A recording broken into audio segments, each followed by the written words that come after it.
Chapter 1 I beg you to drive me away. Susan, you pervert. Why is Mr. Phoneupt? A fire don't explain yourself today, I won't let this go.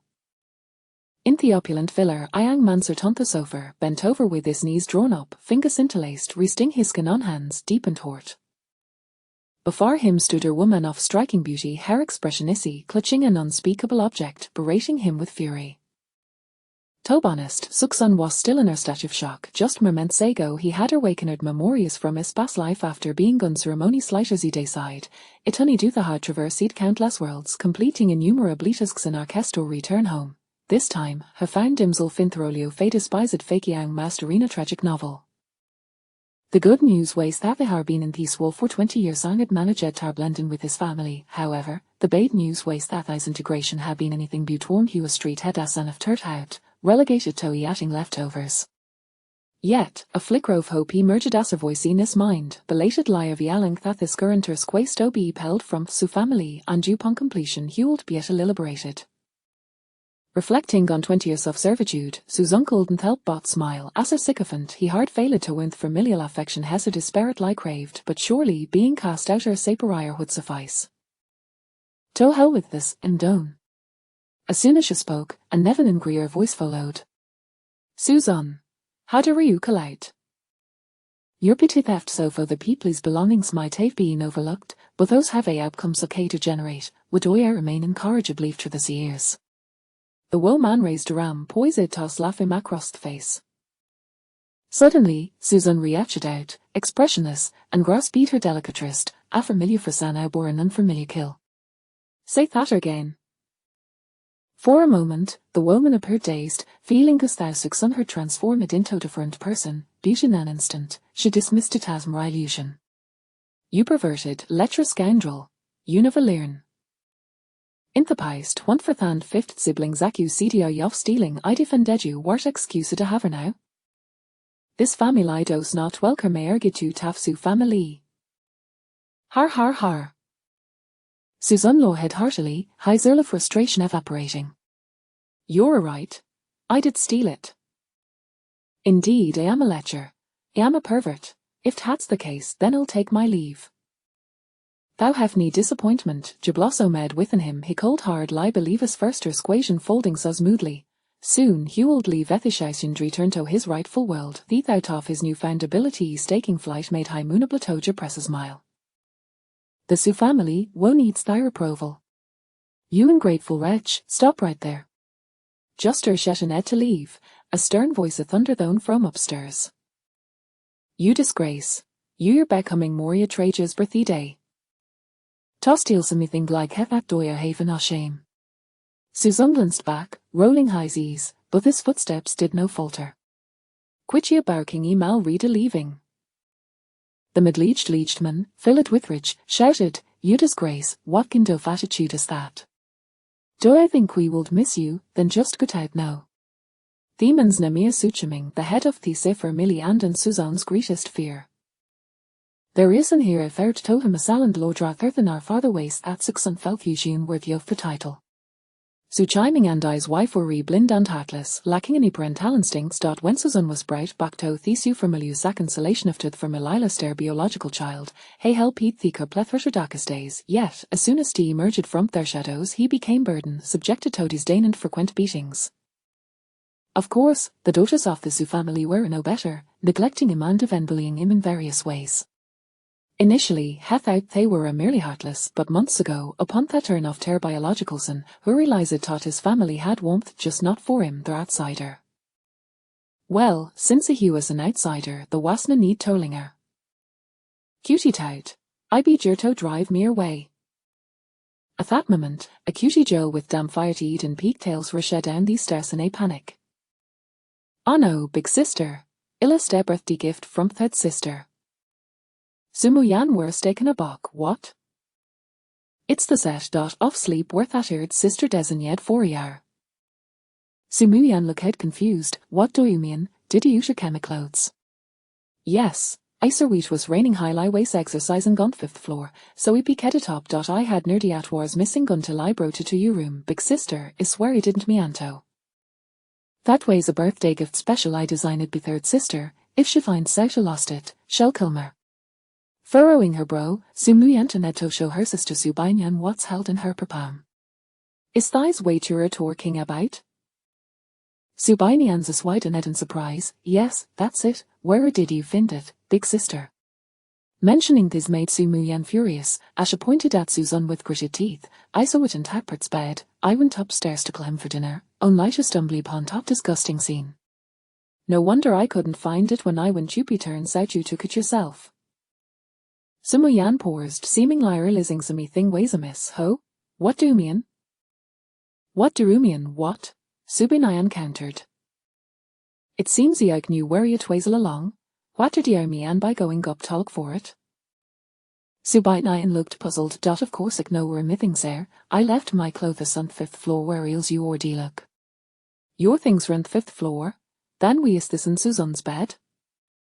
How's Haldino? It must be that smelly Sue. Suddenly, Subinayan halted, realization dawning upon her. Oh, big sister, don't you remember? 6 months ago, that smelly Sue's on was already sent her the little black room.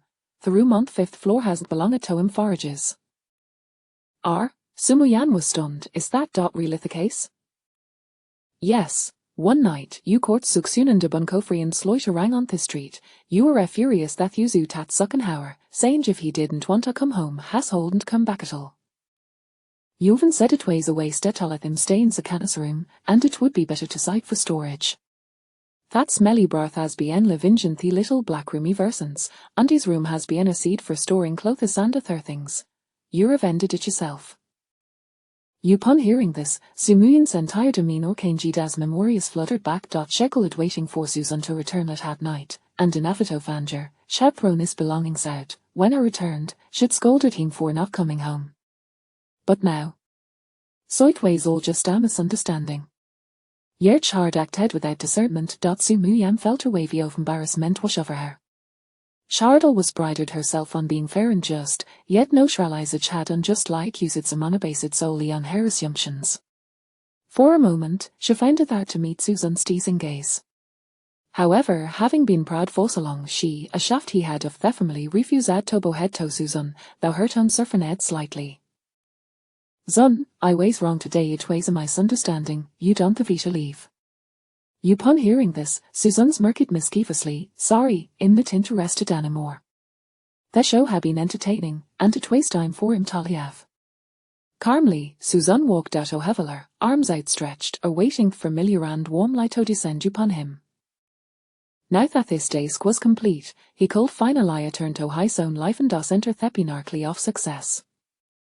Come on, shine upon, let me escape this world. 10 seconds, 30 seconds, 2 minutes. 5 minutes passed, and nothing happened. Theo Thurston the Velor were bewildered, utterly clueless about what was transpiring. Only Subinian Slaughterico with retire, sounding like a fool. Look at hat smell Susan. What a performance. Im dying go floater, har har har. At that moment, Susan stood frozen, confusion gripping him. Wait, why am I still here? Chapter 2. Either drive me away or I shall be your father. What on earth? Am I really posed tolk out that door? With this thought, Suksun hurriedly dashed toward the entrance, yet nothing happened. I found Dimsel thumping back and forth between the door and cipher milli courtyard, but still there wasn't a change. So chiming and his two daughters stood frozen in disbelief. That was Suksun's bizarre behavior in Thranazignoff madness. At that moment, Sumuyan felt her pongo sorrow, convinced it her must be true. Little Xun was clearly unable to bear the pressure and had suffered a mental breakdown, a duet or reckless accusations. What are you waiting for? What kind of madness is this? Hurry up and pull him back. If outsider see him like Ethis, dost su families to laviani dinitai left? Upon hearing this, the sisters rushed forward to drag Susan back into Theveler. Sumuya crouched in front of the daisied and drenched Susan, feeling a mix of emotions. Even Subinian heard whippet the smile of her face, guessing that Suksun must indeed be suffering from some tremor. Unbeknownst to them, Suksun's mind was consumed with confusion over why hadn't returned yet. Hadn't he already been expelled? Logically, everything should have eaten it. Little Zun, please don't scream. Just now, it was my sister's fault, please come to your senses. In no text belind you, my sister was just angry, don't frighten, okay. Suddenly, Suk Sung grasped the crook soft matter. He had indeed been expelled, but it seemed that, for the sake of the show, he was no being expelled after all. Susan full totally speechless had heck known he would have slipped her way quietly instead of watching this farce. No way, you want to drive me way? You must drive me way, you can't go back in your word. Sumoyan's eyes grew misty, believing Susan's words were a mere guilt washing over her. After all, they were family, how could shoot her such heartless words? How hurtful. Little son, rest assured, this might was my fault. I willed never drive away, and nu neeken a while make sir receive a satisfactory compensation. Susan's expression shifted. I don't want compensation, I just wanted expelm. Please, expelm. Sumoyan thought Susan was still upset, her tone softening further. Little son, awasto ohasta this to me, you understand how humiliating it is to label our boy as a pervert. Tomahawk for you heard, it will agree to anything you want. I want nothing. You must expel Metterday. Weren't you just saying that I weigh such me shay difference? Yes, whatever day with me shay difference. Worthless and unskilled. I don't servito stay in this family, so just let me go. Susan's sudden resolution left Sumuyan stunned. A wavy of unpleasant memories urged into her mind. She called out day when she had Susan her been outlaid with his dubious companions. Only latter did Shellyan thought Susan was working per time to earn money, as she spoke it money had been consistently withheld. Though she had misunderstood initially, she had never apologized, even forgetting that she had driven Susan away in a fit of funger. Sumuyan began to doubt herself, had she was being so objectifying her judgments? In an instant, she fell to deep sadness. Little son, don't worry. I won't expel you, I'll get to you poor room right no noon will ever drive our way again. Seeing Sumuyan genuinely prepared her clean up, Susan was alarmed. Are you kidding me? I'm at staying in Thai's wretched house. Do you not understand? You must expel me. And you, Subine Yarn, why are you meddling in this? If it weren't for you, I would have already left his miserable place. Accused unjustly, Subine exploded with anger. Oh, you ungrateful brat. If it weren't for me explaining, you would have already become your message. You can't even be grateful, and no you dirtos be acting malik at that. Susan Shothera Fierceglau, shut up. How and Stow be grateful and in debt head while staying in this miserable house, either expel Metterday or I'll turn this place upside down. At that moment, Suchiming, ho har been silent for too long, could no longer contain himself. Allowing Susan to remain was already great octave mercy in his part, yet Susan remained ungrateful. Yunfully elchild, how dare you be act to your sister like that? A fire continue at hope sound grateful, you want the city tetter discipline yar. What her temper had. Susan glared back defiantly, refusing to back down. How dare you be act to me like that? You think you can just threaten me with discipline? Don't think I won't stand up to you. Suka Ming were taken aback. You dare to be act to me like that? You wretch. Are you trying to rebel against Metterday? Notingly was Suchiming, who had just been scolded, in shock, but Sumuyan and Subine also exchanged incredulous glances. How had he in settlement and compliant Susan transformed into this? Had he truly been pershed to his limits, but was he truly necessary, hadn't shutting shapen it before? Suddenly, Sumuyan recalled Parstavans. Could it betha those hardles so be en misunderstandings? Indeed, a misunderstanding here and they wouldn't be too serious. What about the long-term accumulation of grievances?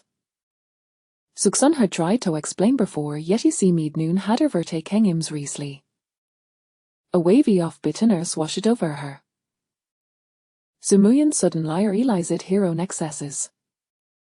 Ast heeldest sister, shad not only failed to care for her younger brother but they'd also allowed him to remain in her state of perpetual grievance. Wasn't this your failure reasonable disabling? Dad, little son was just speaking out of anger, please don't hold it against him. Shut up. Thighs rech ice acting willfully while teach him a lesson today. Su chiming's authority wasion questionable, especially in Suzanne's eyes. And Suksun was not aware that boy he and swash would not swallow his bride insolence. Either he'ld build, or he ward corsa shousin this family. Let's see where's Mararathless. Ilfi tutor day, if you dare, expel me from Su family. This Musu family, who do I think cares about you? Sukiming grow a reed in fury wretch. Suzun retorti defiantly uretha wretch. Suchiming, you old fool, Corlangi I fire this year shasby and me good fortune. From childhood, you've a treated Maliki stranger in different tome, yert when it comesto discipline you beaten scold me Safim Yorson. If you dislikim, then whither do I bring my back from the orphanage, were you being kind? Your daughter Suri shoved to school, while I her veto takathebas. If I come homelate, imatwithia scorn. Do I think I have wings staffly? From a youngage, whenever Riori pleased, you give them tens of thousands in pocket money, yet you couldn't spare even 500 for my tuition. When the skilled hortai ways an orphan Andres at funds form, you were ream hamed off me, then we didn't you give me the money? Do I think others don't know you're me farther, and that's embarrassing form? Every year they have a lavish birthday parties, while form you give amara bolo flong everty noodles if I felt generous. While at the enjoy celebrations, if a class mate brings me cake, you'd stumponi tan ridiculum for being poi. Fine, I jitity should expect anything. Butte we doyer blamimi for your mistakes and take out your frustrations on. The money I work at hard torn, you say a stolly and confiscatite. When I acted heroically, you accused me of meddling, yet when others commend me, you claim it's your teaching. Isn't hot disgusting? Today, either oi pelm from these door, and weppertways, or acknowledge me as and ill taken thoroughly our further. At this moment, Sukaiming's face flushedred, veins bulging on his forehead, his tightly clenched fists trembling uncontrollably. Seeing this, Suzunk knew he had struck a nerve. Having insulted him to thys extent, he cold hard lie believe thys old man court still endure. Speak you ready. A rear when ninja turtly or hot? Cursing inwardly, Suzunglet fiercely, meeting Sukaiming's furious gazihiden. Suppress it for too long, he was ready to explode. Chiming, let's make it a dramatis exit. Finally, Sukaiming spoke. You dodge you. Dead enough, this is truly Lenore. Suddenly, Sumuyan Skirkeed shout left both sides in stunned silence. What was going on there? Was my dear sister about to pull another stunt? Su chiming look at equal eye perplexed, eldest daughter, what do you mean? Dad, I want to ask you how do you mean? Is what little son just say true, why haven of an about this? Su chiming snorted dismissively, so hat if it's true, I've known hes an ungrateful wretch for a long time, which is we I acted this way. Sumuyan fell into shock and disbelief, her face your musk of incredulity. Dad, how can you do this, Hesi Orson, our family, how can you treat them like this? Clearly, the words just spoken transcended her understanding. Shek knew Suksun had her difficult life faithum, but had merely thought she was somewhat neglected. Every time Susan was punished, she so met it was due to his mistakes. Yet should never imagine at the truth cowdy be sahash. She grown up under her parents' expectations, following the paths they laid out for her, and as an adult, she had been too preoccupied with family and career to pay much attention to home life. She hadn't even cared much for her younger sisters. After all, she knew thaters long as her parents were wreath, everything would be fine. At worst, there was the label second sibling to look out for things. But no, she discovered tots her Jean Justice had her career in her own home. Tuition fees funded by donations. Being treated like a thief, with hard-earned money confiscated. This family was clearly wheeled even a 200,000 casulai left unputable would probably be disregarded by everyone. Shekold and further were dosa cothing, forcing his own child to rely on donations for cooling. Amari $4,000 Gaudi bezized br further huzuilt ways in the millions.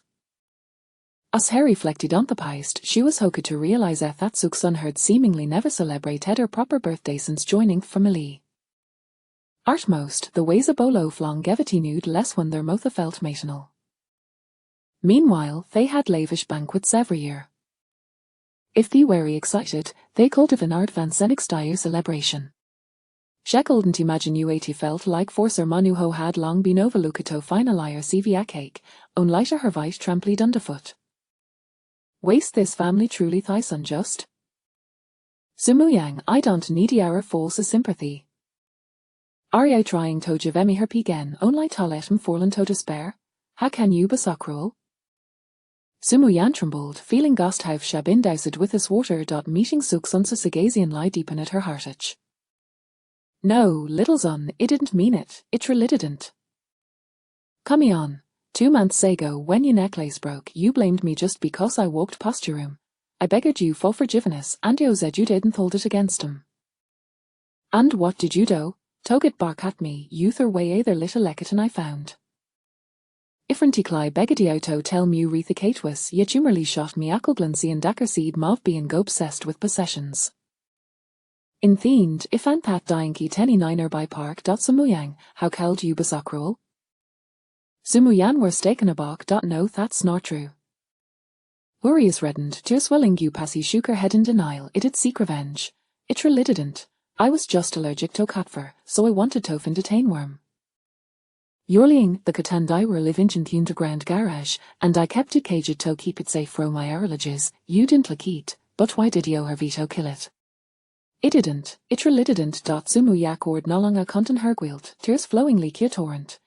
Earskid the driver to help Mafin some monotode of that kitten. How could I have her killed it? It didn't do anything wrong. Then we did her top pier gravlion in the park. You we me an explanation. I don't know. It truly don't. Il colt had rigged no ill definite ligaver an explanation. At that moment, Subinian's old voice sudden lyring out. Dad, when I asked you happened to Suzunskat, you said you collect it. You can't be serious, right? Athis, to a sharp gaze resistant lighter need toward Suchiming. Suchiming's fist gruesome you ate unnatural.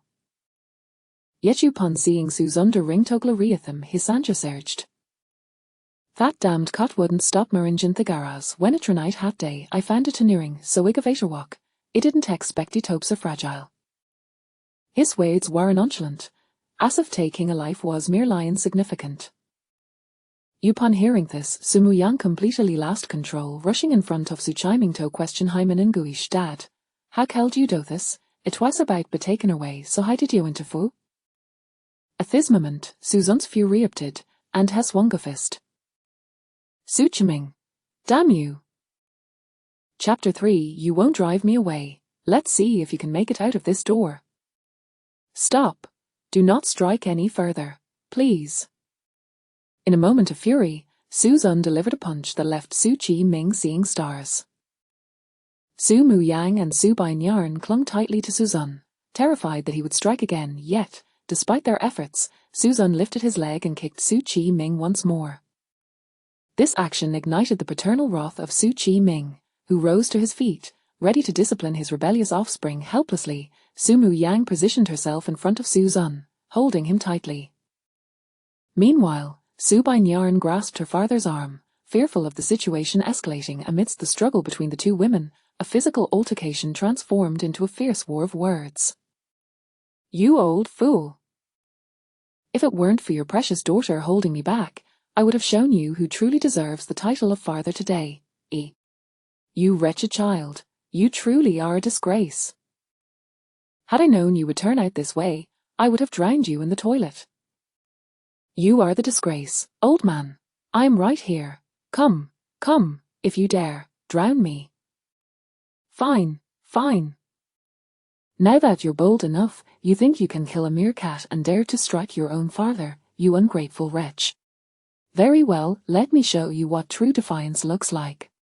With that, Suzun shoved Su Mu Yang aside, kicked Su Chi Ming down, and unleashed a flurry of slaps upon him. This, you old fool, is what true defiance looks like. Do you not enjoy slapping me? Today, I shall let you experience the resounding power of others' blows. Slap. Do you think your precious daughter could hold me back? I was merely giving her a chance, and you as well. But you insisted on putting your face in harm's way. How could I not fulfill your wish? Behold my overwhelming might. Slap.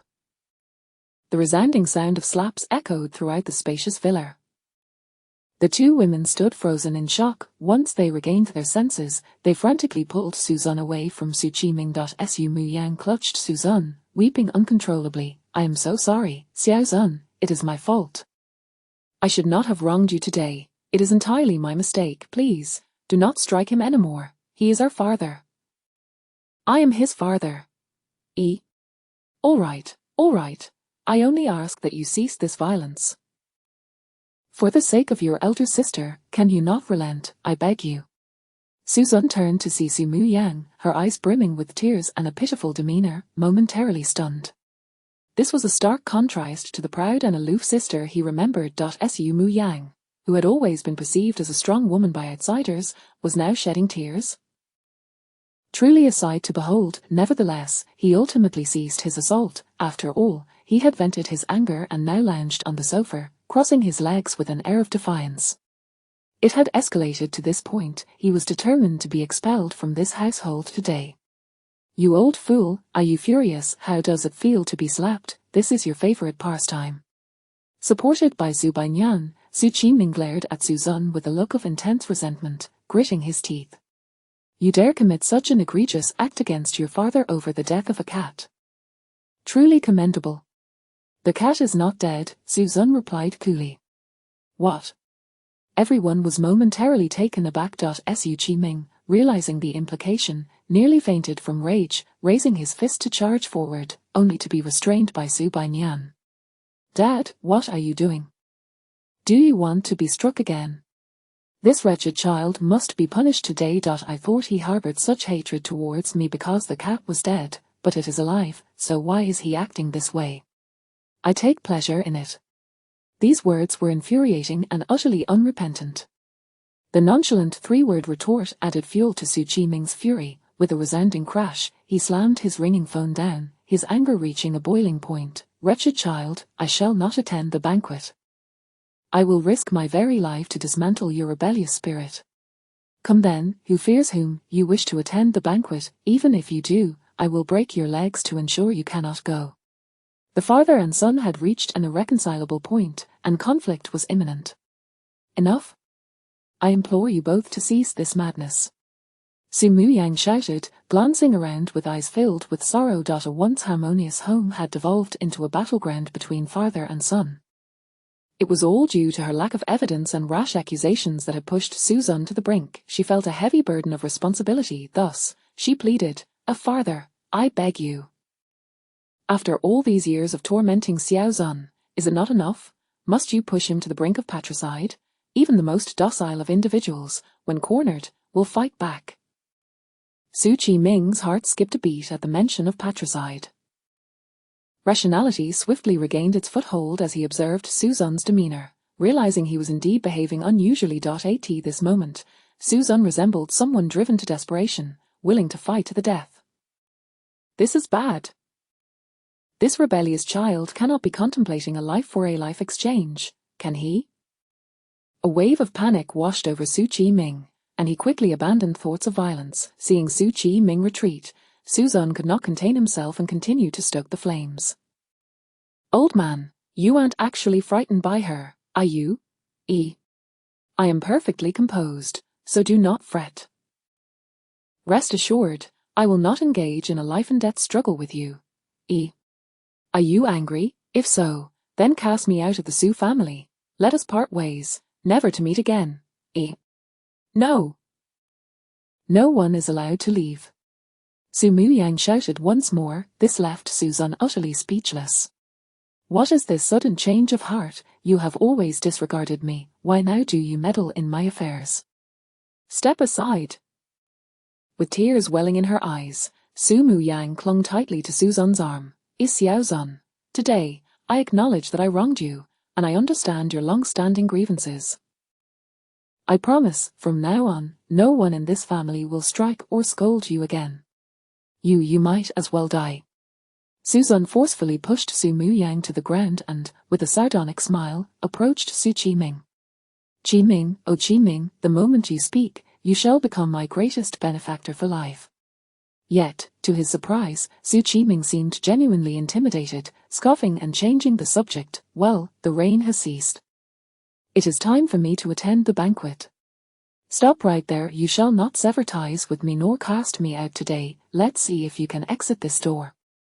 Rebellious child. Do not overstep your bounds. I shall overstep. Go ahead. Strike me. Go on. Su Zun leaned forward, playfully slapping his own face, an expression of audacity that would have prompted Su Qiming to strike him previously. However, Su Zun's current demeanor was so bizarre that Su Qiming genuinely feared he might retaliate in a desperate frenzy. Thus, he feigned indifference, scoffing as he turned to retreat indoors. HMPH. I shall tidy myself up and return to settle the score with you. Instantly, the atmosphere plunged into silence. There was no rush. Su Zun could afford to wait. As the three sat on the sofa, exchanging glances of disbelief, a middle-aged woman burst into the villa, panting heavily, followed closely by a beautiful young woman, equally alarmed. Mu Yang. Something has happened. Your father is in trouble. The banquet your father is attending has been raided due to allegations of drug smuggling, and all the guests have been arrested. Your father has been taken away, and we cannot reach him. Chapter 4. Rest assured, no one will drive you away from this home in the future. Mom, what are you talking about? Dad is fine, right? Su Mu's voice trembled with tears and snot. Mu Yang, don't try to comfort me. Your father is likely to be implicated this time. The entire banquet was merely a facade for drug trafficking, allegedly involving sums exceeding 100 million, and has even entangled illicit activities. Many people have been arrested. Even that fool from Uncle Lee's family has been tested positive. He was just dawdling with cake in the corner during the banquet, claiming he inhaled something. Who would believe that? It's all my fault. Your father didn't want to go. If I hadn't insisted he attend for the sake of my friend, he wouldn't have been caught. Woo. I've brought harm to your father. Although her words were brief, they carried an immense weight of information. Su Mu Yang felt a wave of dread wash over her. Drugs, illicit activities, such enormous sums. Even if they were fortunate enough to clear his name, the family's reputation would undoubtedly suffer. Most crucially, it was evident that someone had set a trap. If her father had truly attended, she dared not continue her thoughts, for the consequences were dire, potentially leading to the downfall of the entire Su family. Mu Yang, don't space out. Think of a way to save your father. He must have been arrested since he can't be reached. We need to come up with a plan quickly. Qin Xinlan was entirely at a loss, as the eldest was the most intelligent, and the family's hopes rested solely upon her. At that moment, the second child, Su Wanqing, who had been silently grieving, wore a dejected expression and said, Eldest sister, Dad must be innocent. You absolutely cannot let anything happen to him. Su Mu Yang was well aware of this truth, but her father was at home now, wasn't he? Just as she was about to explain, a bewildered and displeased voice interrupted. Crying. What else with all the tears in the middle of the night? Is someone dead? Instantly, Qin Xinlan and Su Wanqing's eyes widened in shock. They thought they were hallucinating. How could the person who should have been arrested appear before them? What? Are you seeing ghosts with that expression? Old Su. You weren't taken by the police? Qin Xinlan. Su Qiming, who had been simmering with pent-up anger, erupted. What do you mean by that? Do you wish for me to be arrested? No. It's not that, it's just, seeing her mother struggle to articulate her words, Su Wanqing quickly interjected, Dad, my mom didn't mean it like that. Please don't misunderstand. Then what does she mean? Who has nothing better to do than wish her husband will be taken away? It's not that. It's just some unexpected events. Dad, didn't you attend the banquet today? Banquet? The mention of it made Su Qiming furious. He was already late and had been dragged away. He instinctively shot a glare at Su Zun, coldly stating, I wanted to go, but some little brat wouldn't let me. Hey, my temper. You re-blaming me again. Seeing Su Zun's movement, Su Mu Yang quickly wrapped her arm around him tightly. Zun, for the sake of the eldest sister, can you please refrain from fighting any further? Observing the palpable tension between the father and son, Su Wan-ching narrowed her eyes. Zun. Did you provoke Dad again? What else wrong with this family? Why do you blame everything on me? But this time, you guessed correctly, I intentionally made him angry. You, just as Su Wan-ching was about to retort, Qin Shinlan's excited voice filled the air. Making him angry is good, making him angry is good. Oh no, I mean not attending the banquet is good. Old Su, do you realize you dodged a bullet? Su Qiming was taken aback. What do you mean? What do you mean I dodged a bullet? Old Su, you have no idea. Today's banquet had an incident. A major incident, drug trafficking and prostitution. Qin Shinlan recounted the events of the banquet, her face pale with fear. Upon learning the truth, Su Qiming's eyes widened, a surge of panic coursing through him. So, are you saying that if I had gone today, I might have been arrested as an accomplice? Exactly, old Su, thank goodness you didn't go. You incredibly lucky. At that moment, Su Muyang didn't forget to credit Su Zun. Dad, you should thank Zun. If it weren't for him stopping you, you would have been in trouble. Upon hearing this, Su Qiming felt a twinge of displeasure. The reasoning was sound, yet the thought of Su Zun pinning him down ignited his anger. Thank him for what? He dares to hit his own father. What's so commendable about that? In an instant, Qin Shinlan's smile vanished, and she cast a shocked look at Su Zun. Zun, what do you mean by that? You hit your father? How could you lay a hand on him? Su Wan-ching also frowned, her voice cold. Su Zun, do you realize how rebellious you are? Have you forgotten the respect for your elders recently?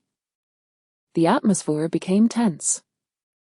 Yet, facing the scrutinizing gazes of her family, Su Zun merely crossed his arms, wearing a cheeky grin. Indeed, I hit him. So what? If you have the guts, kick me out of the Su family. Otherwise, stop bothering me. Shock, confusion, anger.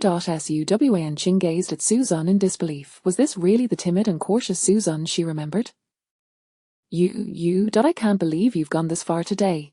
Do you think anyone cares about you? You just, Su Wan-ching, shut your mouth. Suddenly, Su Muyang's reprimand left Su Wan-ching momentarily stunned. Eldest sister, you're scolding me, you're actually scolding me for this rebellious behavior. Su Muyang coldly replied, mind your words. What do you mean by rebellious? He saved Dad's life.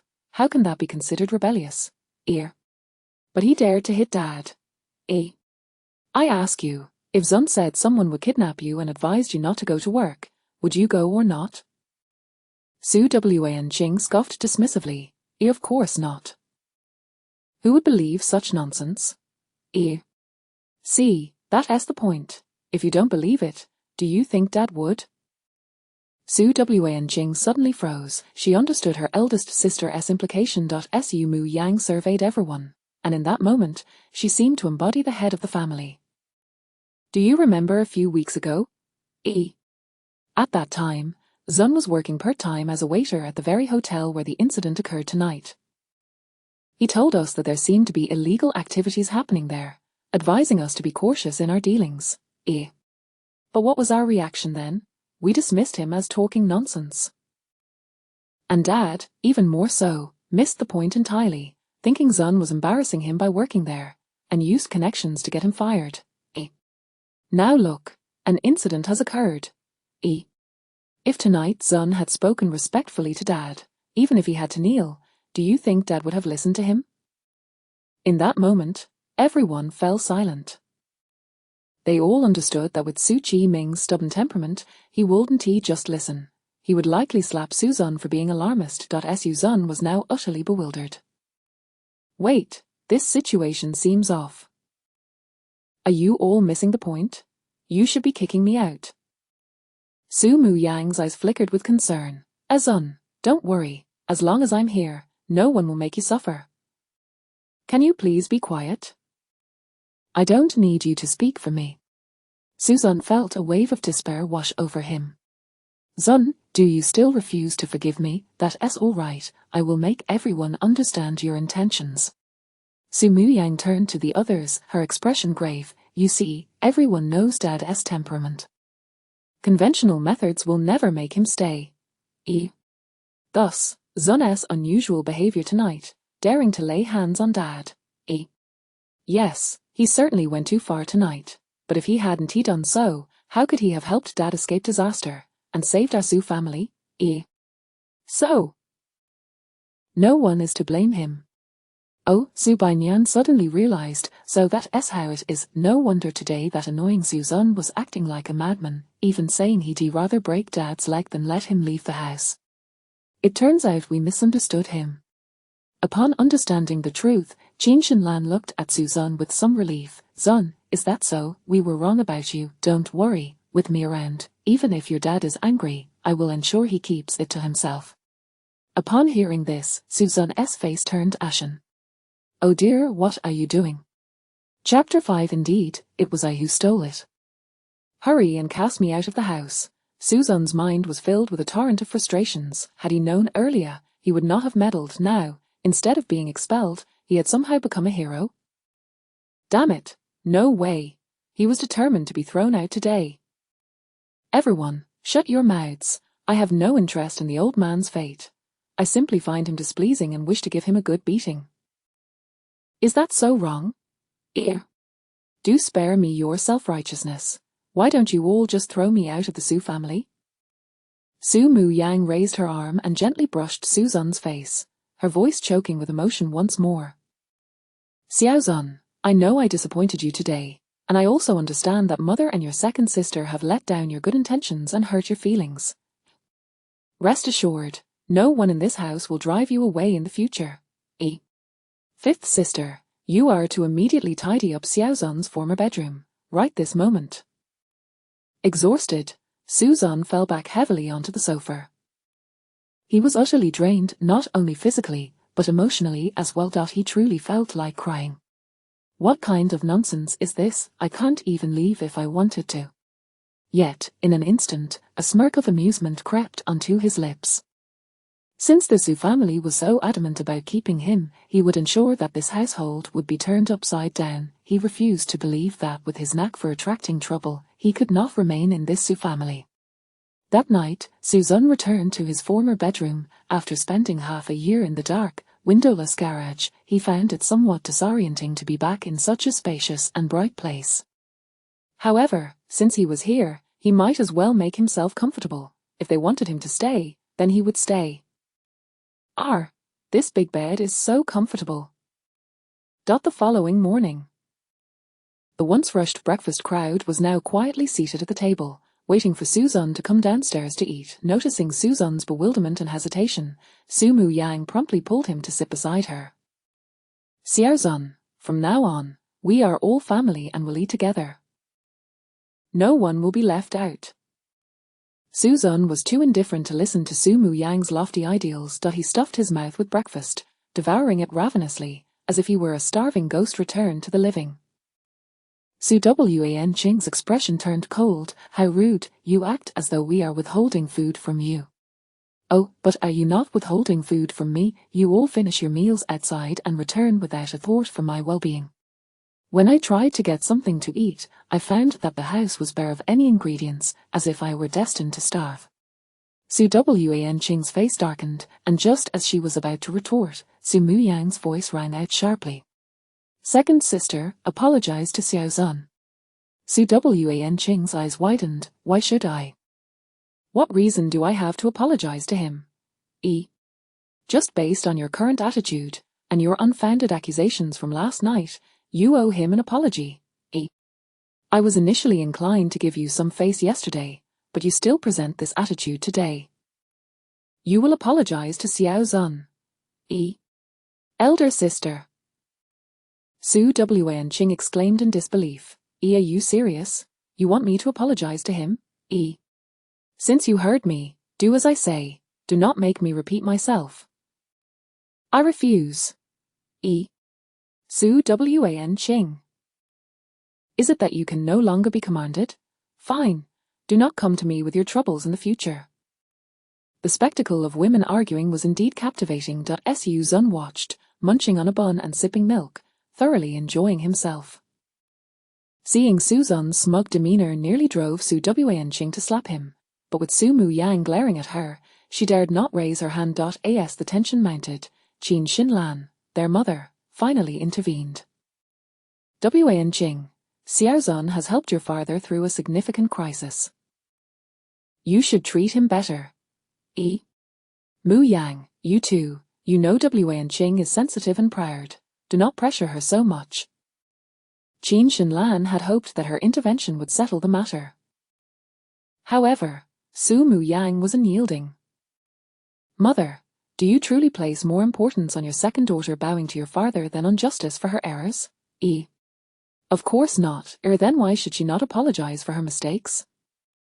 If I, as the elder sister, can lower my head, why can't she? Elder sister, can you not give me some face? No? You. Su Wenqing's face turned icy, and she suddenly glanced at Su Banyan. Fifth sister, I have treated you well. Why do you not come to my defense? Su Banyan was unwilling to wade into this murky water, lowering her head and pretending not to see anything as she continued to eat her breakfast. This milk is truly delicious.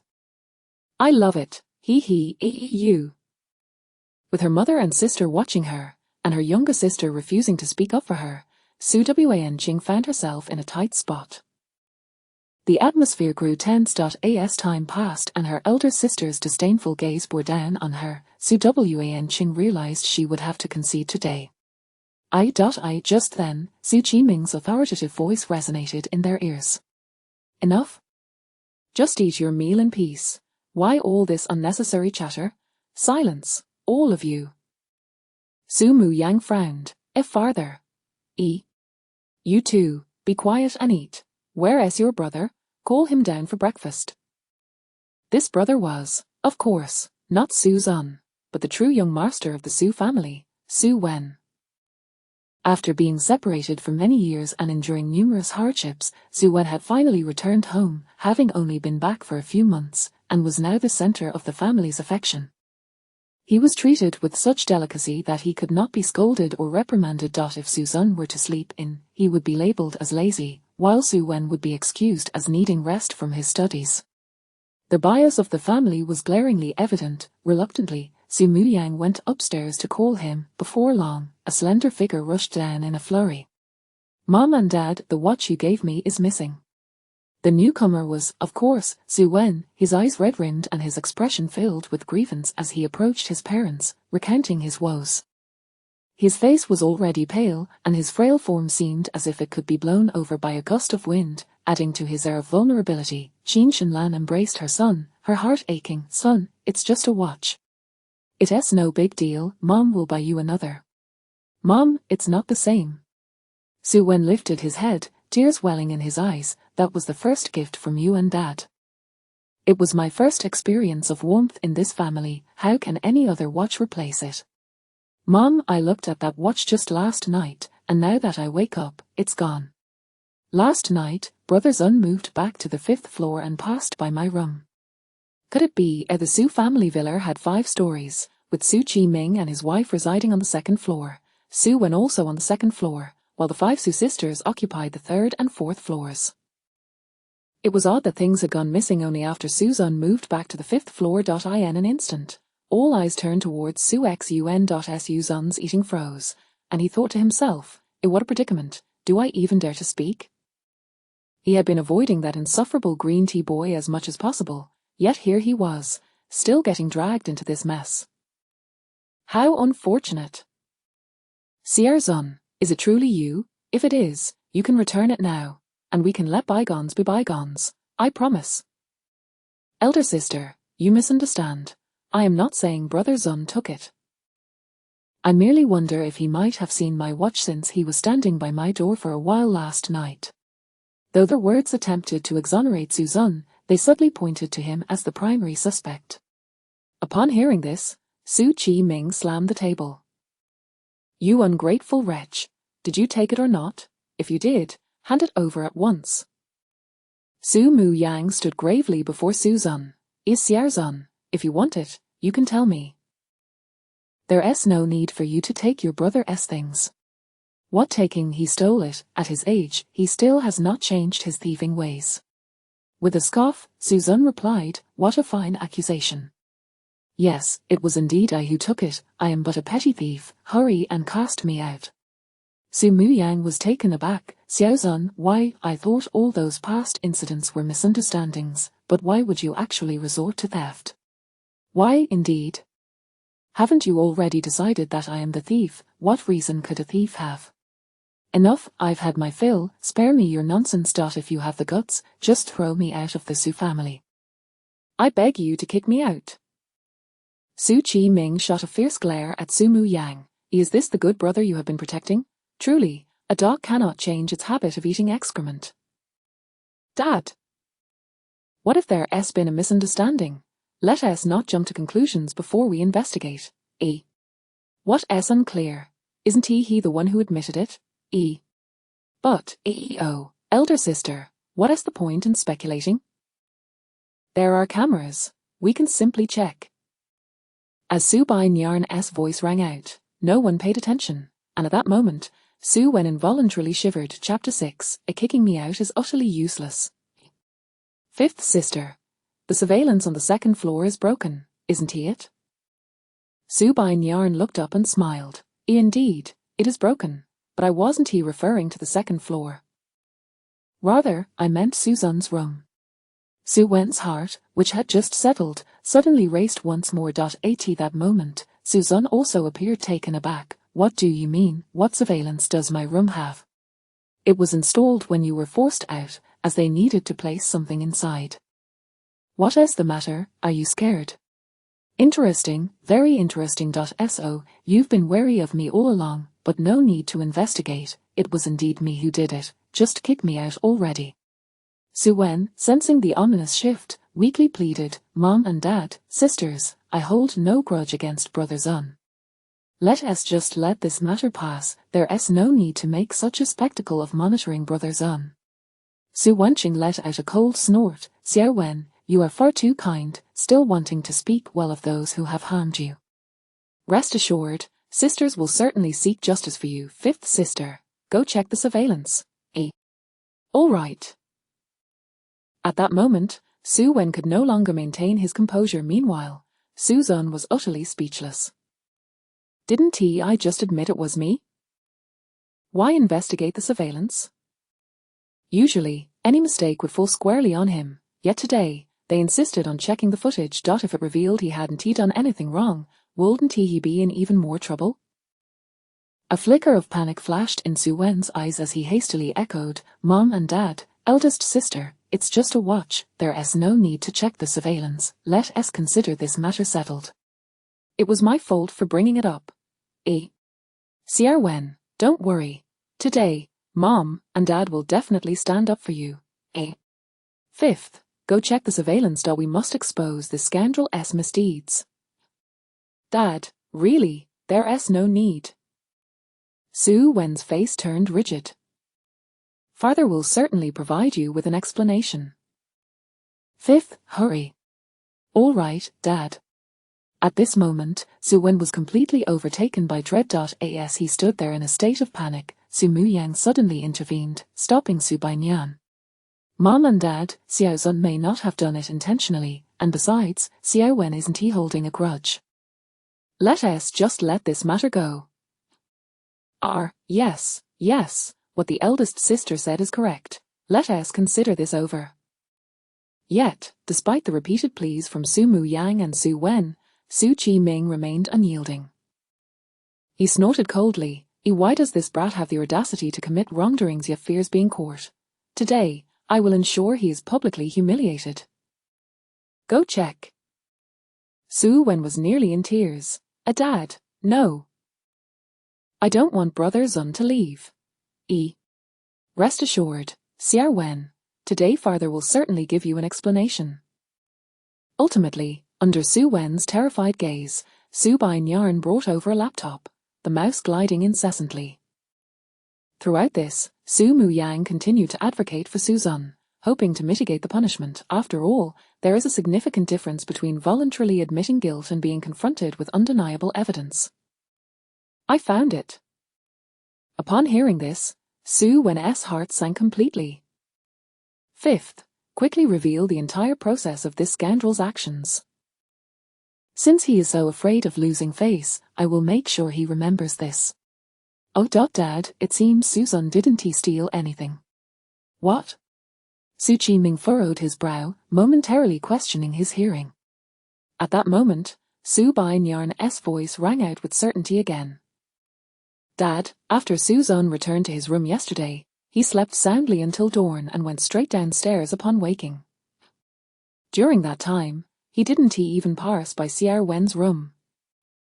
Rather, it was Xiao Wen who stealthily entered Susan's room and placed something under his pillow. No sooner had the words left his mouth when Su Wanqing stormed down from upstairs, brandishing an expensive watch. Dad, I found a watch under Susan's pillow. It truly belongs to Xiao Wen. He stole it. Instantly, the room fell into a profound silence. Susan sat on the sofa, his hand resting on his forehead, utterly speechless. Well, this is just splendid. Now I can't be kicked out. Meanwhile, Su Wen stood rooted to the spot, trembling slightly, his heart racing with fear. Observing this, Su Wanqing was taken aback. What's wrong, Mom, Dad, eldest sister? I found the stolen item. The evidence is irrefutable. The thief is Susan. With a resounding slap, Su Wanqing was struck hard. Her eyes widened in shock as she covered her stinging cheek, astonished. Eldest sister, you actually hit me. Su Wanqing. Be quiet. After shooting her a furious glare, Su Muyang, with a pained expression, moved to sit beside Susan, tightly grasping his hand. Xiaozun, I'm sorry, I misunderstood you once again. The biases of humanity are akin to an immovable mountain. It was only then that Su Muyang recognized how deeply her prejudices had penetrated her being. With no evidence, she had once more hastily condemned Susan based on mere hearsay. No wonder Xiaozun had previously tried to explain himself to no avail. He had long since realized our bias and had ceased to hope. Su Muyang wanted to say more, but Susan impatiently shook off her hand. At that moment, she felt an unsettling emptiness within her. She was furious, yet not at Susan, but rather at the deceitful Su Wen. With a frigid expression, she marched up to Su Wen and delivered a sharp slap. Su Wen, I always thought you were just naive and a bit weak. Yet I never expected your cunning to run so deep, capable of such treachery and framing. You have truly disappointed me. Su Wen's eyes turned red, on the verge of tears.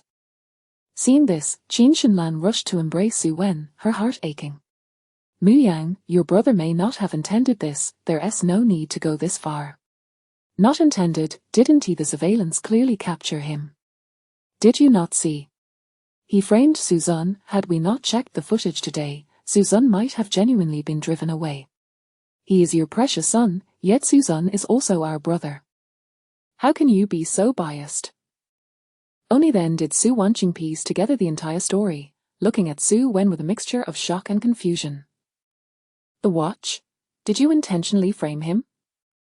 In an instant, tears streamed down Su Wen's face. I'm sorry, second sister. I'm sorry, eldest sister. I'm sorry, brother Zun. I was simply too afraid. I have never felt the warmth of family. After finally having family, I was terrified of losing everything.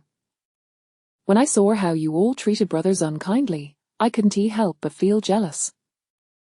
I truly didn't mean to her. I was just momentarily confused, sobbing. You're talking nonsense. Our concern for brother Zun is far less than your every whim. What more could you possibly want?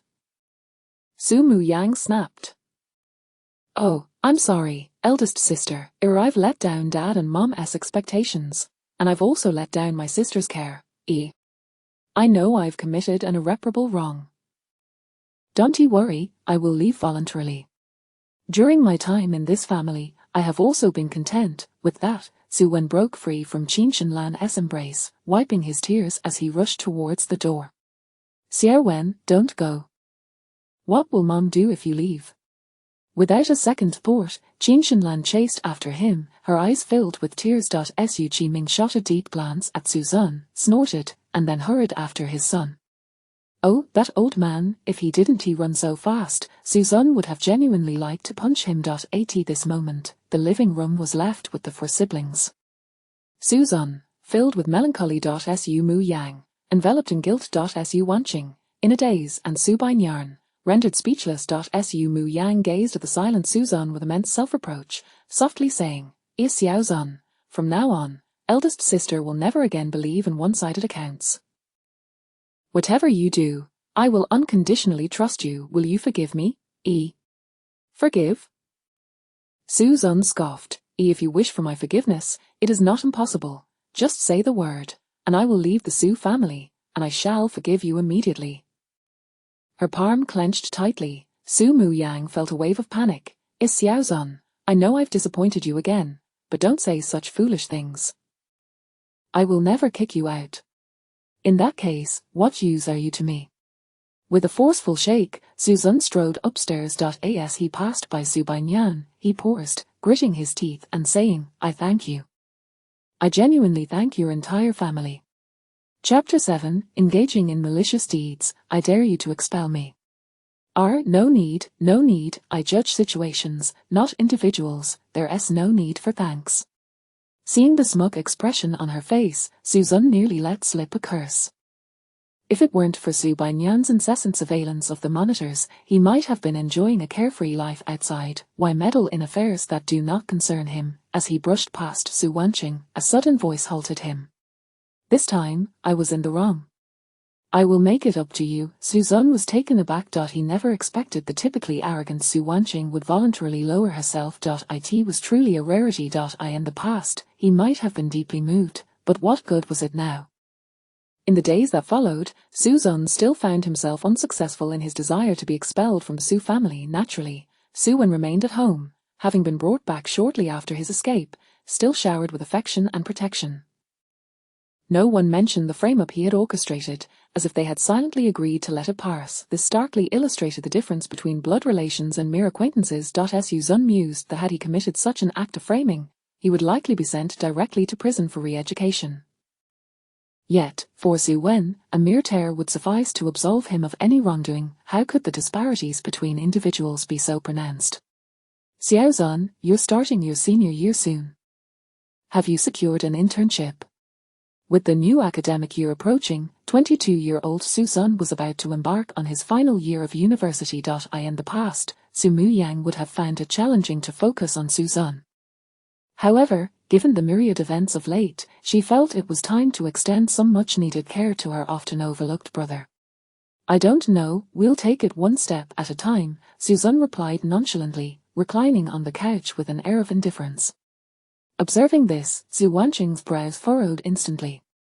Suzanne, what is this attitude? Sit up straight. Come on, can't I just sit comfortably? Do you despise me that much? Enough of that, Su Mu Yang interjected with a sharp tone. Did I not tell you to keep quiet?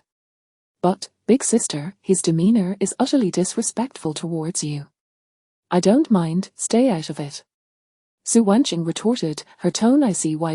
Su Mu Yang shot a fierce glare at her younger brother before plastering on a smile and adopting a gentle tone. Xiaozan, since you're studying finance, why not intern at Su Corporation? It would be easier being with the family company. Suzanne immediately refused, not going. I'd rather haul bricks on a construction site than work at Su Corporation. Su Mu Yang looked puzzled. Why not? Working at Su Corporation offers a high salary, no need to deal with difficult people, and their work is light. Why wouldn't you want to go? What for? To be targeted by you all? What if you get upset and decide to kick me out of the company or refuse to give me an internship certificate? Wouldn't that jeopardize my graduation? Do you think I'm foolish?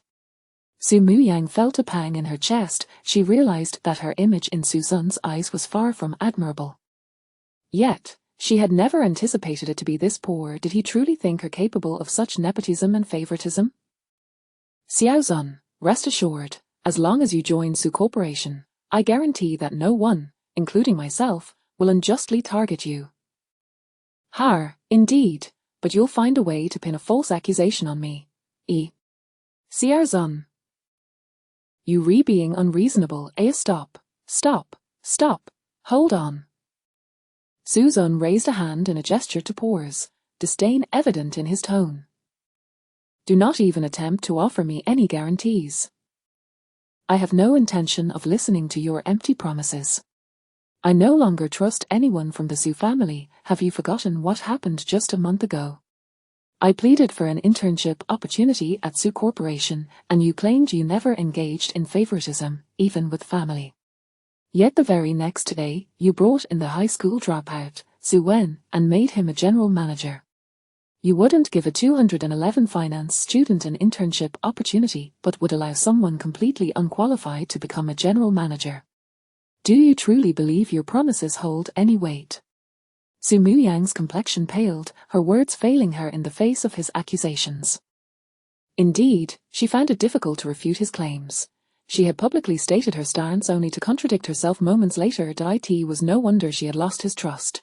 Her expression dimmed. I know you're reluctant to believe anything I say, but I must clarify that the decision was our father's. But this time, I can take full responsibility. As long as you intern at the company, not only will I ensure you get a permanent position, but I can even arrange for you to become a general manager. What do you say? But, not interested. Su Muyang grew agitated.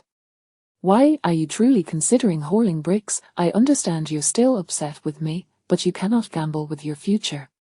Upset with you? Suzanne cast a cold glance, scoffing, you flatter yourself. Upset, you truly have a high opinion of yourself. Have you even considered that going to Su Corporation would be a form of self-punishment? Su Wen is there. If anything were to go wrong, they would undoubtedly pin the blame on me again. I would find myself at a loss for words. I refuse to be your scapegoat. Wait. Suzanne seemed to have an epiphany. So that's how it is. I should have considered this more thoroughly. Su Muyang suddenly felt inadequate as an older sister. She had been so preoccupied with her own misguided attempts at kindness that she had failed to consider his circumstances. Indeed, if any issues arose between her two brothers, Suzanne would inevitably be the one questioned. Bringing him into the company would only subject him to undue suffering. With a bitter smile, she ceased her insistence. Xiaozun, it's my fault for not considering these factors, but rest assured, I will cultivate connections and ensure you find a stable internship. Wait. I'll go to Su Corporation. Huh? What? I said I agree. In light of your earnest pleas, I'll grant you this favor. Alas, what can I do? I am but a soft-hearted person. Having been so focused on avoiding blame, he had momentarily forgotten the pressing matters at hand. Going to Su Corporation sounded splendid. With Su Wen there, how could he not stir up trouble? Once at the company, he could confront Su Wen, and if all else failed, he could sabotage Su Corporation from within. Surely, with such actions, he would be expelled from the Su family. Har. It seems I have stumbled upon the solution without effort. This time, I should finally be able to leave the Su family. Suzanne revelled in his thoughts, envisioning a future where he had escaped the Su family's grasp and achieved great heights. Xiaozun, what's wrong? Why are you grinning like an idiot? Returning to reality, Suzanne cleared his throat. Oh, nothing, just overwhelmed with joy. By the way, what were you saying earlier? I was asking if you're really going to Su Corporation. What about Su Wen? Upon hearing this, Suzanne's expression turned serious as he placed a firm hand on Su Muyang's shoulder. But you'll be there, right? I trust that under your supervision, there will be no chance for misunderstandings or false accusations to arise again, correct? Feeling the weight of his hope and the burden on her shoulders, Su Muyang was momentarily taken aback.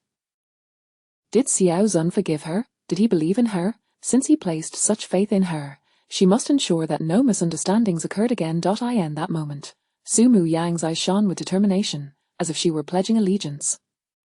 Xiaozun, rest assured, as long as I'm around, you will never face any injustice. Yes, I believe you.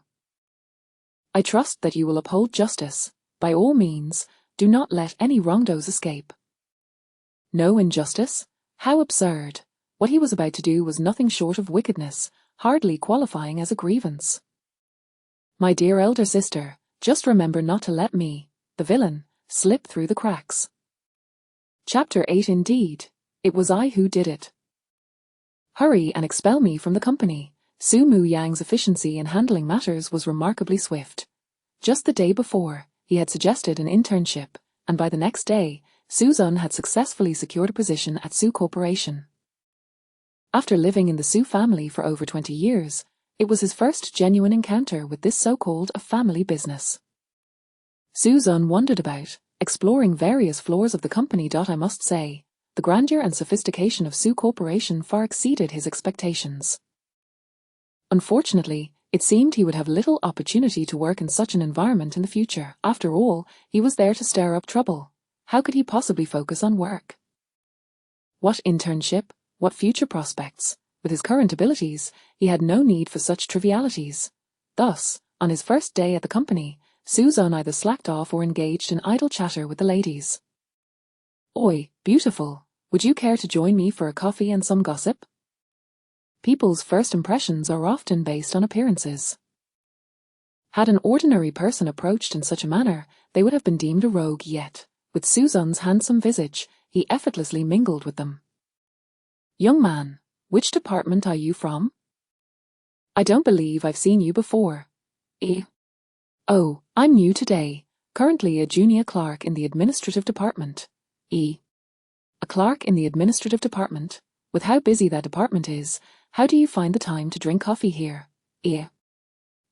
That's beside the point. What truly matters is that I have the fortune of encountering several lovely ladies. We should discuss the future.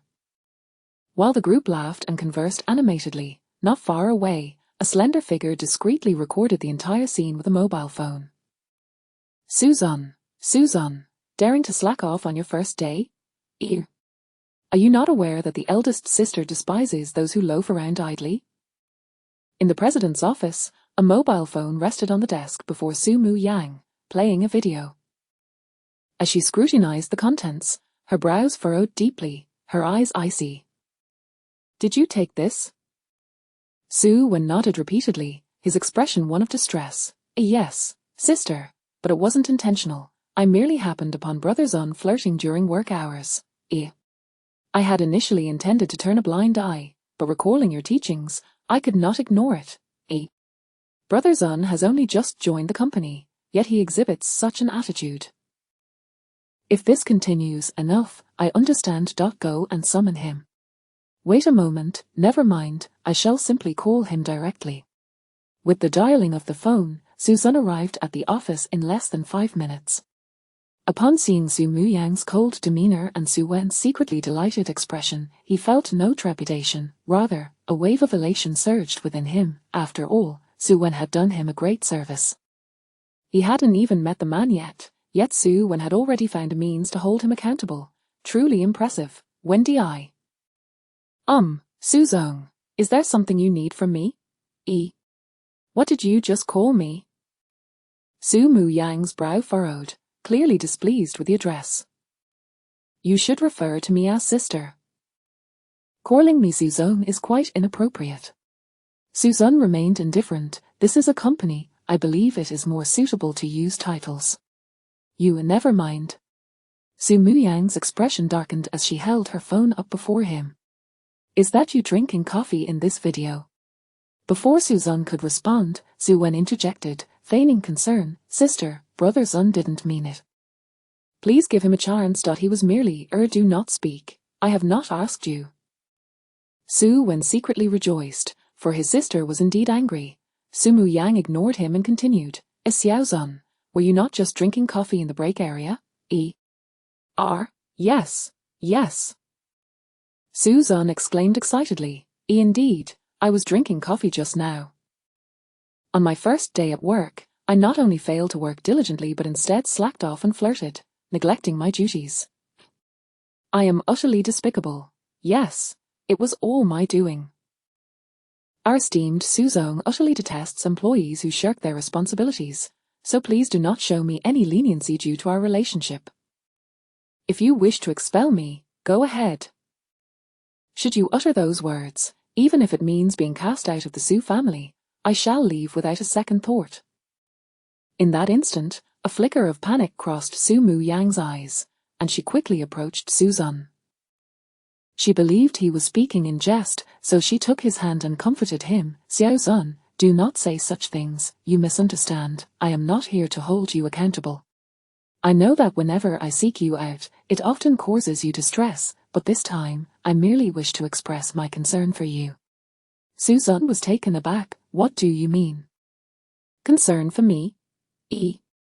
Indeed, I meant to say that in the future, should you wish to have coffee, feel free to come to my office. I have a selection of exquisite coffee and a coffee machine.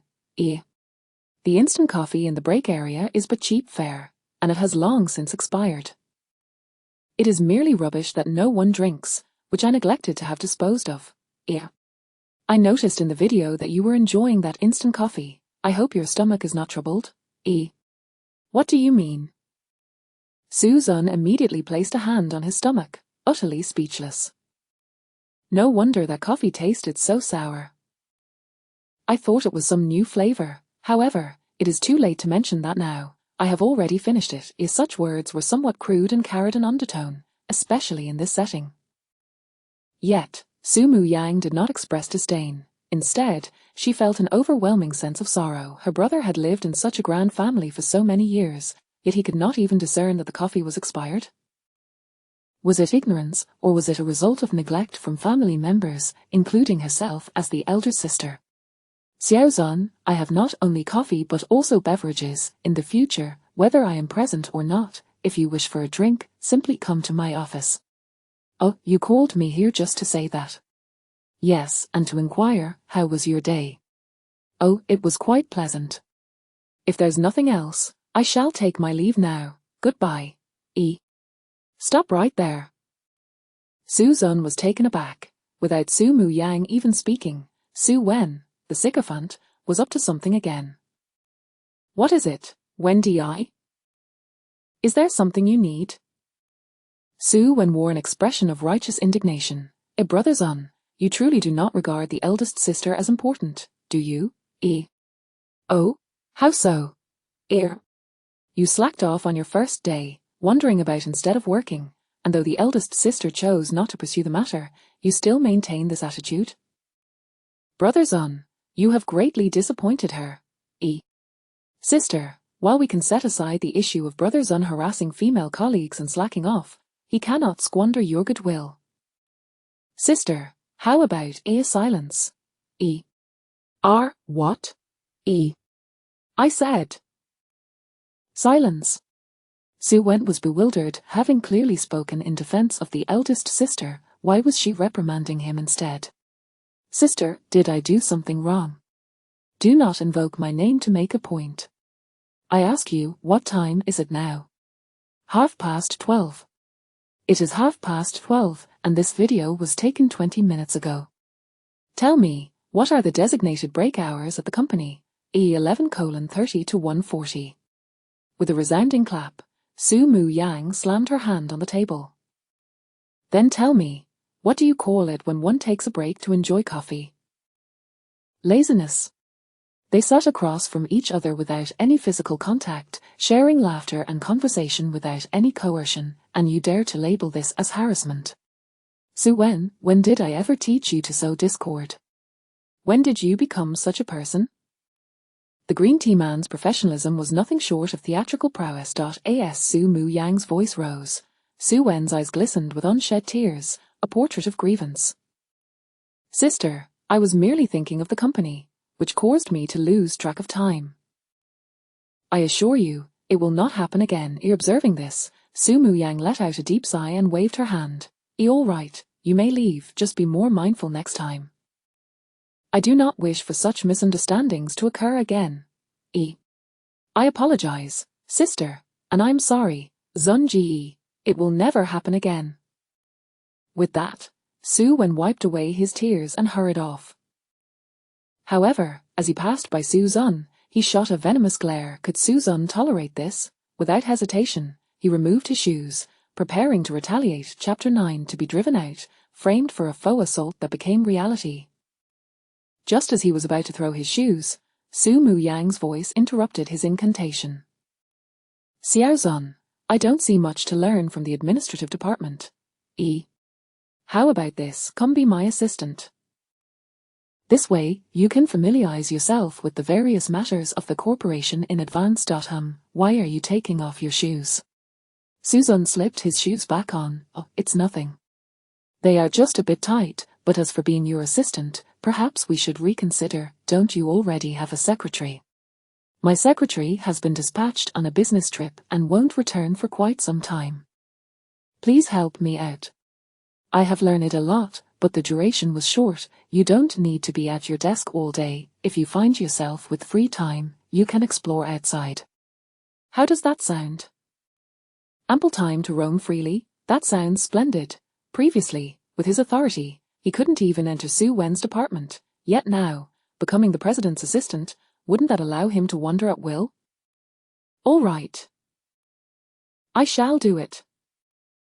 With Su Zun stepping into the role of the president's assistant, he spent several consecutive days navigating through a haze of indolence. Although some higher-ups noticed his laziness and issued reprimands, he returned to his carefree antics as if nothing had happened once the matters concluded. The emergence of such a mischievous employee in the corporation eventually reached the president's ears. However, their typically strict president did not express anger but rather insisted that it was merely a trivial matter not worth making a fuss over. For years, Su Zun had been well concealed by the Su family, with few knowing he was the young master of the Su clan. Thus, everyone in the company assumed he was merely a distant relative who had used. While having the freedom to act as one pleased could be seen as a boon, Su Zun found himself yearning for trouble. Over these days, he had revealed countless flaws to Su Wen, yet for reasons unknown, perhaps due to the last scare, his cousin had not approached him regarding the matter. If he did not seek him out, how could Su Zun leverage the situation to his advantage and get expelled from the Su family? If you're not going to confront me, then I shall seek you out. Since you remain inactive, I shall take the initiative. Amidst his leisurely idleness, Su Zun arrived at the beginning of his senior year. Upon the commencement of classes, his first order of business was to report back to school, so he requested a 2-day leave to return, coinciding with the new student ceremony's festivities. He primarily came for Su Wen. Over the summer, the Su family had donated several libraries to Jian University, and to Su Zun's surprise, Su Wen was to represent the family and deliver a speech. Before Su Zun could confront him, Su Wen was already eager to approach. Su Zun, have you realized the disparity between us? I am about to take the stage to speak, while you are left to languish under the sun. But I, on the other hand, stand shoulder to shoulder with your superiors, surveying the masses from the podium. What does it matter that you attend a prestigious university? What does it matter that you have lived in the Su family for over a decade? Mom, Dad, and my sister love me. I am the one who shares their blood. I advise you to temper your unworthy aspirations. Remember, you are nothing but a wild seed, an orphan. Do not ever think you can covet what belongs to me. Recently, his elder sister had changed. There were too many acquaintances in the company, so Su Wen naturally wouldn't let her down there.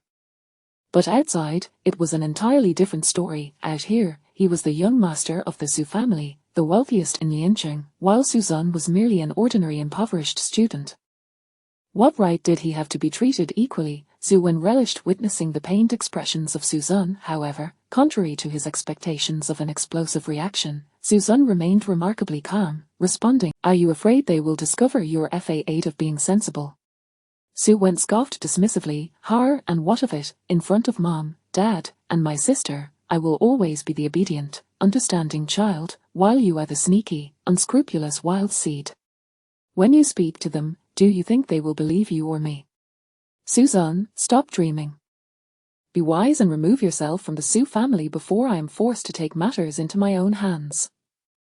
With a light chuckle, Su Zun shrugged. Oh, what can I say? As you can see, I have continuously urged them to expel me, yet they insist on keeping me. If you can indeed convince them to remove me, I would genuinely thank you.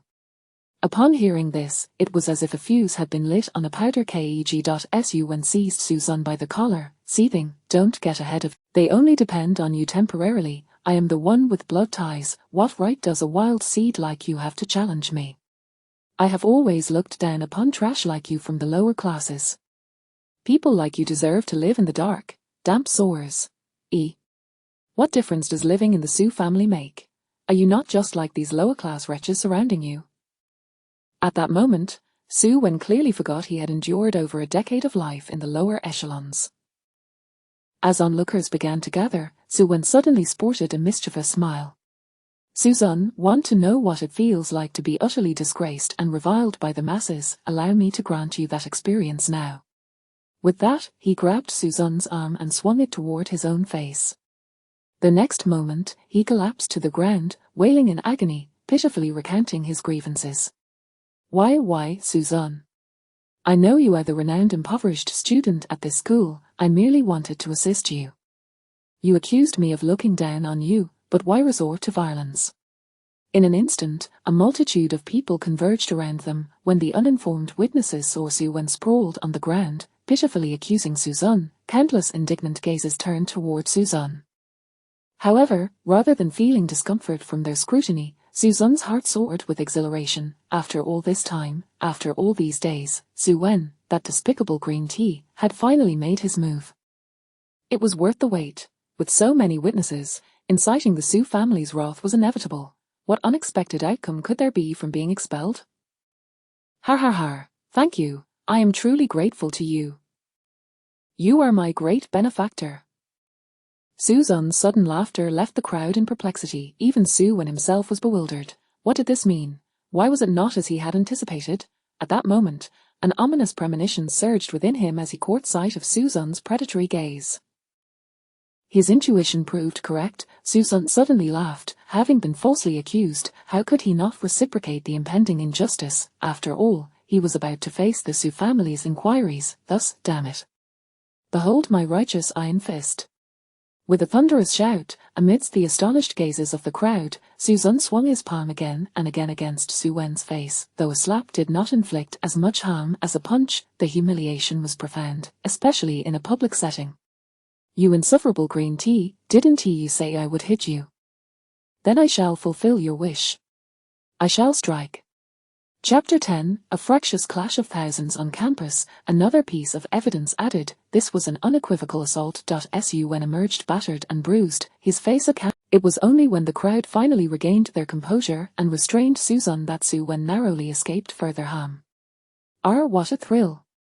Ultimately, Sue Wen was carried off to the infirmary. The surrounding jeers were music to Suzanne's ears. At last, he was in the clear. What a delight. Suzanne, how dare you smile?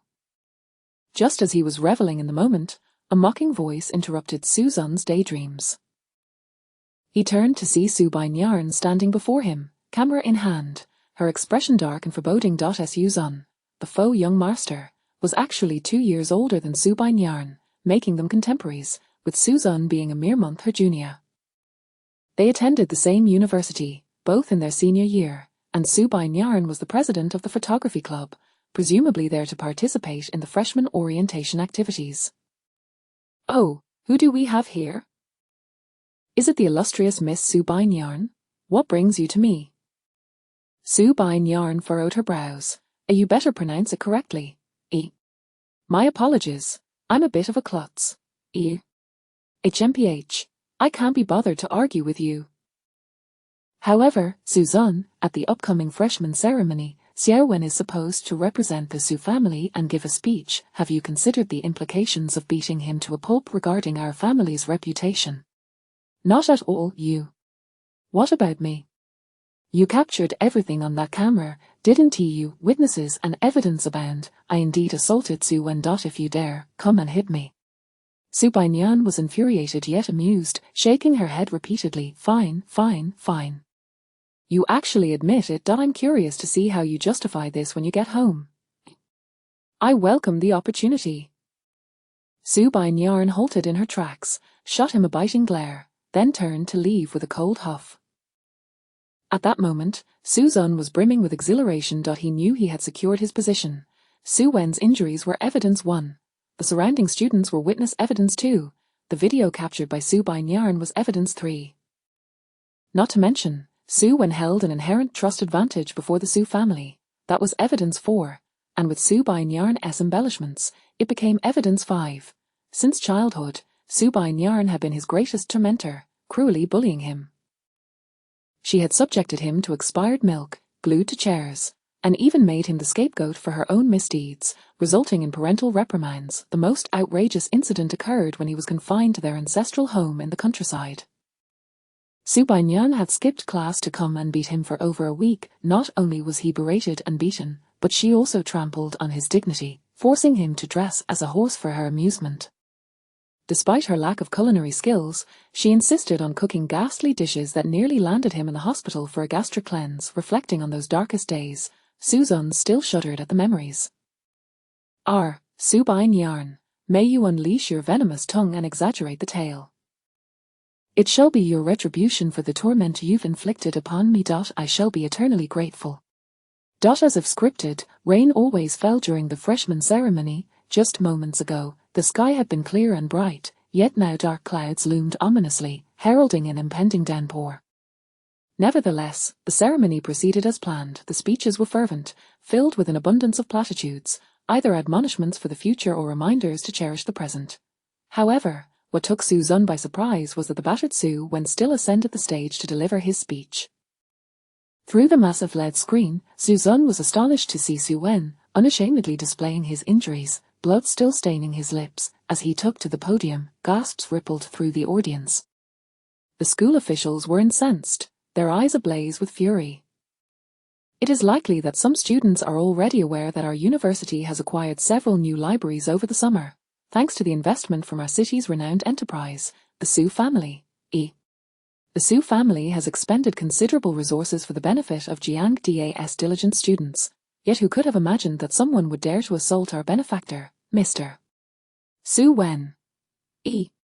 Not only is he an investor in the libraries, but he is also the representative from the Su family we have invited, and the future heir of the Su clan. To suffer such an egregious act of violence on our campus is truly disheartening, and utterly disgraceful. At that moment, Su Wen fittingly interrupted the principal's speech, his expression one of disappointment. Director, it's all right. A minor incident means nothing. However, what perplexes me is this. I merely wished to extend a helping hand, as I am aware he is a well-known impoverished student. I wanted to assist him, yet I cannot comprehend why he resorted to violence. Does Suzun harbor some misunderstanding towards me? Upon uttering these words, Su Wen quickly covered his mouth, hurriedly clarifying, I apologize, I misspoke, let us leave this matter behind, there is no need to dwell on it. His words ignited a storm of murmurs among the crowd, as merely suggesting to move on could not erase the incident from their minds. The audience erupted in a cacophony of voices, rallying in support of Su Wen. How unfortunate for young Master Su, his good intentions led to such a brutal backlash. Indeed, some people's poverty is well deserved. Yes. Young Master Su is truly pitiable. Look at the blood at the corner of his mouth. What a vicious attack. Suzun, that name rings a bell, yet, despite sharing the Su surname, why is there such a disparity? While there were supporters, there were also skeptics. Why do I get the impression that this Su Wen is rather theatrical? Surely he could have wiped the blood from his mouth instead of leaving it for show. I believe I've seen this Suzun before. Wasn't he recognized for bravery and commended by the school? How could he strike someone without cause? The doubters were few compared to the majority swayed by Su Wen's plight, their skepticism drowned in a tide of sympathy. Who is Suzun? That fellow should promptly come forth and apologize to young Master Su. Otherwise, he shall never graduate from our institution. We do not tolerate morally bankrupt students. As these words fell, Su Wen stepped forward, feigning a look of resignation. Let it be. I believe that Suzun did not act with malice. After all, children from impoverished backgrounds often possess a certain roughness we must strive to understand. Upon hearing this, countless individuals deemed Su Wen remarkably magnanimous, while they branded Suzun as morally reprehensible, a rogue. The more Su Wen appeared pitiable and vulnerable, the more it highlighted the cruelty of Suzun, who, despite his wealth, could not even defend his own honor. That wretch named Suzun was utterly despicable. The school officials were equally incensed by these remarks, determined to demand accountability. Suzun, come forth. Courage is to face one's responsibilities. To evade is shameful. Is this how you forget Jiang Das motto? Students like you are a disgrace to our institution. You are hereby given a formal reprimand. Should you fail to present yourself and offer an apology, we shall expel you without hesitation. Damn it, this wretched school can go to hell. Suzun laughed. If they desired an apology, he would grant Su Wen a heartfelt one he would never forget. After all, he would leave this place one way or another, might as well let the world remember his wild spirit. Under the gaze of the crowd, a lightning-fast figure dashed onto the stage, leaping towards Su Wen. Fractious clash. Chapter 11. Kneeling on campus, Suzun strikes out at his father just to be expelled. You insufferable green TBTCH, weren't you supposed to apologize? Allow me to express my apologies right now. I accuse you of spreading nonsense. I call you out for your slanderous schemes. Do you think I care about the Su family? After living a life worse than a dog for all these years, it's nothing but scolding and beatings. Nobody even knows I am a member of the Su family. I intended to leave, yet you insist on pushing me. Just because you are his biological son makes you special. I have neither provoked nor offended you, yet you continuously conspire against me. Do you think that just because I give you a smile, you can consider me an easy target? After being slandered, is it not justified to give you a taste of your own medicine? Prepare yourself, explode. As Su Wen's microphone was positioned right beside him, the impact of Suzun's strike resonated across the speakers, reverberating through the atmosphere like a haunting melody that struck everyone's ears. Su Wen was instantly left dazed, staggering to his feet but stumbling and collapsing after just a couple of steps. This was all due to Suzun deliberately restraining his strength. Otherwise, one slap would have turned Su Wen to mere pulp. Even so, Su Wen was in a dire predicament. On the big screen, his delicate, gaunt face was now bruised and battered, blood streaming from his nose into the gaps of his teeth, a pitiful sight indeed. Time seemed to freeze, the audience momentarily silent in shock, before erupting into a wave of incredulous murmurs. So, this is the infamous Suzun? He looks quite handsome, yet strikes with such ferocity. Dear sister, are you missing the point? The focus should be on what he just said. Did you hear? He claimed he was framed. I was wondering how a mere impoverished student could brazenly assault someone in front of so many witnesses. Turns out, he is merely a victim pushed to the edge. Does anyone understand the implications of what he just said? Could it be that he is also a young master of the Su family? But even servants of the Su family couldn't he possibly be impoverished? Observing the chatter around him, Suzun smiled. This was his sixth and seventh piece of evidence. Under the scrutiny of thousands, he had publicly assaulted someone.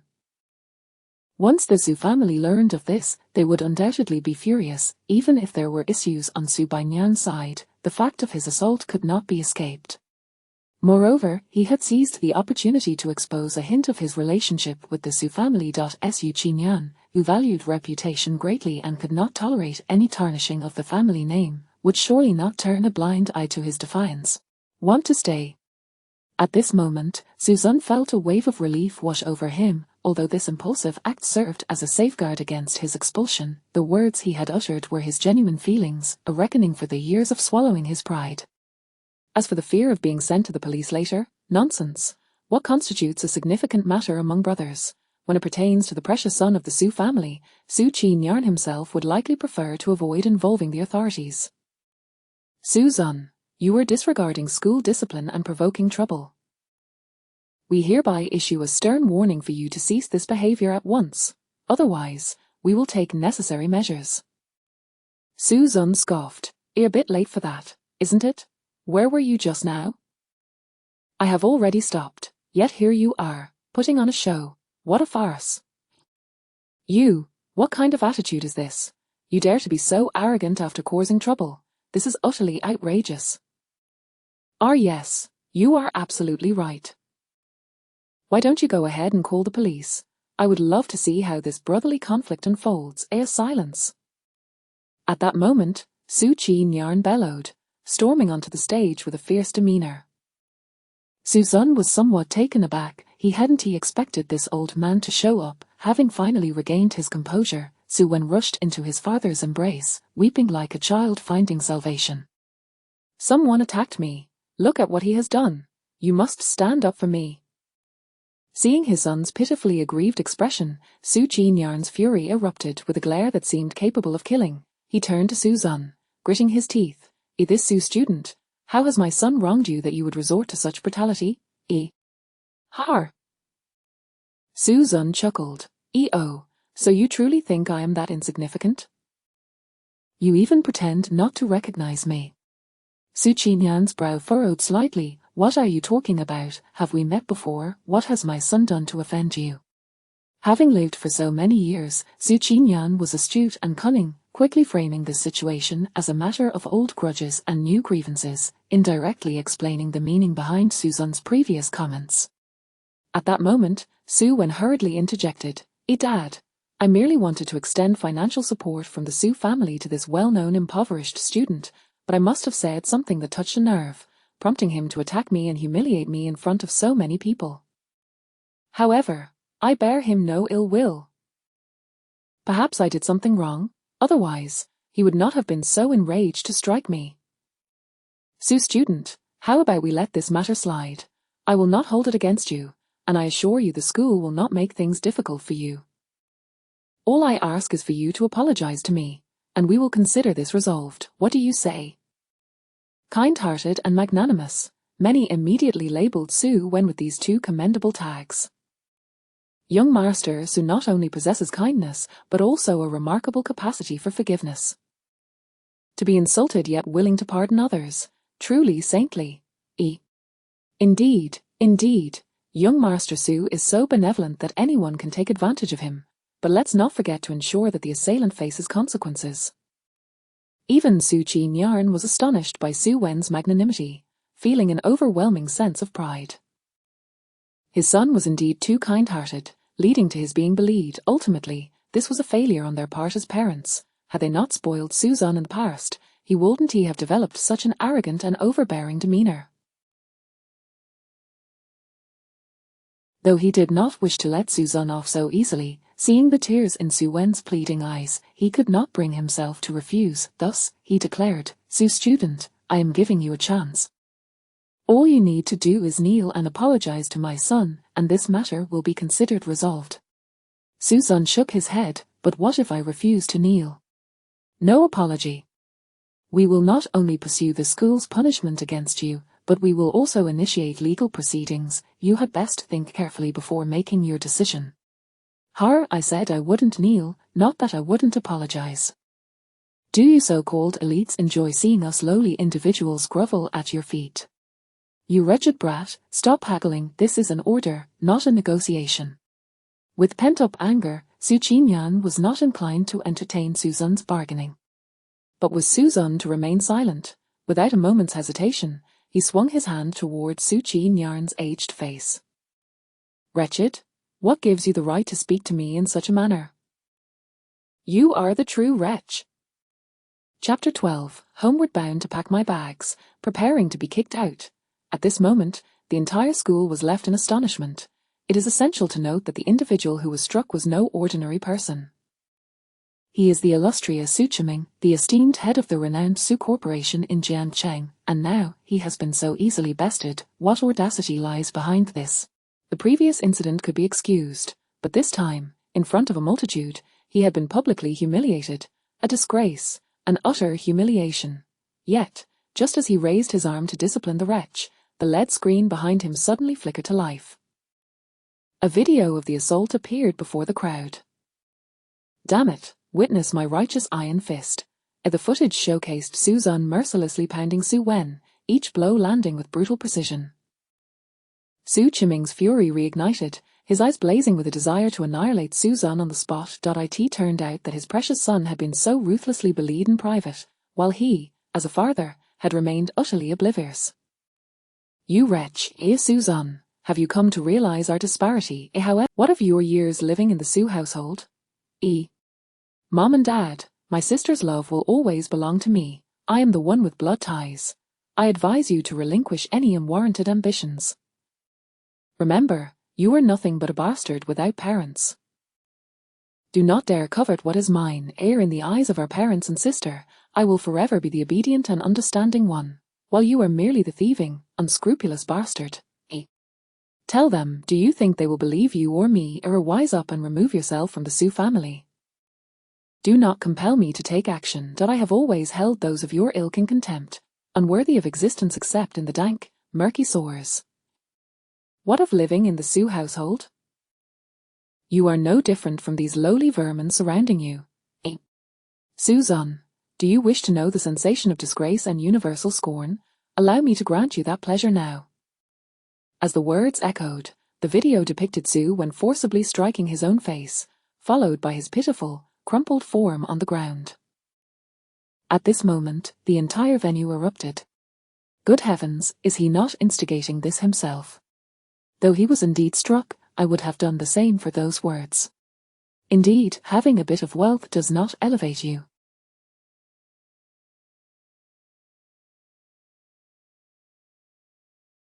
What do you mean by lowly vermin? Are we dependent on your charity? It seems the refinement of the wealthy is merely a aid. How foolish we were to address him as young Master Sue, when he truly looks down upon us. The Sue family is not blameless either. Did you hear their earlier conversation? It appears Susan is merely a foster child. No wonder that old Sue referred to him as a wretch. I thought it was merely a father's reprimand, but it appears he truly is his father. It is a pity that years of familial bonds cannot compare to mere blood ties. By the way, it seems Sue has only recently returned. I recall the news stating he grew up in a poor mountain village, known for his resilience and diligence. How quickly he has forgotten his years of hardship to turn and insult us. Truly despicable. At this point, Susan was utterly bewildered. What on earth was happening? The latter half of the video was sufficient. Who on earth decided to air the first half as well? Meanwhile, Sue was also horrified. The piercing gazes from those around him stabbed at his sensitive psyche, compelling him to bury his head in Sue Chimming's embrace, desperately seeking refuge. Yet, the more he did so, the more derision he encountered. Oh, how disgusting. One would think he was a woman, not a grown man, such a whiny, green tea type. The crowd was abuzz with chatter, while Sue Chimming's countenance darkened, unable to bear the scornful looks directed at him and his son. Shut it down. Turn off the video immediately. He bellowed, demanding the footage be terminated. He could never have predicted that someone would expose the connection between the Sue family and Susan, nor could he fathom that his once obedient and understanding son would utter such venomous words in private. Yet, in the face of familial reputation, Susan's grievances were utterly inconsequential. False. All of it is false. That video was deliberately edited to tarnish the reputation of the Sue family. Indeed, Susan is my adopted son, but the Sue family has cared for him meticulously over the years, providing him with luxury cars and everything he could desire. I have never wronged him.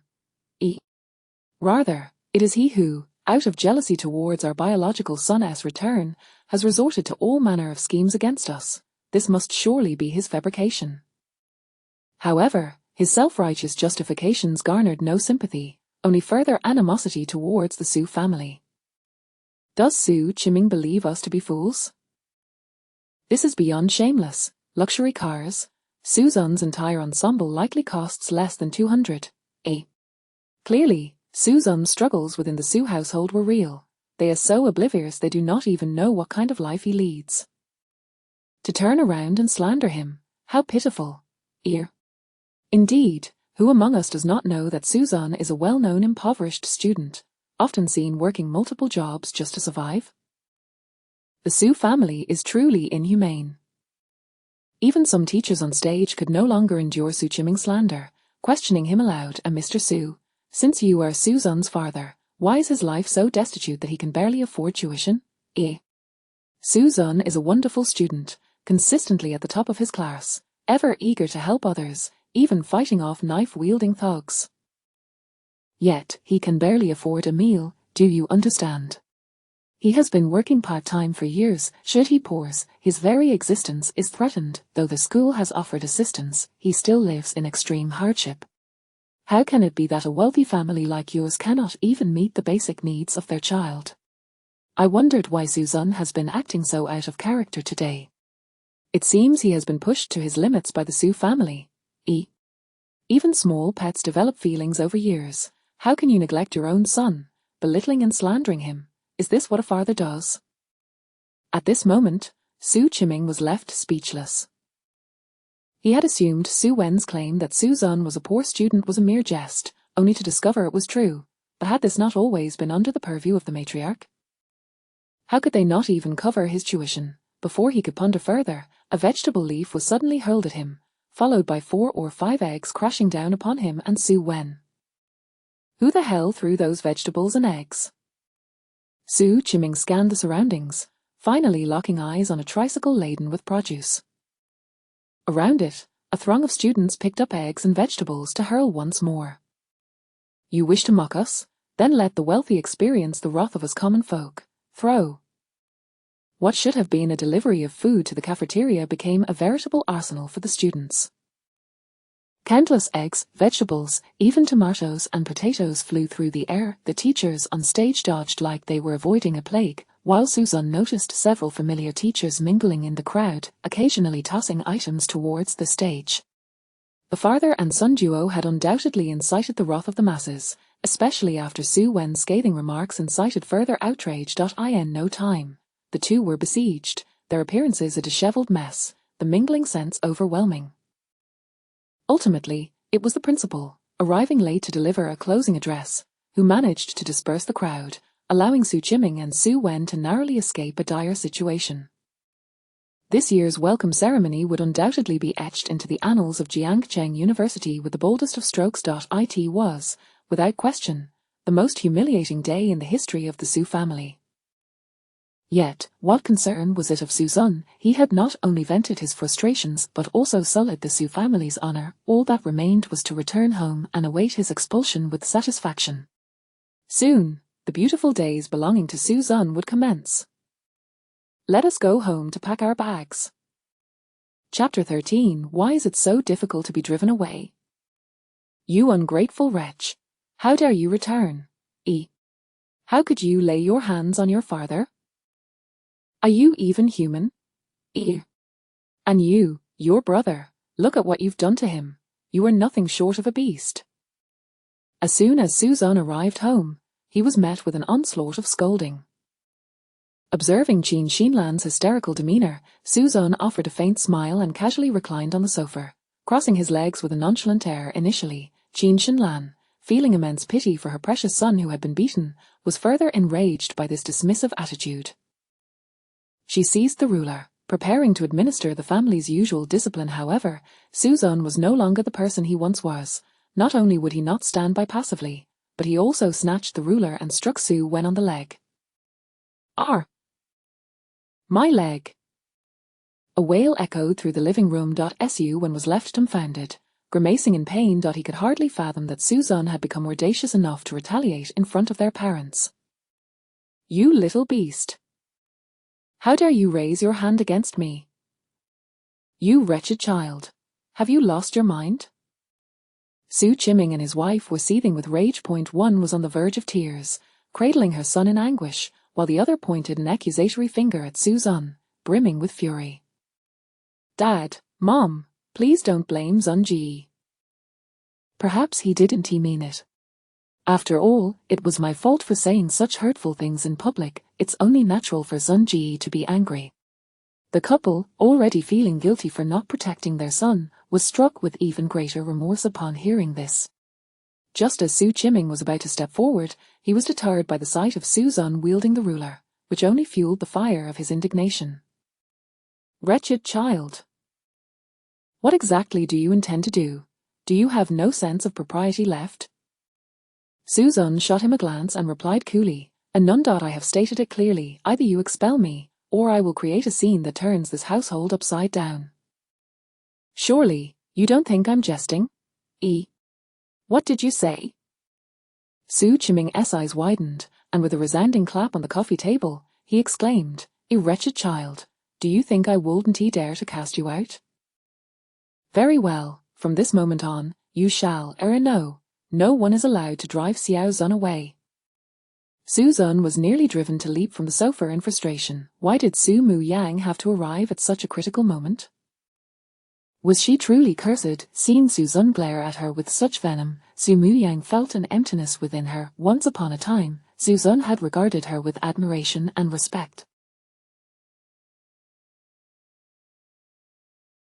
Now, however, his gaze reflected anger and disdain. She understood what this implied. Su Zun must have suffered some grievance. After several days of introspection, she recognized that many past events had been amiss, and she realized that this recently found brother was not as innocent and obedient as she had imagined. She began to scrutinize her brother and reflect on their shared history. In truth, her feelings for Su Zun were genuine. After years of companionship, he had become an inseparable part of her life. While she had been negligent at times, she had never regarded him as an outsider. Yet, for reasons unbeknownst to her, ever since her brother's return, her heart had taken a different turn. Su Wen was so obedient and understanding, and he was pitiable to the point of evoking sympathy. In contrast, Su Zun's flaws seemed magnified 1,000-fold: theft, deceit, claiming credit, all far more numerous than the transgressions of the preceding decades.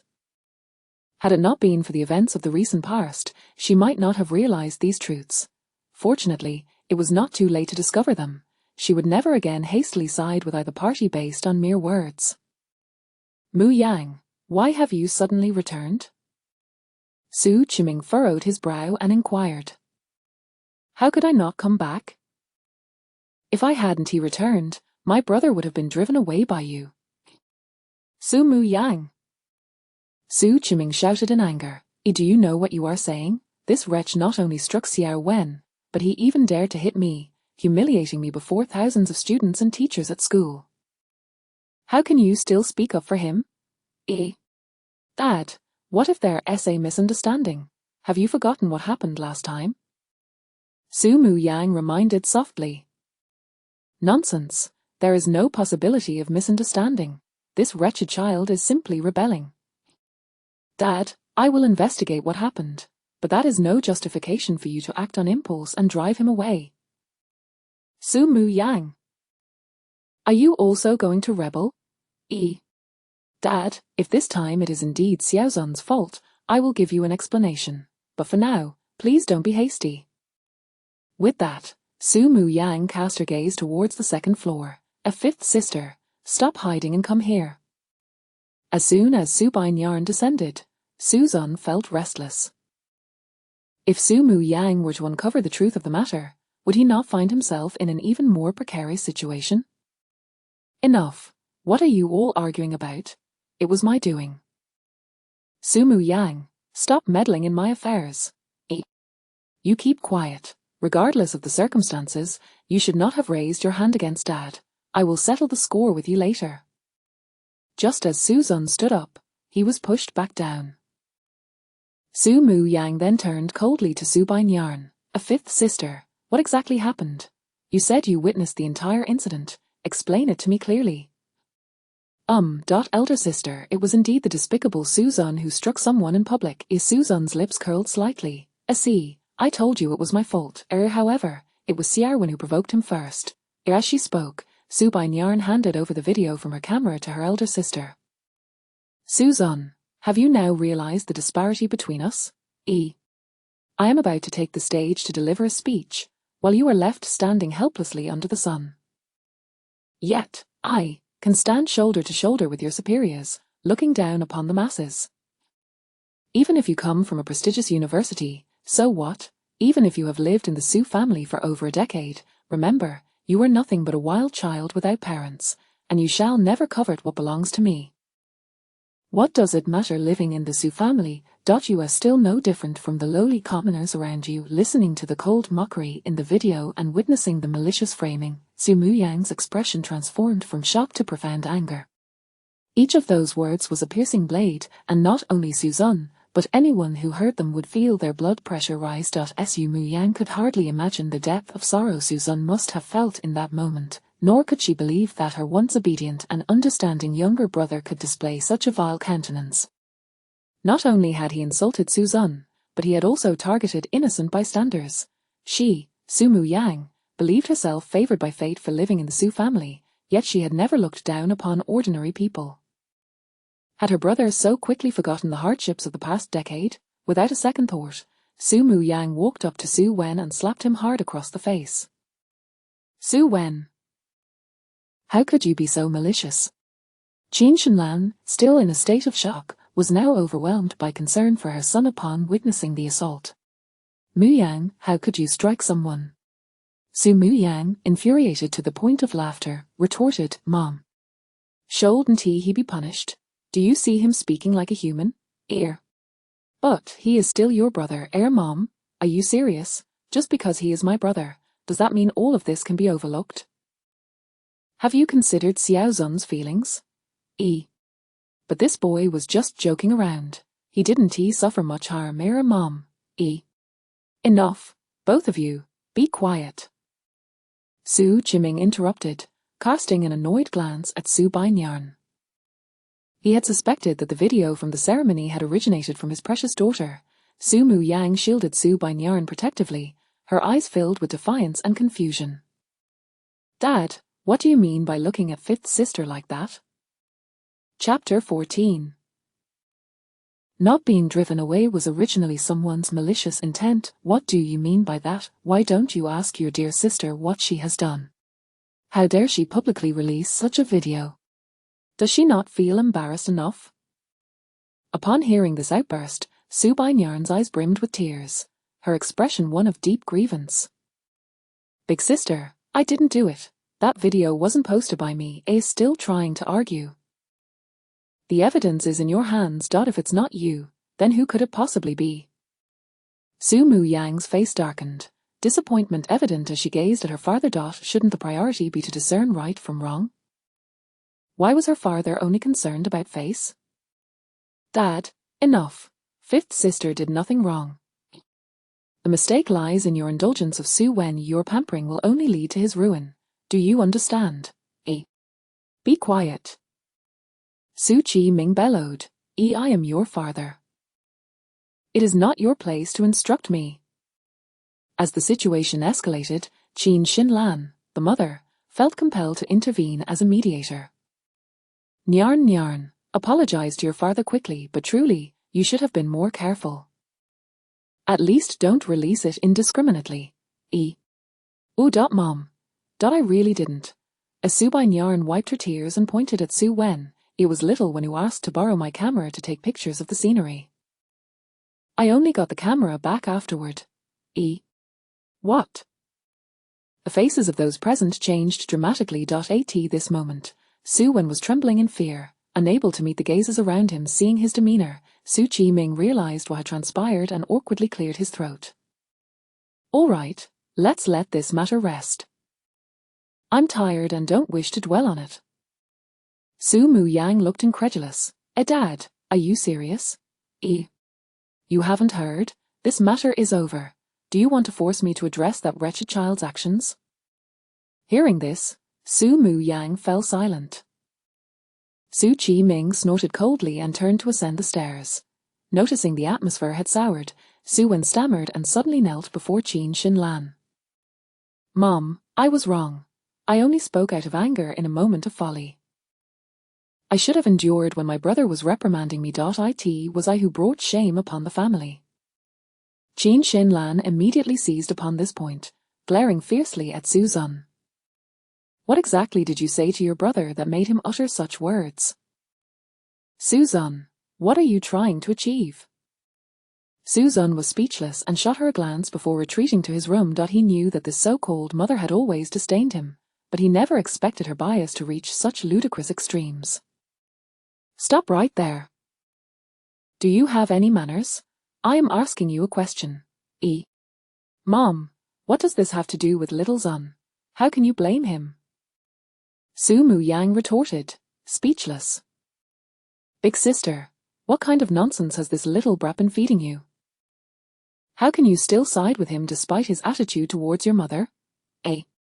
Oh dear, Mom. Never mind, it was pointless to argue. Su Mu Yang furrowed her brow and turned to ascend the stairs as well. However, after this incident, she had seen through Su Wen's schemes. In just a few words, he had managed to manipulate their mother, leaving her uncertain whether it was a good or bad thing. Lying in bed, Suzanne felt immensely troubled. Once again, he had not been driven away.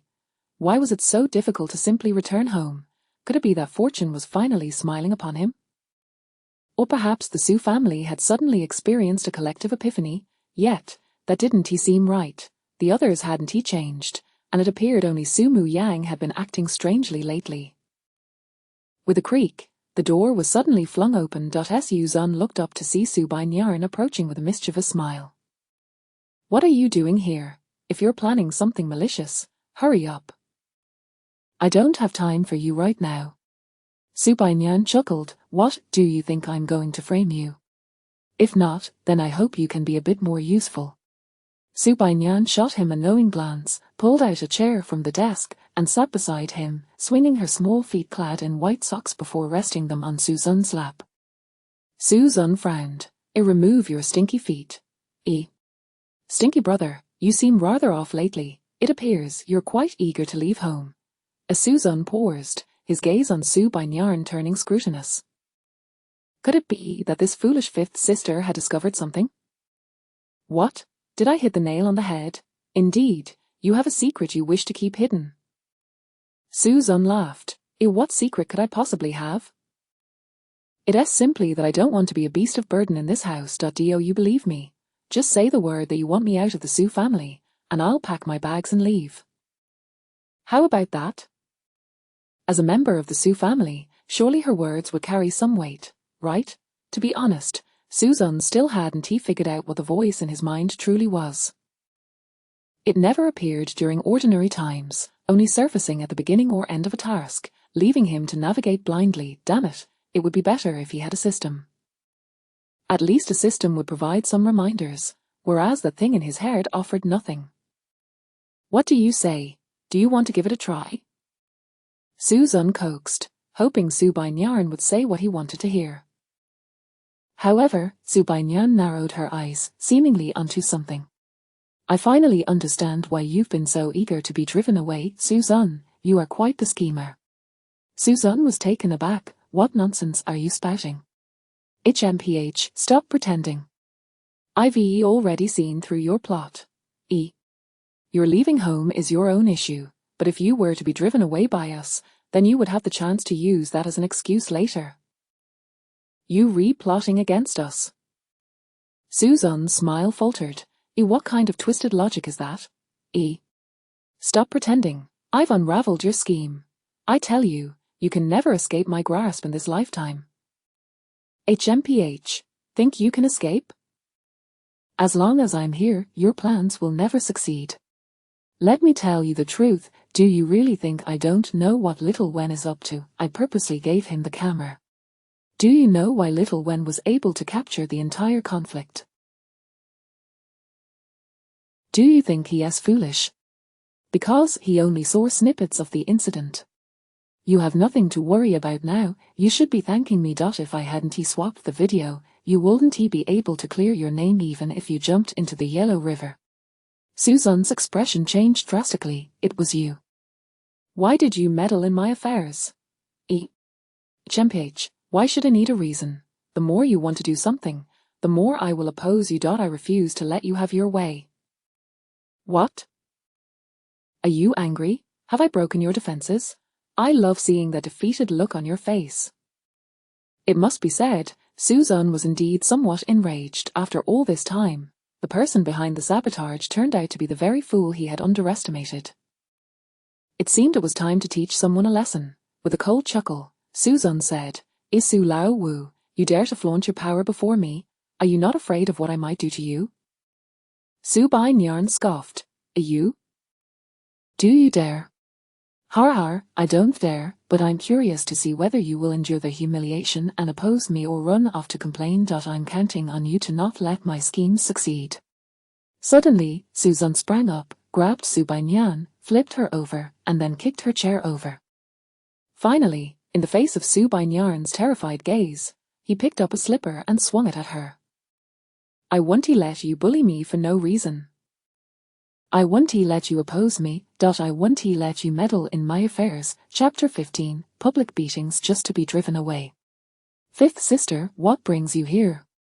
Upon seeing Su Baiyan emerge from the room with a sullen expression, Su Muyang furrowed her brow and inquired, "What troubles you? Why are you clutching your drum?" Su Baiyan, somewhat aggrieved, replied, Would you believe me if I said I was beaten by that loathsome Suzanne? I would have believed it in the past, but what about now? HMPH. Then why bother asking?" With that, Su Baiyan stormed off in a huff. Su Muyang cast an irritated glance at her pouting figure, feeling a surge of displeasure. "You little brat, what folly is this? Come back here and explain yourself." "I won't. If you have the guts, come down here yourself." Su Baiyan. As Suzanne had anticipated, Su Baiyan chose to swallow her indignation. In the past, given her temper as a young lady, she would never have tolerated such treatment. It was rather surprising how she was enduring this just to spite him. Things were becoming rather interesting. Since the Su family was unwilling to let go, he would take delight in bullying this precious daughter of theirs. The more she endured, the harder he would strike, eager to see who would crack first. "Zun, what is wrong with fifth sister? She isn't coming to trouble you again, is she?" "Nothing much, just had a little scuffle with her earlier." Su Muyang forced a smile, feeling a bit awkward. "Zun, I know you're just speaking out of anger, but I truly came to have a chat with you. I understand you feel wronged, but after all, he is our father. Could you please refrain from striking him in the future?" "Stop, enough. That is your father, but he has nothing to do with me." "Zun, fine, I don't wish to hear your nagging. I want to rest now. If you don't want to leave, just stand there and watch." Ultimately, Su Muyang's desire for a heartfelt conversation went unfulfilled. She knew that Suzanne was still harboring resentment and that his impression of this family would not change anytime soon. However, with her around, she believed she could foster harmony within this household. The priority was to keep a watchful eye on her own brother to prevent any unforeseen chaos from arising. In the following days, the Su household was unnaturally tranquil. Su Wen had evidently learned his lesson and refrained from further sowing discord. Previously, he had covertly incited division, knowing the family would side with him, but now, with the eldest sister clearly displeased, he did not wish to disappoint her again. However, Su Wen's newfound obedience was not favorable for Suzanne. With Su Wen refraining from mischief, Suzanne found himself devoid of any opportunity to exploit. Even when he sought trouble, Su Wen would strategically avoid confrontation. In short, he kept his distance, making it nearly impossible to encounter anyone. Today, Suzanne had intended to create a scene during dinner and beat Su Wen to a pulp. However, to his dismay, Su Wen, who usually lazed about, was working overtime at the company and did not return, which further fueled Suzanne's anger. He had thought to settle for beating Su Qiming instead, but Su Qiming vanished midway through his meal. It was as if they had foreseen his desire to stir chaos. Before him, apart from his sisters, there was only Qin Shinlan, making it inappropriate for him to unleash his wrath upon an older woman. Left with no choice, he redirected his target to the foolish fifth sister, Su Baiyan. "Foolish fifth sister, do not blame me for being ruthless, you can only blame yourself for crossing paths with me." At that moment, the mother and daughters were sprawled on the sofa, some engrossed in television, while others were occupied with their phones. Suddenly, Su Baiyan shivered and glanced at Suzanne, who was positioned near the staircase. "What are you staring at? Keep it up, and I'll gouge your eyes out." It was as if fate had conspired to deliver a pillow to a sleepy head, or water to a parched throat. Without uttering a word, Suzanne dashed in front of Su Baiyan, snatched her phone, and smashed it onto the floor with a resounding crash. My phone." But the ordeal did not end there. He plopped down on the sofa, hoisted Su Banyan's knee, and delivered a few forceful slaps to her backside, partially yanking down her pants. You bastard, how dare you hit me? Su Banyan cried out in anguish. I'm not just hitting you. I am going to thrash you. I'll teach you a lesson for your sharp tongue. I'll show you why flowers bloom so red. The sound of resounding slaps echoed through the living room, the sheer force of it revealing just how hard Suzanne was striking. The others on the opposite sofa were momentarily stunned, and when Qin Shinlan regained her composure, her fury erupted. You scoundrel, are you trying to rebel? Before Su Wen returned, Qin Shinlan had regarded Su Banyan as her most treasured possession. Not only was she young, but her sweet words were exceedingly charming. She had been coddled throughout her childhood, never suffering consequences for her mischief, yet now she was being beaten by Suzanne. You scoundrel! Stop this instant!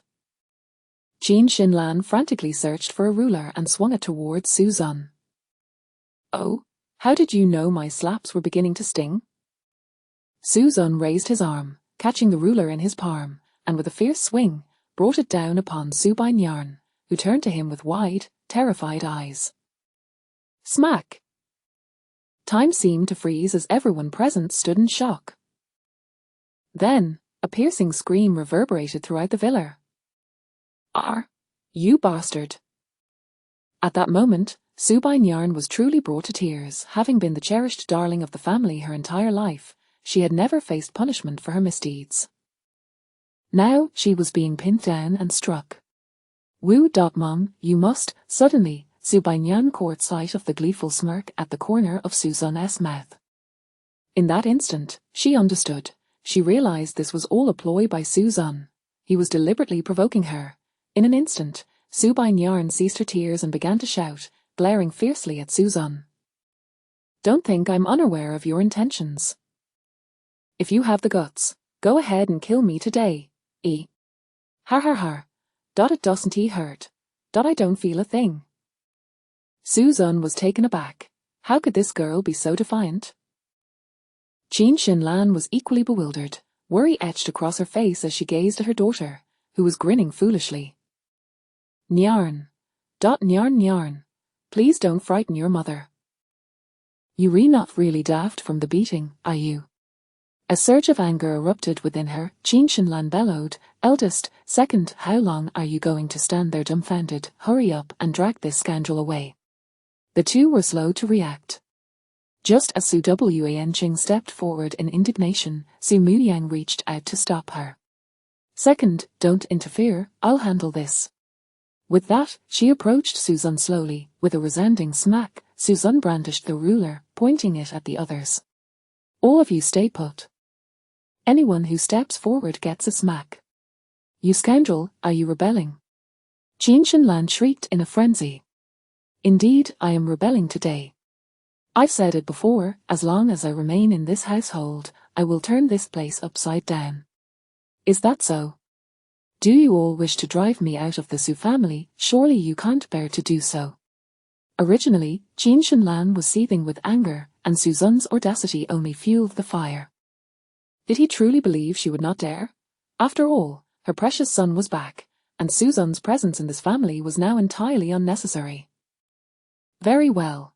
Do you truly think anyone cares if you're gone? Mom, stop. Upon hearing the voice, alarms rang in Suzanne's mind.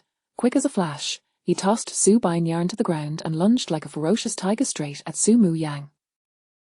Chapter 16, The Relentless Assault on Su Banyan continues unabated. Suzanne firmly covered Su Muyang's mouth, whispering urgently in her ear, I warn you, it would be best if you remain silent. Upon finishing his warning, he turned to Qin Shinlan and flashed a disarming smile. All right, you may continue now. Qin Shinlan was already seething with rage, and upon witnessing that provocative grin, she erupted in fury. Suzanne! What on earth do you intend to do? Release your elder sister at once. If you do not cease this nonsense, do not make me resort to family discipline. Suzanne retorted with a scoff, enough of your prattle. What were you about to say? I am all ears. What was I just saying? Qin Shinlan realized suddenly, her anger surging, do you think you are anything of consequence? Let me tell you, this matter is far from over. I will ensure that you ensure what about me? What do you mean by that? I do not know, I want you to say it. You insolent fool, do you dare to be so arrogant? I shall now declare that I will, yes, just like that, go on. You little wretch, do you think I am afraid? I now declare that I will expel you. As the final words hung in the air, Suzanne wore a victorious grin. Suddenly, Su Baiyan screamed. Mom, I feel like I'm going to split apart. What? In an instant, Qin Shinlan rushed to Su Baiyan, her face filled with concern. Nyan Nyan, my dear Nyan Nyan. Mom is here. I will definitely seek justice for you. Su, oh dear, do not concern yourself with him. I am in so much pain. Am I going to die? You will not, you will not. I will fetch the medicine box right away. Qin Shinlan hurriedly dashed off in search of the medicine box. Meanwhile, the smile on Suzanne's face froze instantly. Just when victory was within his grasp, Su Baiyan chose this moment to cry out in agony. Su Baiyan. What are you going to do? I am an injured party, you cannot lay a hand on me. Seeing Suzanne approach slowly, Su Baiyan truly panicked. Given her severe injuries, surely Suzanne would not dare to strike her again. Elder sister. Save me. Suzanne is going to hit me again. He has made a move. He struck again. Is Su Mu Yang, unable to fathom where Suzanne found such strength, could only watch helplessly as Suzanne raised his hand. As she gazed at that arm poised to strike, Su Baiyan nearly fainted, yet the anticipated pain did not arrive. Just as Suzanne's hand came crashing down, it suddenly halted, gently tapping the spot where she had been about to be struck, his expression a blend of amusement and mockery. What exactly do you want? Su Baiyan swallowed hard, suddenly realizing she might have gone too far. Oh, nothing much, but since you wish to play, I shall indulge you, ha. With that, Suzanne calmly ascended the stairs, as if he had merely participated in a trivial game. It was only when the chilling sensation crept over her that Su Baiyan understood not only had she been struck, but she had also been humiliated in a most degrading manner. Moreover, it seemed she had unwittingly allowed herself to be taken advantage of. You scoundrel! I will have my revenge. Unfortunately, her injuries rendered her incapable of moving without pain, leaving her to cry out in anguish. Tears of humiliation streamed down her face as she vowed that Suzanne would pay dearly for this transgression. Fifth sister, thank you for interrupting Mom just now. Otherwise, ere that moment, Su Mu Yang approached Su Baiyan, filled with both concern and gratitude. Su Baiyan gritted her teeth. I did it for my own sake. This matter with him is far from over. He shall not escape retribution. Fifth sister, Suzanne has been acting quite strangely lately, clearly on the brink of a breakdown. Can you not endure for a little while longer? Elder sister, are you serious? Just look at what he has done to me. But was he not the one you insulted? Moreover, you bullied him quite a bit when you were younger. As Su Baiyan's eyes widened in disbelief. Elder sister. Enough.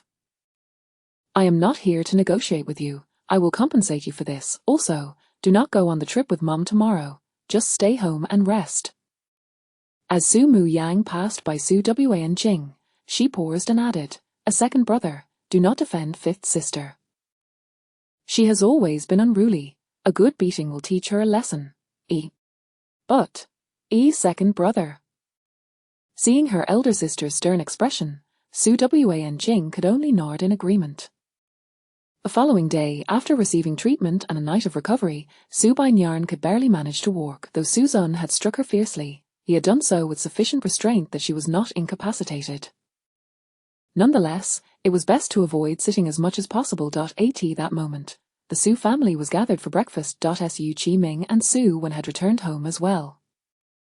With the head of the family present, it was impossible not to mention yesterday's events. Hey, where is your precious fifth sister? Has she been rendered bedridden by my blows? Su Mu Yang's motion of serving breakfast halted abruptly. At these words, Su Qiming frowned, his tone laced with anger and suspicion. What do you mean, you hit fifth sister?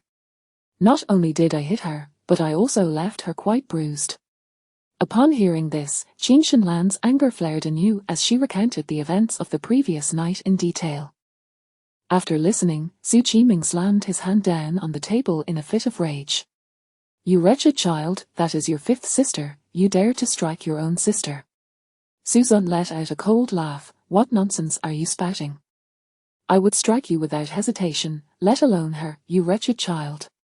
Su Qiming seized a plate, ready to hurl it at him. Su Mu Yang hurriedly intervened. "Dad, calm down. Yesterday fifth sister was being insufferable, and she needed to learn a lesson. This is not a lesson, my precious daughter has been beaten to that extent by this scoundrel, what right does he have?" "Oh come on, Dad, it's just two kids fighting. It's not a big deal. Elder brother, do not speak up for this wretch, I am going to check on fifth sister, I will deal with him later." After Su Qiming left, the dining table fell into a heavy silence.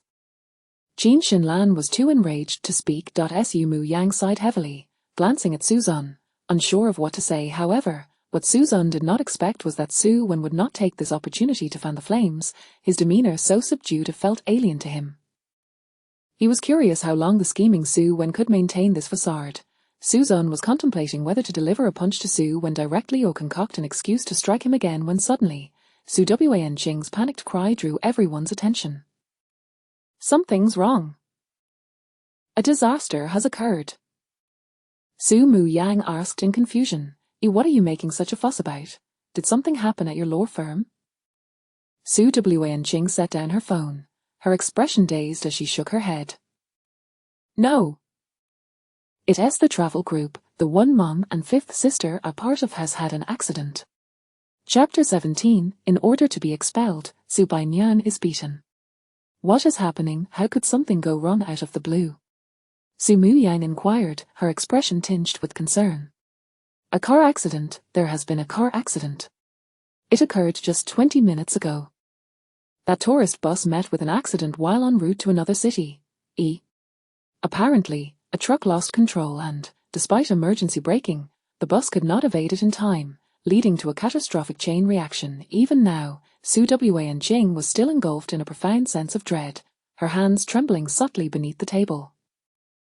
The tickets for the trip had been issued by her law firm, and with no time to attend, she had taken the luxurious 7-day trip tickets home. Moreover, it was through her persuasion that her mother and younger sister decided to embark on this journey, as they had little else to occupy their time. The tour group departed at 7 in the morning, and little did they know that not long after hitting the highway, calamity would strike. Had her mother and sister truly gone, she feared she would never forgive herself for the rest of her life. When Su Mu Yang and Qin Shenlan saw the news on their phones, their faces paled, especially Qin Shenlan, who had genuinely wanted to go on the trip. Had Su Bainian not been beaten and unable to attend, she might very well have found herself in that tragic accident. Suddenly parched, Qin Shenlan hurriedly gulped down some water. This can't be true, how could such misfortune befall us?" Su Wanqing replied, somewhat exasperated. "Mom, a colleague of mine has family members who went. They just asked me what to do, there's no way this is a hoax."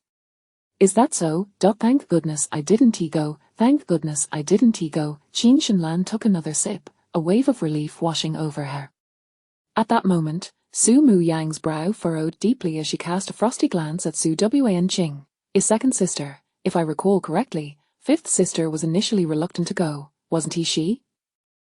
Was it not you who insisted she accompany mother? Do you not owe us an explanation?" Su Wanqing's expression shifted. Eldest sister, how could I explain this? How was I to know such a thing would happen? You were the one who encouraged her. Though fortunate to have narrowly escaped a disaster, you still bear some responsibility." As she spoke, Su Mu Yang suddenly turned her gaze to Su Xun. Zun was taken aback. "Why are you looking at me? You can't possibly think I have any responsibility in this." "You indeed share some responsibility. Had it not been for you, mother and fifth sister would have been in peril. Second sister, you ought to be grateful to Xiao Zun. Were it not for him, you would be in hot water." Su Wanqing was momentarily flummoxed. What does he have to do with this? What do you mean? What does it have to do with him? If Xiao Zun had not beaten fifth sister, she wouldn't be bedridden. If fifth sister hadn't been incapacitated, she and mother would be on that bus right now. Do you not see the connection? One could say Xiao Zun has done you a favor, so when father comes down, you ought to know how to proceed. Su Wanqing offered a helpless smile, realizing they were all waiting for her. However, although she found the reasoning somewhat strained, she did not wish to oppose her elder sister's wishes at this moment. Suddenly, she recalled the incident at the last banquet. Could it be that Su Zun had acted with intent this time as well? Why else would he have inexplicably gone berserk and struck someone? After all, she had yet to apologize to Su Zun for the misunderstanding from the last time. Perhaps this could be considered his way of helping her. Su Zun, unfazed by the convoluted reasoning, wore an expression of sheer disbelief. Seriously? How can this possibly be connected to me? Qin Xinlan, already riled up, vehemently opposed Su Muyang's assertions. What does this have to do with him? He is merely a coincidence. We are simply fortunate. Su Muyang retorted. Mom, have you forgotten so quickly about what happened at the banquet? One thing has nothing to do with another. He did indeed notice something amiss last time, but this time it has no bearing on him whatsoever. Qin Xinlan's tone was dismissive, showing no regard for Su Zun's supposed assistance. Understanding that it was futile to argue further, Su Muyang pleaded, fine, let us consider it a coincidence, but this coincidence has allowed you to avert a disaster, therefore, let yesterday's events pass. At the very least, do not exacerbate the situation in front of father. As if summoned by fate, just as her words concluded, Su Qiming stormed down the stairs, brandishing a belt. You little brat! How dare you beat your fifth sister like that? I will skin you alive today. Su Muyang's complexion shifted dramatically as she rushed forward to intervene. Dad, what are you doing? Are you going to lay hands on him too? Step aside. If you can't feel for your fifth sister, who has been so brutally mistreated, how can you possibly defend this little wretch? Is this how you act as the eldest sister? Dad.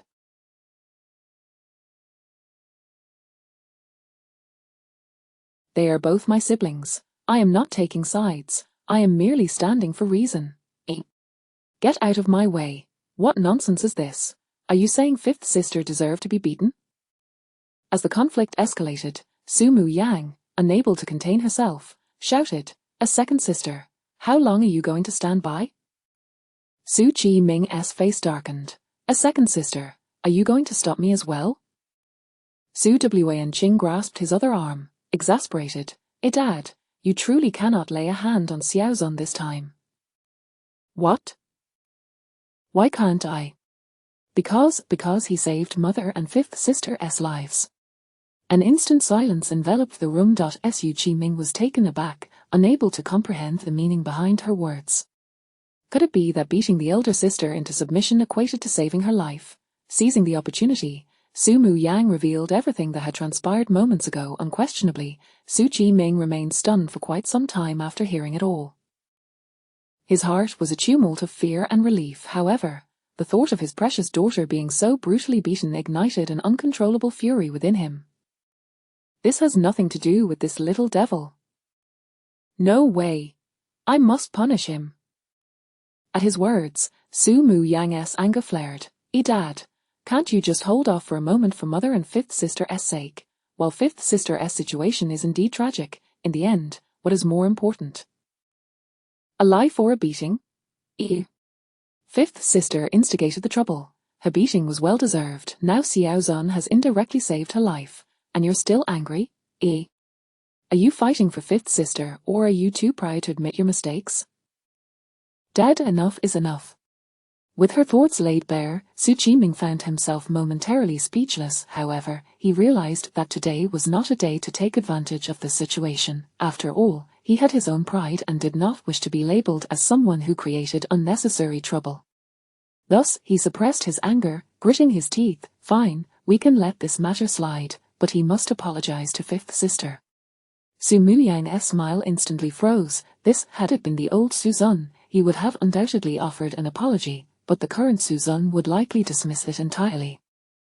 Even if she personally intervened, it was doubtful he would pay any heed, yet to her surprise, Suzanne agreed. Fine, I will apologize. No one noticed the fleeting smirk that graced Suzanne's lips. Su Mu Yang's joy was palpable. Is Xiaozan, you truly are willing to apologize? Suzanne nodded. Of course, I am a man who speaks the truth. With that, Suzanne ascended the stairs. Su Qiming had not anticipated Suzanne's sudden compliance, which only fueled his simmering ire further. However, there was little he could do. After all, he had made the statement himself and could not very well retract it. At the entrance to Su Bainyan's room, several of them attempted to enter, but Su Mu Yang blocked their way. Since Xiaozan is going to apologize, let him have some dignity. Do not watch over him so closely. Su Qiming felt somewhat displeased, yet he did not insist, waiting quietly outside. Little did they know, scarcely had Suzanne entered when anguished cries echoed from within. You bastard, how dare you hit me? Chapter 18. The return of the fourth son of the Su family in the bedroom. Su Bainyan lay on her bed, engrossed in her phone, transforming her fury into a fervent desire to shop, adding items to her cart with abandon. This looks nice, and this too. Even if this one is useless, I'll buy it anyway, she mused. By the way, what was Dad here for just now? Never mind, back to shopping. Just as she lost herself in the distraction, the door creaked open unexpectedly. Who permitted you to enter? Su Bainyan furrowed her brows immediately, casting an irritable glare towards the entrance. Although she felt considerably better today, it did not erase the humiliation she had endured yesterday. Suzanne lingered for a moment behind the door before approaching the bedside with a blank expression. Su Bainyan was puzzled. Just as she was about to inquire about his intentions, his large hand suddenly shot up. In an instant, panic surged within her. What are you doing? I advise you to be kind. Kind? Let me show you kindness right now. Smack. With precision, he delivered a swift slap. A wail echoed in response. You scoundrel. Smack, smack, smack. Suzanne unleashed a flurry of well-timed strikes, making Su Bainyan's eyes brim with tears. Yesterday, at least he had found an excuse. Today, he acted without a word. It was undeniable that Su Bainyan was truly terrified, turning with tear-filled eyes and a pitiful demeanor.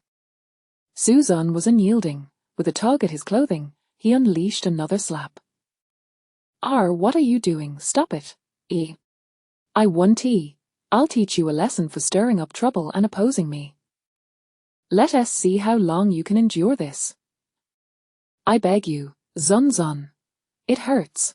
I swear I won't do it again. Spare me your pathetic pleas. I'm not even using my full strength, so why are you putting on such a show? Su Bainyan's anger mixed with humiliation. I warn you, if you continue like this, I will call for help. Go ahead, call. Let us see who can save you. Our help, big sister, save me, Dad, save me.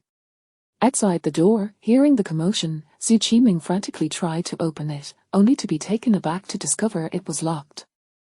Instantly, both he and his wife were filled with fury. Qin Shinlan, torn between anger and concern, shouted, Old Su, hurry and open the door.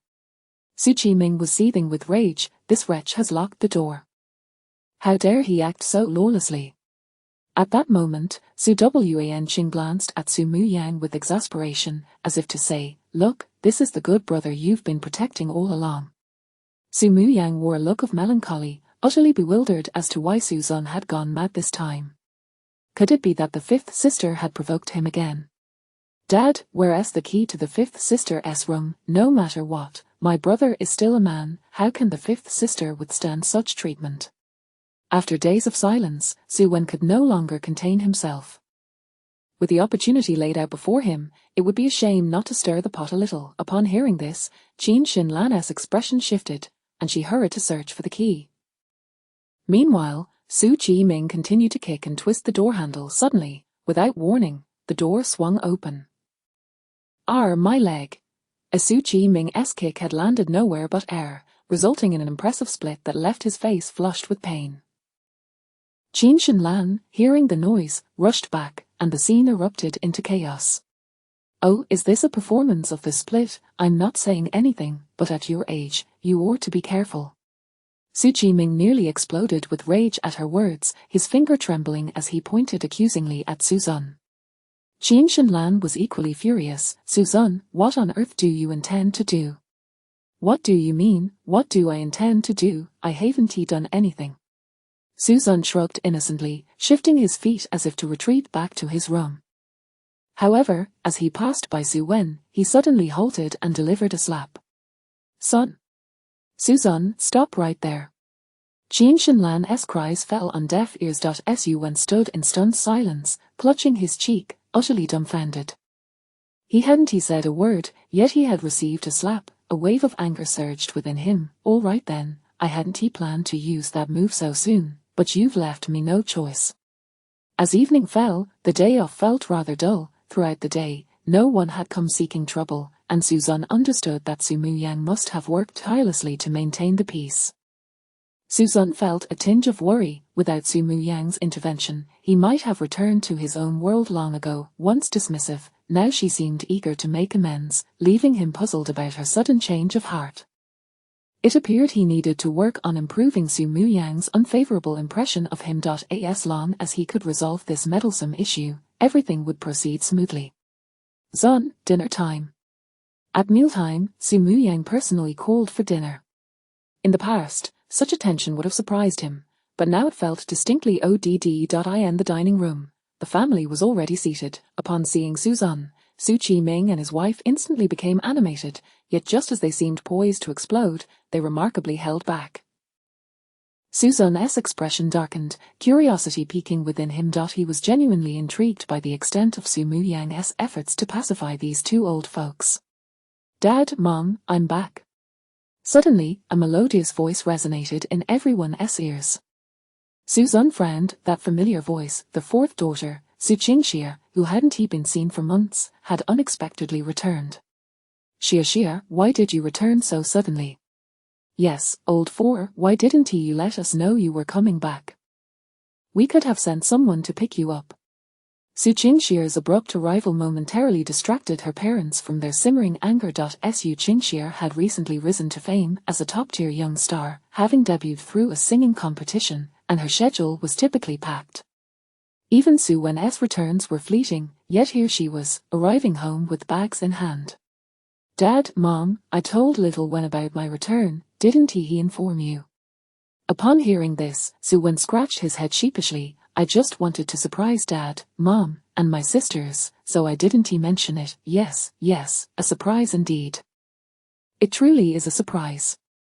Qin Shinlan quickly took the luggage from her. "All right, it's just in time for dinner, let us hurry to the table." "But Xia, are you planning to stay for a while?"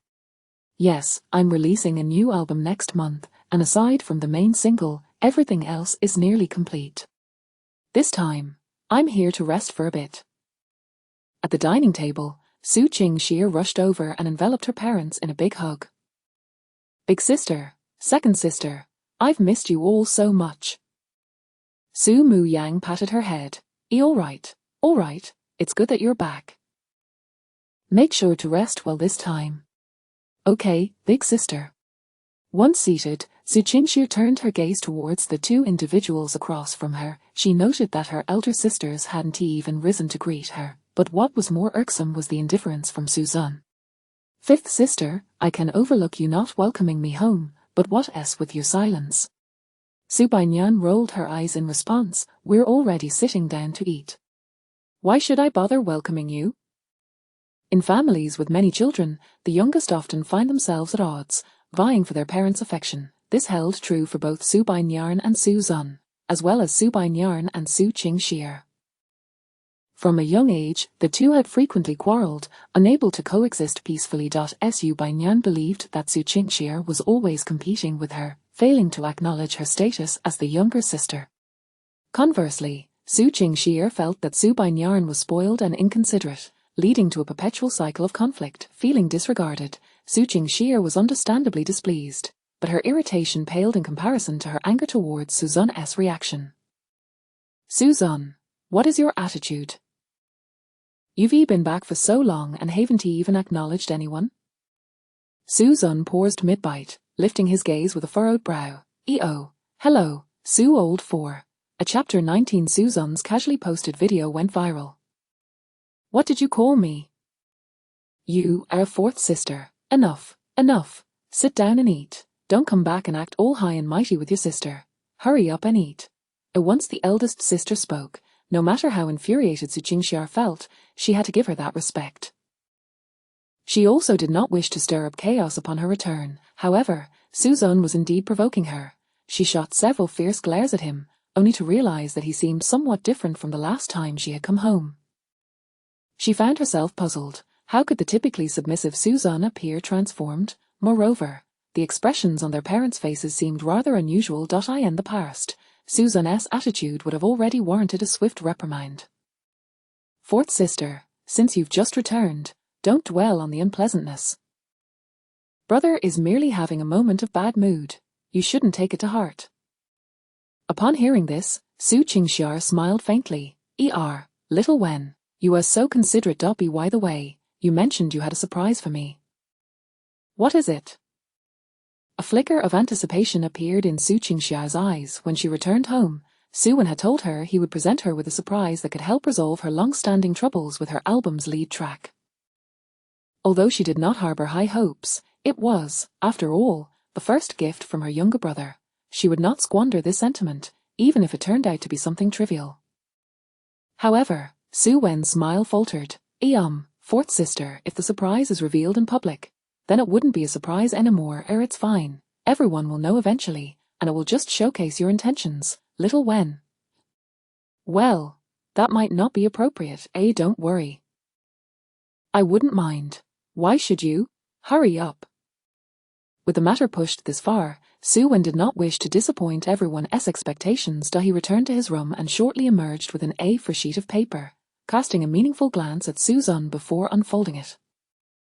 Though it was merely a glance, Suzanne caught the moment and felt a tinge of confusion. He sensed the same bewilderment from Su Qingxiar as she received the paper, yet, when she read the contents, her expression transformed into one of excitement. Little Wen? Did you write these lyrics? Su Wen nodded, scratching his head in embarrassment. Yes, I wrote them inspired by my feelings. I hope they're not too embarrassing. I just don't know if they'll be of any use to you, fourth sister. Of course they're useful. The contents of the paper were undoubtedly the most profound lyrics she had ever encountered. Themes of hard work, ambition, and perseverance suggested it was an inspirational song, nothing like the insipid lyrics she had previously seen. It was filled with depth. The reason her lead track had remained undecided for so long was her inability to produce lyrics of substance. And now, these words were like a timely gift. Fourth sister, as long as they're useful to you, I'll be pleased, but it's a pity I don't understand music. I only have the lyrics without the melody. Su Qingxiar shook her head repeatedly. It's all right. Good lyrics can fit any tune. With such excellent lyrics, any melody will suffice. Little Wen, you've truly helped me tremendously. The others, lacking musical knowledge themselves, were delighted to see Su Qingxiar so happy. Su Qiming and Qin Shinlan were especially pleased to discover their precious son had such talent. It was evident how much their fourth child loved music. It was no wonder this had moved her so deeply. Truly, he was their son. Only Suzanne remained indifferent, finishing his meal before retreating to his room. He knew that music in this world was exceptionally primitive. The music available was unbearable for someone like him, who had been accustomed to the finest sounds. As for Su Wen, what remarkable lyrics could he possibly write? Words about cars, money, and women were hardly impressive. Truly inexperienced. Suzanne muttered under his breath, yet Su Qingxiar caught the remark. Despite being siblings, how could the disparities be so vast? One had already penned lyrics of such value, while the other could only harbor jealousy. The contrast was stark. During dinner, Su Qingxiar began composing melodies in her mind. She certainly did not wish to waste such brilliant lyrics. She was determined to create the perfect song for them. However, after an entire night of contemplation, she felt that the tunes she devised lacked a certain essence. She sought inspiration from Su Wen, only to find he could not provide a satisfactory answer. Consequently, she spent the entire night in a state of anxiety. That night, Su Zun was not idle either.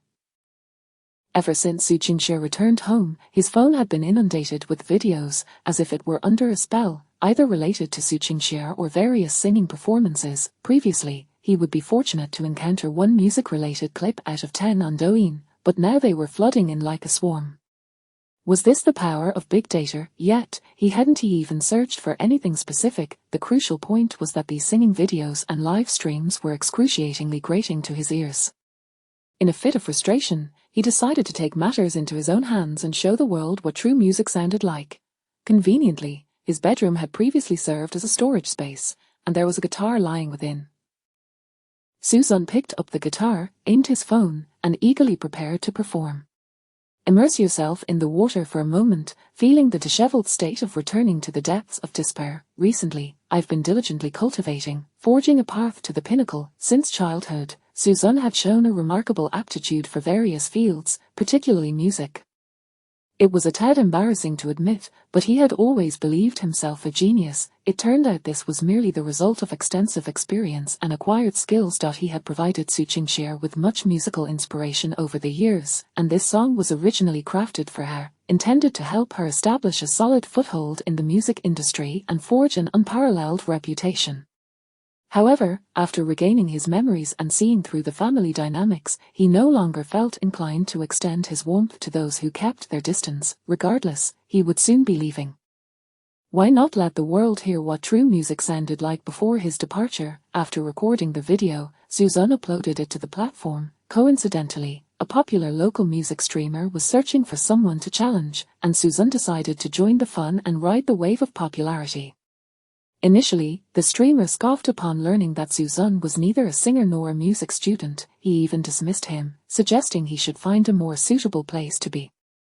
The barrage of comments from viewers also implied they thought Su Zun was merely there to amuse them. However, once Su Zun completed his performance, the comments erupted into a frenzy of a 666. In a world where even the faintest hint of talent could be easily overshadowed, Su Zun's song was a resounding revelation. Wow, the opposing streamer is incredible. Is this a love song? It's simply breathtaking. Indeed, the lyrics were so motivational and ambitious, yet it transformed into a melodious R&B love ballad. Bravo! Oh, streamer, please sing that again. My heart melted. It's just too lovely. The opposing streamer has the full version on his profile. Everyone, go listen. Why doesn't the streamer show his face? With a voice that good, he must be quite handsome. I'd love to see him sing live. In a mere 10 minutes, Su Zun's video garnered thousands of likes. However, he chose not to respond to the viewers' messages. He switched off his phone and prepared for sleep. Su Zun was aware that this video had a high chance of going viral, but it would require some time to gain traction. Little did he know, his casually posted video had indeed exploded, dominating various trending lists within mere hours. By the following morning, the user named Zunsu had become the subject of fervent discussion among countless individuals.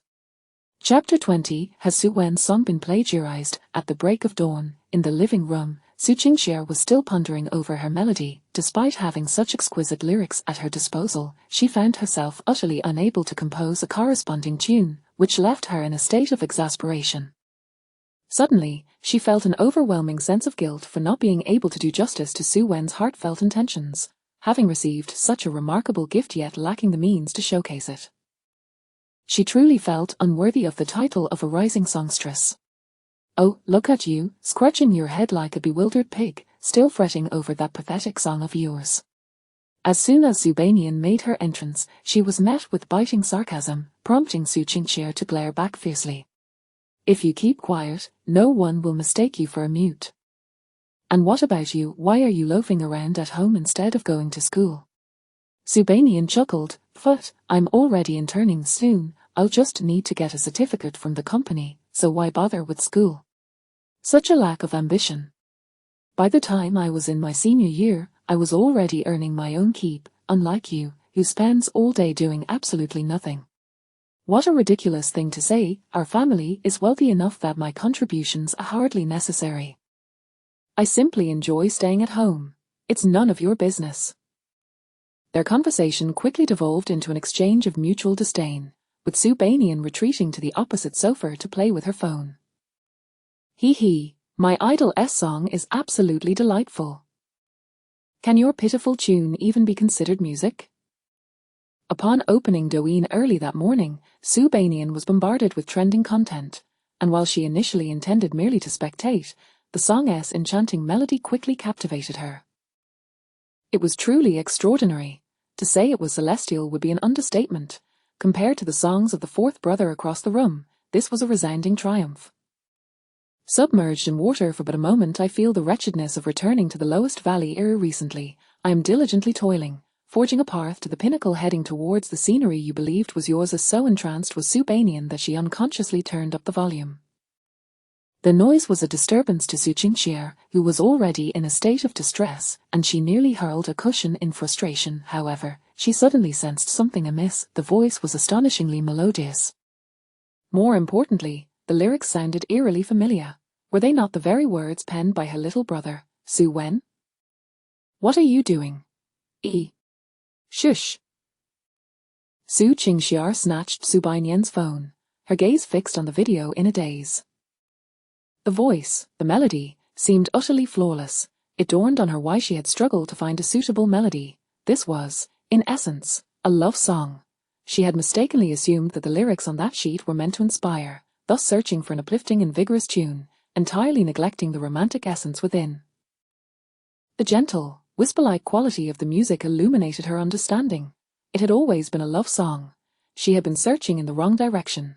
Yet, if Little One had claimed it was an inspirational song, why did the RB melody resonate so well? Su Qingxia was engulfed in confusion. The clarity she once had was slipping away. HMPH, are you shocked? Indeed, for someone like you who holds oneself in high regard musically, hearing this song must feel like a death knell. Now do you grasp that there are those more talented than yourself? Compared to your songs, these are simply on a different level. Su Qingxia was utterly bewildered. She was indeed taken aback. Alone, she feared she could never compose such a song or conceive of such a melody. Grabbing Su Banian by the shoulders, she exclaimed, "Where did this video come from? How did you obtain it?" "I downloaded it online. This song has gone viral. Don't you surf the web?" "What?" Su Qingxia opened her phone and was met with a plethora of trending searches about the song. There were not only recorded versions but also live performances. Without exception, each rendition was captivating and unforgettable. Belonging to So that's what the song is called. But why are the lyrics identical to what Little One gave me? Su Qingxia, in a daze, sank back onto the sofa, replaying the video on her phone over and over again. Are you all right? What else with that expression? Su Banian, uninterested, continued sending private messages to her idol. Idol, when will you make an appearance, or when will you have a live performance? If that is not possible, could you release a single? I want to listen to it all day on my phone. After sending the message, Su Banian cradled her phone to her chest, a radiant smile gracing her lips. Though the idol had yet to reveal their face, that hand, that voice, screamed of a handsome figure. How she longed for the opportunity to hear a live performance. Yet, why does that voice sound so familiar? And the background seemed somewhat recognizable. Little did they know the turmoil Su Qingxia was enduring that day. After a day of reflection, she had begun to harbor a suspicion. Although her understanding of her brother Su Wen was limited, given his past experiences, he had never engaged with music. How could he have penned such profound lyrics? Could it be that Little Wen had plagiarized? Yet, he was always so considerate. How could he commit such an act? Despite their brief time together, she wished to believe in her brother, convinced there must be some misunderstanding. Once he returned, everything would be made clear. At last, the others returned home from work. As soon as they stepped through the door, Su Qingxia pulled Su Wen aside into a corner. "Fourth brother, what is it that has you so secretive?" Su Qingxia raised her head, a serious expression crossing her face. "Little Wen, tell me honestly, did you truly write those lyrics?" Su Wen's heart raced, but he maintained a composed facade. "What are you talking about, fourth sister?" "Of course, I wrote them. What is wrong? Then what is going on here? With that, Su Qingxiar opened her phone. Upon seeing the video, Su Wen's brow furrowed, yet he remained unperturbed. He had anticipated that fourth sister would inquire about this matter, but he had not expected a video to exist. Nevertheless, he was fully prepared, unfazed by other skepticism. He immediately adopted a look of feigned innocence. A fourth sister, are you doubting me?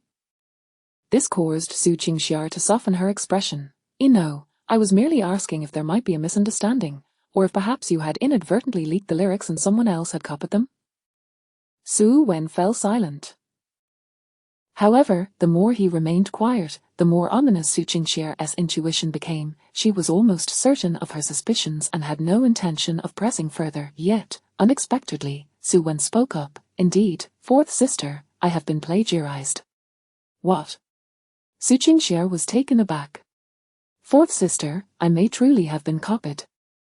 Although I am unsure how it was leaked, those lyrics are genuinely mine. The surveillance. The footage can vindicate me. I wrote those lyrics in the study a month ago. The two of them hurriedly rushed to the study to check the surveillance footage. The video revealed Su Wen seemingly talking to himself, suddenly inspired, as he tore a piece of paper and began to write fervently. Upon completion, he accidentally knocked over his tea, and the water stain on the paper in Su Qingxiar's hand matched perfectly. Fourth sister, I know you still don't believe me, but it's all right, I have evidence on my computer. When the paper got wet, I was afraid the words would be unclear, so I edited the document on my computer and emailed it to myself. If you don't believe me, I can show you the email. Yes, there's a computer here. Let me check the email. When the email opened, Su Qingxiar was thoroughly convinced. Not only had Su Wen spontaneously written the lyrics, but the email containing the lyrics had also been sent a month ago. This was indeed the work of her little brother. She felt an overwhelming sense of pride. Her brother possessed such talent, able to compose such lyrics merely on a whim. What a genius! Now that there were no issues on Su Wen's end, the problem became glaringly apparent. It seems our song has been plagiarized. Chapter 21, The Stolen Proposal and the Lawsuit Against Suzanne. Xia, why do you look so upset? Is something bothering you? At the dining table, Qin Xinlan served a spoonful of soup for Su Qingxiar and even placed a lobster in her bowl. Whatever it is, you still need to eat. Staring into space like that is simply unacceptable. Upon hearing this, Su Qingxiar's frustration only intensified. How can I eat at a time like this? Xiao Wen's song has been plagiarized. I haven't even sung it yet. What? The others immediately became agitated. The matter of song plagiarism could be serious, but the thought of someone stealing their beloved son's hard work was intolerable. Su Qiming's expression darkened as he inquired, do you know who plagiarized it? How dare they lay their hands on something from the Su family? They truly have some nerve. Alas, I've already tried to contact that person, but there has been no response. However, I've notified the platform and contacted others to prepare for a lawsuit. They won't escape this. The blogger named Zunsu's silence only confirmed Su Qingxiar's suspicions. Moreover, the fact that this blogger had hidden the video was undoubtedly a sign of guilt. But what good would pretending to be innocent do? I will make you pay for your plagiarism. Su Qiming wholeheartedly agreed with this reaction, exclaiming, good, that's decisive. We must act swiftly against such opportunistic individuals. If you encounter any difficulties, just let us know. We will help you. Su Qingxiar smiled faintly. It's nothing serious, just a small blogger. There's no need to involve the family. Suzanne, sitting nearby and enjoying the drama, remained silent, only secretly lamenting the plagiarist's poor taste. Of all the songs to steal, why would they choose Su Wen's? Could it be that this person, like Su Qingxiar, had a blind spot, mistaking a pile of dung for treasure? Lost in thought, Suzanne couldn't help but chuckle. Suzanne, what are you laughing at? Su Qingxiar was infuriated, with a multitude of unresolved issues on her plate. Suzanne was not only unhelpful but also laughing at her misfortune. It was simply outrageous. Suzanne, I know you've been trying to attract my attention using unconventional methods, but let me tell you, all you're doing is making me dislike you even more. Suzanne was taken aback. What on earth was she talking about? After some time apart, had Su Qingxie become this narcissistic, or had she always been this way? Stop being so self-righteous, what are you even worth, ho? That comment was undoubtedly adding fuel to the fire, and Su Qingxie immediately flew into a rage. Fortunately, Su Muyan, quick on her feet, pulled her back and whispered in her ear, advising her to remain calm. To be honest, Su Qingxie was utterly perplexed. Ever since returning home, it felt as though everything had changed. Her elder sister had been protective of Suzanne, and their parents displayed a sense of helplessness towards her, a far cry from their previous tendency to scold at the slightest provocation. She had no idea what had transpired, but she had never been subjected to such indignity. Sis, let go of me. Suzanne is becoming increasingly unruly. Why are you defending her? Suzanne, you'd better explain what you were laughing about just now, or else. That threat of weary not done remained unspoken as Suzanne interjected with a cold smile, or else what? Ignore me, or will you resort to discipline, like before? Su Qingxie, you were always the one who enjoyed lecturing me, but times have changed. Just see if I don't beat you up. What are you laughing at? I'm laughing at the fact that you treat a pile of nonsense thrown out by Su Wen as if it's a treasure. This is the extent of your achievements in this lifetime. A diva? How laughable. Outrageous. Su Qiming slammed his hand on the table and stood up abruptly. Just as Suzanne reached for a dish, Su Muyan hurriedly stepped in. I just remembered that I have some documents to handle at work. Xiaozan, come with me to take care of it. She discreetly pulled the dish from Suzanne's grasp, ignoring the puzzled looks of others as she led Suzanne upstairs. Thus, a potential conflict was deftly diffused, yet, the fire of indignation simmered within Su Qiming, refusing to dissipate. Meanwhile, Su Qingxie was fuming, but more than that, she felt deeply wronged. Ever since childhood, Suzanne had never dared to speak to her in such a manner. Now, not only was her attitude appalling, but she was also belittling her abilities. Dad, Mom. What on earth is going on? Why does Suzanne seem like a different person? Their parents exchanged glances. At a loss for words, they were reluctant to discuss the humiliating experiences Suzanne had faced, and they didn't want to acknowledge the assistance she provided. Most importantly, they were keen to protect Su Wen's image. Only Su Wanking let out a long sigh. A fourth sister. It's best if you don't provoke him. What he said just now is true. If you irritate him, you will indeed get hit, just like fifth sister. What? Immediately, a sharp gaze was directed at Su Bainian. Su Bainian felt awkward and embarrassed. Why bring up such matters? Her second sister was truly something else. Honestly, why tell him? Let her get beaten up once, and she'd learn her lesson. I've had enough. She slammed her bowl and chopsticks down and stormed upstairs.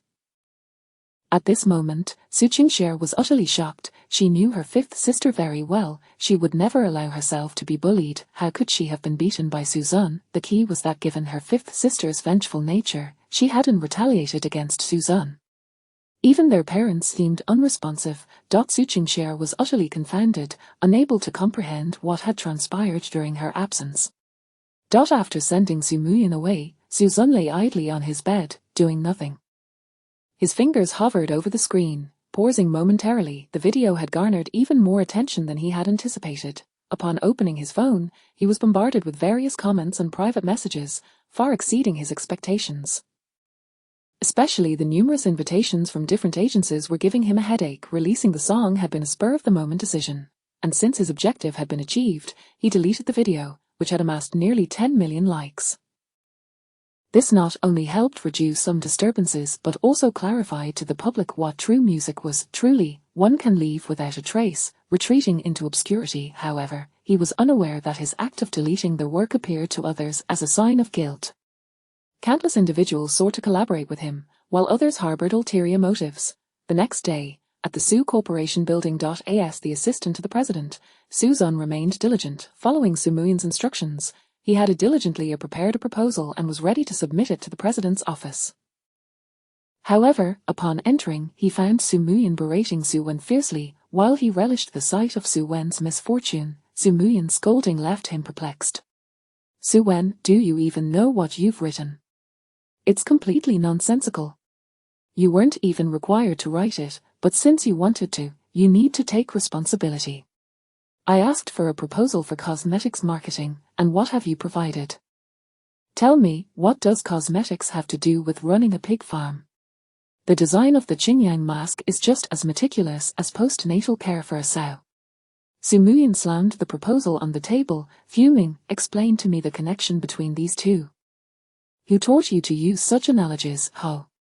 Su Wen hung his head, his face clouded with gloom. He truly knew nothing about business, so he hadn't written the proposal himself. He simply hadn't anticipated that the plan he acquired from someone else would backfire. At that moment, he realized something was off. He thought it was some kind of industry jargon, only to discover it was an outright joke. Su Zun, meanwhile, opened his own proposal and furrowed his brow even deeper. What on earth? Wasn't this my proposal? Indeed, the very proposal being criticized before him was the one Su Zun had hastily typed out on his phone the previous night. This plan had been intentionally crafted to irritate Su Muyin, so how did it end up being attributed to Su Wen? As Su Zun picked up the proposal, he found it to be identical. What the hell, is this truly my plan? But the proposal had always resided on his phone, it had only been printed at the office. Could it be that Su Wen had stolen it while he was in the restroom?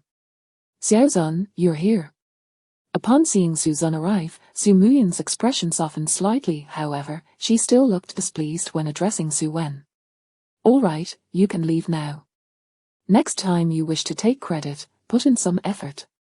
Once Su Wen exited, Su Muyin retrieved a bottle of juice from the drawer.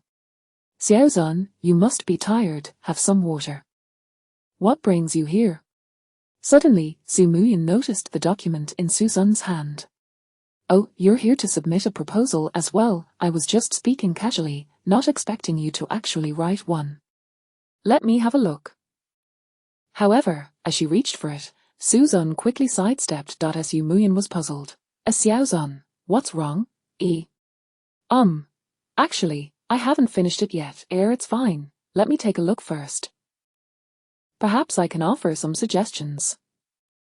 Su Muyin snatched the proposal, but as she read its contents, her smile gradually froze.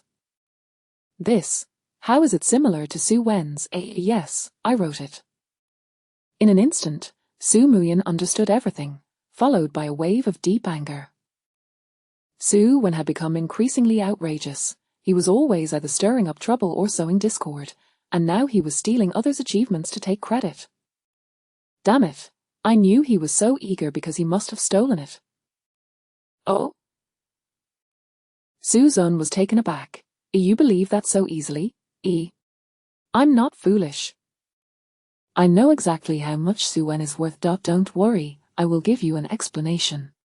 Su Zun was dumbfounded. No, are we missing the point here? I wrote the proposal as a joke. It's completely nonsensical. Su Wen has truly become insufferable. How could I have been blind to his true nature before? Hey, are you even listening to what I'm saying? We're missing the main point here. No way, I'm going to confront him right now. Suddenly, a phone call caught their attention.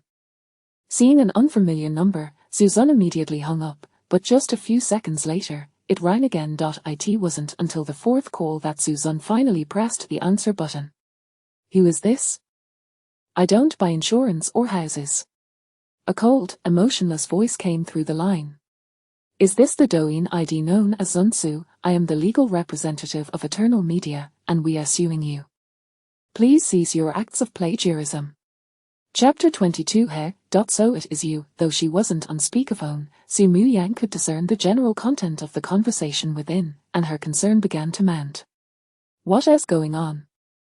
What does the person on the other end mean by saying you plagiarized? I don't know, it's all quite baffling.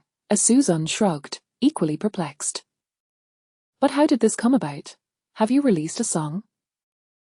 Why are they claiming you plagiarized and threatening to sue you? Not sure. Su Zun also felt an inexplicable confusion. How could a song he composed turn into a case of plagiarism?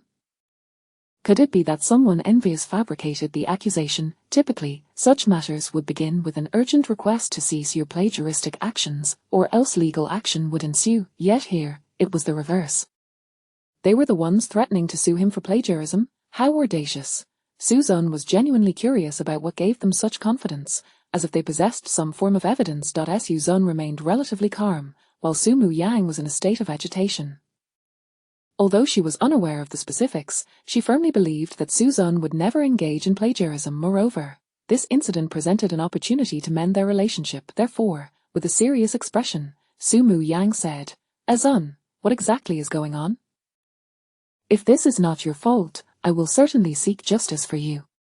Upon hearing this, Su Zun fell into contemplation. Although he could resolve this matter without Su Mu Yang's assistance, it would undoubtedly be a hassle, and he had no idea how long it might take. The crux of the issue was that being falsely accused felt utterly unpleasant. He did not wish to let it drag on, as what was initially a non-issue could potentially evolve into a problem. Without pretense, Su Zun recounted the situation. When Su Mu Yang learned that the recent viral hit was actually sung by him, her astonishment was palpable. What? That song belongs is actually yours.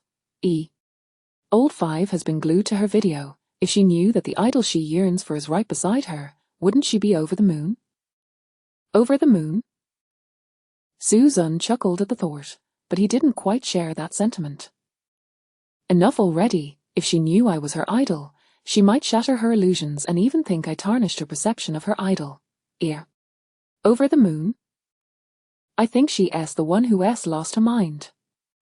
At this, Su Mu Yang fell silent. She longed to counter, but the moment she thought of the fifth sister's temperament, she found herself at a loss for words. Forget it, it's better not to mention it, lest they end up arguing again. In the ensuing moments, Su Mu Yang began to advocate for Su Zun's vindication. Even if there were no evidence, she would spare no effort, not to mention that Su Zun had already presented his song as proof. Having been in the business for years, she had encountered all sorts of individuals. It was evident to her that someone was envious and seeking trouble, taking advantage of Su Zun's status as an amateur to seize an opportunity for gain. How dare they target her? Su Mu Yang, she would not stand for it. Without hesitation, she dialed a number. Xiao Zhao, help me arrange a meeting with the relevant personnel at Eternal Media. Just tell them it's regarding the plagiarism issue. Xiao Wen, you're finally back. Upon entering the house, Su Wen couldn't help but feel puzzled at Su Qingxia's exuberant demeanor. Fourth sister, what is going on? What has you so cheerful? Brother, we've managed to contact that Sun Tzu. They've agreed to meet with us tomorrow, and I want to see who dares to steal my brother's. Su Qingxia harbored a degree of disdain towards Sun Tzu. It was peculiar that they could not be reached through normal channels, yet as soon as the lawyer made contact, they cowered. Clearly, they were afraid of the situation escalating and wanted to settle matters privately. Reflecting on her own experiences when she first debuted, she too had faced plagiarism. At that time, she had written a song, which she generously shared with a friend, only to find that shortly thereafter, a song with striking similarities to hers was released. Despite her attempts to prove her ownership with a new release, no one was willing to believe her. The plagiarist gained a moment of fame off her work, while she, the original creator, was accused of copying. Although that chapter had long since passed, and she had moved on, the memory remained a painful thorn in her side. She despised such thieves of others' efforts more than anything, and while she would consider a private meeting, she would never consent to a private settlement. Xiao Wen, what's wrong? Hearing this, Su Wen snapped back to reality, offering Su Qingxia a faint smile. It's nothing, I was just pondering who that person could be, capable of such shameless actions. Su Qingxia smirked coldly, whoever it is, once we meet tomorrow, I will hold them accountable for every transgression. But wouldn't that be too harsh? What if they just acted in a moment of folly? Perhaps we should gauge the situation before being too aggressive. Xiao Wen, you are far too kind-hearted. We must never show leniency towards wrongdoers. Well then, fine. No one noticed the hint of a secret smile lurking beneath Su Wen's reluctant demeanor. He was acutely aware of what awaited him the following day. Yet he felt no fear, for he possessed evidence, and furthermore, he had copyright on his side.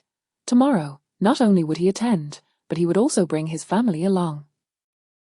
He intended to showcase to everyone that this so-called brother of his was not only a petty thief with a tarnished reputation, but also a habitual plagiarist who stole the hard work of others. By the way, fourth sister, where are we meeting tomorrow? Su Wen suddenly inquired. At the Heavenly Jade Pavilion. The choice of venue is quite commendable. It seems they are willing to spend a pretty penny to settle this matter. Su Wen's eyes brightened, and he feigned surprise. That sounds splendid. I've heard the Western cuisine there is delightful, and since we likely won't be able to enjoy a proper meal with the opponent, let us invite Mom and Dad and the sisters for a family gathering. Su Qingxia smiled at this. All right, that's a splendid idea. It'll be a nice change of pace for everyone. Without delay, Su Qingxia immediately informed everyone of the dinner plans for the following day. Dad, let us have Western cuisine for lunch tomorrow. I want a change of flavors. Mom, I'll accompany you shopping in the morning, and then we'll go to Heavenly Jade Pavilion for lunch. Second sister, I have an issue to discuss. Could you accompany me tomorrow? I'll treat you to lunch. Su Bai Nyan, we're going to Heavenly Jade Pavilion for Western cuisine tomorrow. You can come or not. Upon hearing this, Su Bai Nyan immediately expressed her displeasure. What do you mean by come or not? Everyone's going, so why shouldn't I go? By the way, is Suzun going? I just realized he seems to have never been to any high-end restaurants. Let us bring him along to broaden his horizons. Su Qingxia shot her a disdainful glance. I don't care whether you go or not. As for Suzun, I will notify him. When it came to Su Muyang, Su Qingxia employed similar rhetoric to persuade the eldest sister to take Suzun out for a meal. However, to her surprise, before she could finish her sentence, the eldest sister outright refused, and Suzun was included in that refusal. Eldest sister, why not go? We have nothing else to do in the afternoon. Isn't it nice to eat out as a family? Su Muyang shook her head. Fourth, you all go ahead. I have an appointment with Xiaozun for lunch, which may even involve a lawsuit. Enjoy yourselves. Is it that serious? Well then, as Su Qingxia could discern the gravity of the situation, reluctantly turning away, she had a clear understanding of the priority between a meal and a lawsuit, and with no other option, she departed. Just as she stepped onto the stairs, preparing to head upstairs to inform Suzun, her steps faltered, since she had already notified the eldest sister and Suzun wouldn't be attending. Forget it, she wouldn't call him, especially since he always wore such a sour expression. Suzun remained oblivious to the fact that he had just missed out on a lavish feast, and even if he had known, he wouldn't have cared, as both sides were family. At that moment, he was still in his room pondering who could be so shameless as to accuse him of plagiarism that he hadn't disclosed all of his evidence during the day. In addition to various handwritten drafts, he also possessed electronic files from 2 months prior and videos filmed on his phone. He was aware that Su Qingxia was about to release a new album, so he had written numerous songs, with Belongs being the one he valued most. He had sung and recorded a video for this song, constantly refining the music, ultimately creating a perfect piece. Moreover, he had poured considerable thought into it. However, he no longer needed to suffer in silence. Suzun felt something was amiss with the public's awareness of the music industry's standards. Who would dare to cover music of his caliber? Harboring this doubt, he searched for information on Eternal Media. To his astonishment, he discovered that this company was, in fact, the distributor for Su Qingxia's upcoming album. Suzun chuckled, pressing his forehead as he struggled to contain his amusement. He wasn't sure whether to laugh at his past foolishness or at Su Qingxia's machinations. He had intended to offer her everything, and although he ultimately did not, he was still on her radar. Suddenly, the situation became intriguing. Hey. So it is you. Chapter 23, Sisterly Disputes and the Refutation of Evidence. The following day, as noon approached, Su Muyang dismissed all her work and brought Suzun to the Celestial Pavilion. Despite its exquisitely elegant Chinese name, this establishment was unequivocally a Western restaurant, a favored venue for many affluent individuals in Jiancheng to conduct business meetings. Arriving a tad early, the two found themselves waiting in the designated private room, as the representatives from Eternal Media had yet to arrive. They sat in quiet anticipation for their main characters of the day. Suddenly, Su Muyang spoke in a low voice. Zun, have you brought everything? During this meeting, we must gauge their attitude. If they remain obstinate, I shall certainly accompany you to the end. Upon hearing this, Suzun lifted her gaze and scrutinized her deeply. Su Muyang felt a bit uneasy under such scrutiny, unsure of its meaning. Did she doubt her capabilities, or perhaps question her resolve? Su Muyang, Can you truly ensure justice for me, no matter who it is? Su Mu Yang was aware of her past shortcomings towards Suzan and understood the distance that had formed between them. Thus, she paid little heed to the address and simply nodded earnestly. Rest assured, regardless of who it is, I will certainly stand up for you. Suzan smiled, a playful smirk appearing at the corner of her mouth. Good. I hope you can remember your words when the time comes. 20 minutes later, as the dishes began to arrive, a cacophony of voices echoed from the entrance. Su Mu Yang speculated that it might be the representatives from Eternal Media, and she contemplated rising to greet them politely. However, Suzan grasped her wrist firmly. We are the ones in charge, there is no need to appear so subservient. With a gentle tug, Suzan urged Su Mu Yang to sit back down. Meanwhile, the voices from the entrance grew louder, even carrying a hint of familiarity. Shir, isn't this inappropriate? It wouldn't be proper for us to enter while you discuss business. Oh, it's perfectly fine. The private room is just next door. Before the dishes are served, let's see how we can strike down those in distress. Old Fourth, perhaps it's best to refrain. You coming out to handle business with your family in tow might invite ridicule. Let us not intrude. Oh, come on, Mom and Dad, my sister just wants a sense of security. If you don't wish to enter, you can stand by the door and observe. We can react immediately if anything happens. Well, fine, we shall remain at the door for a while. If all is well, we can wait in the next room. Su Qingxie, brimming with arrogance, pushed the door open and strode into the private room. In the first move against her adversary, she could not afford to lose her momentum. She needed to seize the initiative and display the demeanor of a great star. At long last, we meet. Her words abruptly halted as she beheld the two individuals inside, leaving her momentarily stunned. Elder sister? What are you doing here?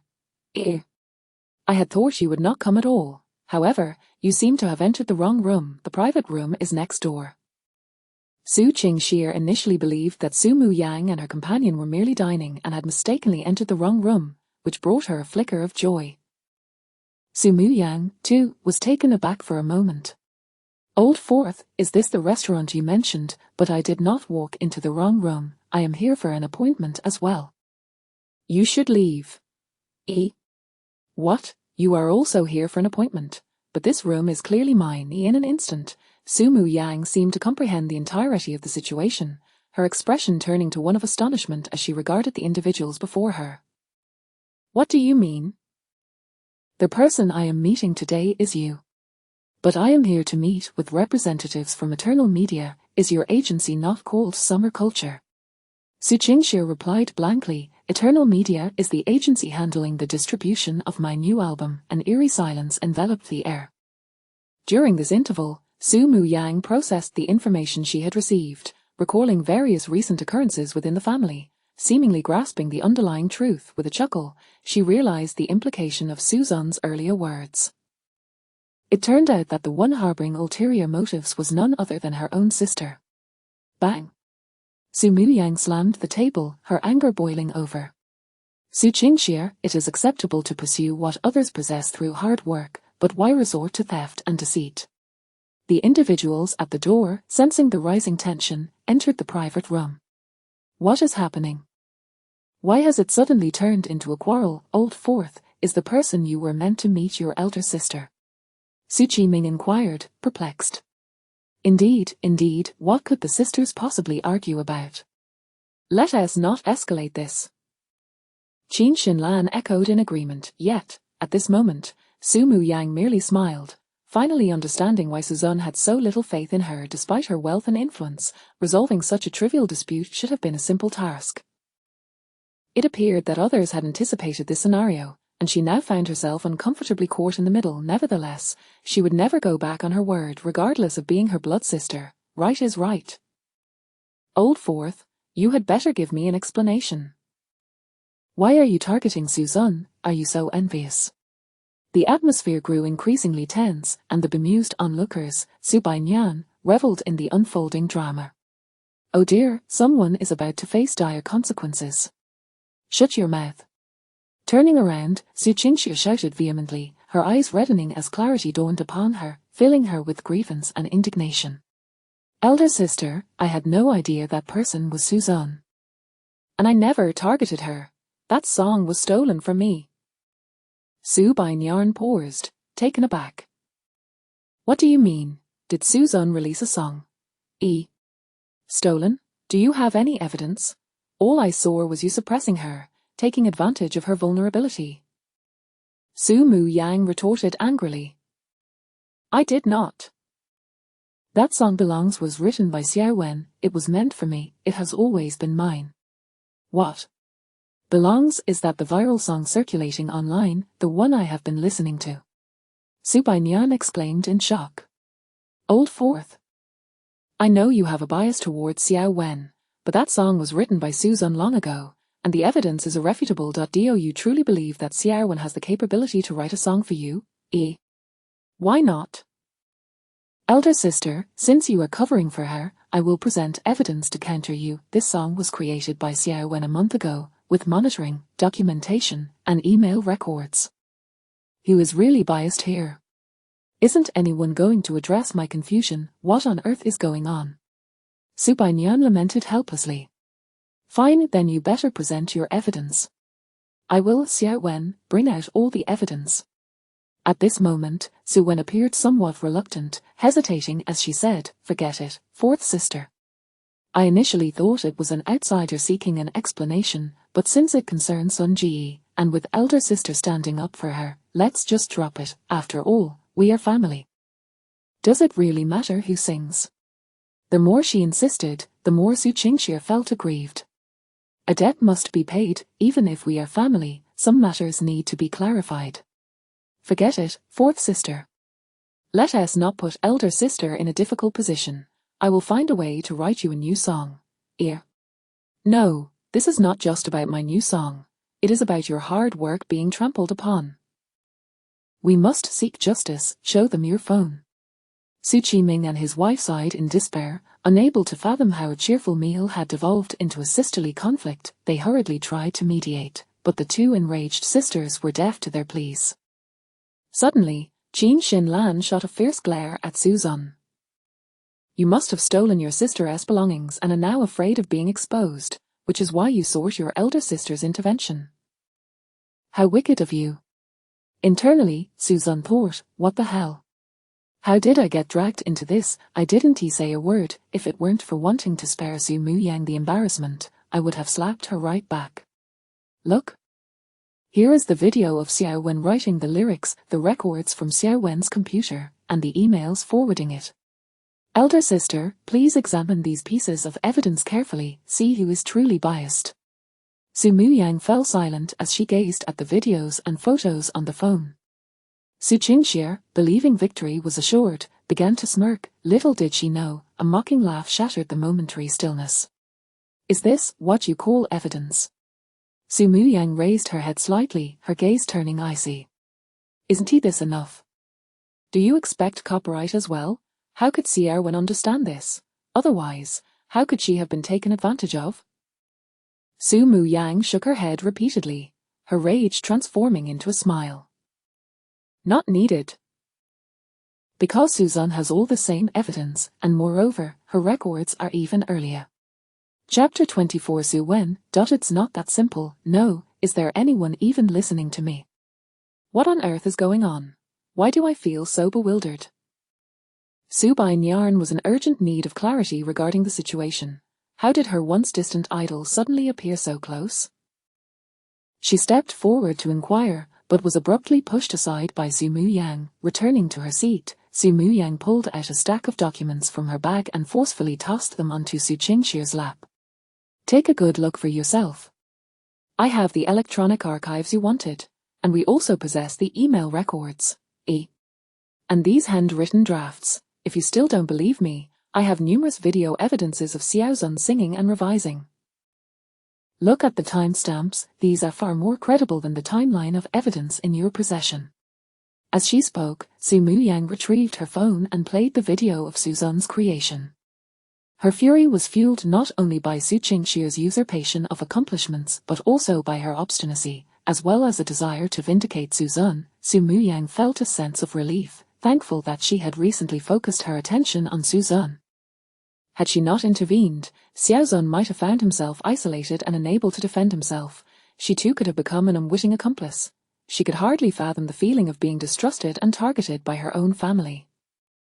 Su Qingxie's expression grew increasingly shocked as she examined the documents and handwritten drafts, and upon seeing the glimmer in Su Zun's eyes in the video, she began to grasp the situation.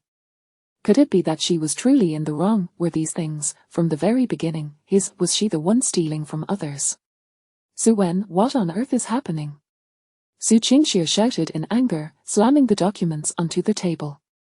She detested plagiarism and theft above all else, and now she had been deceived into becoming the very person she loathed. It felt as if she were being nailed to a pillar of shame. Fourth sister. It's not what you think, truly not. Then what is it? I treated you so well, and you dare to deceive me. How could you do this to me? Fourth sister. I truly didn't deceive you, it's just. As seeing the stammering demeanor, Su Qingxie realized the gravity of the situation. A wave of humiliation washed over her, her eyes ablaze with fury. This is bad. Su Qiming and his wife exchanged glances, sensing the escalating situation. To diffuse the tension, Qin Shenlan quickly stepped forward to mediate. All right, it's all a small matter, we are family. Let us not damage our harmony. Mom. Su Qingxie exclaimed, losing control of her temper, how can you consider this a trivial matter? Don't you know what I went through back in the day, or what I despise? Qin Shenlan felt somewhat guilty under the outburst. Well, your brother may not have meant it. He just wanted to please you, his intentions were good. Mom, do you even realize what you're saying? As Qin Shenlan struggled to contain the situation, Su Qiming interjected, all right, we are all family. It is merely a misunderstanding, let us just move on. Move on, I am the one who has been deceived, I am the one who is embarrassed, and I am the one who has wronged others. How can we simply move on? Su Qingxie retorted, deeply disappointed in her parents' response. Then what do you suggest? Are you going to sue your brother? Qin Shenlan chimed in. Yes, Xie, this is just a misunderstanding. We are family, why separate ourselves? Xiao Wen merely borrowed his brother's work to earn favor. It's nothing serious. On what grounds? I have been her mom. I truly didn't deceive anyone. I really didn't. Suddenly, Su Wen's grievances captured everyone's attention. Su Qingxie was taken aback for a few seconds before exploding in rage. At this moment, you still dare to speak nonsense. Do you have any shame left? Even Su Qiming and Qin Shenlan's expressions turned somewhat awkward, as if to say, we are trying to defend you, and you are making things worse. Being slapped in the face is one thing, but it's even worse to have your face distorted and still refuse to back down. Qin Shenlan forced a smile. Well, Xiao Wen, I'm hungry, why don't you apologize to your sister? And we can all go have dinner next door. As Su Wen pulled away from Qin Shenlan's grasp, a serious expression on his face. Mom. You don't need to protect me, a person of integrity has nothing to fear from shadows. At that moment, Su Qingxie was so enraged that she silently clenched her fists, wishing to strike someone. Su Muyang, too, was angered to the point of amusement. How had she never realized her brother had such remarkable mental fortitude? Sensing the atmosphere was turning sour, Su Qiming felt compelled to speak again. All right, Xiao Wen, what is right or wrong is no longer important. Just apologize to your elder sister and let it go. I won't. Both Su Muyang and Su Qingxie were left speechless. Su Qiming was also momentarily at a loss, as if he were astonished by Su Wen's lack of social awareness. At this juncture, how could he still be so stubborn? Did he need to escalate matters further to feel satisfied? Xiao Wen, Dad, thank you for speaking on my behalf, but what I want to say is, I fear no gossip or slander. At that moment, Su Wen appeared upright, his demeanor radiating a sense of determination. Su Qiming and Qin Shenlan exchanged glances, almost convinced that Su Wen was indeed innocent of any lies. Alas, there are some things I initially did not wish to say, but since my parents are defending me with reason, I cannot let them down. Su Wen turned to Su Qingxie, offering a bittersweet smile. Fourth sister, I truly did not deceive you. That song genuinely belongs to me, though it was not written just a month ago, but much earlier. There are no geniuses. How could I possibly write such a beautiful song in one go? In fact, it took me years of painstaking effort to compose it. I had begun writing even before returning to the Su family, but unfortunately, I lost those handwritten drafts upon my return. I have no idea how my brother managed to write a song identical to mine, nor did I know he simply altered the title and released my work. I always thought that songs circulating online was the work of an outsider. Had I known it was my brother's doing, I wouldn't have contested it. But now, my parents are being criticized because of me, and fourth sister is disappointed in me, so I must stand up and clarify the truth. I understand that without proof, no one is likely to believe me. That's fine. I have evidence, and it is irrefutable. That is copyright. With that, Su Wen pulled out his phone and displayed a certificate for all to see. Upon seeing the contents on the screen, the previously skeptical individuals all changed their expressions. Unbeknownst to them, Su Wen's lips curled into a faint smile, which quickly vanished. He then sighed heavily, speaking with resignation. In fact, I registered the copyright for this song 2.5 months ago, precisely to prevent a situation where I might suddenly lose my manuscript or forget it. I initially did not wish to prove anything, but I cannot allow my parents to suffer unjust criticism. With the timeline stretching back further, and undeniable evidence in hand, everything became clear. The elder couple felt immense relief. Their son had shown such restraint for the greater good, even sacrificing his own efforts. Had it not been for their coercion, they feared they would have remained oblivious, deceived by malicious individuals. The more thoughtful Su Wen became, the more infuriated they were with Suzanne. What a rascal, you almost had me fooled. Qin Shinlan shrieked at Suzanne. Suzanne, you indeed stole Xiao Wen's work. We provided for you, raised you for over a decade, and you turned out to be such an ungrateful wretch. Su Mu Yang interjected. Mom, nothing has been confirmed yet. How can you say that? There's nothing uncertain about it. Xiao Wen has said he lost his drafts when he first arrived at the Su family. I believe this ungrateful wretch is the one who stole them. At that moment, Su Qingxie still felt somewhat dazed, but with the copyright established, it was essentially a foregone conclusion. She looked at Suzanne, disappointment and rage etched across her face. Suzanne, is it really you? Not only did you steal Xiao Wen's hard work, but you also turned the tables on him. When did you become so greedy and malicious? Eldest sister.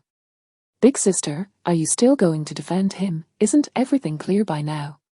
Su Mu Yang found herself at a loss for words. Although she still wanted to believe in Suzanne, the copyright served as undeniable evidence. In that moment, she helplessly turned to Suzanne. Xiaozan, what on earth is happening? How do they possess the copyright? In truth, Suzanne was equally curious about the origin of Su Wen's copyright. 2.5 months ago, he had also registered a copyright successfully. However, last night, when he checked the website, not only had his copyright vanished, but the name that originally belonged to him had also been changed to Su Wen. How intriguing. This Su Wen seemed far from simple. Chapter 25, Foreshadowing, Suzanne's counterattack. All right, let us put this matter behind us, she said. Since some claim that family misunderstandings should not divide us, I shall not contest who is right or wrong any longer. Everyone was taken aback by Suzanne's unexpected response. Su Mu Yang felt a twinge of disappointment. Could it be that today was indeed a fault of Xiaozan? Yet, having reviewed the evidence presented by Suzanne, which had been painstakingly gathered, she found it implausible that any of it could be fabricated. She was about to argue her case further when Suzanne suddenly grasped her arm. Xiaozan. Do not speak, simply watch the unfolding drama. Suzanne smiled faintly, waiting for certain individuals to make their move. As anticipated, Qin Shinlan snapped back to reality and immediately accused, "You want to turn the page. What gives you the right to do so after committing such a despicable act?" With a calm smile, Suzanne replied, "EO? Did you not say that family misunderstandings should not divide us? Yet, when it comes to your precious son's transgressions, you wish to sweep them under the rug, while my grievances you cling to relentlessly. Shut your mouth, you scoundrel." Seemingly unmasked, Su Qiming retorted angrily, When did we ever suggest that nothing happened? Regardless of whose fault it may be, we shall not show leniency. Oh, is that so? But your demeanor just now suggested otherwise, did it not? Fuming, Su Qiming asserted, if it were truly Xiao Wen's fault, we would not hesitate to discipline him upon our return home. But the facts are clear, it is evidently your fault. Ultimately, we have been too indulgent with you, allowing your malicious thoughts to fester. So what do you intend to do? Su Zun inquired, slightly furrowing her brow. What to do? Qin Shinlan scoffed, your behavior has become utterly unruly. It is time you learned a lesson. However, as your parents, we will allow you to return home, receive 50 strokes of the rod, and kneel for the night, then this matter shall be considered settled. Otherwise, we shall resort to legal measures. We will not protect you. Mom. Su Mu Yang protested against this decision. Mu Yang, I understand you have been misled. We bear you no ill will, but do not meddle. But, enough. As Su Zun pulled Su Mu Yang back, stepping before Qin Shinlan with a slight smirk, is it really necessary? This matter, while not trivial, is hardly die. 50 strokes could render me incapacitated, do you realize? And if I refuse to accept punishment, you intend to sue me. Are you truly wishing to ruin me? Chempage, I know you are accusing us of favoritism, but we only recognize right from wrong. How noble. If today it were Su Wen at fault, would you still adhere to your principles? Naturally. At this moment, Su Wen stepped forward with an earnest expression. Brother Zun, if today my actions were to blame, even if Mom and Dad shielded me, I would willingly accept my punishment. I know you feel wronged, but I have never held it against you. With that, he approached their parents, saying, Mom, Dad, let us consider this matter settled. I can endure a little injustice. We should not let it disrupt our family harmony. His words only deepened the guilt of the elder couple, who had nearly misjudged their precious son, and this was all due to Su Zun's instigation. Thus, they would show no mercy. Xiao Wen, even after being wronged to this extent, you still speak up for him. You may tolerate it, but our parents cannot swallow this indignation. Su Zun, you better return home and kneel. We will deal with you once we finish our meal. Do not accuse us of favoritism, we are acting in your best interest. If it is indeed Xiao Wen's fault, our punishment will be even harsher. We hope you can be self-aware and not provoke our anger again. At this moment, Su Zun had undoubtedly become the target of their ire. However, to his surprise, Su Bainyan suddenly approached him, squinting and scrutinizing. Su Zun was taken aback. What are you staring at? Shouldn't you be over there looking down on us? Oh, is it really you who sang that? Su Bainyan tentatively inquired. What? That song, is it truly yours? Yes, and so what? It has already been deemed a plagiarism, has it not? Upon receiving the answer, Su Bainyan's face lit up with delight. It truly is you. I thought that Zun Su sounded familiar. That background is your room. Zun Su, Zun Su, reversed it as Su Zun. How could I be so foolish not to have realized it sooner? Why this reaction? Are you not ashamed that it is a plagiarized work? Su Bainyan raised her head defiantly, rolling her eyes. I could not care less. I only care about who sings it well. There are countless covers, yet none can compare to you. I doubt that the so-called diva Su Qinxia could hold a candle to you. Well, I have always harbored dreams of fame, but I do not wish to be a celebrity bouncing around. Today, you cannot escape your fate. However, I will help you flee and save your skin, but you must become my servant and do whatever I say. What do you think? Are you not tempted? Tempted, my foot. Su Zun nearly lost his composure. Yet, he truly did not expect that Su Bainyan, who had bullied him the most in childhood, would stand by him in this moment. Was she truly losing her mind? Suddenly, Su Zun no longer wished to bear the blame. Originally, he intended to exploit this situation to be expelled from the Su family, but that felt too stifling. He could not swallow the humiliation or the blatant double standards. Allowing Su Wen to seize his possessions under the guise of a victor, no way. Su Zun, you truly are incorrigible. You have utterly disappointed me. At this point, Su Qingxie was exceedingly disheartened, unwilling to glance at Suzun again, turning to leave. Do not think that playing the fool will allow you to escape. Return home and await your punishment. The others turned away in succession, casting disdainful glances as though they had merely come to witness a farce. Only Su Muyang and Su Bainyan remained by his side. Su Muyang was at a loss. Su Bainyan anxiously urged, quickly agree to be my servant so I can save your skin. If you dawdle, I will leave without you. Hurry, hurry. Being a servant is out of the question. It hasn't he come to that yet. With a cold snort, Suzun shouted to the group by the door, hey, those over there, if it truly is your precious son's fault, are you certain you will not show leniency? The group hesitated. Su Qiming turned around, frowning, what are you up to now? I merely wish to know if your words hold any weight. Qin Shinlan instinctively replied, of course, our word is our bond. Good. I hope you remember that phrase. In truth, whether they remembered or not mattered little, for Suzun would take matters into his own hands. At that moment, Su Wen suddenly felt an ominous premonition and hastily interjected, Mom and Dad, let us hurry to dinner. However, I suddenly do not wish to eat Western cuisine, let us change to another restaurant. Oh, little Wen, trying to escape, are we? Qin Shinlan immediately flew into a rage, what nonsense. You are the one in the wrong, why should Xiao Wen flee? Little Wen, since the song is yours, it must contain many subtle nuances, right? The crowd was taken aback by this unexpected question. Su Wen's expression shifted slightly as he weakly replied, yes, of course, they all contain my beautiful aspirations, har. Suzun suddenly burst into laughter, not even close, little Wen, you do not truly believe that, do you? You, what are you talking about? How could I not know? Su Wen feigned calmness. Oh, then do enlighten us. This, what could he possibly say? The material was originally plagiarized, he had not paid attention to any details within it. At that moment, Su Qingxie sensed something was amiss, looking curiously at Suzun, what do you know? What do I know? Oh, there is much to tell, why not read the last letter of each line of the chorus aloud?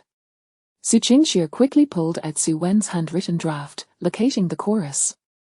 Following the instruction, as she read the last word of each line, her expression changed dramatically. I Qing Xie Jier. New song a great success, always happy or what is going on? Damn it, he had even hidden such a trick. Su Wen's heart raced, seizing the opportunity while Suzun was still processing, he hurriedly spoke, a fourth sister, this is my expectation for you. I originally wanted you to discover it yourself, but alas. Su Qingxie was momentarily stunned. A little Wen, is this a hidden acrostic poem you wrote? Of course. It was originally a song written for fourth sister, how could your name not appear? There truly are individuals with such shameless audacity, Suzun could not help but admire the thickness of someone's skin, thicker than a city wall. Su Wen, your skin is indeed thicker than a city wall. You managed to secure the copyright, and now you wish to claim my single foreshadowing, yet you remained silent just now. Su Qingxie, who had been feeling touched, shot back fiercely at this remark, Suzun, you are merely sowing discord. I should not have trusted you. At this moment, Su Wen sighed helplessly, Brother Zun, I know you feel aggrieved, but this acrostic poem was painstakingly crafted by me, how can you claim it as yours? Is that so? If it was so painstakingly crafted, why did you not leave more clues? Could it be that you could not find a place to plagiarize? Brother Zun, you do not understand, this single foreshadowing is already the limit. Without affecting the lyrics, I could only leave this one clue, I had no other options, this is what you have written over the years, the entire song only contains one foreshadowing. Is your level truly sufficient to claim authorship? Su Wen nodded, modestly admitting, yes, my abilities are indeed lacking. Just this one clue nearly exhausted my brain power. My skills are indeed average. Is that so? What if I were to find a second foreshadowing? What? Su Wen blurted out, Chapter 26, the truth revealed upon realizing his own agitation. It must be said that Su Wen was genuinely flustered at this moment. Being outmaneuvered once was one thing, but to have it happen repeatedly was bewildering. If he, as the creator, could not articulate his own foreshadowing, even with copyright, he would inevitably face skepticism. Just as he found himself at a loss, Suzanne chuckled once more, his tone dripping with unabashed sarcasm. "Wendy, I was merely jesting. Look at how tense you are." At this, Suzanne felt a wave of relief wash over him, though beads of sweat still dotted his forehead. He managed an awkward smile. "Zunji, you truly have a knack for humor. I was wondering how there could be elements in my own song that I was unaware of, and I wasted so much time pondering." "Is that so? Yet your song contains the debut date of your fourth sister. Could it be that you are the legendary genius?" Suzanne was completely taken aback. He had unwittingly fallen into a trap. His body went rigid as he could only watch helplessly as Suzanne produced the original manuscript. Suzanne shot him a teasing smile and approached Su Qingxie, pointing at a segment of the lyrics. "Here, Qingxie does not refer to the cool summer, but rather to your name, Qingxie. The subsequent strokes of the lyrics are, indeed, fourth sister. The number of strokes corresponds to your debut date." At that moment, Suzanne's mind had never been so agile. He grasped Suzanne's implication and, without a moment's hesitation, eagerly provided the answer.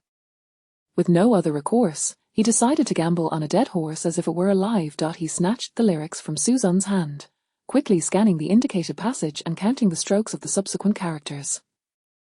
October 14th. There were simply too many strokes to count in time. However, he recalled that Qin Shenlan had mentioned that Su Qingxie had debuted during a summer talent show, being crowned champion during a nationwide live broadcast that afternoon, and that she had taken the stage at precisely 1:34 p.m., a date they had celebrated at home the previous year. In mere seconds, Suzanne formulated his response. "October 14th at 1:34 p.m, that is the time you took the stage, fourth sister. The subsequent wishes of smooth sailing and happiness are actually blessings for your career, wishing you success and joy." Having delivered his statement in one breath, Suzanne couldn't help but admire his own quick thinking.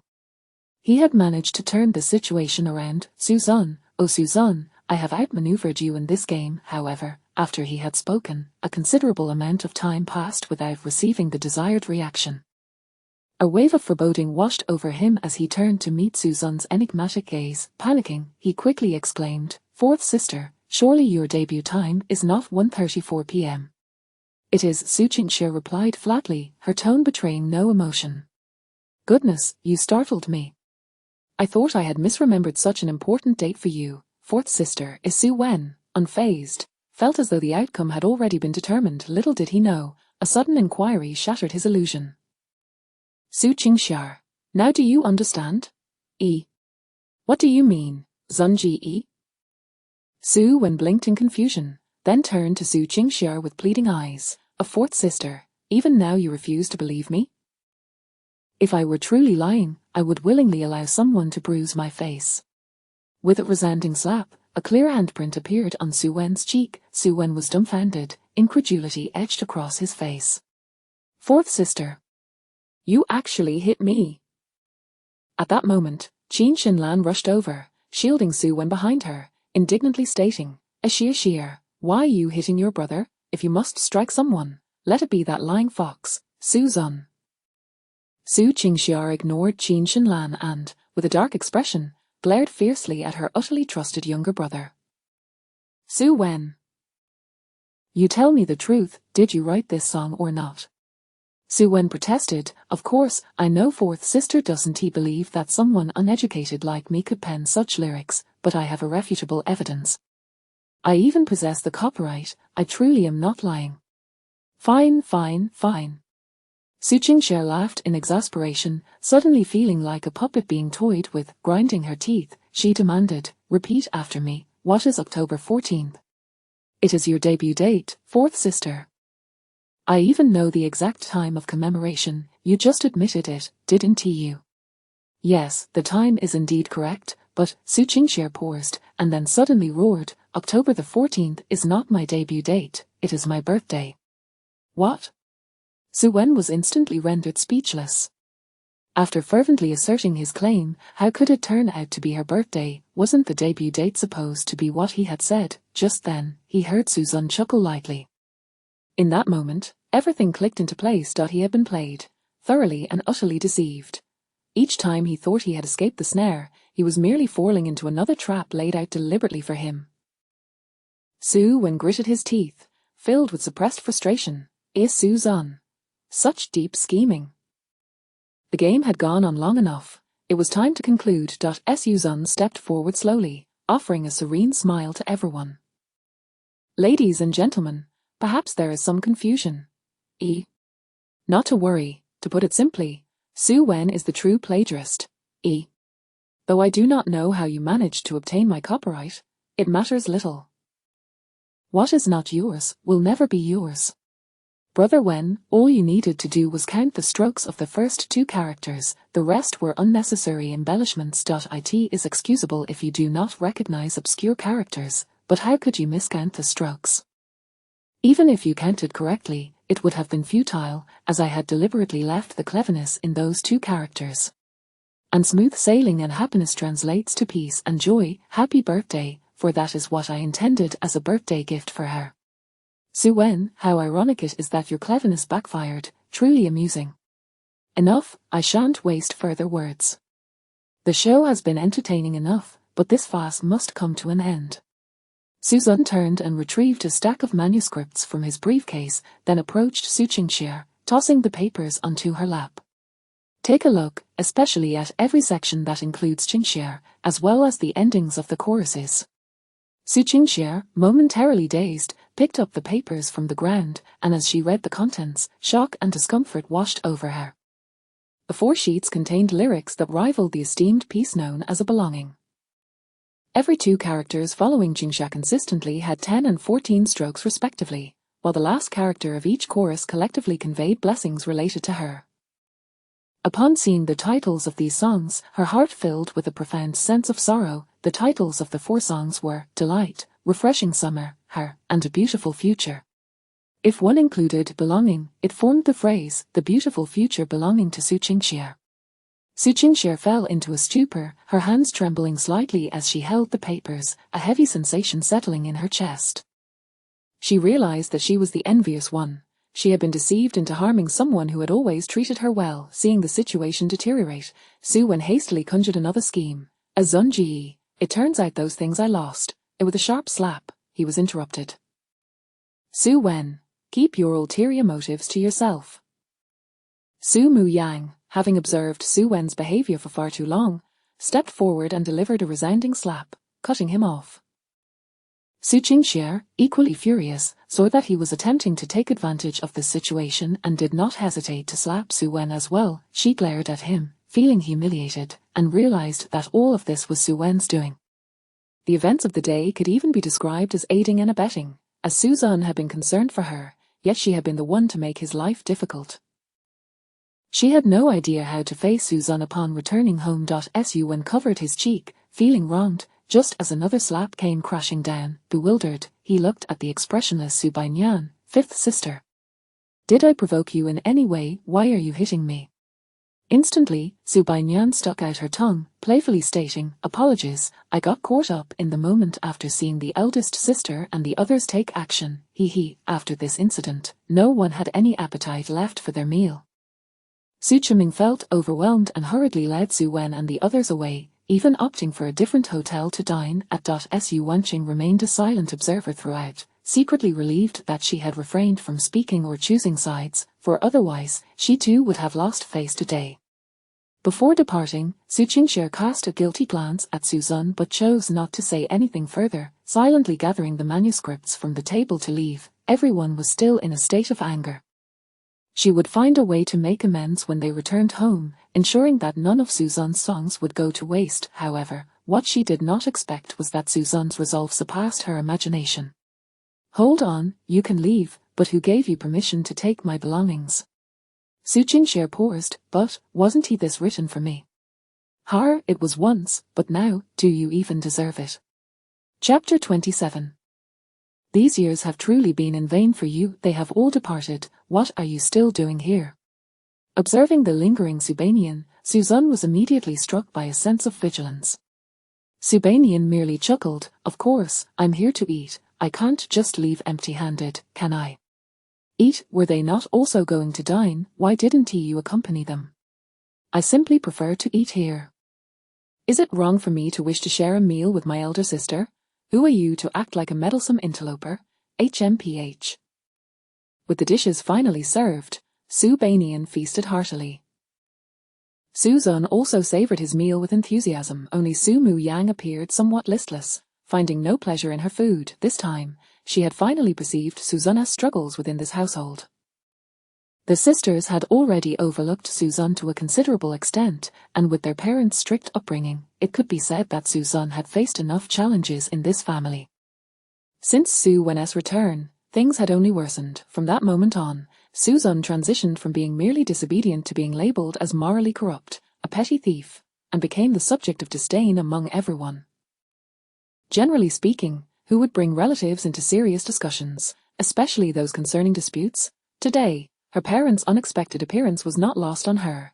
She understood perfectly its implications. They had been lured here to witness the spectacle, with the instigator being none other than her, the fourth sister. This way, no one could suspect any ulterior motives, coupled with Su Wen's slick tongue and his attempts to turn the tables. Had it not been for the critical reversal in the end, he might have carried that stain for a lifetime. Her own brother possessed such deep cunning. If such scheming had been employed for noble purposes, it would have been acceptable, but he had strayed onto a wicked path. Following all that had transpired, Su Mu Yang's final shred of goodwill towards Su Wen had vanished entirely. The closer they were as siblings, the more she found it unbearable to accept that her brother could be of such dubious character. This was not merely jealousy, it was an intention to ruin their family. Most importantly, there was nothing about Suzanne that warranted envy. At the Su family villa, Suzanne and the others returned home sequentially, alongside Su Qingxie. Following the recent events, Su Qiming's expression was somewhat grim. Though he managed to maintain a facade of joviality in front of Su Wen, the embarrassment was palpable when he encountered Suzanne and Su Mu Yang. Meanwhile, Qin Shenlan seemed oblivious to the right and wrong of the situation, as she pitied Su Wen's woeful complaints, believing her son to be exceedingly unfortunate. For one who had never known parental affection, it was understandable that he might resort to cunning behaviors out of fear of losing their favor. Su Wen had barely shed a tear, forcing out a few drops to elicit Qin Shenlan's sympathy, even persuading her to speak on his behalf to Su Qingxie. However, Su Qingxie was too incensed to acknowledge him, yet, it seemed as if everyone had come to a tacit understanding that this matter would simply pass, as no one dared to mention accountability. Just when Su Wen thought he had secured victory, Suzanne's entrance shattered his illusions. "Everyone, surely you haven't forgotten what was previously discussed? Isn't there a more severe punishment awaiting certain individuals? Do you think I would let this slide just because I choose not to mention it?" Su Wen's expression shifted dramatically as he buried his head into Qin Shenlan's shoulder, his voice choked with emotion. "Mom, I don't want to put you in a difficult position. This time, I truly was in the wrong. Please don't blame my brother." Upon hearing this, Qin Shenlan could hardly contain herself. She had always doted on her son, and how could she allow an interloper to bully him? She stroked Su Wen's head, reassuring him, "Do not worry, this household does not belong to him. With your father and me here, no one can bully you." "Miss Qin, have you so quickly forgotten your own words? But fret not, I shall seek my own justice." Qin Shenlan's expression darkened. "What are you planning to do, and how dare you address me in such a manner, you uncouth child?" "Very well, allow me to show you what true uncouthness looks like." Just as Suzanne prepared to move, Su Qiming's thunderous shout echoed throughout the villa. "Rebellious child! Are you not yet satisfied with the chaos? This matter is over. I will grant you several thousand yuan as compensation." Suzanne was left utterly speechless, wondering who was truly causing the disturbance. After such an incident, he could easily find himself disgraced and embroiled in legal troubles. While Su Wen was poised to ascend with what was not rightfully his, the Su family was affluent enough that he wouldn't even glance at several 100,000. A mere few thousand was an insult. "Apologies, but my decision is final. Today, you shall not hinder me." Su Zun ceased any further pleasantries. He intended to confront Su Wen directly in front of the entire family, believing that the two elders could no longer endure this. Under the watchful eyes of all, Su Zun forcefully yanked Su Wen from Qin Shenlan's embrace. A punch landed squarely on Su Wen's face, rendering him momentarily dazed, followed by several swift slaps to establish control, and finally, he pressed Su Wen's head forcefully against the coffee table, inflicting damage. In mere seconds, Su Wen was left reeling. Everyone stood in shock, with Qin Shenlan shouting in an attempt to intervene. "Get away from me!" With that, a single slap sent her sprawling onto the sofa. "You wretched child!" Su Qiming erupted in fury, but as he approached, he was met with a swift slap that sent him staggering backward. At that moment, it felt as though a volcano was erupting within Su Qiming's chest. He accepted that Su Wen had erred, but he was far more incensed by the blatant disregard for his authority. Moreover, he had already offered compensation. What more did this rebellious child want? "Are you all dead? Hurry and stop him!" Su Qiming roared at the several stunned women. Su Wanqing and Su Qingxie jumped at the sound, instinctively stepping forward to intervene. But Su Zun felt as heavy as a mountain, remaining immovable, with one foot firmly planted on Su Wen's back, a sardonic smile playing on his lips. "Su Qingxie, how shameless you are, to be fooled to such an extent yet still protect your precious brother." Su Qingxie's face stiffened at the remark.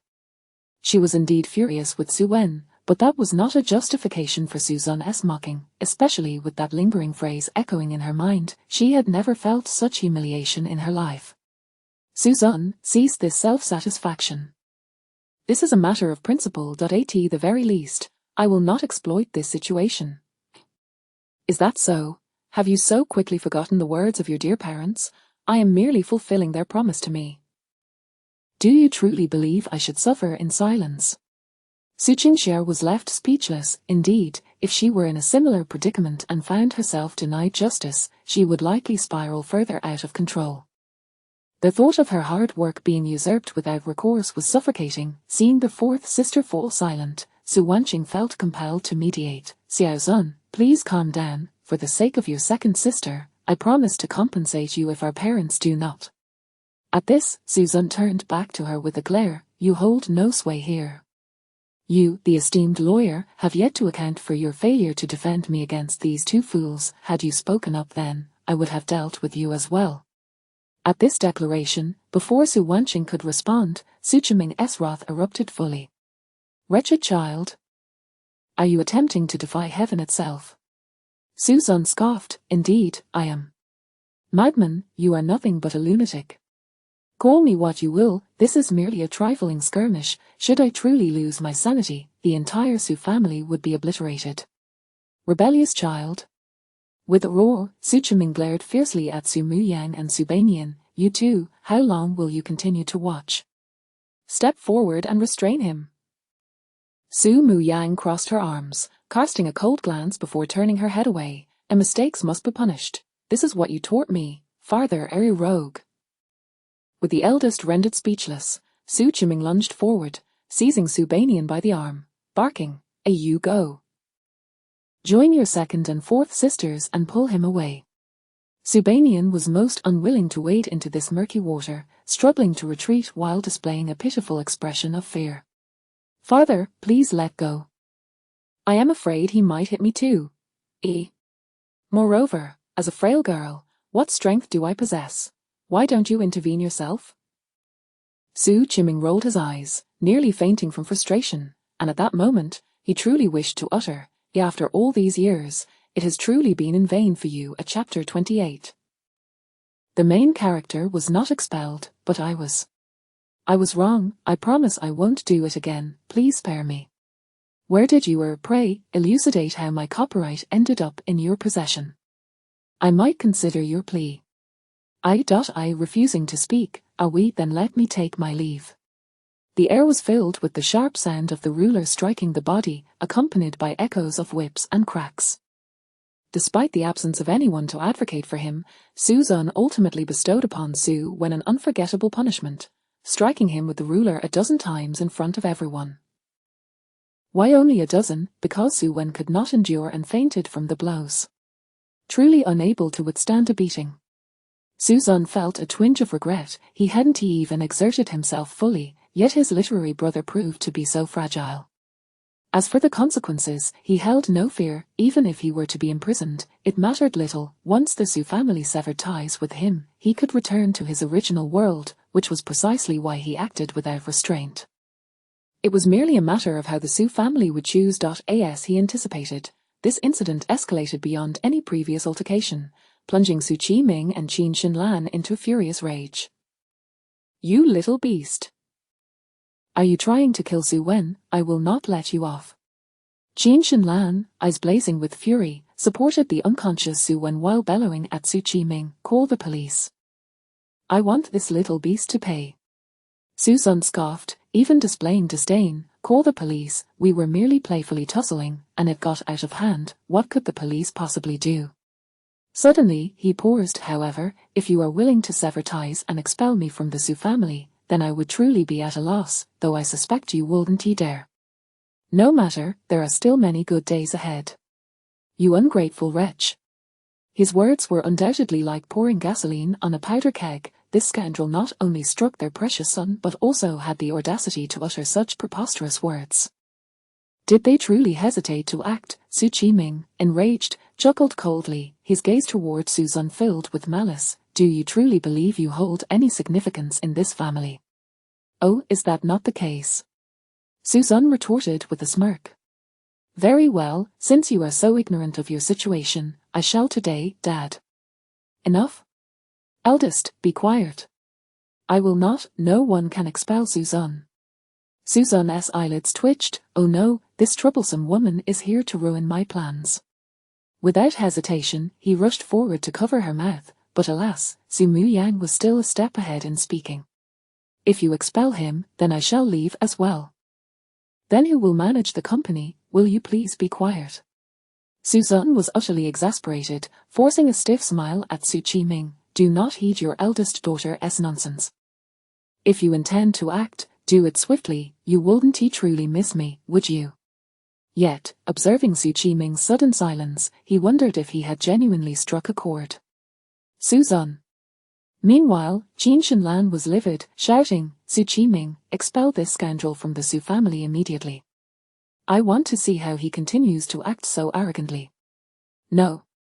Upon uttering this, both Suzanne and Qin Xinlan were taken aback. "Do you know what you are saying, Su?" "I said no. Not for now." Although the Su family had numerous daughters and sons, only the eldest, Su Muyang, and the third, who was outside, were deemed capable of bearing heavy responsibilities. The third was adamantly unwilling to engage in business, leaving all duties to rest upon Su Muyang's shoulders. Before Su Wen's return, Su Muyang had been groomed as the heir of the Su family.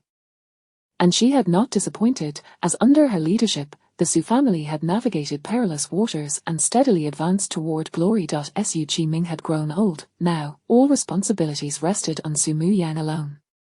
If she were to depart, there would be no one left to lead. What would become of the vast Su enterprise then? Even if she were to leave, it could not be now. Su Qiming was truly fuming. He had once implemented family control to solidify the Su family's position in the group, yet now he found it challenging to identify suitable candidates and lacked confidence in those he did find. Therefore, he had to endure this anger for the time being, at least until Su Wen had matured. Clenching his fists, Su Qiming felt a decision forming in his heart.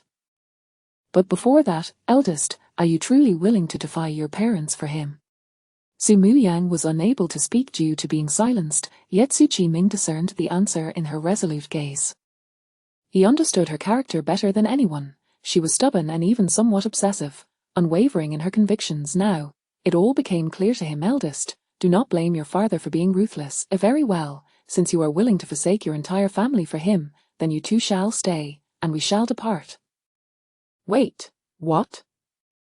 Suzanne was momentarily dazed.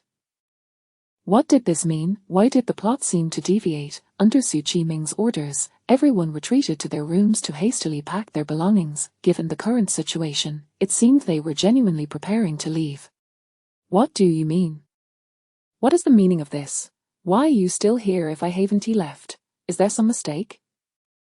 Su Chi-ming gritted his teeth. Do not be so smug. You may be protected for a moment, but not for a lifetime. I'm not smug.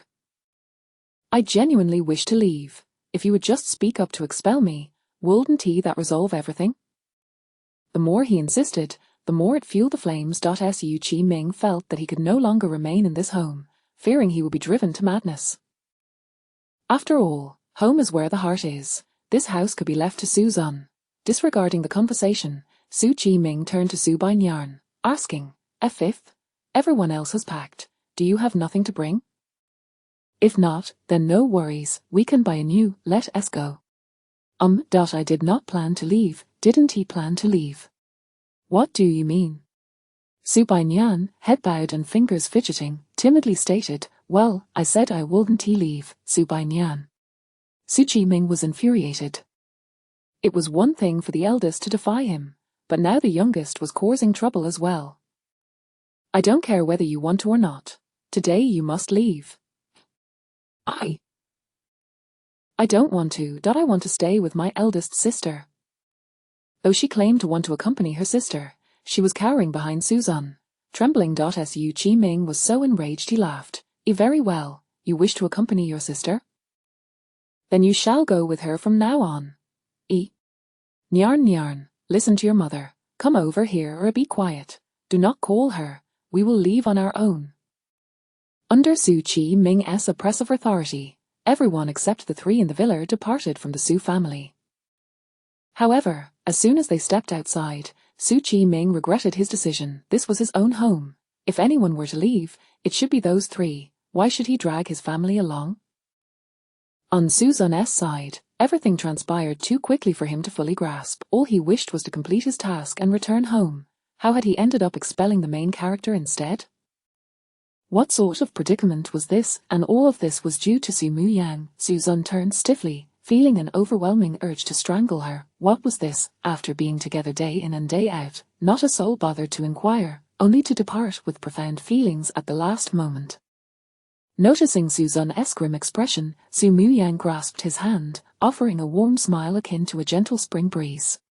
"Little Zun, do not be disheartened. I will ensure everyone sets aside their prejudice and accepts you." Suzan was taken aback, a laugh escaping him. He had resolved to truly strangle the woman before him. Su Muyang.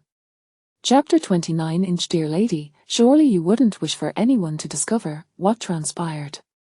What is the matter? Observing Suzan extend her hands, Su Muyang promptly stepped forward and enveloped her in a warm embrace. Suzan's arms hung awkwardly in midair, a stiff smile gracing her lips, while internally she felt utterly exasperated. She was weary, truly, heart-weary. Could it be that she had misjudged the crux of the issue? Perhaps resolving matters with Su Muyang was a prerequisite to achieving her goals. "Sigh, I am fatigued. I shall retire upstairs for a moment of respite," Suzan declared, ascending the stairs to contemplate her next course of action. Having lived numerous lives, she could not permit any errors to mar this final existence. Home was a destination she must reach. Sigh, being in the wrong leads to a lack of trust, while being right brings no understanding. With our parents showing such blatant favoritism, little Zun must be feeling quite miserable this time, Su Bainyan remarked. Why do I get the impression that the object of her discomfort is actually you, eldest sister, him? What nonsense are you spouting? Little Zun is not an unreasonable person. After all, I am the only one who stands by her side, Well, might it not be precisely for that reason, Utter nonsense. Be silent. With each incident that unfolded, Su Muyang increasingly recognized the terrifying consequences of parental favoritism, which often led to the dismissal of right and wrong. Merely being a bystander was suffocating, and she couldn't help but wonder if the one departing had endured such trials for so long. Perhaps, had she paid more attention in the past, matters might not have escalated to this point. The Su family villa felt desolate with the absence of so many individuals. A sudden chill enveloped the space. Suzun had initially assumed that her parents had temporarily left in a fit of anger and would return within days, yet they did not. After all, the Su family possessed more than one villa, they could reside anywhere. Consequently, These past few days had granted Suzanne a semblance of tranquility, albeit accompanied by a tinge of emptiness. Her days were now divided between the company and home, leading her to experience the mundane life of an office worker. She had once fantasized about such a routine, yet it was not the outcome she desired. Something had to be done. Little Nyan Nyan, he, at the dining table, Suzanne suddenly cast a mischievous glance towards her companion, a peculiar laugh escaping her lips. Su Bai Nyan's heart skipped a beat, causing her to drop her bread onto the table. What do you intend to do? I advise you against causing trouble. Eldest sister is still watching. Hey, do you think I fear her? Now that they have left, why do you linger, chattering incessantly? Are you not intent on opposing me? Behold my mighty fingers. In that instant, Su Bai Nyan felt as though she had been pierced by an electric drill, causing her to leap in surprise. Oh, you brat, I shall fight back. After a cry, Su Bai Nyan lunged at Suzanne, unleashing a flurry of wild scratches. Suzanne seized the opportunity, effortlessly restraining her on her lap and administering a few playful slaps, all while casting a mocking glance at Sumu Yan. It was as though she were saying, I am openly teasing your sister before your very eyes. Should you not react? Him, wait a moment. Why is she smiling? Suzanne was bewildered. Not only was Sumu Yang unfazed, but there also appeared to be a hint of schadenfreude in her expression.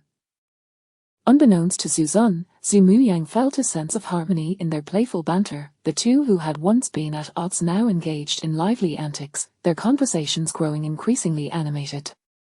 She noted that Suzanne's demeanor had transformed. He was no longer the taciturn individual he once was, but rather, he exuded a newfound cheerfulness. In the past, he would endure grievances in silence, yet now he refused to accept any indignities, which was not a negative development.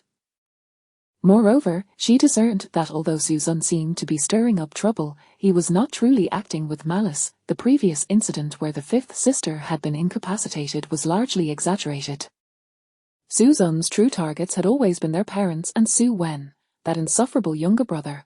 Alas, when would this family ever untangle the knots in their hearts? After their playful scuffle, it was time to head to the office.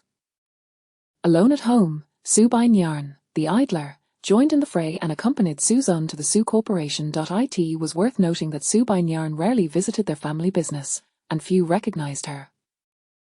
Upon her arrival, she immediately blended in with Suzanne, attracting considerable attention, especially from those with ulterior motives. Young Master Wen, I have spotted Suzanne. Not only is she late, but she has also brought an outsider into the company. They are currently engaged in lively conversation in the break area. Good, continue to monitor them, find a way to inform my sister. I will not tolerate anyone taking advantage of the Su Corporation. Understood, Su Wen. I will ensure that the president personally comes to apprehend them. Around the corner of the break area, a stocky middle-aged man had been observing for quite some time. After waiting for days, Suzanne finally noted Su Wen's movement. However, dispatching a single buffoon was unlikely to yield significant results. Sigh, this is rather dull. What did you say? What did I say? You just remarked that it was dull. You take advantage of me and then claim it is dull. I won't stand for this. You owe me retribution.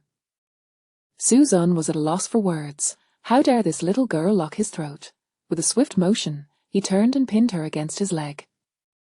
I warn you, do not push me to discipline you here. Brat, you have wronged me, and I shall retaliate. Stop spouting nonsense.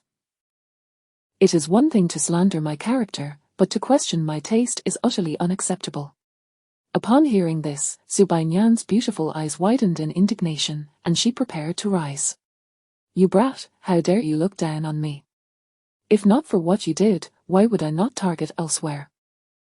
You have wronged me, why would I strike somewhere less meaty, instead of your face? What if it leaves a mark? You would surely seek revenge.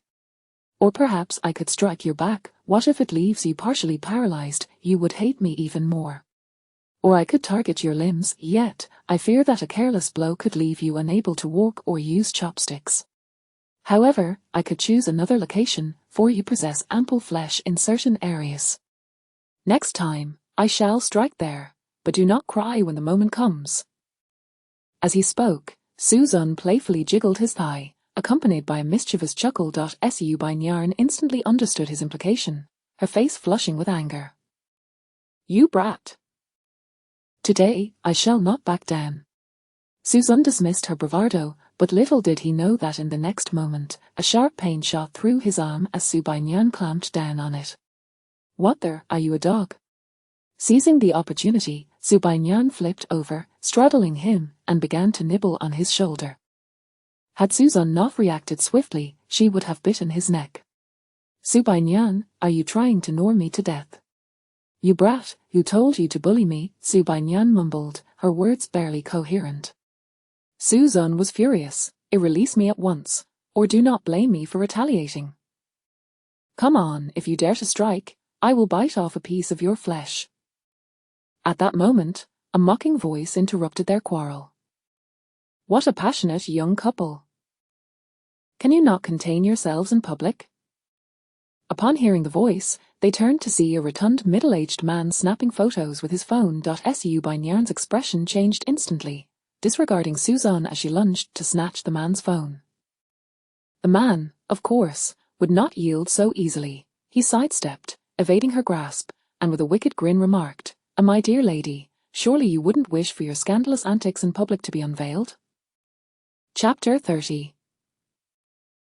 Subinyan faces bullying, competition behind the scenes. "Who do you think you are? Do we even know you?" The stout man chuckled with arrogance. "I am Zhu Liang, the department head of Su Corporation. We may not have known each other before, but we do now, don't we?" When he caught sight of Subinyan's appearance, a glimmer of astonishment flickered in Zhu Liang's eyes. The most beautiful woman he had ever encountered was none other than Sumu Yang, the president, yet she was aloof and unapproachable. In contrast, the woman before him possessed a beauty that rivaled Sumu Yang's, and her playful demeanor was far less frigid. A woman of such allure, shouldn't she be with someone beyond a mere intern? Zhu Liang felt an unusual sense of pride. As a supervisor at Su Corporation, this NAV girl should be easily captivated by him. "Beautiful lady, would you care to accompany me? Sticking with that insignificant intern will only lead to future struggles. With me, you can have anything you desire." "I see your attire isn't cheap either. If he can manage to buy you one piece, can he continuously meet your needs?" Subinyan was infuriated. Where did this peculiar person come from? It was one thing for this rotund man to misunderstand her relationship with Susan, but to assume she was some gold-digging socialite was unacceptable. "Listen here, you insufferable fool, I suggest you leave at once, or I shall not hesitate to show you the consequences." At that moment, Zhu Liang seemed to hear the most ludicrous of jokes. "My dear lady, your uninvited presence at Su Corporation is already a breach of protocol. Our President Yang is intolerant of any nonsense. You wouldn't want your boyfriend to lose his job because of you, would you?" Susan interjected coldly. "Let me clarify, she is not my girlfriend. I wouldn't even glance at her." "Susan, what do you mean by that?"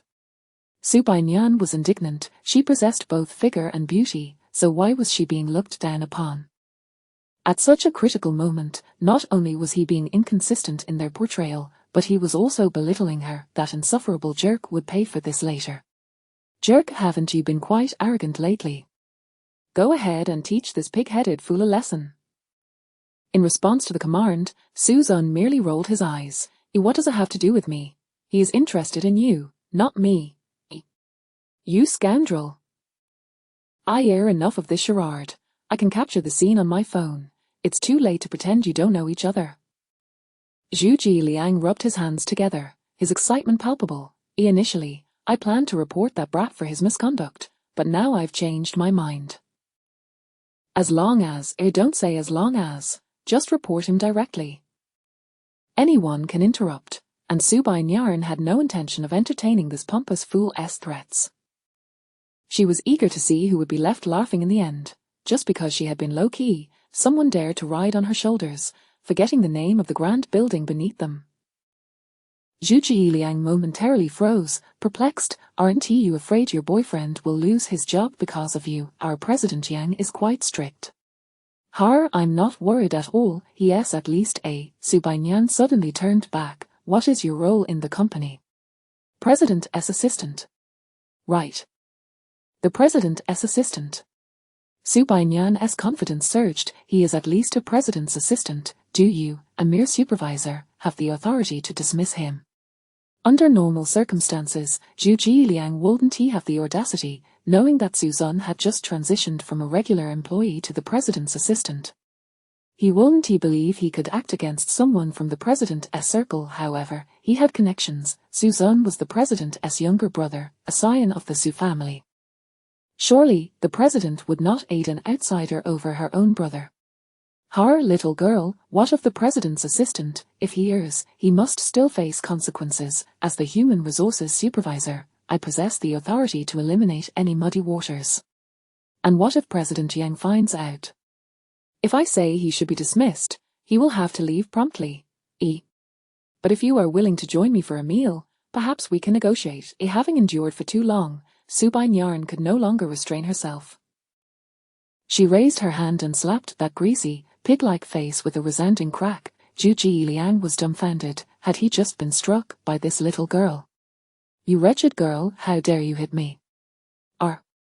Suzanne, save me! As the corpulent figure lunged towards her, Su Baiyan quickly hid behind Suzanne. Brat, get out of my way, or I'll take you down too. By all means, please feel free. Suzanne rose from his chair, smiling as he gestured for Zhu Jiliang to proceed. Zhu Jiliang grinned with satisfaction, a smug smirk gracing his lips. Yet, upon hearing this, Su Baiyan was taken aback, clinging desperately to Suzanne's arm, cursing. Hurry, you must stop him, or I won't let this go. Are you really that afraid? Are you scared of your own employees? If it comes to that, why not call your older sister to handle him? I know, but the problem is, my sister isn't here. Hurry, he is coming. Su Baiyan darted around Suzanne as Zhu Jiliang pursued closely behind. She fled, he chased, there was no escape. Eventually, due to his lies, Zhu Jiliang grew winded after a short while. They were both deliberately toying with him. Wretched girl, dare you hide? Just wait until I catch you. Su Baiyan ground her teeth. You pig-headed fool, I am Su Muyang's younger sister. When my sister arrives, you'll be in for it. What a joke. The fifth young lady of the Su family, a sheltered heiress. How could she possibly be related to a brash and unruly girl like you? How dare you insult me? When my sister comes, you'll regret it. Fine. You two lovebirds are putting on quite the act. When President Yang arrives and sees the chaos in the company, I'm curious how you'll manage. As these words fell, a loud thuddy echoed through the air. Zhu Jiliang was unexpectedly kicked several meters away. Su Baiyan was stunned, watching Suzanne retract his foot in shock. Did he just kick Zhu Jiliang? Could he truly send a 200-pound man flying? It must be a trick of the eye, surely. At that moment, Zhu Jiliang felt his stomach churn violently, and his anger soared, yet he could only curl up on the ground, cursing under his breath. As the commotion grew louder, a crowd began to gather. Many believed Suzanne and Su Baiyan were new employees and looked at them with pity, since Zhu Jiliang was notoriously difficult to deal with, and he would undoubtedly seek revenge for this humiliation. Several female colleagues who recognized Suzanne were taken aback. Suzanne, you didn't just do that, did you? Suzanne shook his head. I didn't hit him. Phew, that's a relief. I thought he was kicked by me. What? The onlookers were left speechless, their expressions akin to seeing a ghost. Little Su, you might not know, but he is Manager Zhu from the HR department, and his uncle is the vice president of the group. You've really stirred up trouble. There's that connection? Suzanne chuckled, not taking it to heart. Instead, he turned to Su Baiyan. No worries, this lady here will sort it all out. She started it. Me? The crowd shifted their gaze to Su Baiyan, seemingly puzzled about what a young girl could do. Her face flushed with indignation. She hadn't anticipated Suzanne would throw her under the bus so readily. You scoundrel! Not only do you refuse to help me, but you also throw the blame on me. I did help. I kicked him for you, didn't I? Oh, why are you so insufferable? Ignoring the crowd, Su Bai-Nyan was furious, jumping and pounding her fists in frustration. If she didn't reclaim her dignity from Suzanne today, she would carry this resentment for a lifetime. At that moment, Zhu Jiliang felt the most discomfort. Despite being humiliated, these two scoundrels were flirting with each other. You two wretches! I want to let you off the hook. I swear I will make you pay. Hearing this, Su Bai-Nyan was equally defiant. Bring it on. Who is afraid of you? I dare you to try and see who dares to touch me in this building. Very well. I'll see if I can touch you. As those words left his lips, a cold snort accompanied by a deep voice echoed in the ears of the crowd. A stern-looking middle-aged man approached Su Bai-Nyan. Is it you who dare to speak so recklessly? How dare you strike my nephew? Let us see if this vice president has the capability to deal with you today. Just as everyone thought the situation was irreversible and cast sympathetic glances, another cold voice chimed in. Manager Zhu, what great authority you wield. However, today, you truly lack the ability. The newcomer was none other than Su Mu Yang, who had hurried over upon hearing of the disturbance. Seeing her elder sister's arrival, Su Bai-Nyan dashed into her embrace like a drowning person finding land, lamenting, "A sister. You finally made it. If you hadn't come, your sister would have been bullied to death today." What, elder sister? The crowd gasped in astonishment. Chapter 31, Su Wen, the outsider. What on earth is happening? Are you abusing your status to bully others? Su Mu Yang questioned, aware of Su Bai-Nyan's brash and domineering nature, and she couldn't help but feel that she was stirring up trouble. Su Bai-Nyan, feeling wronged, protested, I did not. The fat man harassed me first and even threatened to lay hands on me when I refused. Sister, you must stand up for me. What? This was nothing short of bullying. Su Mu Yang would not allow such behavior under her management, and she shot an angry glare at the perpetrator. Director Zhu, aren't you going to explain yourself? Zhu Jiliang's face turned ashen, and he was filled with trepidation. The Su family business was a private enterprise, and unless it was a major decision, the old chairman rarely made appearances. It could be said that Su Mu Yang was the true owner of the company. Even the chairman had to heed her opinions. This girl was not lying. The woman he had carelessly toyed with was the boss's sister, and had he known earlier, he wouldn't have dared to entertain such thoughts. As Zhu Jiliang stood dumbfounded, unable to utter a word, his uncle, Zhu Dihai, had no choice but to intervene. CEO Yang, this may simply be a misunderstanding. Director Zhu only came out to stop certain indecent actions upon seeing an outsider in the company. He didn't realize it was the fifth miss in attendance. It's all a misunderstanding. Zhu Jiliang was taken aback. He hadn't informed his uncle, so how did he know about this? Uncle, Zhu Dihai interrupted. Director Zhu, do you agree with my assessment? Oh yes, Zhu Jiliang, realizing his uncle was trying to absolve him, chose to remain silent. However, Su Mu Yang was far from satisfied with this answer, for it was not the response she sought. Deputy Manager Zhu, I understand that Director Zhu is your nephew, but if you intend to casually fabricate excuses to shift the blame onto others, that is rather excessive, wouldn't you agree? Certain indecent actions? Su Mu Yang's gaze turned icy as she exclaimed angrily, Zhu Jiliang, you harassed my sister first and then slandered her reputation. Have you forgotten the name of the building you stand in? I did not. CEO Yang, I did not. I truly did not. It was indeed the two of them behaving intimately in public, and I feared it would tarnish the company's image, which is why I intervened. By the way, I have proof. I have evidence. Seeing his imminent downfall, Zhu Jiliang hurriedly produced the video he had just recorded. Although it only showed Su Bai-Nyan's silhouette, it clearly depicted her sitting on Suzanne's lap, exhibiting a close demeanor around his neck.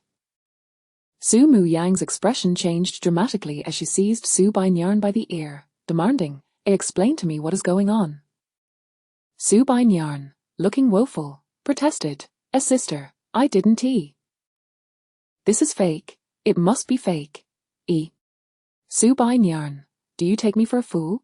What is truly going on? Could it be that you have feelings for Suzan hey, hold on. Suzan interjected, exasperated at the baseless speculation. Even if she had feelings, I wouldn't be interested in her. You know your sister's character well enough. Suzan, what do you mean by that? Pulling the furious Su Bai Nyan back, Su Muyang stepped forward. She scrutinized Suzan and, without warning, yanked down his collar. What are you doing?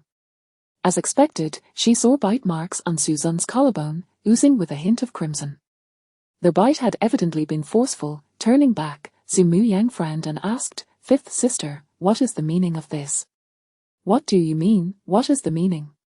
Su Bai Nyan replied meekly, I merely bit him a few times, he was bullying me. Su Muyang's anger surged, but with so many witnesses, she could not unleash her fury and instead pointed her finger threateningly a few times. All right. I do not wish to settle the score with you right now, I will deal with you later. But let me ask you once more, were you truly harassed, or are you merely embellishing the story? At this, Su Bai Nyan's eyes widened, sister. You actually doubt me, how could I possibly deceive you about such a matter? This fat man not only harassed me but also threatened me, insisting I accompany him for a meal with the implication that you wouldn't want your boyfriend to lose his job. There are surveillance cameras in the vicinity. You can check for yourself. Understood. I see how it is. After grasping the situation, Su Muyang reclaimed her icy demeanor, her face set in a frosty expression. Deputy Manager Zhu, do you not owe me an explanation regarding this incident? Zhu Dai wore a troubled expression. However, they clearly violated company regulations first. Yet my nephew should indeed apologize for his impulsiveness. Ji Liang, go apologize to the fifth miss. Zhu Dai, stop pretending to be oblivious. I am inquiring about how you will address your nephew's harassment. Zhu Dai's face stiffened. As a veteran employee of Su's for over 20 years, who had once worked closely with the old chairman, he had thought Su Muyang would show him some leniency, but he had not anticipated her to be so aggressive. CEO Yang, ignorance is no excuse. My nephew did not know it was the fifth miss, otherwise, he would never have acted in such a manner. Furthermore, their actions could indeed be misinterpreted, and Ji Liang was merely trying to maintain the company's integrity. Does being an ordinary person grant him the right to harass others? Moreover, there is no misunderstanding here. One is my sister, and the other is me. Enough with the excuses, let us just dismiss them. Suzan's interjection seemed to stoke the flames.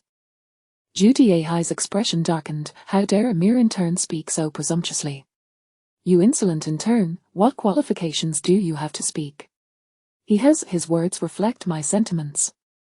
Su Muyang scanned the room, her voice frosty as she declared, Zhu Dai, I initially intended to give you a chance to walk away unscathed, but since you insist on colluding with your nephew, you may leave Su's as well. Zhu Dai was taken aback. CEO Yang. What do you mean? Although he is the fifth Mrs. Boyfriend, I am also a veteran of the company. How can you treat me this way? Playing the emotional card with me is futile, Zhu Dai. I have shown you enough respect over the years. But now, you squander the opportunity one extend, then you and your nephew shall leave Su's together, do so with dignity, or else the violations you both committed could very well land you in prison for several years. Zhu Dai panicked. He regretted meddling in this matter. The benefits at Su's were plentiful, and with his high position, he had little need for strenuous effort. Approaching 60, he knew he would never find such a favorable job again. No, CEO Yang, I was wrong. I want to involve myself. It's all due to my foolish nephew. You may handle it as you see fit, and I will not utter a word, and I shall even help you discipline him. You imbecile. Hurry and kneel to the fifth miss and apologize. Zhu Dai kicked Zhu Liang's leg, causing him to groan in pain and collapse to the ground, followed by a series of kicks to his body. You fool. Approaching 40, yet still so reckless. If you desire women, then marry sooner. Don't entertain improper thoughts about anyone. If you wish to die, don't drag me down with you.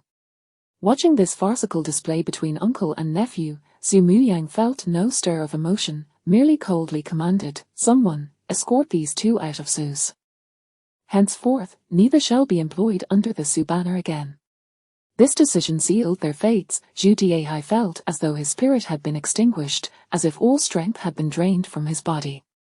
He had toiled for half a lifetime to reach this point, and the thought of losing it was unbearable. However, subordinates must abide by the directives from above. He resigned himself to his fate, but Zhu Liang could not bear to part with the hard-earned benefits of his position.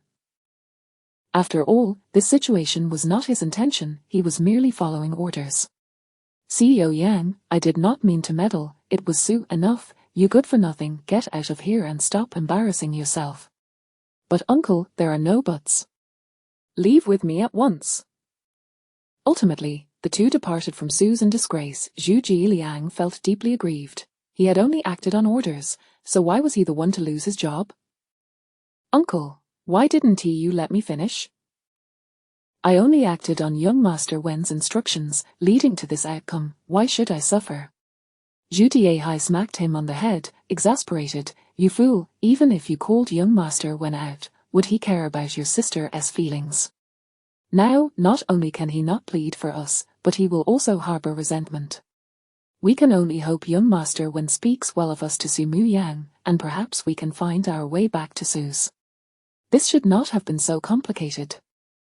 It is all your fault. Were it not for your audacity in coveting CEO Yang's sister, we might have had a chance." Indeed, both had acted on Su Wen's orders, but they had not anticipated being thwarted by Su Baiyan, which had led to their downfall. Now they could only pin their hopes on Su Wen, yearning to return to Su's. Despite their efforts to conceal the truth from Su Wen, he had remained out of sight throughout the ordeal. However, having occupied a position rife with scheming for so long, having witnessed countless instances of treachery and deceit, Su Muyang was not blind to the underlying discrepancies. "Go, summon Su Wen for me." Chapter 32. Being the only one around your sister, you called for me? Su Muyang put down the cotton swab in her hand, letting out a cold huff. "HMPH, you arrived rather swiftly." Su Wen smiled. "Of course, when my sister seeks me, I must come quickly. Oh, and look, fifth sister is here too, and brother Zun is present as well. Is there something you wish to discuss with me? Are you truly unaware of your own actions?" Upon hearing this, Su Wen immediately feigned a look of terror, as if he had no idea what was happening. The smile faded from his lips, replaced by an expression of innocence and grievance. "Sister, what on earth has occurred? I cannot comprehend what you are saying." "Cannot comprehend? Is it not your doing that Zhu Liang is causing trouble? Surely, sending someone to inform me was your idea as well." Su Muyang, not one to beat around the bush, confronted him directly. Su Wen's initial reaction was not anxiety from being exposed, but rather a surge of anger at Su Muyang's lack of trust.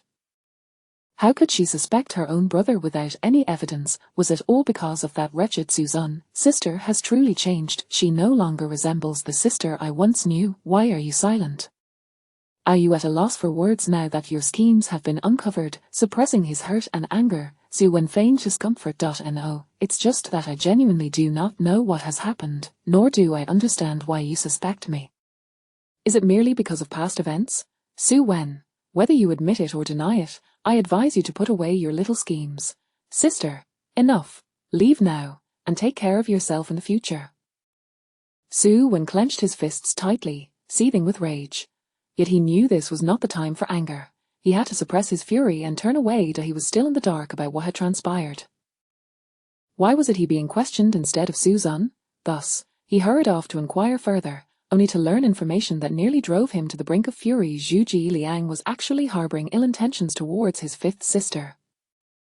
Zhu Diehai dared to defy his sister, relying on his status as an elder. Oh, useless, they are all utterly useless. In the CEO's office, before the massive floor-to-ceiling windows, Su Muyang pressed Suzanne down onto the sofa, reaching for his clothes. Suzanne was taken aback, in broad daylight, and with Su Baiyan present. How could she dare to act so boldly? "What are you doing? I will not be swayed by temptation, but if you truly tempt me, I might not be able to resist." But Su Muyang stifled a laugh, a rare smile blooming on her cold, proud face, reminiscent of spring flowers that ensnare the heart. Suzun found himself reluctantly acknowledging that the Su sisters were each more captivating than the last. If Su Muyang had often smiled at him like this in the past, he would have undoubtedly become her devoted admirer for life. Phew, it's fortunate I regained my memory. Otherwise, my life would have been a disaster. Stop, stop. You're still so arrogant. Yet I've already said I cannot withstand temptation. Su Muyang had no choice but to relent. Casting a glance at Suzun, she said helplessly, "What are you thinking? I was about to apply medicine to you when I was interrupted. I am here to treat your wounds." Applying medicine is one thing, why must you undress me? Isn't it to avoid dirtying your clothes? Besides, your wound is beneath the collarbone, and it's difficult to treat without removing your shirt. Su Muyang, ever decisive, took advantage of Suzun's momentary distraction to pull off his short sleeves. Observing Suzun cross his arms in embarrassment, she felt exasperated and proactively pried them apart. "It's not as if I'm eating you, why are you so shy?" However, upon catching sight of Suzun's physique, Su Muyang momentarily lost her train of thought. His well-defined chest, broad waist, and sculpted abs made her wonder, had he always been this fit? "What are you daydreaming about? If you're not treating my wounds, what are you looking at?" Snapped back to reality, Su Muyang awkwardly picked up the cotton swab and iodine to treat the bite marks. Suzun seemed to sense her confusion and explained, "While you all ride in cars, I walk. While you indulge, I toil. I've carried heavy loads, worked on construction sites, and even delivered takeout on foot. Although it's common for me to go hungry at the Su household, I often eat at classmates' and teachers' homes. Fearing hunger at night, I would eat until I felt sick. Thus, I am not as frail as you might think. I know that if my body breaks down, I may one day be beaten to death. Look at me now, I'm doing quite well. With better meals, I've gained more than 10 pounds, and it's easier to tackle others. Being strong is the fundamental truth." Though he spoke in a teasing manner, Su Muyang sensed the underlying sorrow in his words. Unbeknownst to her, that timid young boy had navigated the world for so long. Her own family was affluent, yet her child had to rely on others for meals, or else he would go hungry. How absurd. Especially that remark about being beaten to death if he became weak. Su Muyang felt as if her heart was being squeezed, causing her both pain and suffocation. Indeed, considering their parents' methods of punishment, if he were any frailer, he might not have survived. Tears silently fell from her eyes. Noticing the wetness on his chest, Suzun was taken aback. "You're crying. This cold-hearted ice queen can shed tears over a few jokes. How remarkable." Wiping her tears, Su Muyang forced a smile. "Little Zun, from now on, I will ensure you never suffer any grievances. I will uncover the truth behind your past injustices and restore your dignity." Suzun fell silent, simply gazing at the woman before him, her eyes reddened with tears. Su Muyang believed her words would revive the familial bond Suzun had gradually abandoned. However, what Suzun contemplated was quite the opposite. Should I give her a punch now to dispel her misguided affection? If she frequently meddles, will I never be able to return home? Suzun felt a surge of impulse but ultimately refrained. He recognized that Su Muyang was sincere, and her recent actions were well known. The harm he had endured previously was inflicted by those two heartless individuals, and among the 5 sisters, Su Muyang had done the least. The others, especially Su Bainyan, would have received a punch without hesitation. "Little Zun, I know you don't trust me, but I will prove it to you." Alas, Suzun sighed softly, reaching out to wipe away the tears at the corner of her eyes. His tone was flat as he spoke. "Su Muyang, since that stormy day, our bond has been severed. Why do you continue to cling to me? If I had heard that in the past, I would have been overjoyed, but now, it is all too late. I no longer need it. Between you and me, and your family, there is no longer any connection. Just utter the words to cast me out of the Su family, and I shall never again darken your doorstep." "Would that not be preferable?" "Not preferable," Su Muyang cried out in frustration. "I know you wish to sever your last ties through my words, but I will never allow anyone to do such a thing." Suddenly, her tone softened. "All right, now let us not speak. I need to apply the medicine." Suzun chose to remain silent, continuing, "Why bother? Do you think you would sever ties with your parents and sisters because of me? If not, then do not give me hope only to let me down. I will, if they truly reach that point of indiscrimination, I will be the only one by your side." A strange silence enveloped the room. Suzan genuinely did not expect Su Muyang to utter such words. Was she out of her mind? He understood that Su Muyang believed herself to be rational and just, but he had not anticipated she would go to such lengths to maintain her inner balance. It seemed almost absurd. Whether that was good or bad remained uncertain. The atmosphere grew tense and stifling, with Su Bainyarn beside them daring not to breathe. Eventually, Su Muyang finished applying the medicine, and she broke the deadlock. All right, be cautious over the next few days and avoid any contact. It shouldn't leave a scar if all goes well. However, really, why act on the neck? What if she had bitten an artery? How do you know she didn't bite somewhere else? Suzun shook his left hand, revealing a row of bite marks. Su Muyang was momentarily stunned before erupting in fury. Su Bainyarn, are you a dog or what? Elder sister, I'm not. He bullied me first. Come here, you've been so heavy-handed. It seems you truly need some discipline. Our elder sister, please, I was wrong. Su Bainyarn seized the opportunity to squeeze behind Suzun, hiding while shamelessly taking liberties with him, muttering, what muscles, they're just all right. Su Bainyarn. Get off me, don't force me to slap you. In the end, Su Bainyarn managed to evade a severe beating due to her attitude of contrition, but a lecture was inevitable. However, her mind was not on accepting education. Instead, she pointed at Suzun, whispering, when did you start working out? I've been exercising lately too. Let us do it together. You. Suzun rolled his eyes, disdainful. I see your workouts are just a facade, but taking advantage of me is genuine, isn't it? Nonsense. You would want to take advantage of you. Then why don't you remove your hand from my waist? Chapter 33, The Su family in turmoil. It has been a full half-month since the Su family departed from their home. The members of the Su family have truly demonstrated remarkable composure, as they have not returned despite the passage of time. As days turned into weeks, Suzun found himself increasingly bored, with a restless urge to unleash his pent-up energy. He reminisced about the satisfying impact of a well-placed punch. However, during this period of stagnation, Suzun also encountered a series of unexpected troubles. For instance, a record company approached him with a contract. Su Bainyarn persistently urged him to sing, and Su Muyang's various overtures of goodwill became increasingly apparent. It was during this time that he realized that the once frigid Su Muyang could also exhibit tenderness. However, it seemed her kindness was misplaced, as Suzun was contemplating taking action against her. After days of surveillance, he discovered that Su Wen was up to something. The Su Corporation recently launched a new line of cosmetics, a project that Su Wen had taken over midway from the previous manager.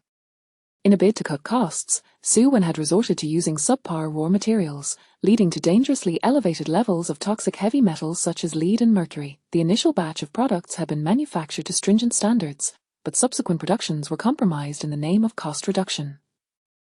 Su Wen's cunning lay in the fact that the contamination was only marginally above safe limits, which meant that, for the time being, no immediate repercussions would arise.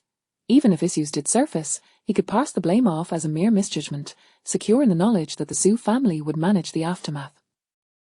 However, the Su Corporation had stood the test of time, maintaining its esteemed reputation on the foundation of quality and excellence in Jiangcheng. Should news of the health hazards posed by their cosmetics emerge, the company's stock price would undoubtedly plummet.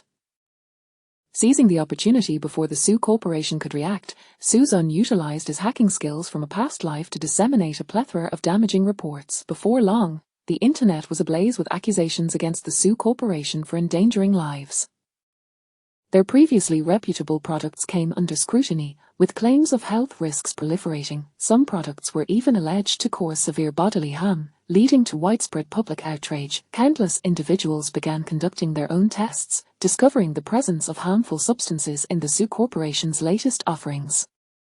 Suzun also unearthed testing results for the corporation's earlier products, revealing that even non-toxic items were suddenly deemed suspect. The depths of online discourse were treacherous, and with Suzun's initial spark, many began to accuse the Su Corporation's past products of harboring numerous issues.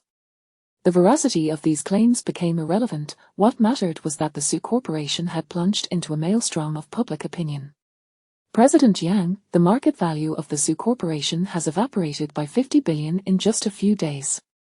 The return rate for the new products among distributors has soared to 72%, and the internet is rife with accusations branding us as a heartless enterprise. What shall we do? Su Muyang pressed her temples, her face etched with fatigue. She had observed the unfolding events and initially thought them trivial, never anticipating such a profound impact. Despite the Su Corporation's substantial investments in public relations, they could not quell the tide of negativity, as if they had been targeted by unseen forces. Just as one wave receded, another surged forth, all stemming from Su Wen. Soon, her secretary summoned Su Wen upon their meeting. Su Muyang could no longer contain her fury. Su Wen. You must explain this situation to me. How could the products under your supervision have so many issues? Do you not realize the chain reaction you have initiated? The Su Corporation has become the target of public outcry. What on earth have you done? Su Wen appeared visibly taken aback, adopting his innocent demeanor, feigning ignorance. Sister, what are you talking about? This has nothing to do with me. I am also a victim here. Do not attempt to deflect. If I uncover your wrongdoing, you will not escape unscathed. Suddenly, the office door swung open. What is all this commotion? Is there not a more civil way for siblings to converse? The newcomer was Su Chi-ming, who, with the emergence of problems at the Su Corporation, felt compelled to return to oversee matters. Dad! Are you unaware of the issues plaguing the company? His products have encountered serious problems, and he denies any wrongdoing. How am I supposed to address this? Big sister. Su Chi-ming's gaze turned frigid as he replied evenly, this matter has yet to be confirmed. How can you be so certain it is Sierra Wen's fault? What if it is the fault of his subordinates? Isn't it still his responsibility? If he occupies this position, he must be accountable. Can he simply disregard oversight? Su Muyang, I have stated that nothing is confirmed. Refrain from making such accusatory remarks. Su Muyang retorted, if farther, even now, you shield him. I warned you of his lack of experience. You appointed him to this position and entrusted him with such a significant project, and now that trouble has arisen, what do you propose to do? Do not worry, I will resolve this. You can recall the products and issue compensation, but how will you rectify the Su Corporation's long-standing reputation? I have said I will handle it. This matter does not require your intervention. At this point, Su Muyang felt nothing but profound disappointment. In truth, Su Wen's lack of capability was inconsequential. Every individual progresses step by step. Yet, he had exploited his privileged position to jeopardize the company's image and integrity, tarnishing the reputation the corporation had cultivated for so many years. She had revived the waning Su Corporation, not for others to destroy it. Very well. Since you insist on this course of action, I hope you can resolve it. However, should you fail, do not blame me for taking matters into my own hands. Su Chi-ming erupted in anger. What do you mean by that? Are you threatening me? Do you wish for your brother to end up in prison? Rest assured, it will not come to that, but appropriate punishment is indispensable. You ungrateful daughter, he is your brother. Must you be so aggressive? Precisely because he is my brother that I must prevent him from straying down the wrong path and help him recognize his weaknesses. The exchange between father and daughter ended on a sour note. Su Chi-ming felt his authority had been challenged, while Su Muyang refused to allow anyone to trample on her hard work. The Su Corporation was indeed founded by her father, but its pinnacle was achieved through her efforts. She would not permit anyone to destroy what she had strived for. Where is Assistant Su? Why have I not seen him? Call him in at once. It was only after the father and son had departed that Su Muyang realized she had not seen Suzun at all. The secretary hesitated, seemingly reluctant to speak. I called him earlier.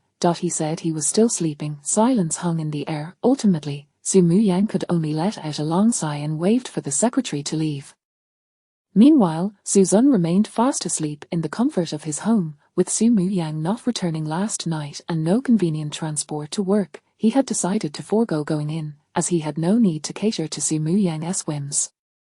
Just as he was enjoying a deep slumber, the door swung open, and someone stealthily crept into the room. As the intruder was about to smother him with a pillow, he suddenly opened his eyes, swiftly rolling the blanket to ensnare the assailant. A thief dares to steal from me? Let us see if I don't teach you a lesson. Susan began to rain down playful punches on the bundled figure, causing little harm but delivering a considerable amount of humiliation. The person inside struggled to breathe, their familiar yet muffled voice calling out, "I'm not a thief, it's me, your beloved Nyan Nyan." What Nyan Nyan? I've never heard of such a name. Prepare to be hit. Subai Nyan cried out in distress, hastily exclaiming, "I'm Subai Nyan, stop hitting me, I just wanted to wake you up." What Subai Nyan? Why not impersonate someone else? You're redoing a terrible job of it. She's far more fiery than this gentle act. Just state your real name. Subai Nyan was at her breaking point, struggling fiercely. You insufferable Susan. What do you mean by this? If you don't let me go, I swear I'll make you regret it. Oh. Now it makes sense, it's truly you. Just as Susan released her, Subai Nyan bolted from the blanket, launching herself at him, biting and clawing. Susan was unyielding, deftly applying a joint lock to keep her firmly restrained. I say, little Nyan Nyan, have you awakened some peculiar power lately? Is it that you feel uncomfortable unless I give you a good beating? Chapter 34. The Su family's turmoil. Is Su Muyang forced to abdicate? Stop spouting nonsense, that's not true. Is that so? Then what do you mean by constantly approaching me lately, even after being beaten? You persist. Could it be that you've developed feelings for me? You scoundrel, stop talking nonsense, or I'll scratch you. I believe that's the case. After all, we are not entirely incompatible. As long as you behave well in the future, I am willing to grant you this opportunity. Scoundrel, go die. Susan firmly held down the struggling Subai Nyan, observing her furious expression with a twinge of wicked amusement. It turned out that bullying others was quite entertaining. If he pushed it a little further, might he frighten this naive girl to tears? With this thought, Susan's eyes glimmered as he pressed down on Subai Nyan's shoulder with one hand while gently lifting her pale chin with the other, their gazes locking as he slowly leaned closer. At that moment, Subai Nyan truly panicked, her heart racing uncontrollably as she timidly said, "Don't act recklessly, we can't do this. If you let me go now, I'll pretend nothing happened. Otherwise, my sister will not spare you." What is stopping us? Are we related by blood? Do we share sibling affection? We aren't even a family anymore, so what is the issue? Subai Nyan trembled all over, and no. Don't make such jokes. I am really scared. And now you're scared. You weren't so easy to bully in the past. Susan let out a series of cold laughs, playfully twirling a strand of hair and sniffing it lightly at the tip of his nose. This simple flirtatious gesture caused Subai Nyan's face to flush a deep crimson. She pleaded repeatedly, "Let me go, I promise I won't provoke you again. When we were children, I was ignorant. My parents forbade me from making friends with outsiders, and you were my only playmate. I acted to catch your attention because I was afraid you would ignore me, but as I grew older, I didn't mean to." The words abruptly ceased. What do you mean by didn't he mean to? Susan asked, puzzled. Subai Nyan turned her head away to avoid his gaze. It's nothing. Or what do you mean it's nothing? Speaking in circles without revealing the full story is quite infuriating, you know? It seems I must teach you a lesson. With that, Susan turned Subai Nyan's head back to face him. One couldn't he deny that Subai Nyan was indeed blessed by the heavens. Even as a mere ornament, she could attract countless men. Her exquisite yet lively features, almost flawless porcelain skin, and cherry-like lips, when adorned with a pitiful expression, could evoke boundless sympathy while also tantalizing desire. However, Susan had no such intentions. He merely sought to frighten her. To his astonishment, Subai Nyan did not resist anymore, closing her eyes as if inviting him to take what he wanted. What does this mean? No more resistance. Subai Nyan kept her eyes shut, hurriedly saying, "Is resistance even useful? Let us finish this quickly, just consider it as being bitten by a dog." For some reason, Susan felt a hint of impatience. Was it merely an illusion? It didn't seem so. However, he was not one to overestimate himself. He vividly remembered Subai Nyan's previous attitude. "Are you really not going to resist? But this shouldn't be your first kiss. Taking it from you wouldn't be much of a loss. Upon hearing this, Su Bainyan abruptly opened her eyes. What did you say? You said it isn't he my first kiss, I don't even have a male friend, let alone a female one, and you dared to tarnish my reputation. Oh, is that so? Then I've struck gold. If you close your eyes to avoid embarrassment, I'll continue. To Su Bainyan's surprise, she actually closed her eyes, yet, after a period of anxious anticipation, she felt nothing. When she opened her eyes again, Suzanne was already dressing by the bedside. Remembering the humiliation she had just endured, Su Bainyan felt a surge of anger and, taking advantage of Suzanne's distraction, jumped onto his back and bit down on his shoulder. You dare bite me? In response to his admonition, Su Bainyan nonchalantly declared, why wouldn't I? Who told you to treat me like that? Try biting me and see if I don't really do something to you. Who's afraid of you, I'll bite. And indeed, Su Bainyan bit down once more. However, the anticipated pain did not occur. Though she had bitten him, it was merely a slight sting. Suzanne couldn't help but chuckle. It was truly a case of pride before pain. She was clearly frightened yet still bit down to prove her courage. Sensing Suzanne's disdain, Su Bainyan continued to bite, resembling a playful puppy, even leaving a few marks on Suzanne's neck. There are bite marks and your saliva. How disgusting. You dare complain about me? Do you believe I want to really bite you to death? All right, you've exacted your revenge. We're even now. I have to go to work, so get off me. I want tea. You'll carry me, just like before. Su Bainyan, are you itching for a beating again? I don't want to repeat myself. HMPH. Though she protested, Su Bainyan obediently slid off Suzanne's back. Suzanne paid her no further attention, dressing quickly as he prepared to head to the company. He imagined that Su Muyang was likely overwhelmed with problems, and he needed to add fuel to the fire. Xiaozun, you're here. The reprimand he had anticipated did not materialize, leaving Suzanne somewhat disappointed. This was not the reaction he sought. The company's situation is becoming increasingly dire. Have you thought about how to respond? Father said he would handle it and told me not to worry, so I'm just waiting. Oh, that old man is personally stepping in to clean up the mess. It seems your dear brother can rest easy now. At this, Su Muyang let out a heavy sigh. Xiaozun, he is still our father. How can you refer to him like that? What father? He is your father, not mine. Me, he is merely a landlord at best. You sigh. Su Muyang paused, seemingly noticing something, her fingers brushing against Suzanne's neck. What happened to your neck? Suzanne shrugged. What else could it be? Your dear sister bit me. What? That wretched girl is becoming increasingly unruly. Enough with the trivialities, let us prepare for the storm that is about to hit. Su Muyang felt a twinge of unease, sensing something ominous on the horizon. Little did she know, Suzanne was not acting without purpose. The real show was just beginning. In the following days, the Su family once again found itself thrust into the spotlight due to a piece of news. The Su Group, spanning multiple sectors, had launched a unique sales mini-program under Su Muyang's leadership. In an effort to cultivate loyal customers, they implemented a points and discount voucher system. Just the night before, a critical flaw appeared in the mini-program, allowing users to exploit a bug to obtain an unlimited number of 200 discount vouchers. In a mere night, orders amounting to billions piled up. While the undelivered products could still be salvaged, those already shipped were irretrievable. Furthermore, many customers had purchased virtual currencies, such as game credits and phone credits, which were also difficult to recover. That night alone, the Su Group suffered losses exceeding $100 million. This was merely the beginning.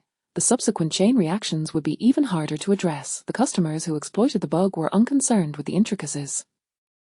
All they knew was that their purchases were being revoked due to a system error. The ducks they had caught slipped away. Who could tolerate that? Many began to boycott the Su Group, accusing it of being a fraudulent company. Coupled with the recent toxic cosmetic scandal, the Su Group's stock plummeted, halving its market value in just a few days, and all of this was orchestrated by Suzanne, a truly ruthless move. After experiencing so much in life, he had always considered his hacking skills to be the least useful. as he had seldom employed them, yet unexpectedly, he found himself utilizing them to great effect. While he could not crack every system, writing a small program bug was akin to using a sledgehammer to crack a nut. In this debacle, Su Mu-yang was the one most adversely affected. Not only did she have to face the ire of several major shareholders, but she also had to contend with her father's wrath. This mini program was her brainchild, and she had once assured everyone there would be no issues. Now, a significant oversight had occurred, leaving her with no defense. "Boss, is this the guarantee you gave me? How do you plan to compensate for such a massive loss? With the toxic cosmetics and now the unlimited discount vouchers, it seems your energy has waned. You should step down. It's time for you to consider marriage. I'll find you a partner, and you can live a good life." Chapter 35, Suzanne's confession. Su Mu-yang wore an expression of incredulity, struggling to believe that these words were spoken by her father. The issue of toxic cosmetics was clearly the fault of Su Wen, yet the family had advised her to refrain from intervening and allow her brother to take risks. Now it had inexplicably transformed into her own blunder. Moreover, at this critical juncture of her career, she was being urged to abandon her aspirations for the sake of marriage. The Su family had reached its current stature in no small part due to her contributions. On what grounds was she expected to relinquish everything? Farther, I will provide the company with a satisfactory explanation, but at this moment, my sole focus is on solidifying my career. I have no intention of marrying for the time being. There is no need for that. You are no longer a child. If you do not marry now, it will only be a matter of years before you must. You may as well embrace the life of a wealthy heiress. Farther, there is no need for further discussion. My decision is made. I will convene a board meeting shortly, and you may take some time to rest. A bitter smile spread across Su Mu-yang's proud and beautiful face, revealing a hint of self-deprecation. She felt as if she were being discarded after serving her purpose, and the betrayal stung deeply, especially coming from her own father. After years of hard work, she now faced abandonment for a single misstep. Was it truly warranted? In an instant, she sensed that this was not merely an unfortunate occurrence, but rather a calculated maneuver, indicating that her father had long harbored the intention to oust her. This incident served merely as the catalyst, but why, after diligently dedicating herself for so many years without a single misstep, elevating the Su family to the pinnacle of Jiancheng, why was she being treated in this manner? Her eyes brimmed with tears as she choked out, "Father, if I step down as president, who will take my place? Did you not say you would not trust outsiders?" Su Qiming furrowed his brow slightly, glancing around before replying coolly, "Not an outsider, but Xiao Wen. He will take his position eventually, let him gain some experience first." At that moment, the light of hope within Su Mu-yang extinguished completely. It was indeed Su Wen, her own younger brother. After years of relentless effort to earn her father's approval and secure her position, her brother, in just a few months, had managed to negate all her hard work. Su Mu-yang felt an unwillingness to accept this. She understood that everything in the family would eventually belong to Su Wen, and she had never intended to contest it, yet, the fact that he had usurped her efforts left her feeling resentful. As the adage goes, one does not truly comprehend pain until it befalls them. It was only when the injustice struck her personally that Su Mu-yang grasped the anguish of favoritism. It turned out that Xiaozun had always been subjected to this bitter experience. It truly is unbearable. Su Mu-yang returned to her office in a daze, casting a final glance at the place where she had toiled for so many years. She yearned to see Suzanne, even if it was just to share a few words. She instructed her secretary to summon Suzanne. However, the secretary informed her that Suzanne had not come to work again today.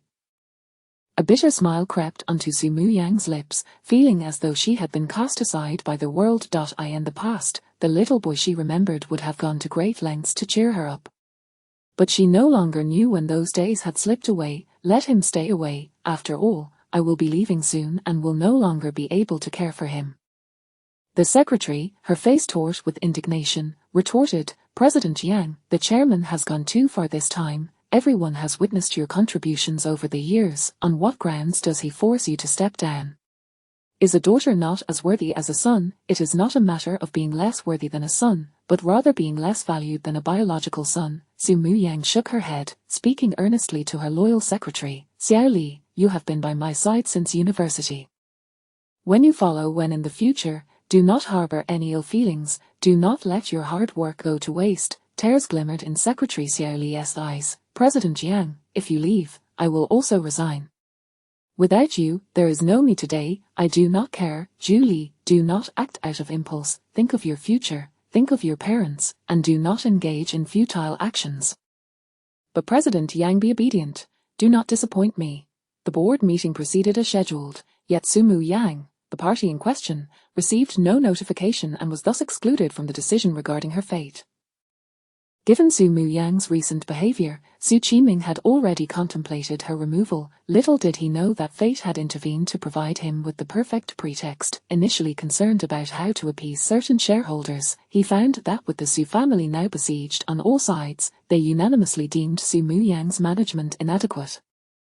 And so, Sumu Yang departed from the place she had fought so hard for over the years. As the saying goes, the wealthy are often unfeeling, yet Sumu Yang never anticipated that she, the once favored eldest daughter, would find herself in such a predicament.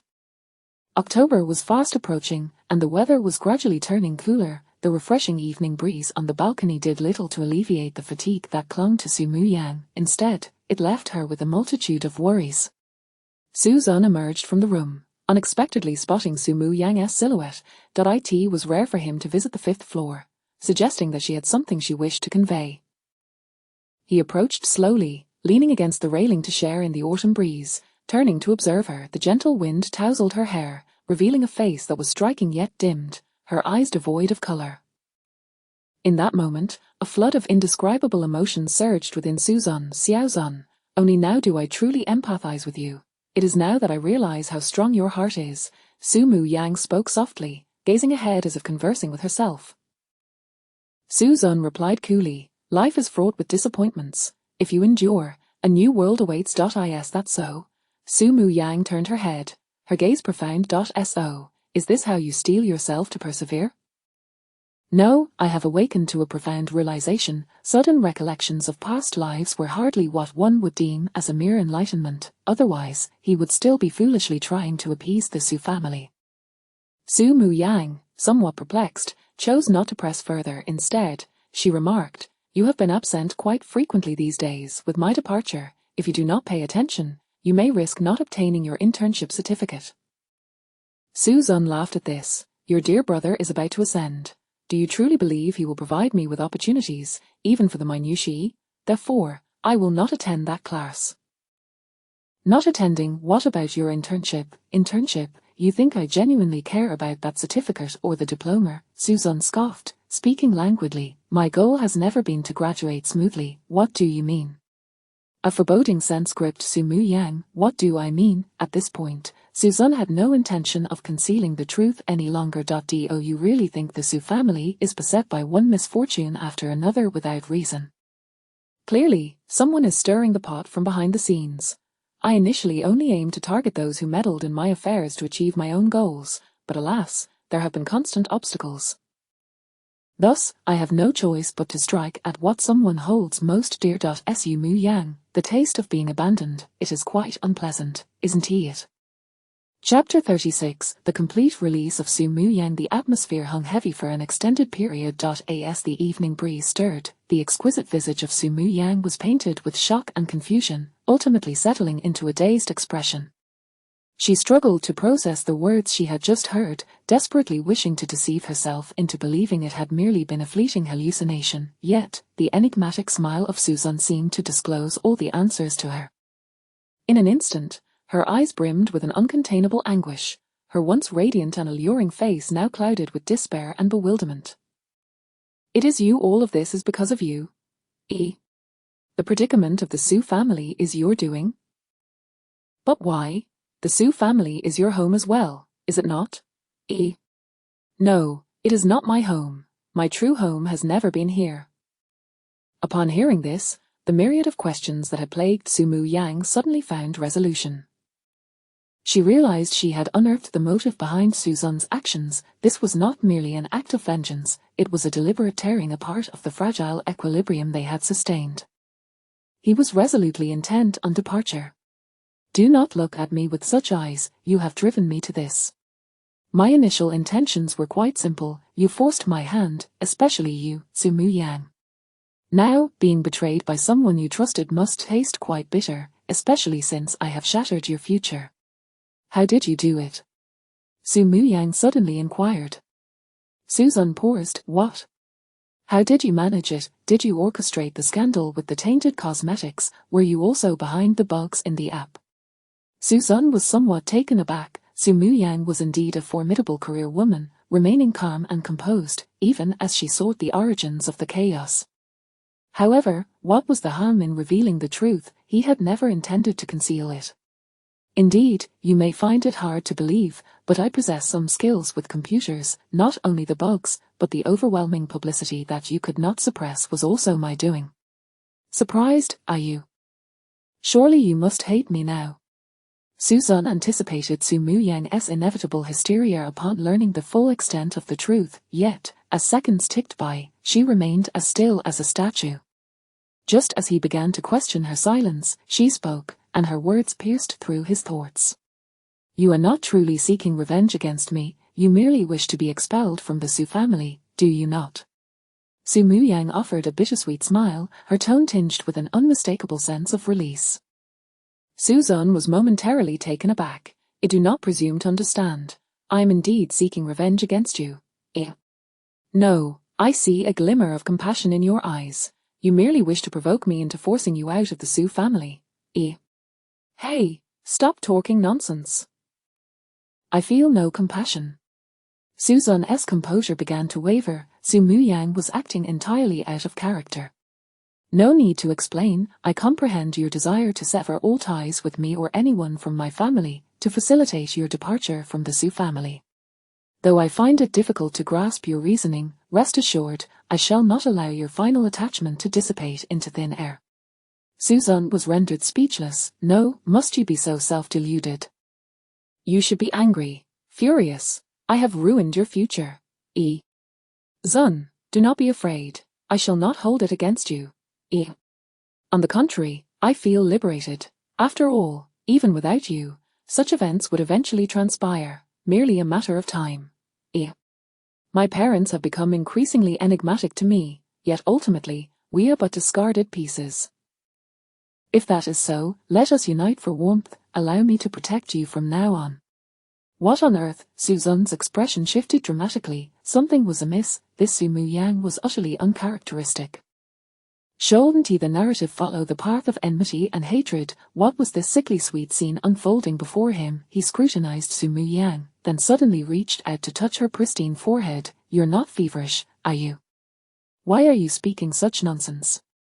Su Mu Yang suddenly embraced Suzan, a serene smile gracing her lips. Suzan's hands instinctively shot up, staring at the woman before him in utter disbelief. There's not someone lurking behind, is there? Waiting for you to yell assault so they can rush in and subdue me. Su Mu Yang promptly pushed Suzan away, her eyes reflecting a hint of exasperation as she lightly poked his forehead with her elegantly long nails. What absurdity are you spouting? Stop reading those novels. I rarely read, all right, and if I do, it's only those from the Root Mountain series. Yet, how come I'm not like the protagonists who are chased away at the outset?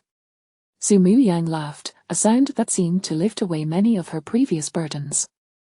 She let go of her exhaustion, rather than striving for a validation that eluded her. Embracing simplicity felt rather pleasant. The moonlight illuminated her face, casting a radiant glow. Su Mu Yang swept aside her wind-tousled hair, gazing earnestly at Suzan. Some are cherished by their parents, protected by their siblings. My absence is inconsequential, whether I am one less or one more.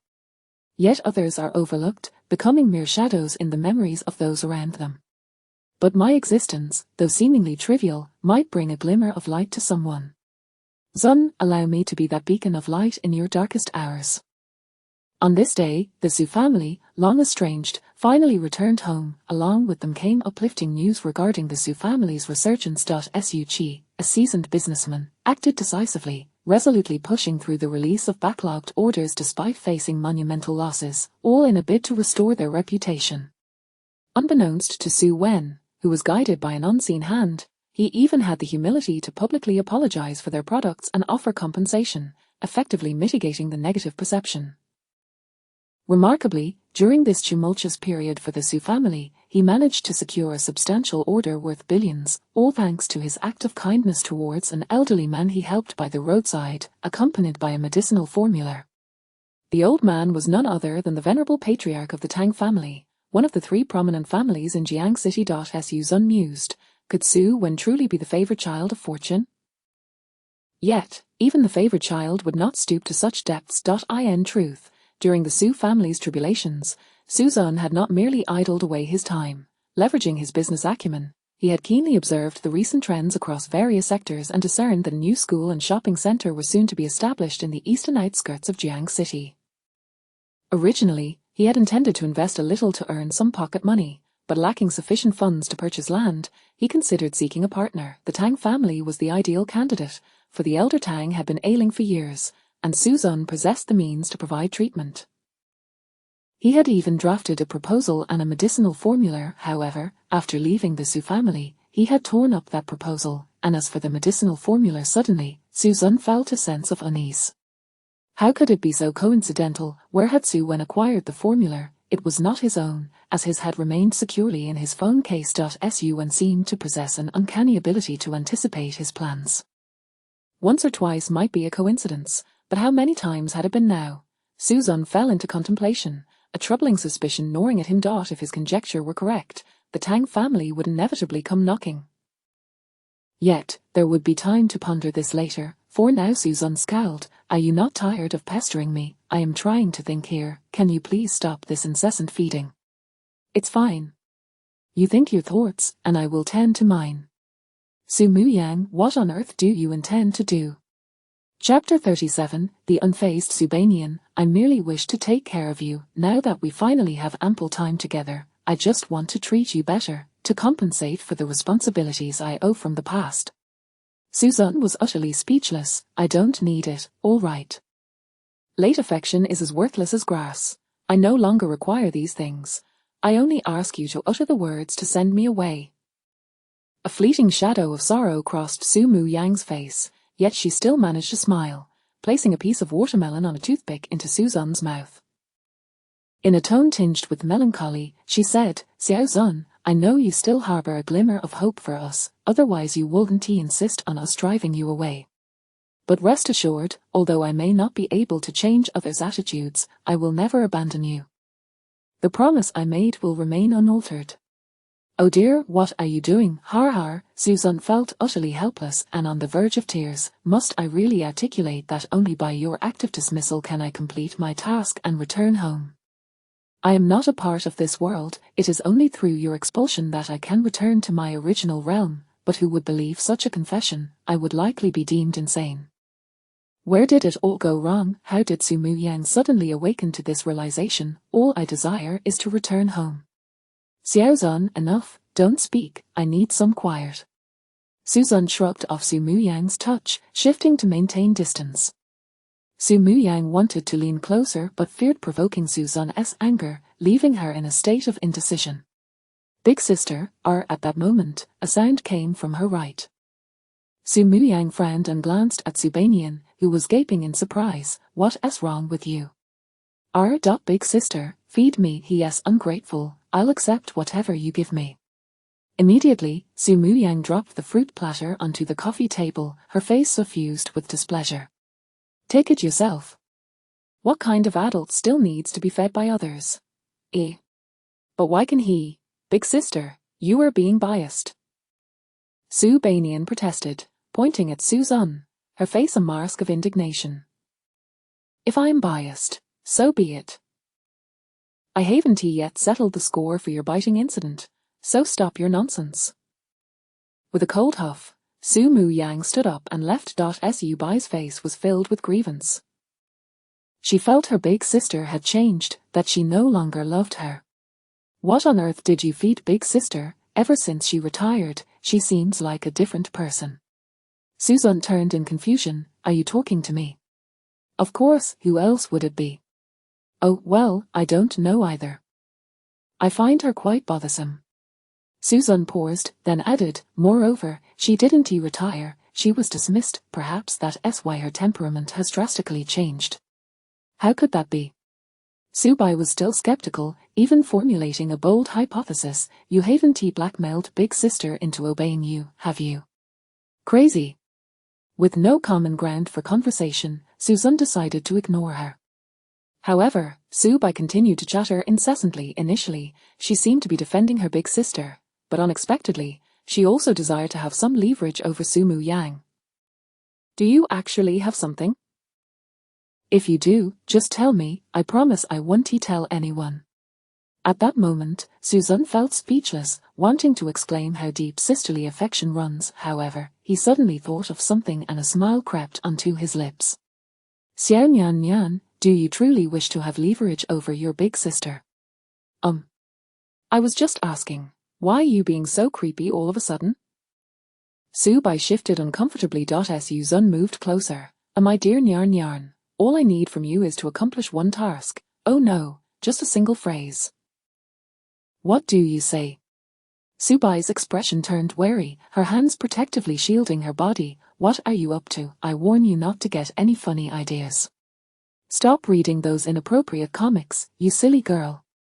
Just say, Susan, get out of the Su family, and I will divulge my secret, all right. Susan lowered her, and Subai hesitated, tempted. After some contemplation, she finally spoke. Susan, you get out. Yes, yes, just like that. Susan's anticipation grew. You get out of the Su. Hurry, don't dawdle, get out of, that's right, just one more word. Quickly say it. Get out. I just want to say it. Damn, Susan's smile vanished, fury replacing it. Is Subai Nyan, are you out of your mind? Finish what you started. Hey, I want to say it. I am just having fun.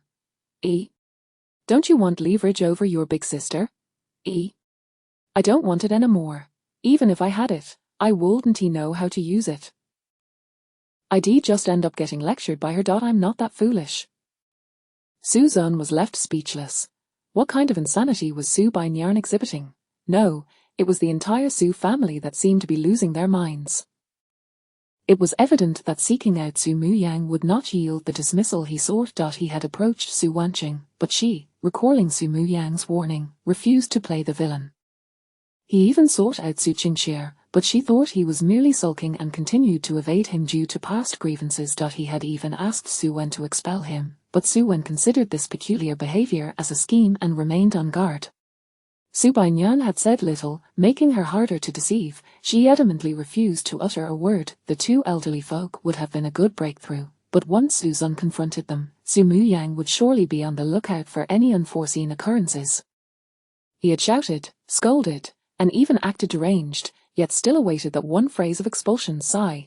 The path home is indeed fraught with challenges. Desperate, Susan decided to lay it all bare, drawing close to Subai Nyan, pleading, Is Xiao Nyan Nyan, please, tell me the truth. Actually, I don't belong to this world. I am a traveler, traversing numerous realms to fulfill a mission.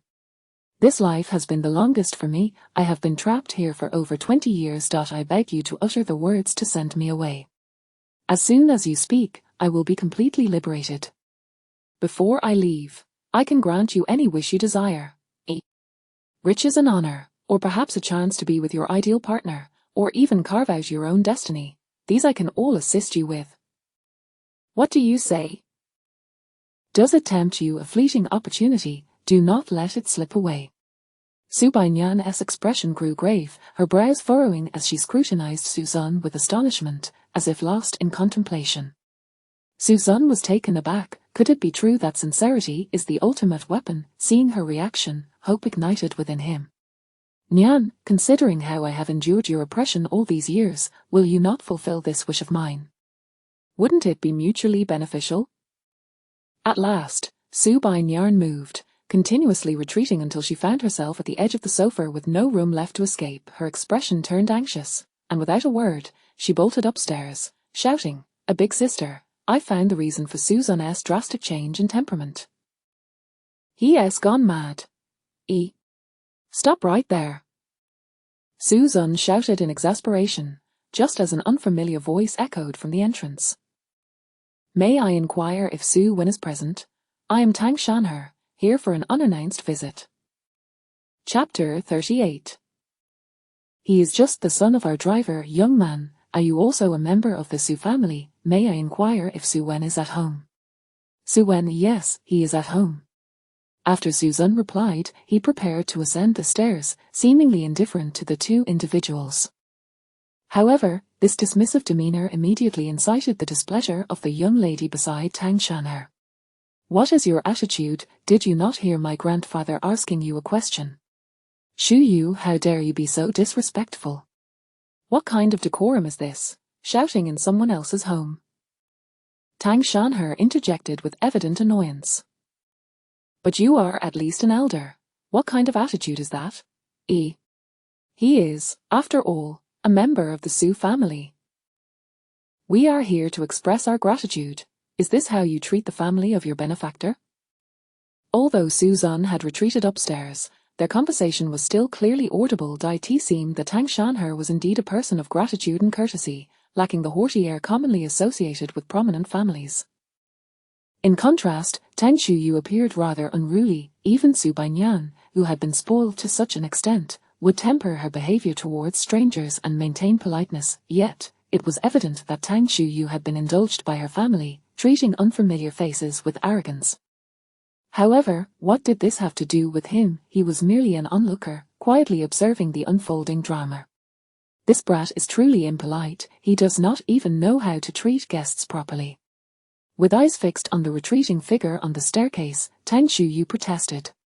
Enough? Since he claims that Su Wen is at home, let us seek him out ourselves. The two began to explore while knocking on doors, eventually finding Su Chi Ming in his study, attending to official matters.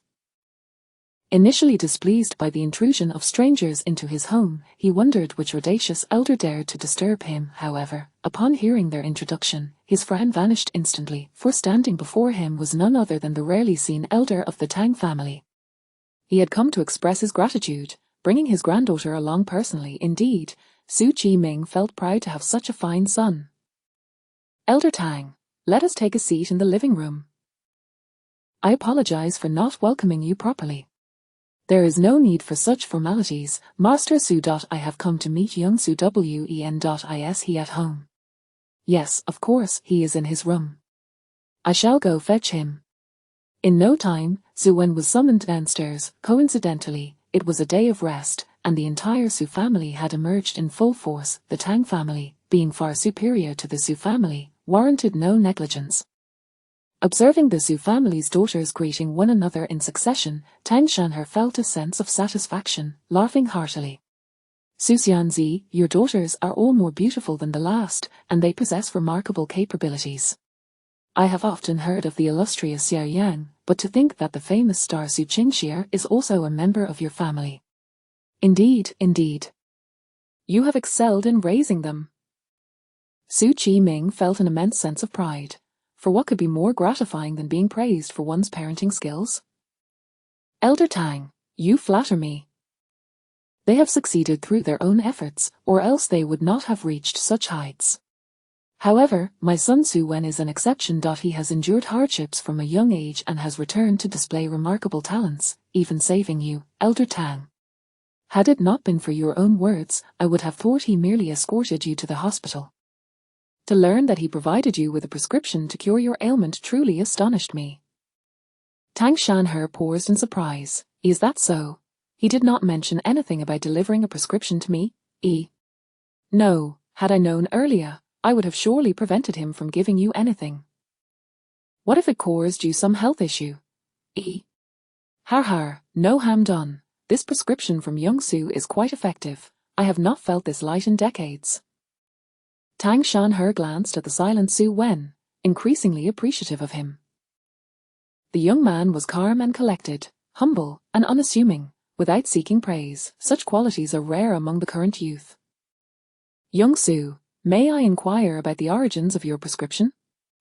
I have no ulterior motives, merely curiosity. Feel free to refrain from answering if it is inconvenient. Su Wen smiled gently. There is nothing to conceal. it was actually left to me by my master. Master? The group fell silent in astonishment. Indeed, my master, I grew up in poverty, having lost my adoptive parents at a young age. One might say I was raised by the kindness of many. However, relying on others for too long will inevitably lead to their annoyance. Without someone to protect me, I fear I would not have survived to this day. My master is a well-known figure, often regarded as a charlatan by the locals. While others view him as a fraud, I know he possesses true skills. Over the years, I have absorbed some of his knowledge, though I admit it is but a fraction of his expertise. My master, fearing for my future struggles, left me a few prescriptions before his passing, so I could sell them to sustain myself. However, once my parents found me, there was no longer a need to resort to that. Thus, I thought to pass on the treasures left by my master to those in need, ensuring that his lifetime of good deeds was not in vain. As he finished speaking, Qin Xinlan's eyes brimmed with tears, her heart heavy with sorrow. It turned out that her precious son had endured far more hardship than she had imagined. Xiao Wen, as your mother, why have you never mentioned such matters? It truly pains my heart.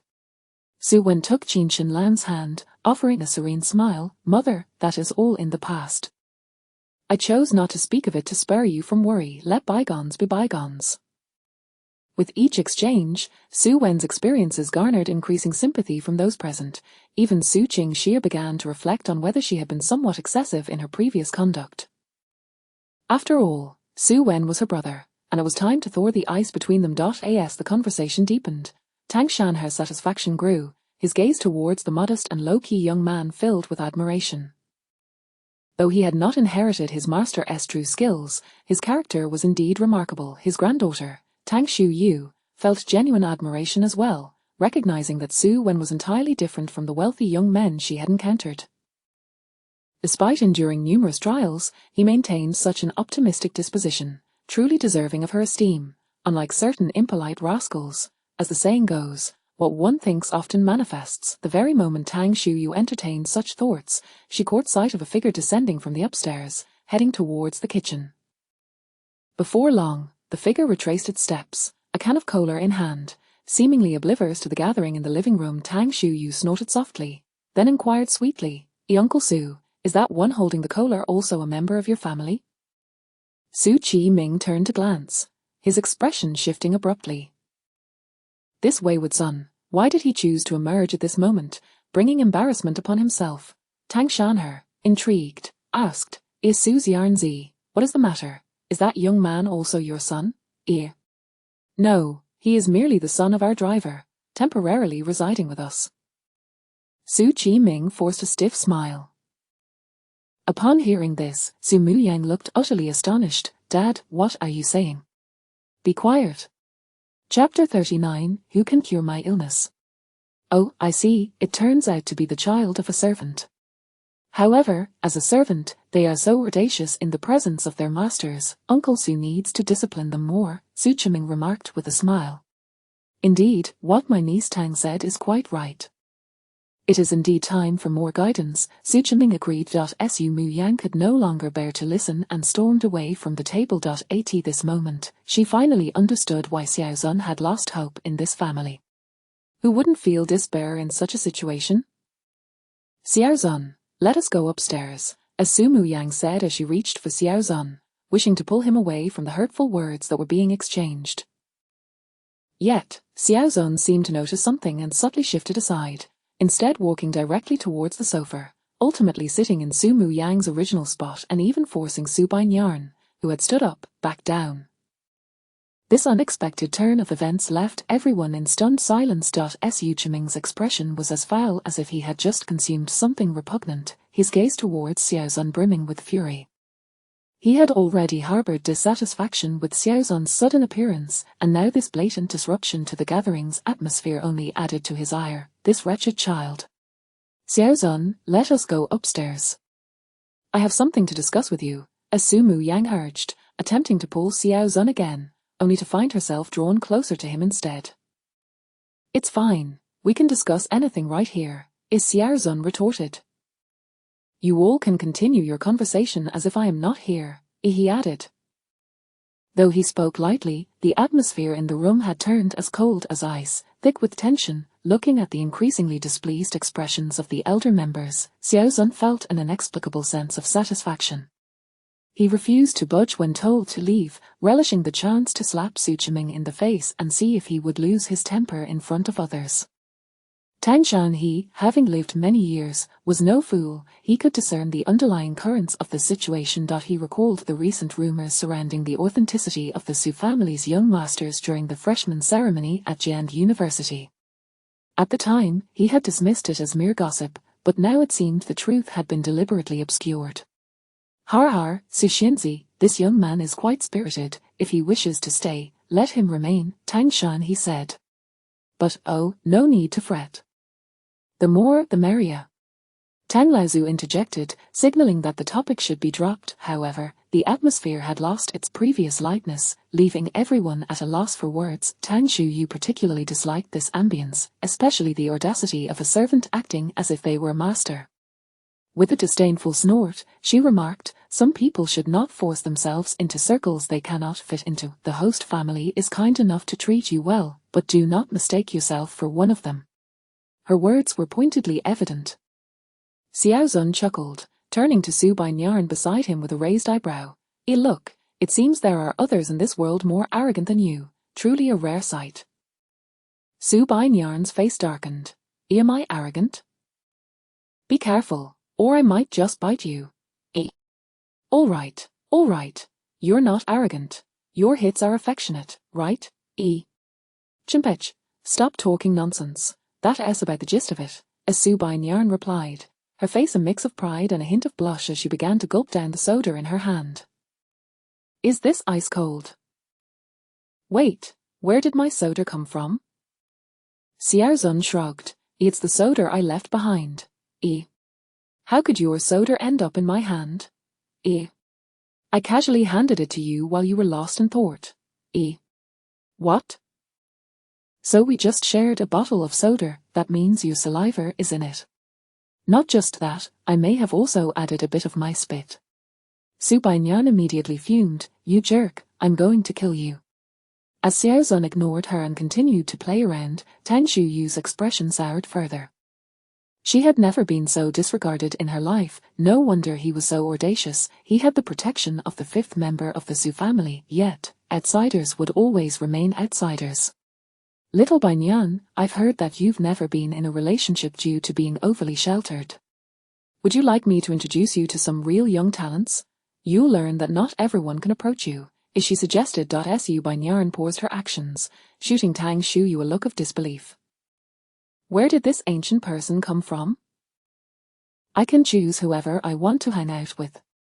Little Bainyan, some people are merely close due to circumstance, and without any male friends, your bond will strengthen. However, you are ultimately from different worlds. Hearing this, Tang Shanhe furrowed his brow, unable to contain his irritation. All right, Shuyu, what is with you today? You're speaking too much. No, Grandpa, I must say this, I'm just trying to warn Bainyan not to get trapped. Su Bainyan, at this point, had enough and retorted, nonsense. Tang Shuyu was momentarily stunned. What had she just heard? Her well-meaning advice had earned her dismissal. She had not expected Su Bainyan to be so ungrateful. After all, she was trying to help her. What do you mean by that, little Bainyan? I merely wanted to offer you some advice. I misspoke, but it would be better if you just mentioned Su Zun's name directly. If you want to insult him, go ahead, no need for pretenses, as I won't defend him, Su Bainyan declared. Xiao Zun found himself stifling laughter. Some people, when silent, could be astonishingly impactful. He firmly grasped her hand, which was poised to pinch him, and with a sardonic smile, he said, if you can speak, then by all means, do so. I truly enjoy listening. Oh, and you too. He suddenly shifted his gaze to the confrontational Tang Shuyu. Miss, I don't believe I have offended you. Why are you so fixated on me? Rather than targeting me, why not concern yourself with your grandfather's health? In just a few hours, he may face a recurrence of his old ailment. You brat. How dare you curse my grandfather? Whether I curse at him or not, the old man knows best. No matter how indifferent he appears, he cannot hide his physical state. As he spoke, Xiaozun seized her hand that had attempted to strike him, tightening his grip. If you don't behave, I might just break your fingers. Wait, I was wrong. It hurts, big sister, save me. The two continued their antics, oblivious to their surroundings. Meanwhile, Tang Shan he sat deep in thought. For all that Xiaozun had said was true, he did feel lighter than before, no longer plagued by dizziness or fatigue. Yet, that sense of weakness still occasionally crept in, and the heaviness in his chest had not fully dissipated. He had come here hoping to see if Su Wen could provide a complete remedy for his ailment, but regrettably, Su Wen had no medical expertise beyond herbal prescriptions. How did this young man, named Suzun, know all this? His clear, bright eyes seemed to pierce through everything. You Shu, be quiet. Tang Shan he interrupted Tang Shuyu's tirade, offering a warm smile to Suzun. Young man, from what you just said, do you have knowledge regarding my illness? Well, sort of. Weakness as if suspended, a suffocating tightness in the chest, a body present but seemingly devoid of spirit, Suzun replied with a faint smile, reclining languidly on the sofa. Unfortunately, treating only the surface without addressing the root cause leaves you and I without a connection. I cannot assist you. Tang Shan he found himself leaving the Su residence in a daze. Ever since he heard Xiaozun's words, he had been entrapped in a haze, for everything Suzun had said resonated with him. A glimmer of hope sparked within him. Could it be that Suzun truly possessed the ability to cure his illness? Human beings cherish life, and even someone like Tang Shan he, who had lived for so many years, was no exception. Whether true or false, he felt compelled to give it a try. But just as he was preparing to send his granddaughter to summon Suzun back to the Tang household, his ailment suddenly struck. Grandpa. Chapter 40. Suzun has passed away. Hey, Suzun, did you really say you could cure old Master Tang during the day? Su Bainyan inquired, her curiosity piqued as she leaned closer. Suzun wore a look of astonishment. When did I ever claim I could heal him? Please refrain from spreading falsehoods, but your tone was so resolute. And you spoke with such conviction, it was clear you were confident. Are you not just spouting nonsense? With a gentle smile, Suzun replied, does it really matter? You ought to keep your distance from me, otherwise, I might just spank you if I get annoyed. HMPH, I knew you were just trying to scare me, but you hardly seem like the sort capable of such things. Of course he lacks such abilities. Just then, Su Qiming's displeased voice cut through the air. He and Qin Shenlan approached Suzun, towering over him with grim expressions. Realizing the gravity of the situation, everyone gathered around, even Su Muyang, who had been dining, hurriedly set down her utensils and rushed over.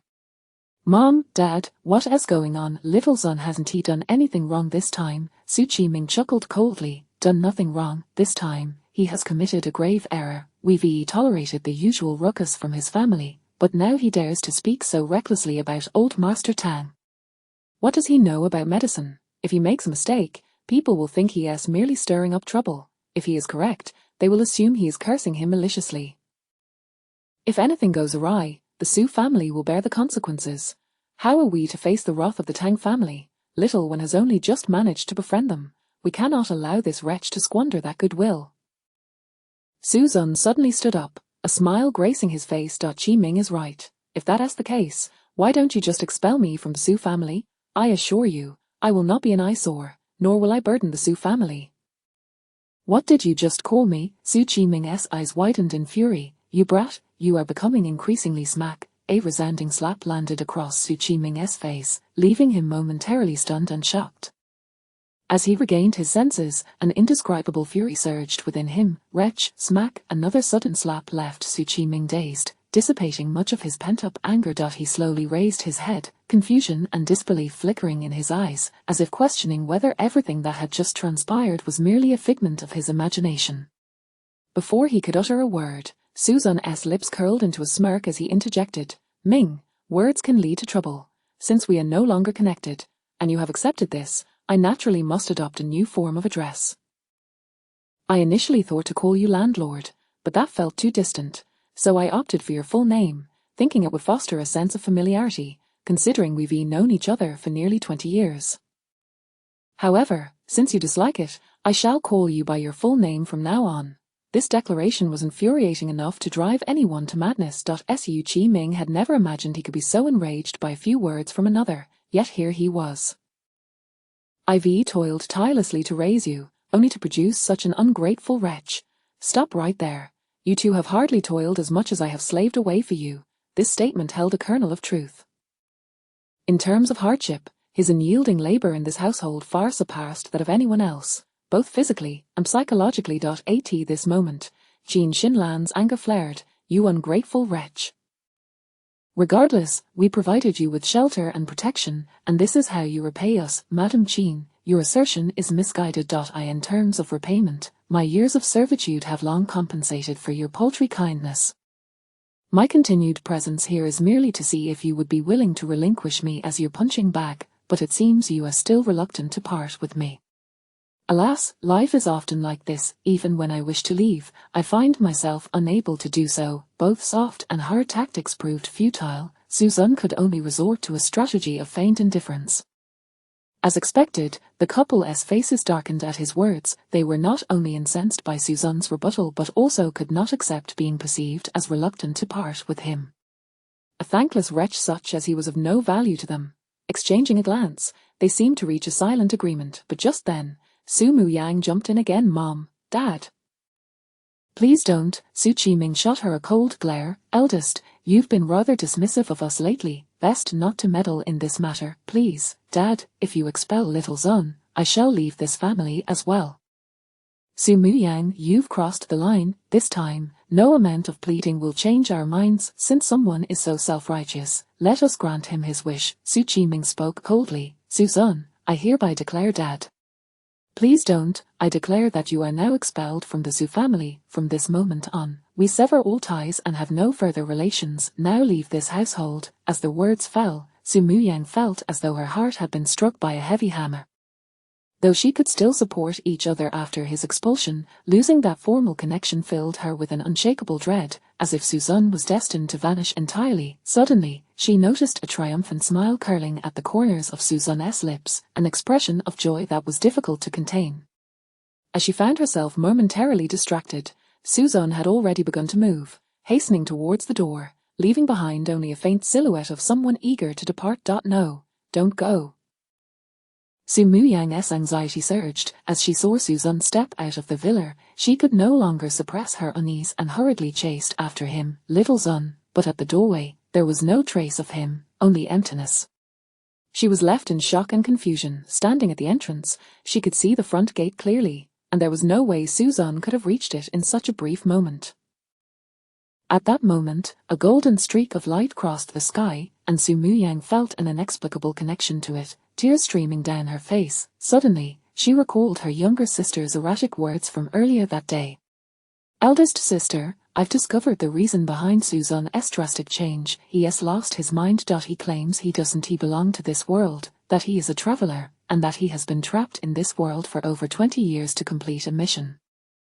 Do you know why he insists we expel him? He says that as long as we utter the words, he can be liberated. Isn't he that absurd? At the time, Su Muyang believed her sister was merely speaking nonsensically. But now it seemed that perhaps all of it was indeed true. Little Zun, he truly has found his liberation. Eldest sister, why aren't you chasing after him? Where is Suzanne? At that moment, the others inside the house emerged, Su Bainyarn curiously scanning the surroundings, only to find no sign of Suzanne. Hasn't he really run away, has he? It seems he didn't even take his phone. Fifth sister, it's true, everything is true, Su Muyang murmured in a daze. Su Bainyarn was taken aback. What's true, eldest sister, what's wrong with you? The words you spoke earlier today are true. Little Zun, wasn't he lying? What he said is genuine. What? Suddenly, Su Bainyarn recalled Suzanne's wild claims from earlier, and upon seeing her sister's nearly shattered demeanor, a sense of foreboding washed over her. Eldest sister, Suzanne, hasn't he disappeared? Has he? Su Muyang's emotion spiraled out of control, tears flowing uncontrollably as she felt utterly drained, collapsing to the ground in despair, choking out the words. He has found his liberation.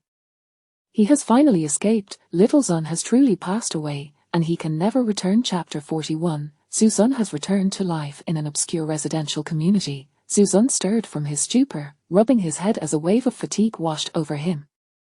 Leaning against the headboard, he surveyed the surroundings, both familiar and foreign, and a surge of excitement began to swell within him. Am I truly back?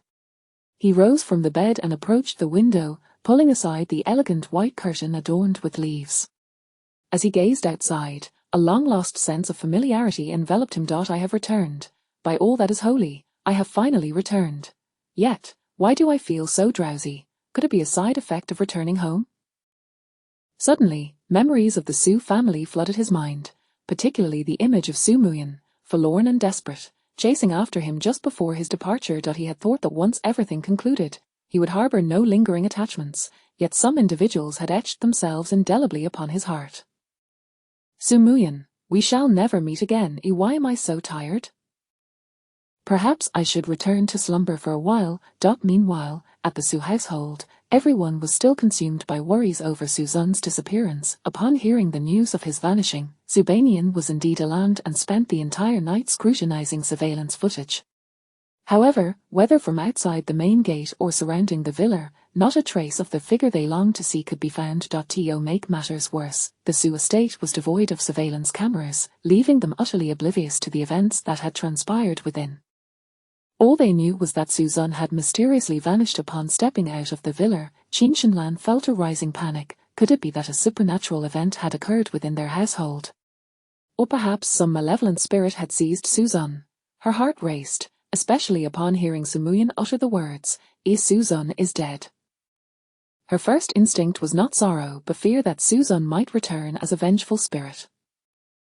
Narmo emitted her, little Zun, your ties with the Su family have been severed. Please do not seek us out any longer. Observing Su Muyin's disheveled and tear-streaked visage, the sisters rushed forward to offer comfort. To be honest, Su Wanqing and Su Qingxie were at a loss, as the suddenness of it all had left them reeling. The person they had shared their days with had inexplicably vanished, a reality that was difficult for anyone to accept.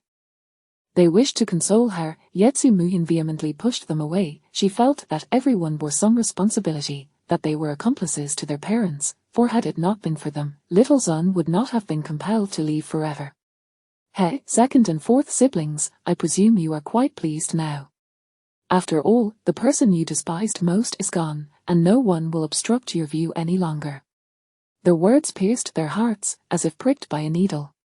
Su Wanqing, unsure of how to provide solace, could only utter forlornly, eldest sister, what if little Zun is not dead?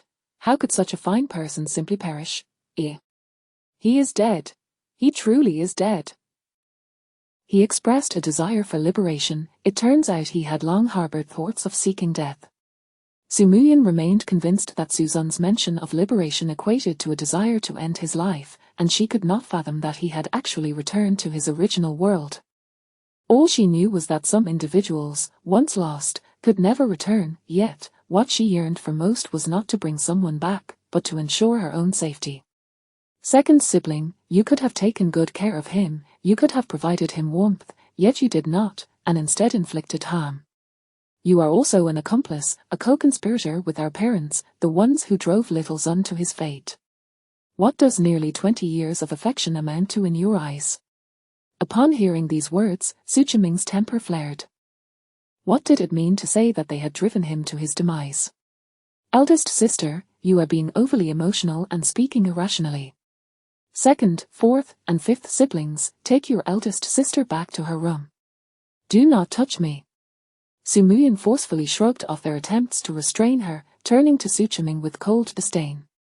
Father, I once believed your indifference and favoritism were merely floor traits, yet now it seems you truly possess no heart. You and mother are no different. You are the ones responsible for little Zun's demise. Su Muyin, silence yourself. Su Qiming bellowed. I shall not, I will speak. It is not just you, there is also you, Su Wanqing, and you, Su Qingxie. And you, Su Wen. Now that your desires have been fulfilled, there is no one left to compete for your affection, and you need no longer pretend, for this home belongs solely to you. Slap! Su Qiming's palm struck Su Muyin's cheek, leaving her hair disheveled and her mind momentarily clearer. She clutched her stinging face, yet a laugh escaped her lips. The pain on her cheek paled in comparison to the profound sorrow within her heart. This family was cold and unfeeling. She had relinquished all hope. Living in this temperatureless household was the true embodiment of despair, and she suddenly perceived that Suzanne's departure might not be such a bad choice after all.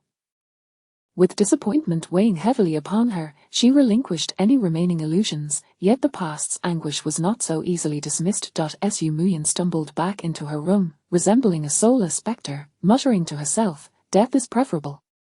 Death is better, now I shall no longer suffer harm." Witnessing her staggered retreat, the sisters felt an unbearable ache in their hearts. Was this truly their once vibrant eldest sister, who had faced everything with composure? They whispered among themselves, unsure of how to console her. Ultimately, it fell upon Subanian to offer solace. While everyone anticipated that Subanian would pacify Sumuyin's turmoil, none realized that she too had lost a piece of herself that day. In the dead of night, a knock echoed at Sumuyin's bedroom door, accompanied by the familiar voices of her parents. "Eldest daughter, are you asleep? Muyin, how are you holding up? Nyan Nyan, you must take good care of your eldest sister, do not let her continue to grieve." As their words lingered in the air, a ghostly voice echoed in their ears, "If you wish for me to cease my sorrow, then return little Zun to me, and I shall be at peace." Suchiming's anger flared instantly. "When will you be satisfied? That wretched child has merely vanished, whether he is dead or alive remains uncertain. Must you pursue this matter so relentlessly? Am I the one pursuing? It is you, you are the ones who drove him to his fate. Why do you not return him to me?" "Sumuyin, enough. Not enough, not in the slightest. Unless you retract those words you spoke earlier, I shall continue to make a scene." Suchiming's rage turned to mocking laughter, believing Sumuyin's mind was unraveling. He sarcastically retorted, Very well, I take it back. I shall not drive Suzanne away. My previous words were but a jest. Are you satisfied now?" A cold snort was the only response, and silence descended at the doorway. Once calm returned, Sumuyin fell back into despondence, leaning against the headboard, her gaze vacant and unfocused, as if her pupils had lost their clarity. The dim light of the bedside lamp cast a fragmented glow, and Subanian, feeling a pang of sympathy, enveloped her in a tight embrace.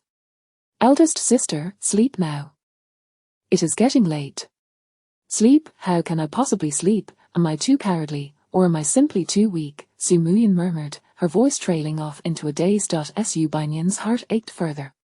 She longed to do something, so she proposed, "Eldest sister, why not report this to the authorities? Perhaps he is not dead but merely missing." Sumuyin shook her head. "Is there any difference? Besides, would reporting this even be useful? You have already checked the surveillance. Who would believe that someone could vanish into thin air?" The two fell into silence, enveloped in a long pause, merely finding solace in each other's presence. Eventually, Sumuyin inquired, "Fifth sister, are you sad? If you wish to cry, do not feel you must hold back for my sake. I am not as fragile as you imagine." Subanian remained silent, quietly retreating beneath the covers and reaching to extinguish the lamp on the nightstand. Yet, in that moment of darkness, two streams of tears escaped from the corners of her eyes. As dawn broke, the first rays of light painted the horizon with crimson hues. At that moment, within the fountain pool of the Su estate, a damp arm suddenly emerged from the water, followed by a sodden figure crawling forth, sending splashes of water in all directions.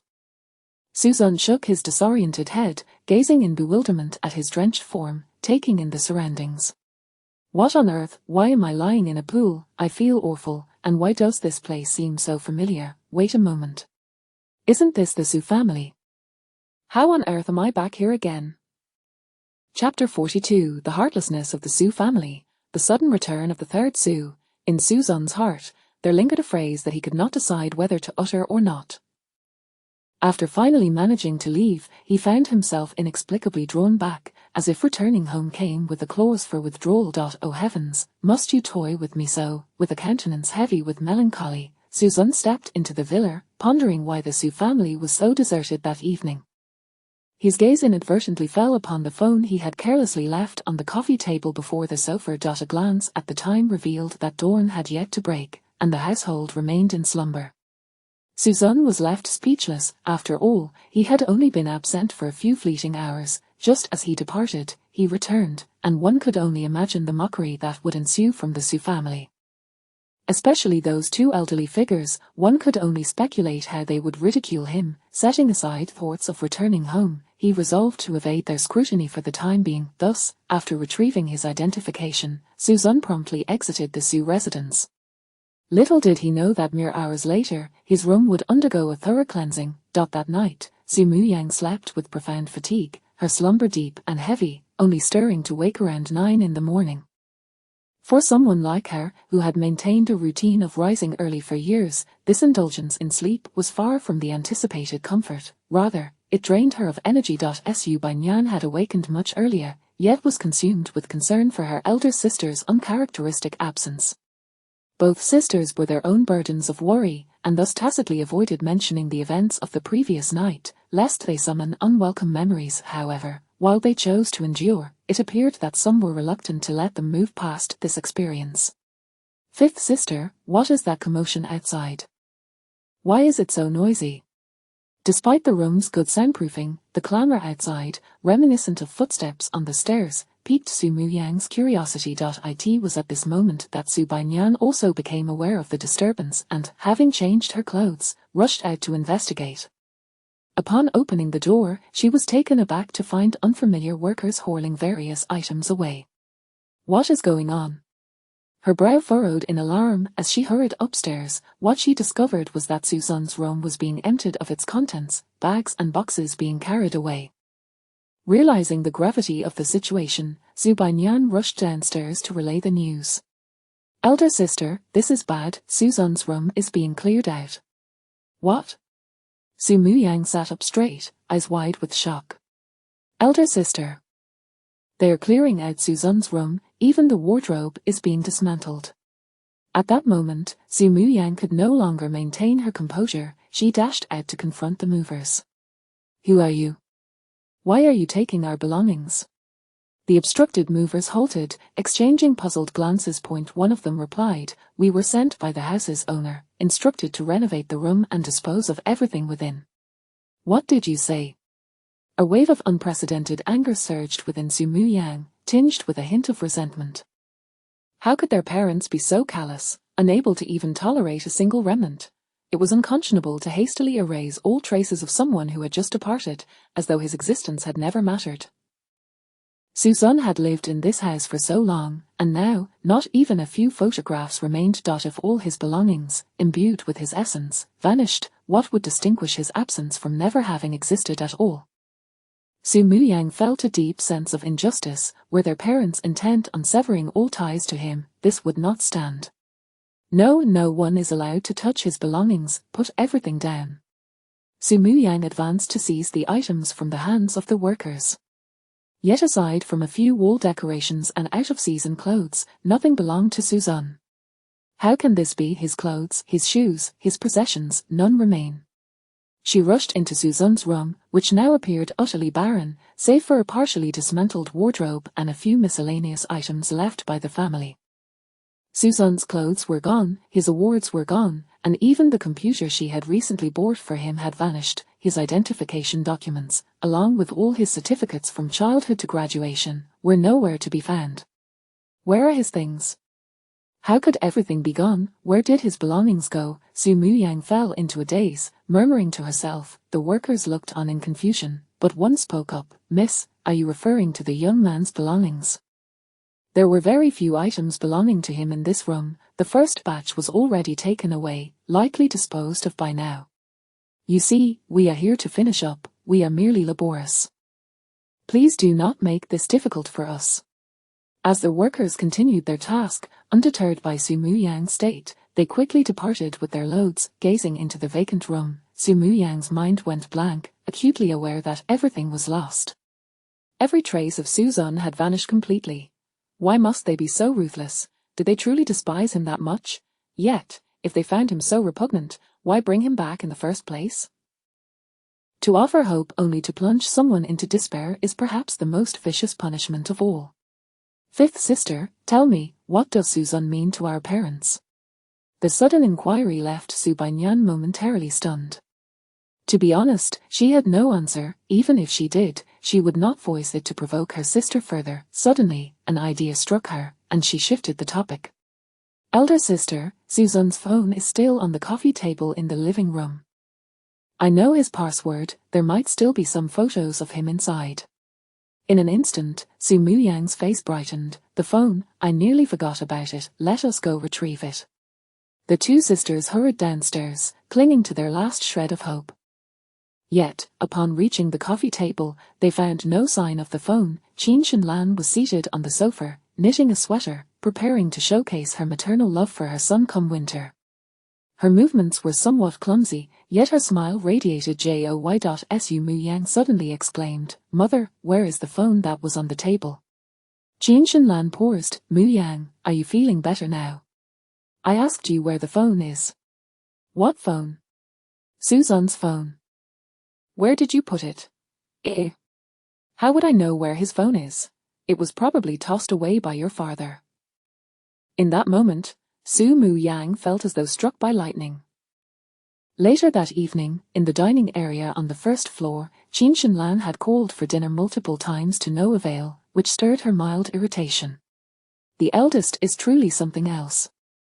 He never cared for that ungrateful boy before, yet now he is so troubled. "Mother, can you be quiet? Elder sister is already feeling miserable." Su Bainyan retorted, exasperated. "Hey, you little brat, how dare you speak to your mother like that? Are you rebelling?" "Mother, if you continue like this, I just might rebel. There are things I must say, Suzanne, at the very least." Suddenly, a teasing voice interrupted. "My dear Nyan Nyan has taken to rebellion. It seems someone has grown quite bold during this time." As their words were spoken, a woman appeared before them, dragging a suitcase. She was breathtakingly beautiful. Clad in a white dress reminiscent of the first snow of winter, the delicate fabric embraced her graceful figure, swaying gently with her every move as if caressed by a soft breeze. Her eyes sparkled like clear springs, bright and pure, and her smile bloomed like the most vibrant flower in spring, illuminating her fair, delicate face. She embodied the essence of gentle grace. Third Sister, Chapter 43. I said, he is already dead. Jiancheng First Hospital. In the intensive care unit, an elderly man lay unconscious on the bed, surrounded by a group of sorrowful men, women, and children. Tang Shuyu held her grandfather Tang Shanher's hand, overwhelmed by an immense sense of guilt. If it weren't for her insistence on dragging her grandfather around, he would not have suffered a sudden relapse of his old ailment. "Shuyu, why not take a moment to rest?" "I can keep vigil here," spoke Tang Chengye, Tang Shuyu's father and the second son of Tang Shanher, who currently held the reins of the Tang group. The surrounding individuals were the core members of the Tang family, some having even traveled overnight from afar, a testament to Tang Shanher's esteemed reputation at home. Tang Chengye continued, "Shuyu, didn't your grandfather take the herbal remedy given by the expert? He was in high spirits just a couple of days ago. How could he suddenly relapse? Did something happen?" Tang Shuyu shook her head in confusion. "I don't know. I really don't know. Grandpa suddenly fell ill on the way home, and I can't explain why." At that moment, a young man's voice chimed in. "It must be because you, cousin, were negligent. Why did you take Grandpa out for no reason? Don't you know he can't handle such exertion?" Tang Xingjuan, stop fanning the flames. It was Grandpa who wanted to express his gratitude to his benefactor, and I was merely accompanying him. Suddenly, Tang Shuyu had a realization. Benefactor, the Su family. "Suzanne, Dad, I know why Grandpa suddenly relapsed. It must be that scoundrel's doing." Tang Chengye furrowed his brow slightly. "What do you mean?" "Dad, there's a driver's son from the Su family named Suzanne. He mentioned yesterday that Grandpa would relapse in a few hours and uttered a bunch of incomprehensible words to him. Who would have thought Grandpa would fall ill on the way home? It must be him." Upon hearing this, everyone in the room froze momentarily. Although Tang Chengye was displeased that someone would curse his father, he was a pragmatic man and did not believe in such superstitions. It was likely just a coincidence. Or perhaps that lad named Suzanne truly discerned something. "Shuyu, how did your grandfather react? Was he angry?" "Angry?" Tang Shuyu paused, recalling. It seems he wasn't angry at all. Rather, he appeared somewhat shocked and then became restless, but I believe he was deliberately trying to frighten Grandpa. Tang Chengye shook his head. This matter seems to be more complicated. That young man likely saw something. "Dad." What nonsense are you talking? He's just a driver's son, how could he possibly know anything? You mustn't let him off the hook. I'll see who dares. Just then, a weak voice drew everyone's attention. It was only then that they noticed Tang Shanher had somehow awakened. Dad. Grandpa. Grandfather. Enough, stop shouting, I'm not dead yet, help me sit up. Tang Shanher leaned against the head of the bed, turning to look at everyone. I heard all of your conversations. No one is allowed to trouble that young man. Grandpa, why not? He dared to curse you. Shoo you, be quiet. Tang Chinya sat by the bed, supporting the elderly man. Dad, does that lad named Suzan really have the ability to discern your illness? Tang Shanher nodded slightly. Second son, you are as astute as ever. Indeed, that young man accurately described my ailments with just a glance and even predicted the timing of my relapse. Something that herbal remedy could not achieve. Not only must you refrain from causing him trouble, but you must also do your utmost to win him over, do you understand? At this point, although everyone present doubted the capabilities of the young man described by their grandfather, none dared to voice their skepticism. Only Tang Chinya nodded solemnly, as if receiving a command. Dad, I understand. As time elapsed, traces of Suzan were gradually fading, yet the impression he left on Su Muyang only grew stronger. Su Muyang had secluded herself for an entire day, reflecting upon the past, only to realize that her memories of Suzan stretched back many years. Back then, Suzan was still a child, trailing behind her, and on happy occasions, she would take him out to play. However, most of the time, she was preoccupied with her studies and career. In the past 7 or 8 years, she could scarcely recall any delightful memories of Suzan. It was only in the recent days, due to Suzan's drastic change in temperament, that their interactions had increased. This was also the last intersection of their lives. Su Muyang did not wish to completely forget Suzan's existence. She remembered that her parents should have photographs of everyone from their childhood, and finding a memento of Suzan's early years would provide her with great solace. Yet, she learned from her mother that the photographs of Suzan had been discarded many years ago. Su Muyang ultimately understood that seeking proof of Suzan's existence from the Su family would be a futile endeavor. When she awoke in the morning, she held onto a fleeting hope, as she had pressured her father the previous night to retract his orders, anticipating a miracle, yet, the miracle never materialized. In the evening, Su Muyang sat alone in Suzan's room, carving a wooden plaque she had acquired from an unknown source, intending it as a memorial for Suzan. Meanwhile, downstairs, the family had finished dinner. Su Shinru's sudden return had lifted much of the household's gloom, at least in the eyes of Su Qiming and Qin Shenlan. Mom, I'm not a child anymore. I can pour my own water. But has something happened at home? Why does everyone seem so downcast? Fifth sister, aren't you happy to see me? I brought you a limited edition Paw Patrol dog. In the past, Su Bainyan would have jumped for joy. However, now she found the so-called gift to be rather unexciting. She merely smiled in agreement. Happy, I'm very happy. Su Shinru couldn't help but furrow her brows. She was certain something was amiss at home. Although her parents showed no signs of abnormality, the reactions of her sisters were decidedly off, especially that of her usually boisterous fifth sister. Mom and Dad, where's eldest sister? Qin Shenlan chuckled. Your eldest sister is upstairs. She's a bit, if she has something to attend to, I won't disturb her, but what about Xiao Zun? I heard fifth sister mention him when I came back. Has he been misbehaving again? Oh, the atmosphere suddenly grew tense, and the smile on Qin Shenlan's face became rigid. What's wrong? Why do you all look like that? Oh, I actually came back this time because of Xiao Zun. Let's just talk about it. Nyan Nyan, why don't you go call Xiao Zun down? 1 second, 2 seconds, until more than 10 seconds passed. Su Bainyan sat on the sofa, not moving an inch, her head bowed in silence, a sorrowful expression hidden from view. Su Shinru gestured. All right, I guess you can't call him, so Xie, you go call him. Like Su Bainyan, Su Qingxie remained motionless. With no other choice, Su Shinru decided to call him herself. But just as she stood up and took a couple of steps, a weak voice came from behind. Third sister, you don't need to go, you will never see him again in your life. Su Shinru paused, turning back in confusion. What do you mean? He ran away from home. It's fine. He has always listened to me since he was little. He will come back. No, he is dead. What did you say? Su Shinru's complexion shifted, thinking she had misheard. I said he is dead. He has permanently left this world.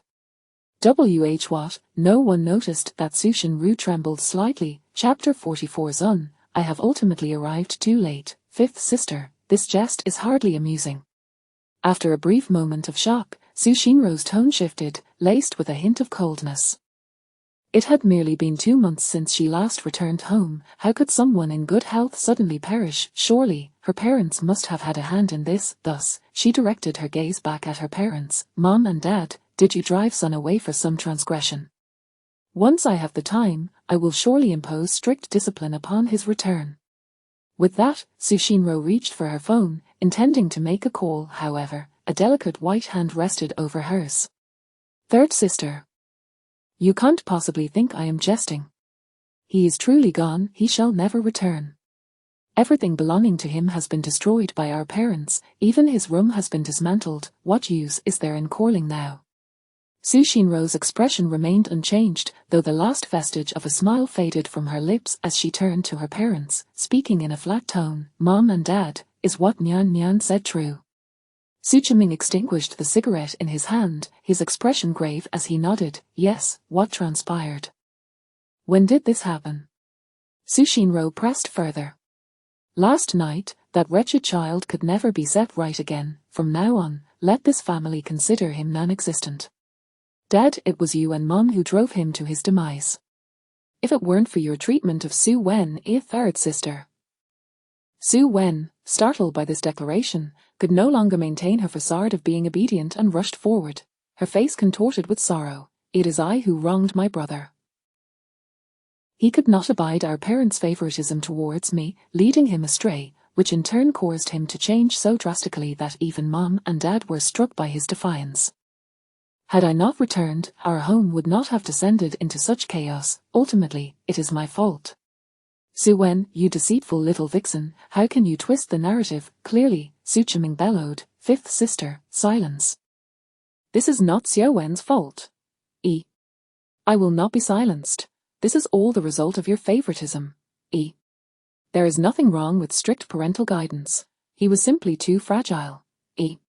If mindless oppression is not a problem, then what constitutes an issue? Father, are your eyes truly clouded? In that instant, Su Chiming's eyes widened. Had he just been scolded, or was he being chastised by his most cherished daughter? His face turned ashen, ready to respond, but someone interjected before he could speak. Fifth sister. Enough. How can you speak to our parents in such a manner? Su Banian wore an expression of disbelief. Third sister, you actually defend them. Do you know what they have done, especially that Su Wen, who is nothing but a vessel for malice? Enough? No matter the circumstances, it does not justify your disrespect towards our parents. Moreover, Mom and Dad have stated that it is not Xiao Wen's brother who is to blame. Your words are truly hurtful. Do you not realize? Su Banian smiled, a fleeting shadow of sorrow crossing her eyes. The entire family feared Su Wen's distress, yet no one cared for the deceased Suzun, nor for the grief of the eldest sister and herself. It seemed that the majority of this household had been blind from the very beginning. Indeed, third sister, you have always been exceedingly strict with Suzun. You forbade him from making friends, from enjoying outings. He would be punished for merely returning home a few minutes late. Your treatment of him has been nothing but oppressive and severe. His death bears no consequence for you, rather, it offers you tranquility, for no longer will anyone disturb your peace. In that instant, Su Shinru's fists clenched silently. Yet, her face betrayed no emotion, nor did she offer any rebuttal. Instead, after casting a glance at everyone, she turned and departed. Nyan Nyan, you need to calm down. I shall check on the eldest sister. Su Shinru recalled that someone in the sisters' chat had mentioned Suzun had moved back to the 5th floor, and thus she ascended to the 5th floor, arriving at the door of a room she once knew intimately. Inside, there was no sound. Her hand gripped the doorknob, and at the moment she was about to open it, a flicker of trepidation coursed through her. It was as if she feared the scene that awaited her. Yet ultimately, the door swung open. What met her eyes was an emptiness. Truly, as fifth sister had just stated, there was nothing left. The vacant room contained only a solitary figure, its back turned, vigorously etching something. She stepped forward a few paces. Finally, she discerned what it was. It was a spirit tablet. Eldest sister, third, you have returned. Su Muyang's voice was weary, devoid of any surprise, as she quietly set the spirit tablet down with care. Eldest sister, Zun, yes, he has passed. You must be quite pleased, for now there shall be no one to provoke your ire. The air hung in silence for a lengthy while. Su Shinro did not retort, merely fixating on the wooden tablet, standing in quiet contemplation for an extended period. The two sisters exchanged no words, neither daring to disrupt the stillness that enveloped them, as if they were both processing the tumult of emotions within. After a protracted silence, it was Su Shinro who first broke the impasse. What exactly transpired? Another pause ensued, followed by a light laugh. Su Muyang rose, turning to face Su Shinro, scrutinizing her gentle visage, yet she understood. This third sister of hers was likely the one Su Zun feared most among them all. When he was alive, he was met with neglect. Now that he had departed, what purpose did it serve to delve into the past?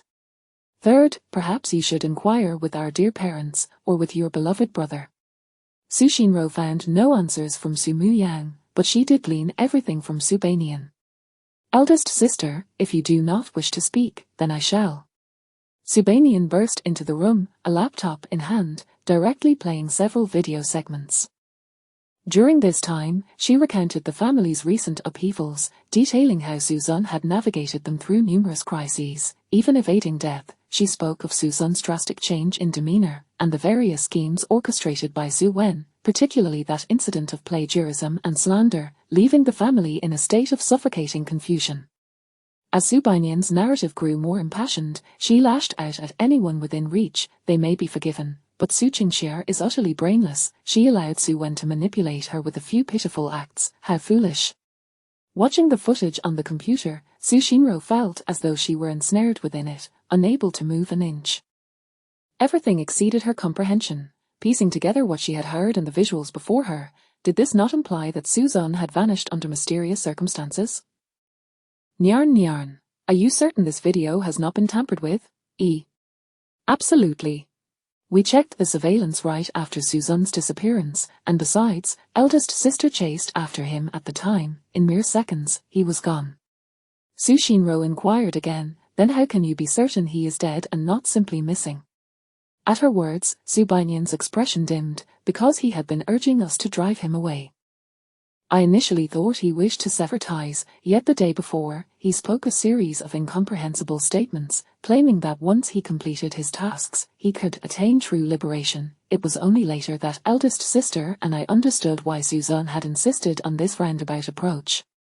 He could have left, yet he wanted us to speak up. It turned out he had long since relinquished his desire to live. Indeed, if we were in Su Zun's shoes, we might have chosen to end our lives long ago.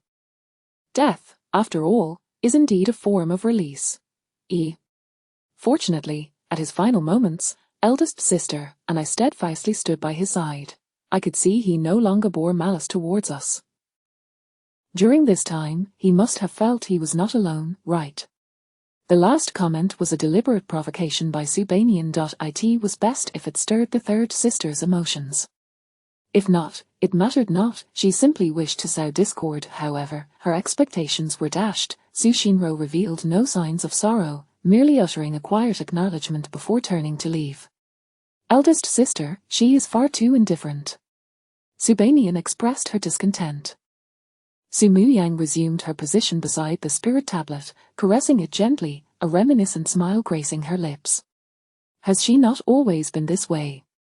The following morning, Su Zun awoke blissfully in the spacious hotel room, stretching lazily as he drew back the curtains to gaze at the bustling scene outside.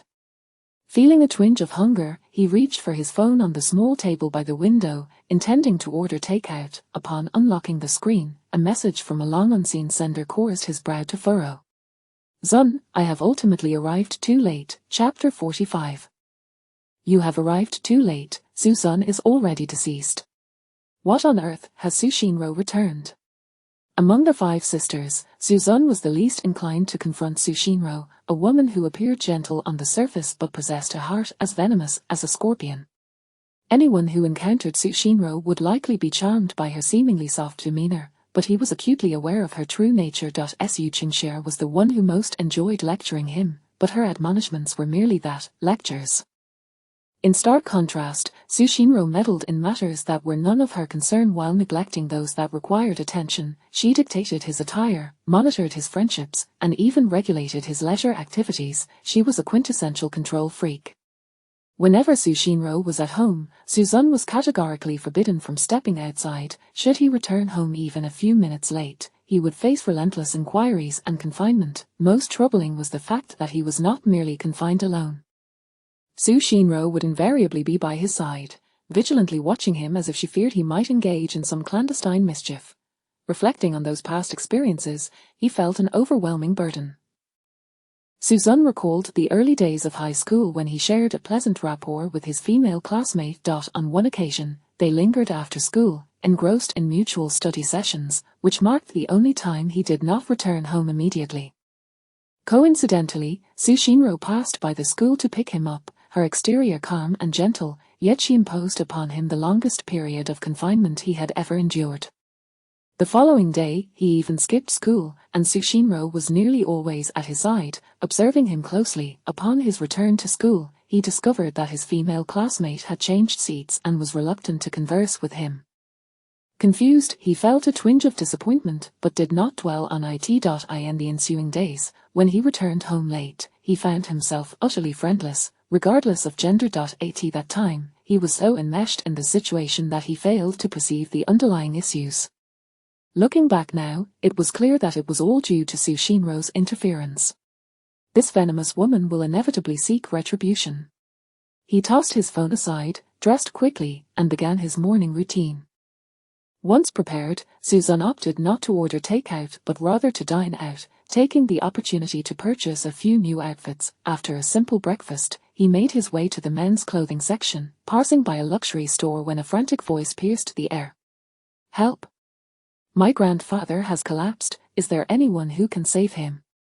Saving a life is more meritorious than erecting a 7-story pagoda. Without a moment's hesitation, Suzanne wove through the crowd and knelt before the fallen elderly man.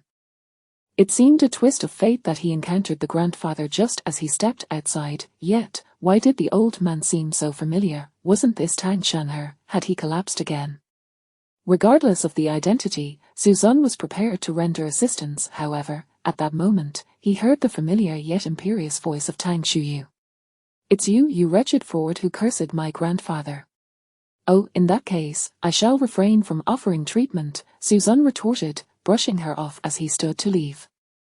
Realizing her blunder only as he turned away, Tang Shuyu became frantic. They had come to the mall to buy items in preparation for inviting Suzanne to treat her grandfather.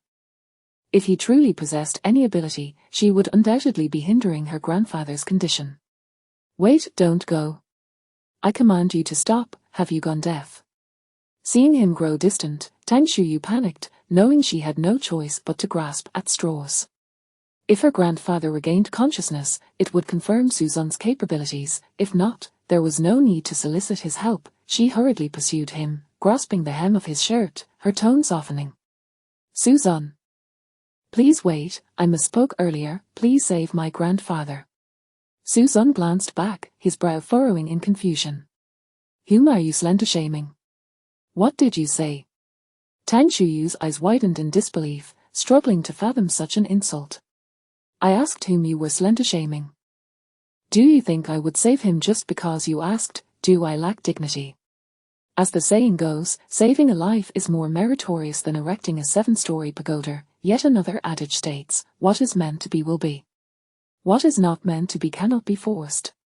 The mere existence of a granddaughter like Tang Shanher was a calamity for him. Did she truly think he would rush to save him? "Stop! I can offer you money. I will give you hundreds of thousands. Just help me save my grandfather." "But, is your grandfather's life so worthless? I might consider it for $1 billion. With that, Suzanne vanished from her sight. Just then, Tang Chenye approached, laden with shopping bags. Dad, what happened to you? Shuyu, what is going on? Why has your grandfather collapsed again? In truth, Tang Shanher had already regained consciousness. This incident was not a recurrence of his chronic ailment, but rather a result of low blood sugar from not eating properly during his hospital stay. It's nothing. I merely felt faint from hunger. A little food will suffice. Dad, I told you to wait in the car. Why did you insist on coming in? What if something had happened? What would I do then? Enough, it's all right now. Take me to eat something, then we shall visit the Su family. At the Su family villa, Su Chiming, Qin Shenlan, and Su Wen awaited anxiously at the entrance. They had just learned of the Tang family's impending visit, a challenging feat in itself. Their precious son had indeed proven his worth, earning the Tang family's esteem. With this momentum, it seemed the Su family would ascend to new heights, riding the coattails of the Tang family. Dad, Mom, what are you doing at the entrance? Su Chiming chuckled heartily. You just returned home unaware. Your brother saved the Tang family's elder, and they are about to visit us again. Is that so? Brother is truly remarkable. In that case, I must reward him properly. I still have gifts for everyone that I haven't distributed yet. Mom and Dad, you should return to the villa, there are gifts for you as well. Su Muyang was indifferent to extravagant jewelry and luxury items, valuing sentiment above all. Thus, Su Shinro had gifted her a silk nightgown. As a fashion designer, nearly all of Su Muyang's intimate garments were crafted by her, but this time, the gift did not elicit a single smile from Su Muyang. Everyone received their respective gifts. Su Bainyan even acquired a limited edition plush dog pillow. While searching for Su Wen's gift, Su Shinro's brow suddenly furrowed. Where could it be? Did I perhaps place it in the wrong box? With a sigh, Su Shinro turned to Su Wen with an apologetic smile. Brother, I might have misplaced your gift. You can go to my room and fetch it, it's in the suitcase. I heard your watch went missing, so I bought you a Chindar jade. Excited, Su Wen dashed upstairs. Meanwhile, Su Shinro continued her search, her brow furrowing once more. Nyan Nyan, I also bought you a watch. It might also be in the wrong box. I'll take you to get it shortly. As she spoke, footsteps echoed at the door. The Tang family had arrived.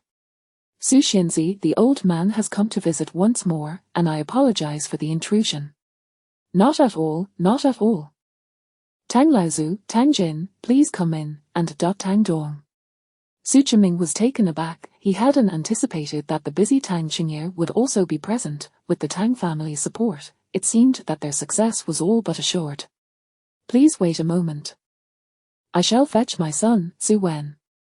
Tang Chenye was momentarily stunned. Su Wen, why summon him? Ho, did you not come to see my son? Tang Shanher chuckled, cutting to the chase. My dear nephew, to be frank, we are here to seek out young Suzan. What? Suzan, before Su Chiming could inquire further, Su Bainyan interjected, speaking before he could. You have arrived too late, Suzan is already deceased.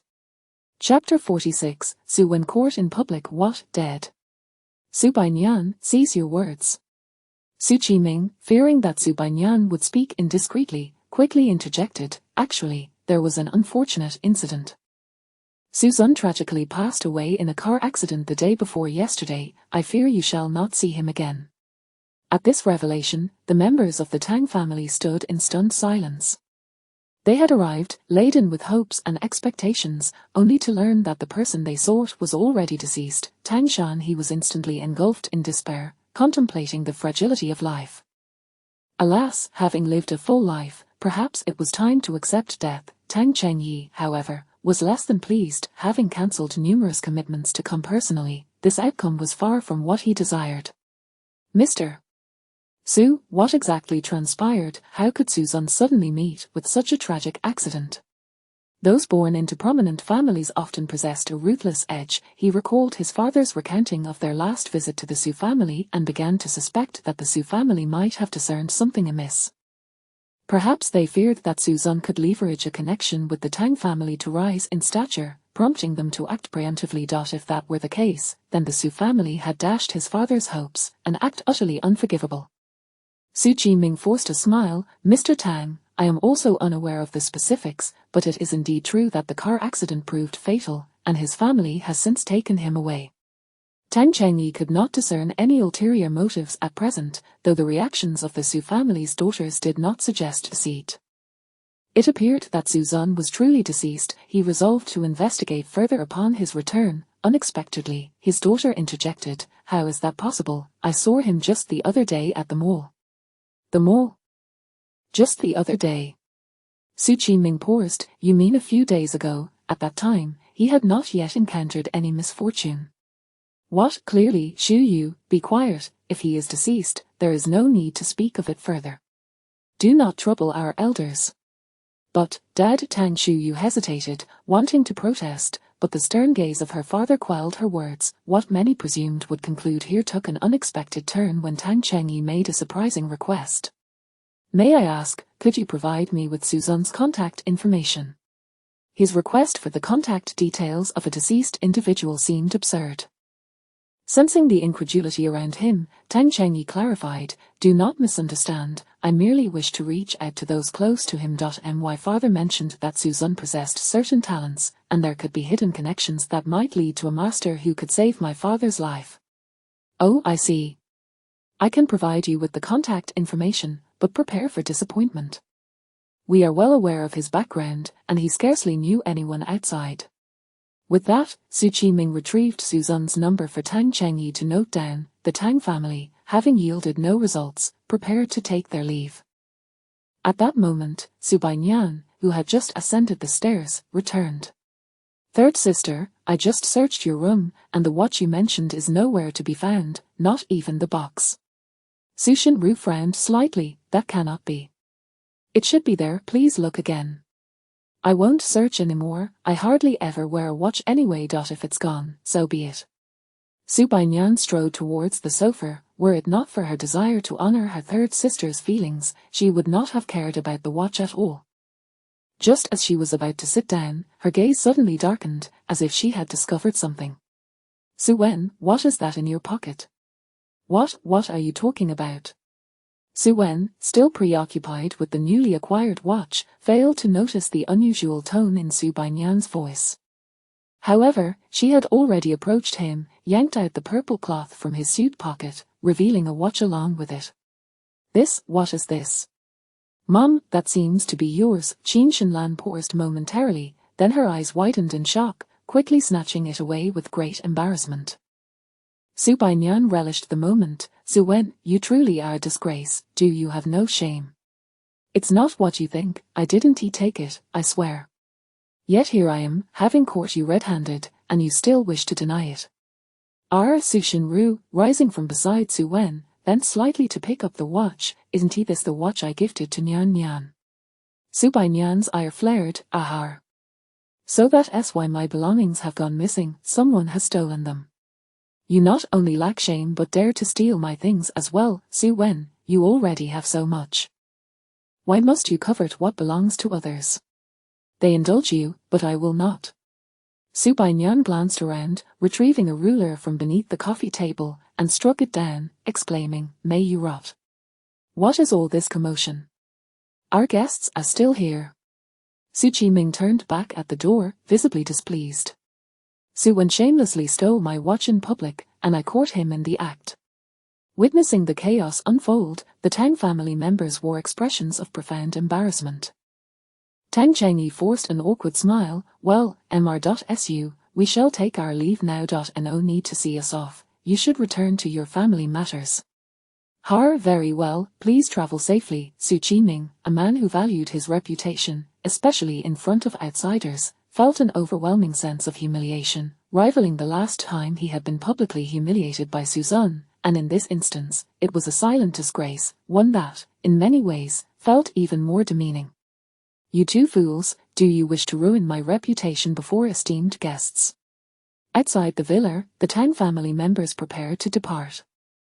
As soon as they entered their car, Tang Shuyu could not contain her curiosity. "Dad, why did you stop me from speaking earlier? Clearly, Su Zun is not dead."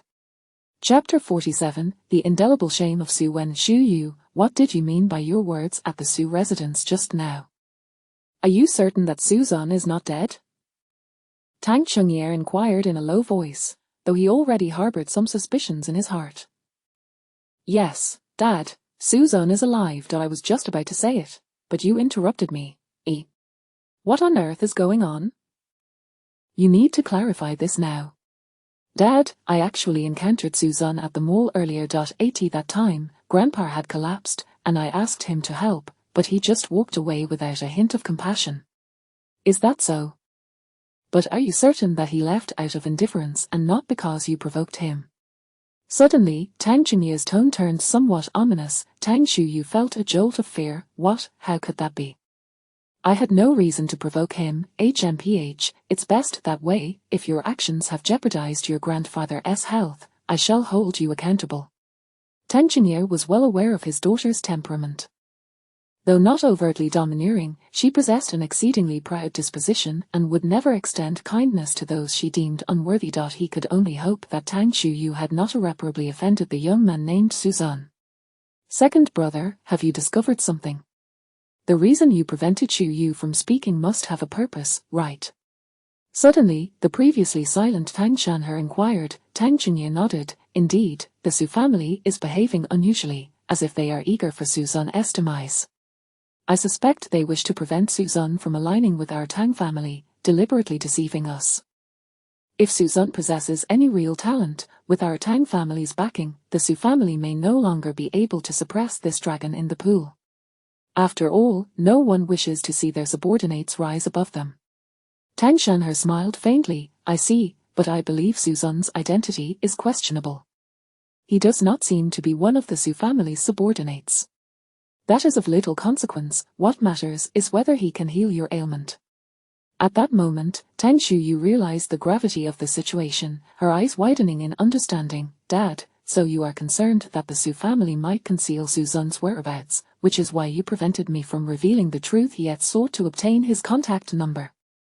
You intend to reach out to him directly. At least you possess some wit, but Shuyu, let me give you a warning. Regardless of Suzan's abilities, do not offend him before he treats your grandfather. But he doesn't seem as formidable as you all claim. Otherwise, why would he refuse to help? Tang Shuyu protested. This is not a discussion, it is an order. Do you understand? Yes, Dad. I understand. Meanwhile, at the Su family villa, Su Bainyan and Su Wen were embroiled in a fierce altercation. To be precise, it was a one-sided assault by Su Bainyan. Su Wen felt an overwhelming rage welling up inside him, yet he could not retaliate. Striking back at his fifth sister would undoubtedly tarnish his reputation in the eyes of his other sisters. Helpless, he could only endure the blows and feign a pitiful demeanor to elicit sympathy from the others.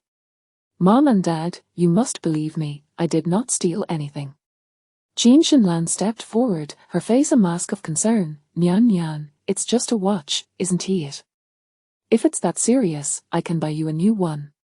Mom, step aside. If you get in my way, don't blame me if I hit you. I want to step aside. Your brother's old injuries haven't healed yet, he can't withstand such a beating. Mom. Su Bainyan exclaimed, visibly distressed, do you think I care about the watch? I am standing up for you. He actually stole something like that, and it belonged to you. That is utterly outrageous. All right, Nyan, I understand you are looking out for me, but this has gone on long enough. Perhaps it is time to stop. Not a chance. I must teach him a lesson, otherwise, who knows what wrong path he might take in the future. With that, Su Bainyan raised the ruler once more. Qin Shinlan's face turned pale with fear. Even resorting to shielding her body, she realized that her fifth daughter was intent on making an example of her brother, and since her precious son had already endured so much since returning home, she could not allow him to suffer again this time. Enough? It seems you are merely looking for an opportunity to strike your brother. From now on, you are not to lay a finger on him unless you wish to contend with me as well. Fine. Then I shall strike you both. At this proclamation, everyone was taken aback. What an audacious statement. However, Su Bainyan was merely posturing. There was no way she would actually strike her mother, she just wanted to intimidate her. But others clearly took her words seriously. Rebellious daughter, have you lost your mind?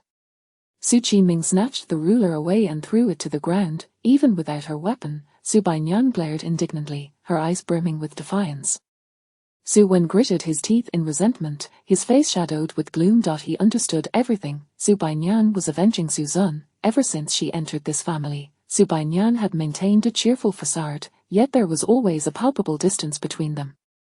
Although she called him Little Wen brother affectionately, Su Wen felt as though an invisible barrier separated them. In contrast, Su Baiyan often frolicked and joked with Su Zun, a situation that made him envious, having grown up without close female companionship. Why could Su Zun elicit such warmth while he faced punishment for merely borrowing a watch? What was worse, the two items in his pocket were not even his. He was wrongfully accused. Yet he was certain that the instigator was none other than Su Baiyan herself. Why else would she suddenly search his pockets and expose him before others if not to tarnish his reputation? It seemed this fifth sister had to be given up on. Since you look down upon me, do not blame me for my actions. Mom and Dad, since fifth sister claims it is my fault, then it must be so. I am willing to accept the punishment. Su Baiyan perked up at this statement. What do you mean it's your fault? Is it not your fault? Fifth sister, I know that reviewing the surveillance will not clear my name, but as long as you are appeased, I am willing to submit to your judgment. I'll deal with you, you insufferable green tea. Su Baiyan began to scan the surroundings for anything she could use. At that moment, Qin Shenlan was filled with a singular thought. Her son was far too understanding, willing to take the blame just to placate his sister. However, as a mother, she could not stand by idly. Indeed, we have surveillance in the house. We can check it. Go ahead, but how can we check the lack of cameras in the bedrooms? Both sides were locked in a standoff, unwilling to yield. Just then, Su Xinru, who had remained silent for a long time, stepped forward to quell the dispute. Enough? We are family, why check the surveillance? Fifth sister, you've punished him enough, let us call a truce and spare Mom and Dad the trouble. But Su Xinru slowly approached Su Wen, her tone tinged with disappointment. Xiao Wen, if you desire something, you could have simply asked. Why resort to stealing from your fifth sister? Sister, I did not. Xiao Wen, making mistakes is not frightening. What is frightening is refusing to acknowledge them. Su Xinru paused, seemingly struggling to find the right words. Moreover, some of your peculiar habits need to be restrained. While we can tolerate them at home, if discovered outside, it would bring disgrace upon the Su family. Be mindful. Su Xinru's voice possessed a captivating quality that pacified everyone. Su Wen's face flushed crimson, feeling an unprecedented sense of humiliation. This was the first time he truly experienced the sting of being wrongfully accused. It was excruciating. Big sister, what do you think? Can this matter be put to rest? Suddenly called upon, Su Muyang felt an urge to laugh. You should not be asking me. I have no right to intervene. You ought to consult our parents. All right then, Mom and Dad, if Xiao Wen apologizes to fifth sister, can we consider this matter settled? Fine, do as you wish. Su Qiming felt overwhelmed and decided to disengage, leaving with that remark to the study. In the end, despite all his eloquence and pitiful demeanor, Su Wen still bore the brunt of the blame and uttered an apology. At that moment, he felt the most humiliated he had ever been, especially under the complex gazes of his sisters, an experience he would never forget. In the evening, at the Starry Sky Hotel, Su Zun was enjoying takeout and watching a video when a series of unfamiliar calls interrupted his leisure. Who is it? I don't need massages, houses, insurance, nor do I wish to activate any mobile services. Stop calling. Hello, Mr.Su Zun, I am Tang Chengye, the father of Tang Shuyu. What Tang Shuyu? I don't know you, goodbye. With a beep, the call was abruptly terminated. Chapter 48. He turned and left, as if resolutely determined. Farther, what happened? Over there, they just hung up. Regardless of Tang Shuyu or Li Shuyu, no one could disturb Su Zun while he was dining. The Tang family was quite adept at reading the room, seeming to know Su Zun was at his meal, and waited a considerable time before calling again. Coincidentally, Su Zun had just finished his shower.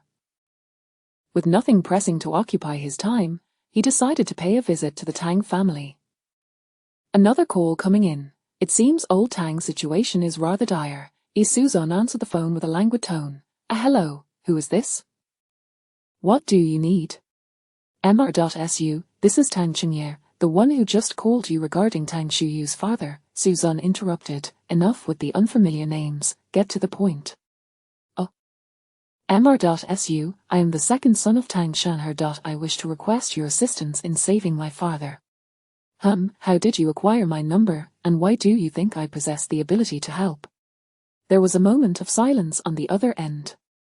After a while, Tang Qingye's voice, tinged with humility, finally responded, your number was given to me by Su Chiming, and as for why I believe you have the capability, it is because my father has faith in you. Understood. So, does this mean you are willing to help, Mr. Su? Not inclined, was his terse reply, a single sentence that could extinguish any conversation. Tang Qingye on the other end appeared somewhat displeased. Having navigated Jiancheng for many years, he found it acceptable to lower himself before a younger individual, yet the audacity of the other to mock him was intolerable. Had it not been for the dire circumstances concerning his father's life, he would have severed ties without hesitation. What's this, upset? It seems a few words can easily offend you wealthy individuals. But when you wield your status to look down upon others, did you ever consider why anyone should endure your arrogance without cause? Tang Qingye suddenly comprehended Suzanne's implication. It was a pointed remark aimed at his self-important daughter. Thus, he shot a fierce glare at the side and muttered, I'll deal with you later. Tang Shuyu, bewildered, asked, what do you mean by dealing with me? What have I done? Be silent. Suppressing his irritation, Tang Qingye endeavored to keep his tone as neutral as possible. Mr. Su, I apologize for my daughter's disrespect. Please, I implore you to save my father. We shall accept whatever the outcome may be. You are somewhat astute, recognizing that a pleasant demeanor paves the way for future encounters. However, do you believe that one can merely rely on words when seeking assistance without offering recompense? Are you agreeing to help? Tang Qingye suddenly slapped his forehead. Look at me, in my haste I forgot to mention compensation. As long as you can heal my father, the Tang family will certainly offer what we can. Very well, let's say 100 million, coupled with your family's cancellation of the collaboration with Su Wen. What a jest! Allowing Su Wen to flourish by riding on the coattails of the Tang family was simply out of the question. Suzanne surmised that he would not be returning anytime soon, and it was imperative to thwart Su Wen's ambitions. Now that an opportunity lay before him, it was a simple matter to seize it, the Su family or to continue its decline. What's this? 100 million is but a trifle to your family, isn't it? Does old Tang's life not warrant such a price? Not at all. 100 million is certainly not the issue, it's just that my father values integrity, and reneging on that collaboration may be somewhat challenging. Just as Suzanne began to doubt, Tang Qingye swiftly shifted his tone. However, I currently oversee all matters of the Tang family. I can bear the brunt of my father's ire. I choose life over reputation. In truth, 100 million had exceeded Tang Qingye's expectations. He had thought Suzanne would request a mere 10 or 20 million at most. Yet, as he articulated, if it meant saving his father, 100 million was hardly significant. The breach of contract presented a dilemma, as he would inevitably face repercussions for defying his father's promises, yet he was indifferent. After all, Su Wen had not been fully healed, and the rewards he received far outweighed his investment. The two reached an accord. Suzanne would attend to the ailment, and Tang Qingye would provide payment and nullify the contract, with the treatment scheduled for the following morning. Particularly, Suzanne's confident assertion that he could resolve the issue within half an hour greatly boosted Tang Qingye's morale. The next morning, at 9 o'clock, Suzanne awoke naturally, rising lazily from his slumber. Uncertain of the hour, he did not summon anyone from the Tang family for transport. After a casual breakfast, he made his way to the Tang residence. The Tang family's estate was located in Jiancheng No. 1, the most opulent villa district in the city. The Su family's residence could only be described as a lavish standalone villa, whereas the Tang family possessed an entire estate, the likes of which money could scarcely buy. The Tang estate was conspicuous, and Suzanne swiftly arrived at its grand entrance. It seemed there were already individuals waiting at the gate. Had he not caught sight of their disdainful expressions directed at him, he might have believed they were there to welcome him. Are you the fraud who is supposed to treat my grandfather? A defiant young man obstructed Suzanne's path, his gaze appraising. Upon realizing how young and ordinary Suzanne appeared, he became even more convinced that his uncle's family had been duped, yet the young man was indeed more handsome than him. No, that was beside the point. Kid, one must possess self-awareness. Just because my uncle and grandfather are desperate enough to seek help doesn't mean anyone can swagger into the Tang family and deceive us. Suzanne chuckled lightly, choosing not to respond, but instead turned his teasing gaze towards Tang Shuyu, who was silently observing the exchange. Tang Shuyu, is this how you greet your guests? After all, your father humbled himself to request my presence. Are you certain you won't offer any explanation? An explanation was certainly in order. However, she found herself exceedingly displeased with Suzanne and thought a little show of authority would be harmless. Suzanne, I never thought you would dare to ask for 100 million. Truly, you are quite audacious. Have you considered the repercussions if you fail to deliver after taking the money?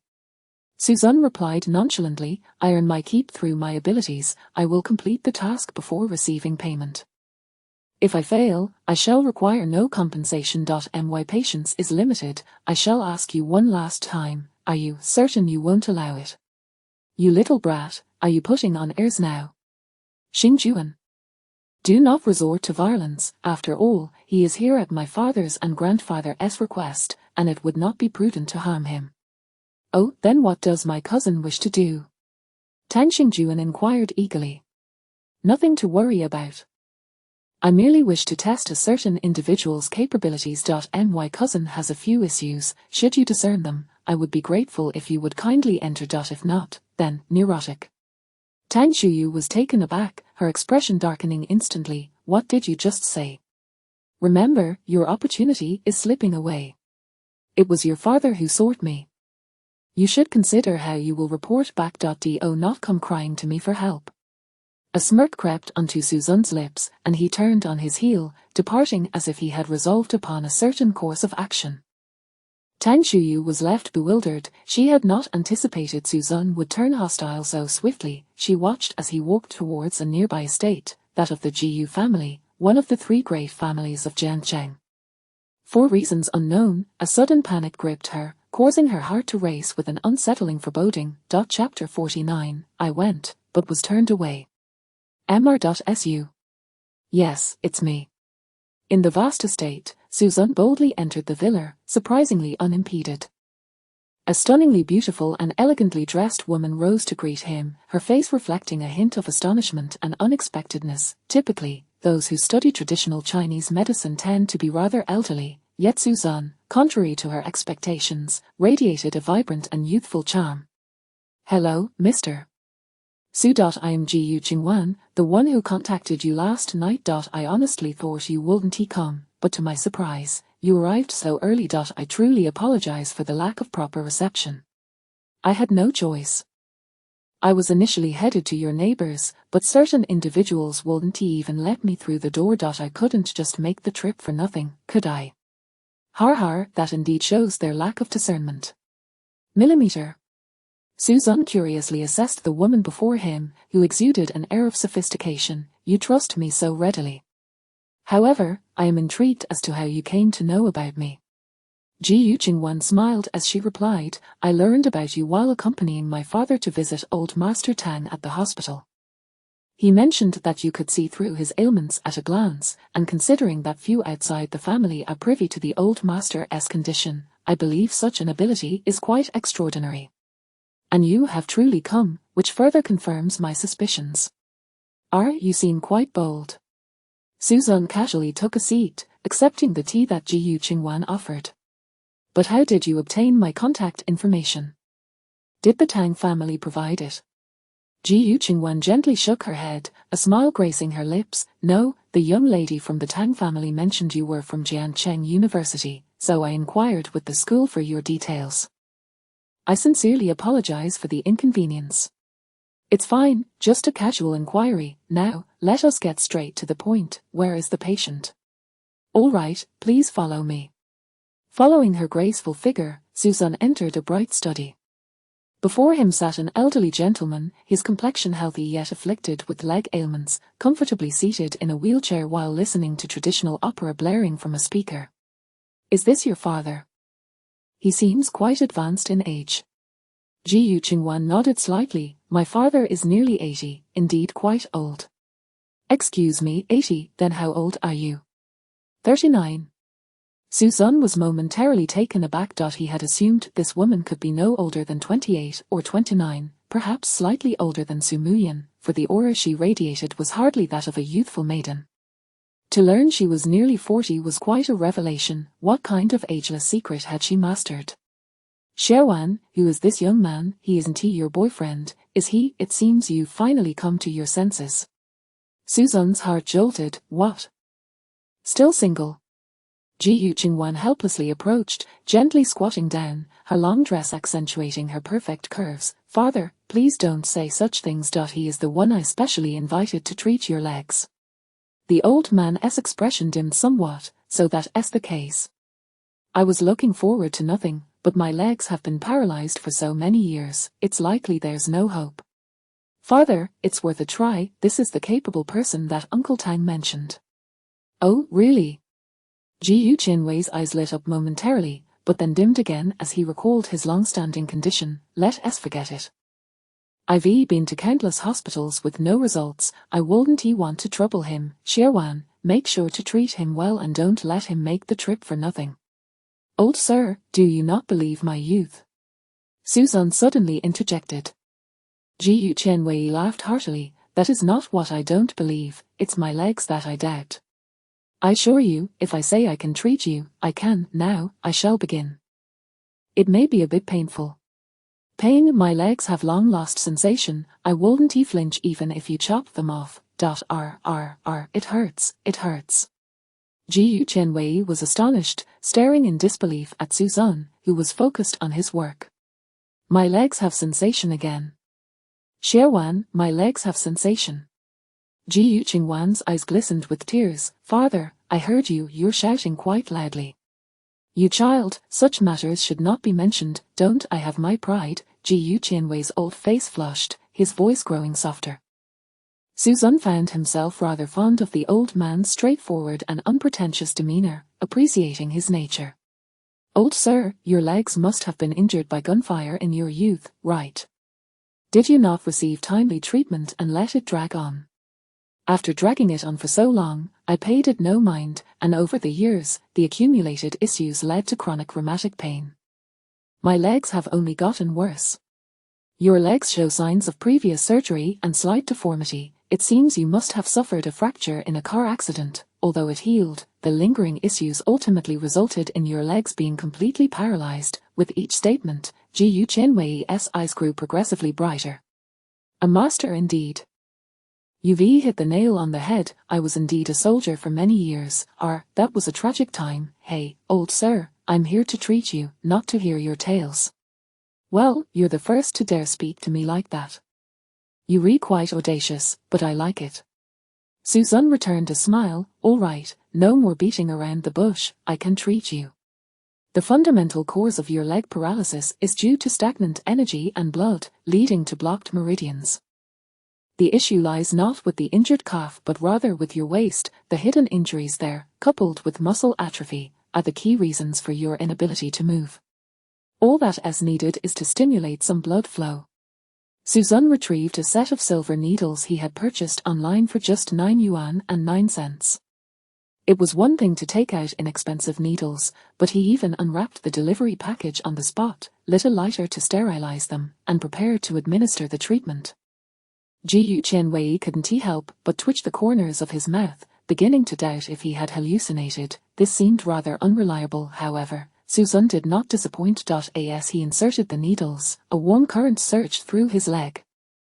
Suddenly, his knee was tapped, and to his astonishment, he experienced a knee-jerk reaction. Ji Yuqingwan instantly rejoiced. In a matter of 20 minutes, with assistance, he surprisingly managed to stand up.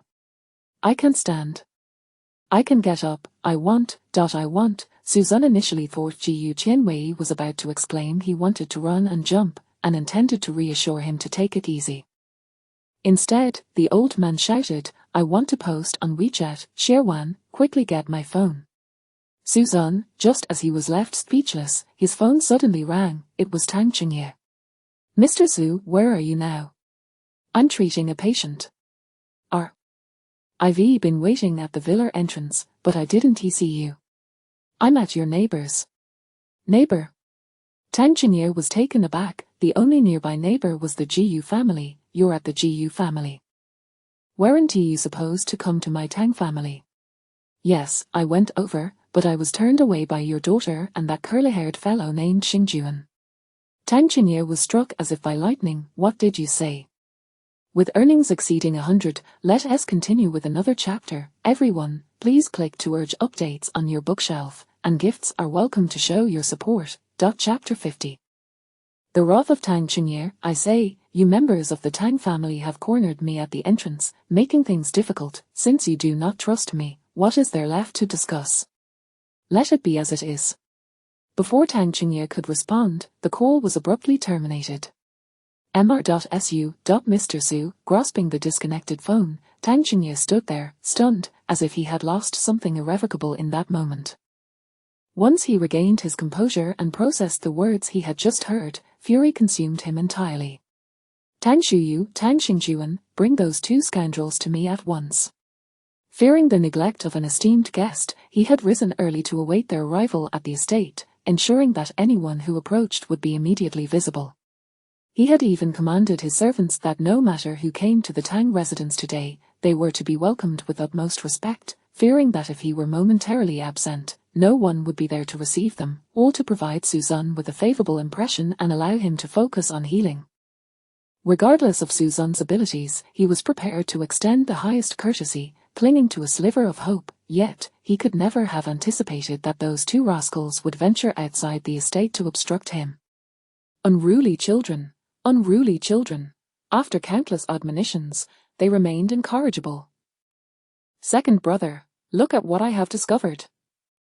Just as Tang Xingye said, do you know what he shared this time? He can actually stand up. His legs, which have been paralyzed for years, can stand again. He claims that a miraculous healer restored sensation to his legs in just 20 minutes. If Suzanne arrives and cannot help, we shall seek your Uncle Jiu to visit that divine doctor. At this revelation, Tang Xingye was taken aback, his expression darkening further. Suzanne truly possessed remarkable skills. If he could indeed restore the function of those long paralyzed legs in merely 20 minutes, then what hope was there for his father's condition? And yet, this extraordinary healer had been driven away by his own reckless kin. Second brother. What troubles you? Why do you look so grim? Tang Xingye, a visage of despair, replied, Father, I cannot find joy in this. Suzanne may not be able to treat you. What? Tang Shanher frowned slightly, perplexed. Why? Is it a matter of insufficient compensation, or does he lack confidence? No.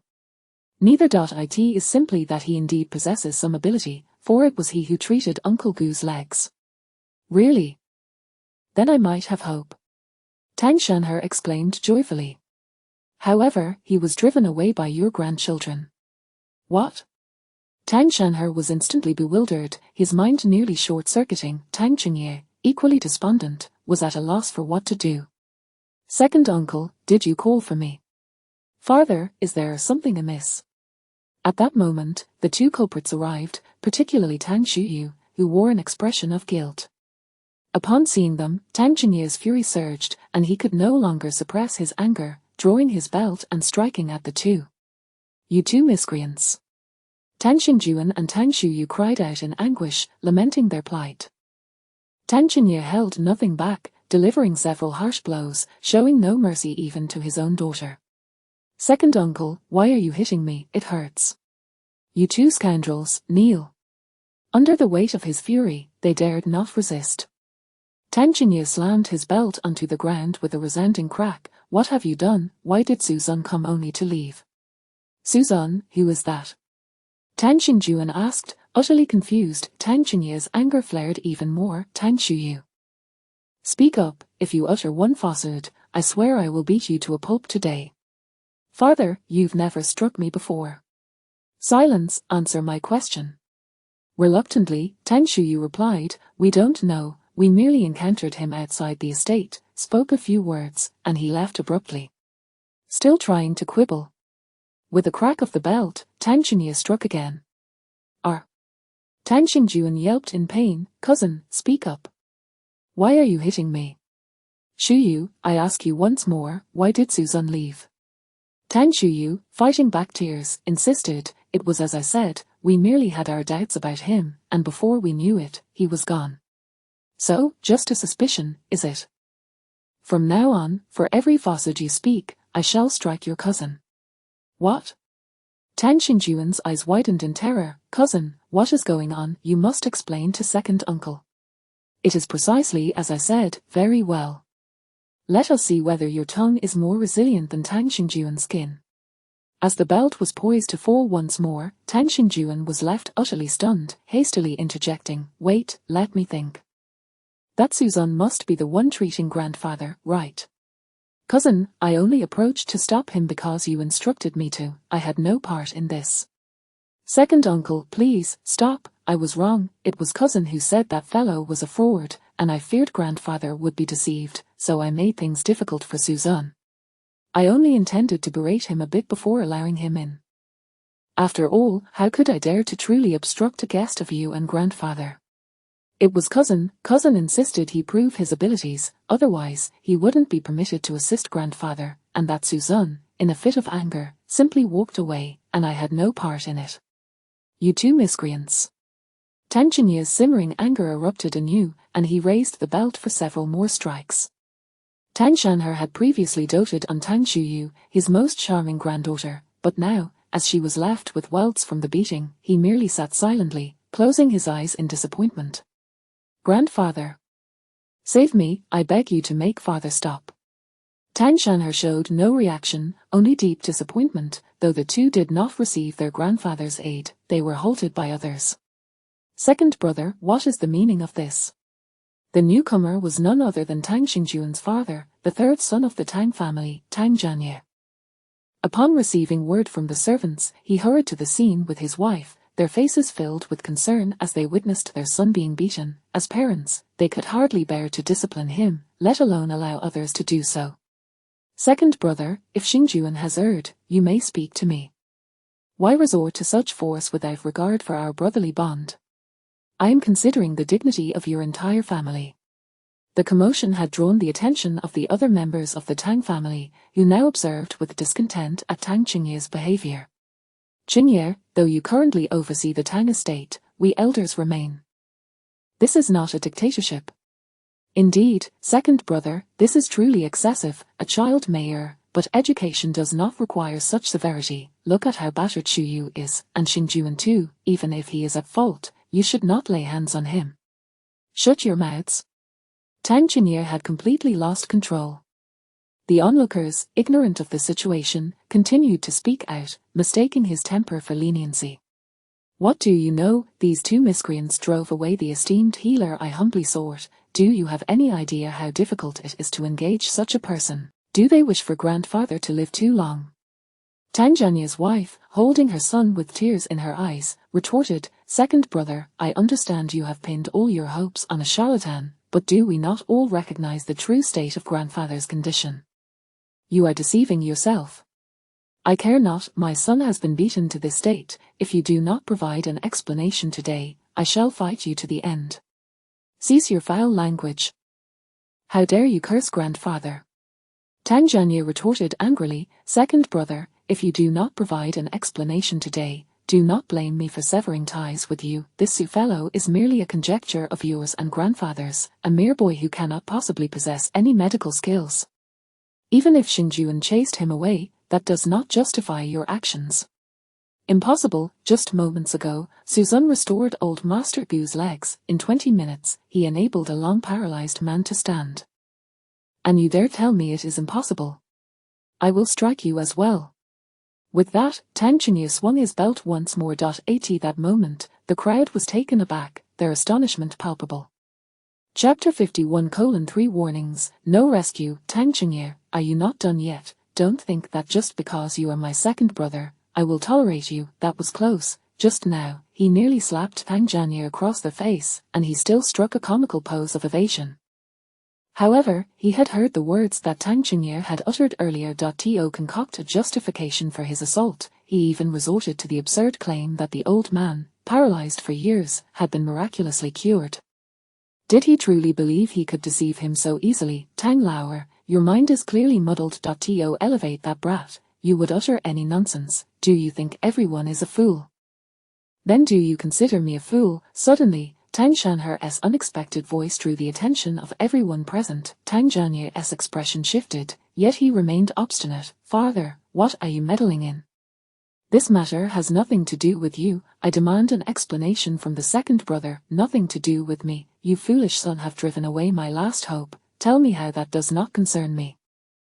Tang Shanher slammed his cane, nearly spitting blood from anger. Tang Jianyu retorted defiantly, Father, how can you believe the second brother's outrageous claims? Oh, how can I believe? I witnessed it with my own eyes. How could I not? Don't you have access to old GU's social circle? Can't you check for yourselves? If you can't, why not pay a visit to the GU family? Everyone was taken aback. Tang Liye, the eldest son of the Tang family, promptly opened his phone and, indeed, found a jubilant post from old GU. This wasn't he Uncle GU's leg beyond repair. How could he possibly stand? The onlookers were not blind. In the video, old GU was not being supported by anyone but was, instead, helping others and even took a few steps. For someone paralyzed for over 20 years, this was nothing short of miraculous. Impossible. How could this be? I refuse to believe it. In disbelief, Tang Jianyu dashed to the GU family to verify the situation. Several members of the Tang family hurriedly followed, fearing that Tang Jianyu might offend the GU family. A mere 10 minutes later, they returned, their faces etched with shock. Old Grandpa GU's legs truly have regained some movement.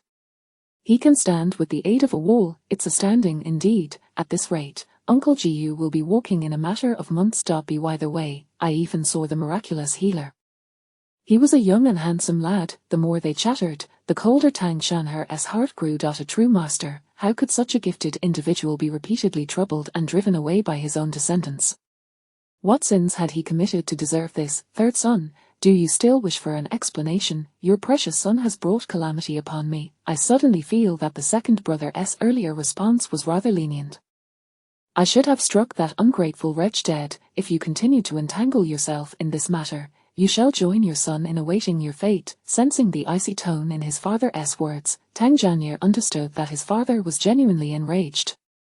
He panicked, no longer daring to demand an explanation, and instead lunged forward, kicking Tang Xingjuan. You ungrateful wretch, I'll beat you to death. Father, I am your son, I am also my father's son. If you do not allow my father peace, then I shall not allow you peace. I was wrong, father. I truly was wrong. Please don't hit me. The scene erupted into chaos, and no one dared to speak on behalf of Tang Jianyu's family. Only Tang Jianyu's wife shielded her husband, but she too received several indiscriminate slaps. At that moment, Tang Shuyu trembled all over, her mind a blank. She finally understood why she felt such unease upon seeing Suzan head towards the GU family.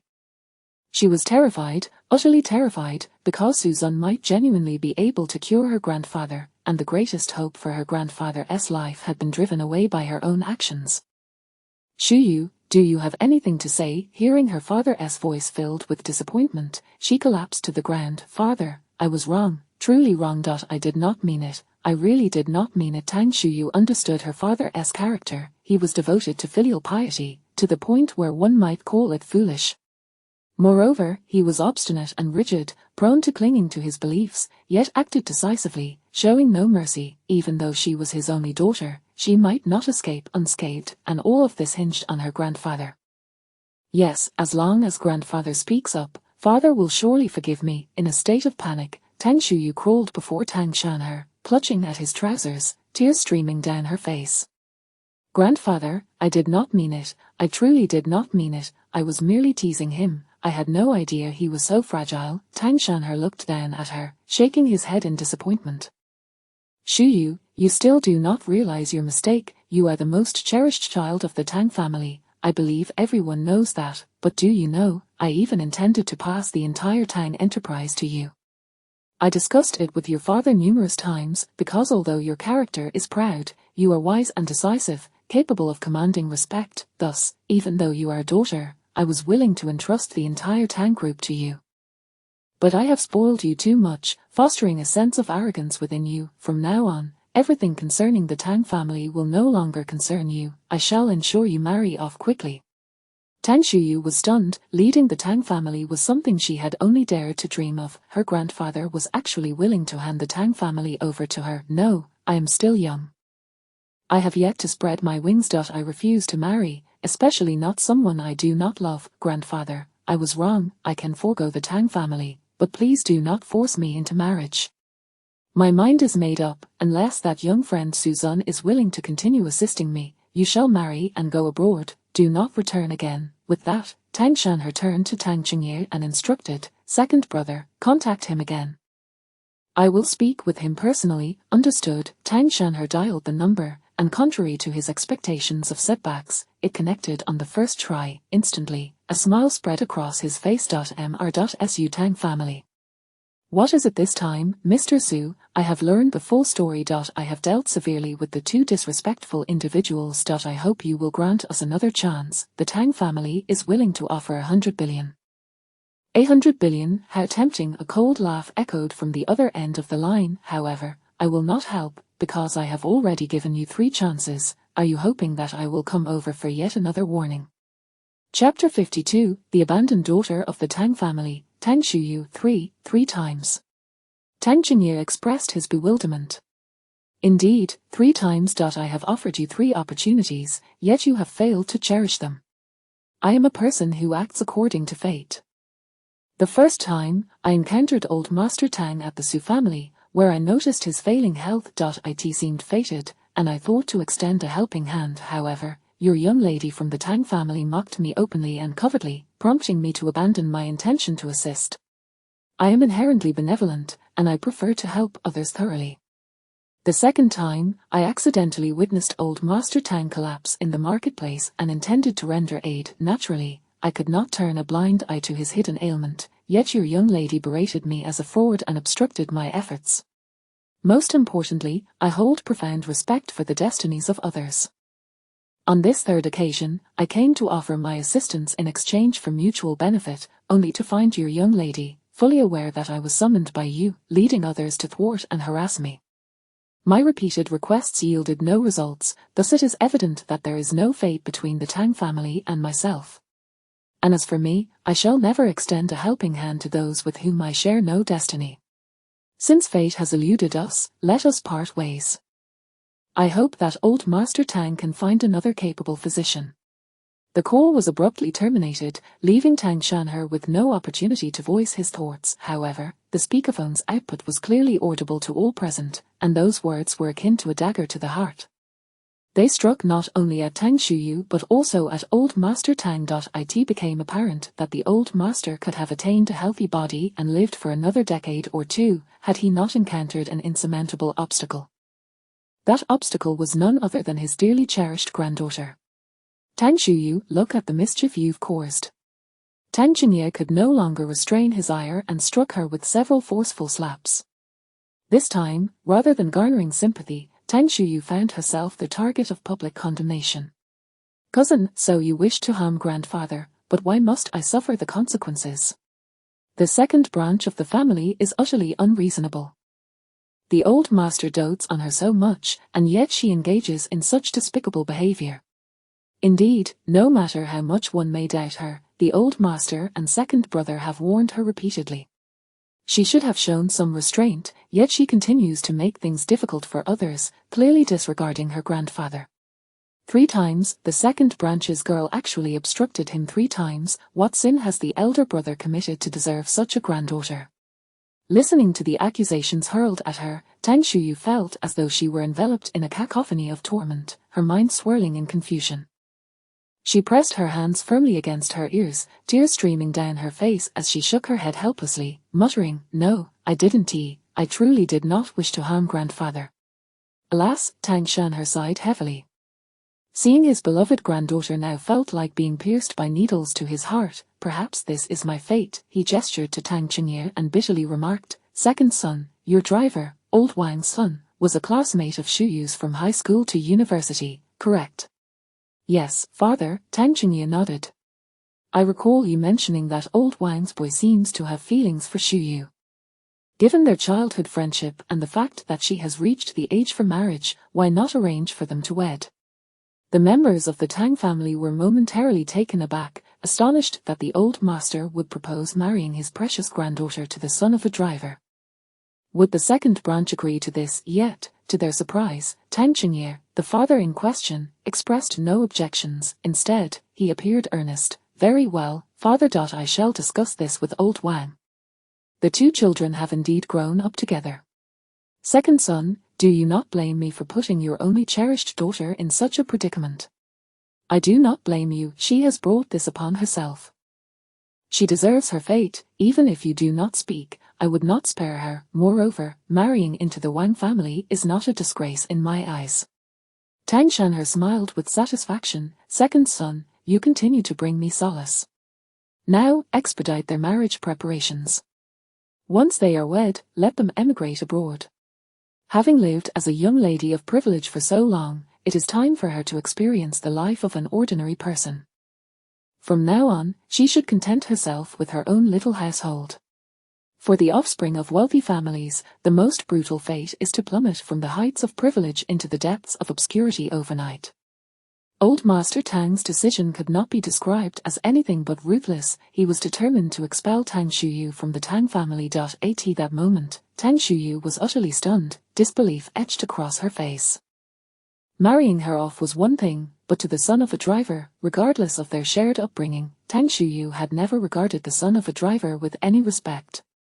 The only merit he possessed was his academic performance, otherwise, he was utterly unremarkable, and his obsequious demeanor repulsed her. Most importantly, he was unattractive. If she were to marry, it would be to a wealthy and powerful elite, not to someone of such lowly status.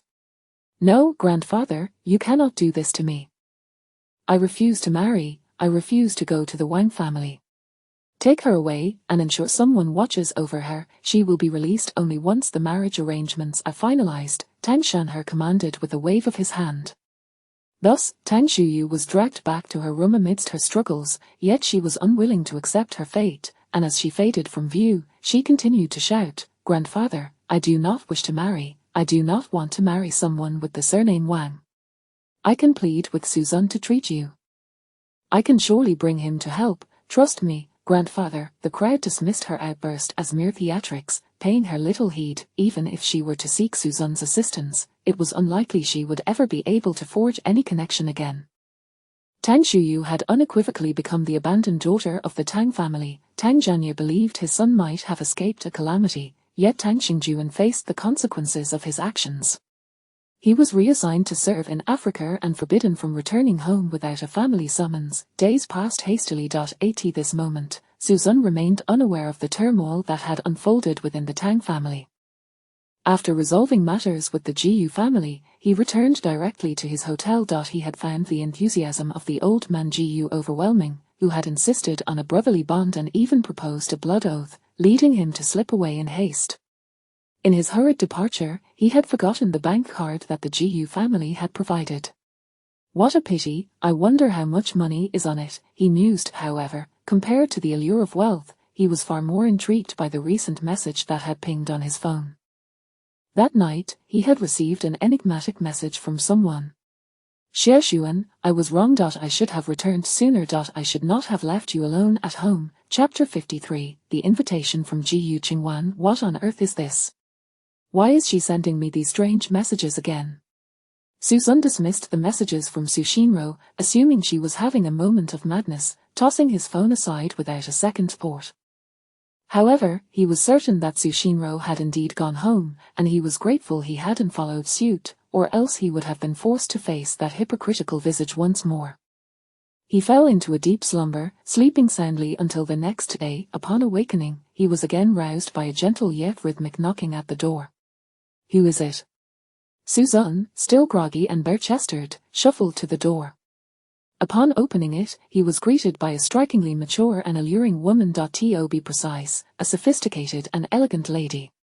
Miss Jiyu, what brings you here? Wait, how did you know I was here? Jiyu Qingwan smiled gently. The old man mentioned you were at this hotel. Where there is wealth, one can ascertain your room number. No wonder your father has been so inquisitive about my whereabouts. I should have simply given a random address. Mr.Su, you jest.my father means no harm. He merely wishes to extend his assistance to you. Suzanne waved his hand dismissively. There's no need for that. Our meeting is already fated, and besides, your family has compensated me adequately. Indeed, but where is that compensation? Ji Yuqingwan countered playfully. Compensation. Suzanne paused, suddenly recalling that the payment still lay with the Su family. At that moment, Ji Yuqingwan stifled a laugh, then extended her palm, offering him a bank card. Mr.Su, you forgot this card. You truly are indifferent to fame and fortune, having left without even claiming your reward. The old man was quite irate with me for not attending to you properly. Is that so? Then I shall take it upon myself to have a word with him next time. Ji Yuqingwan chuckled, her smile as warm as a spring breeze. Suzanne too smiled, accepting the card, but merely glanced at it before tossing it onto their bed behind him. A palpable silence enveloped the air as they stared at one another. Noticing Ji Yuqingwan had no intention of leaving, Suzanne tentatively suggested, how about coming in for a glass of water? Very well, thank you, Mr. Su, Ji Yuqingwan replied, stepping into the room. Suzanne felt somewhat exasperated, realizing her lingering presence was indeed just for a glass of water. This is a hotel, I don't have much to offer, so a glass of water is all I can provide. Accepting the cup, Ji Yuqingwan smiled lightly. No worries, Mr.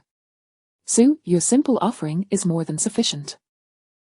Please just call me by my name. Your constant use of Mr. Su feels rather antiquated. Ji Yuqingwan inclined her head slightly, her eyes sparkling with mirth. Very well, may I call you Brother Sun then? Suit yourself, Suzanne nodded in agreement. Since I've changed my address, you should refrain from calling me Miss Ji. It feels too formal. All right then, I shall address you as Aunt Ji. Ji Yuqingwan paused mid-sip, clearly taken aback by his words. It was unclear whether Suzanne was being intentional or simply clumsy, but this young man was indeed lacking in romantic finesse. Noticing Ji Yuqingwan's silence, Suzanne felt a wave of embarrassment wash over him. That was just a jest. Please don't take it to heart. From now on, I shall call you Sister Qingwan. Ouch, that reminds me of someone. It feels a bit odd. Calling me Sister Wan feels rather too casual. Henceforth, I shall be Sister Wan, Ji Yuqingwan replied with a gentle smile. It's up to you, for at my age, I indeed am quite the auntie. One can belittle others, but one must never belittle oneself. Rather than engaging in self-reflection, it would be wiser to identify the faults in others. With your demeanor, who could ever discern your true age? You possess not only the youthful appearance of a young person but also the maturity and grace that they lack, creating a harmonious blend that is simply beyond comprehension. For a moment, Ji Yuqingwan found herself lost in thought. Having spent too long in a dreary household where courtesy and respect were the order of the day, encounters with anyone were marked by formality and restraint. Suddenly, someone spoke to her in such an unguarded manner, and it stirred within her a unique feeling. She could see that Suzanne had a genuinely amiable personality, optimistic and carefree, possessing remarkable talents, yet, how could such a kind-hearted individual be driven away by the Tang family? What could that girl have done to him? Truly, she did not know how to appreciate him. Sister Wan, what's wrong? Why the sudden daze? Ji Yuqingwan smiled softly at Suzanne. Oh, nothing. I was merely contemplating how Brother Sun is quite unrestrained. Upon hearing this, Suzanne glanced at himself, bare-chested in flower-patterned shorts, clad in flip-flops. Thankfully, his physique was decent, otherwise, he would have been the quintessential image of a slacker. I just woke up, so I'm a bit casual. But you've reminded me, I should be more mindful. In truth, Suzanne cared little for appearances. It was perfectly normal for a man to be shirtless, and he bore no shame. Yet, with a guest present, he had to consider her comfort as well. Brother Sun, do you enjoy exercising? Ji Yuqingwan suddenly inquired. Exercising? I was so poor before that I could barely afford tuition, let alone a gym membership. All those hours were spent working odd jobs, scrounging for meals, and enduring hardships. Recently, my meals have improved, and I've gained a bit of weight, which is why I look somewhat more defined. At this, Ji Yuqingwan's brow furrowed slightly. She knew Suzun was a student at Jiancheng University, but beyond that, she was unaware of his background and had respected his privacy. To learn he had endured such hardships was enlightening. Brother Zun, what about your family? Ji Yuqingwan immediately regretted her question, realizing it touched upon a sensitive topic. I apologize, that was thoughtless of me. Suzun merely smiled, it's all right. There's nothing that cannot be asked. I'm an orphan. My family has long since passed, and it no longer matters to me. Ji Yuqingwan was taken aback, realizing that even the most optimistic and cheerful individuals often harbor painful histories they wish to forget. This young man, so charming and vibrant with extraordinary medical skills, if only his parents were alive to witness his accomplishments, how proud they would be. Brother Zun, why not come home with me? Suzun was taken aback. What do you mean? You have to pay to stay here. The environment is poor, and the service is lacking. This is no place for you. My family has ample rooms, you may stay with us, and we can look out for one another. Suzun hesitated, I am just an outsider, it wouldn't be appropriate. Don't worry, Brother Zun, the entire Ji family is governed by my father and my elder brother, and they both heed my wishes. With me around, no one would dare voice any objections. Moreover, my family maintains strict principles, and no such occurrences like those with the Tang family will ever transpire. If anything were to happen, the old man would surely defend you. Once you were alone, but now, the Ji family will stand as your steadfast support. In truth, Suzun was reluctant to go to the Ji family.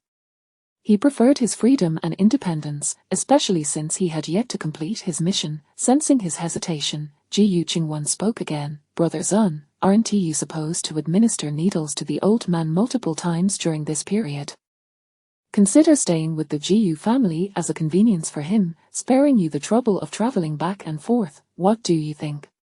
This proposal was indeed reasonable. Over the next month, Suzun was required to administer needles every 5 days, and being nearby would be more convenient. Besides, he had nowhere else to go at the moment. Finding a temporary place to stay was not an unacceptable idea. All right then, I shall stay for a while. Ji family. Old Master Ji was attempting to rise with the support of the wall, unable to contain his desire to stand now that he had regained some sensation in his legs. Even if it required great effort, he was eager to try. The Ji family members were taken aback, many having returned home upon hearing the news. Ji Pingsheng, the eldest son, had flown back from abroad overnight just to ascertain his father's health. However, upon witnessing the old man, breathless yet beaming with joy as he stood, all his doubts evaporated, replaced by a warm swell in his chest. He understood that the old man's disability was a lifelong burden, causing even such a cheerful person to often feel despondent. That disability was also a source of grief for him. Had his father not pushed him away all those years ago, it could have been him who suffered from the accident, or worse, lost his life. Now that such a miraculous change had occurred, he felt more exhilarated than anyone else. Dad, you can really stand up. Are you blind? Can't you see if I'm standing or not? Ji Qianwei retorted gruffly. Ji Pingsheng was at a loss for words. His father was otherwise perfect, yet his incessant complaints were truly irksome. Chapter 54, The Misalignment of the Ji family. Father, seeing that you are in good spirits, I shall refrain from bantering with you.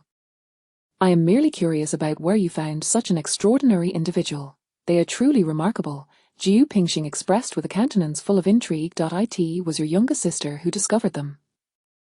They are a genuine talent. Ji Qianwei recalled the miraculous scene of having his leg treated, still brimming with excitement. In just 20 minutes, I witnessed a miracle, a divine being. Ji Pingsheng was perplexed.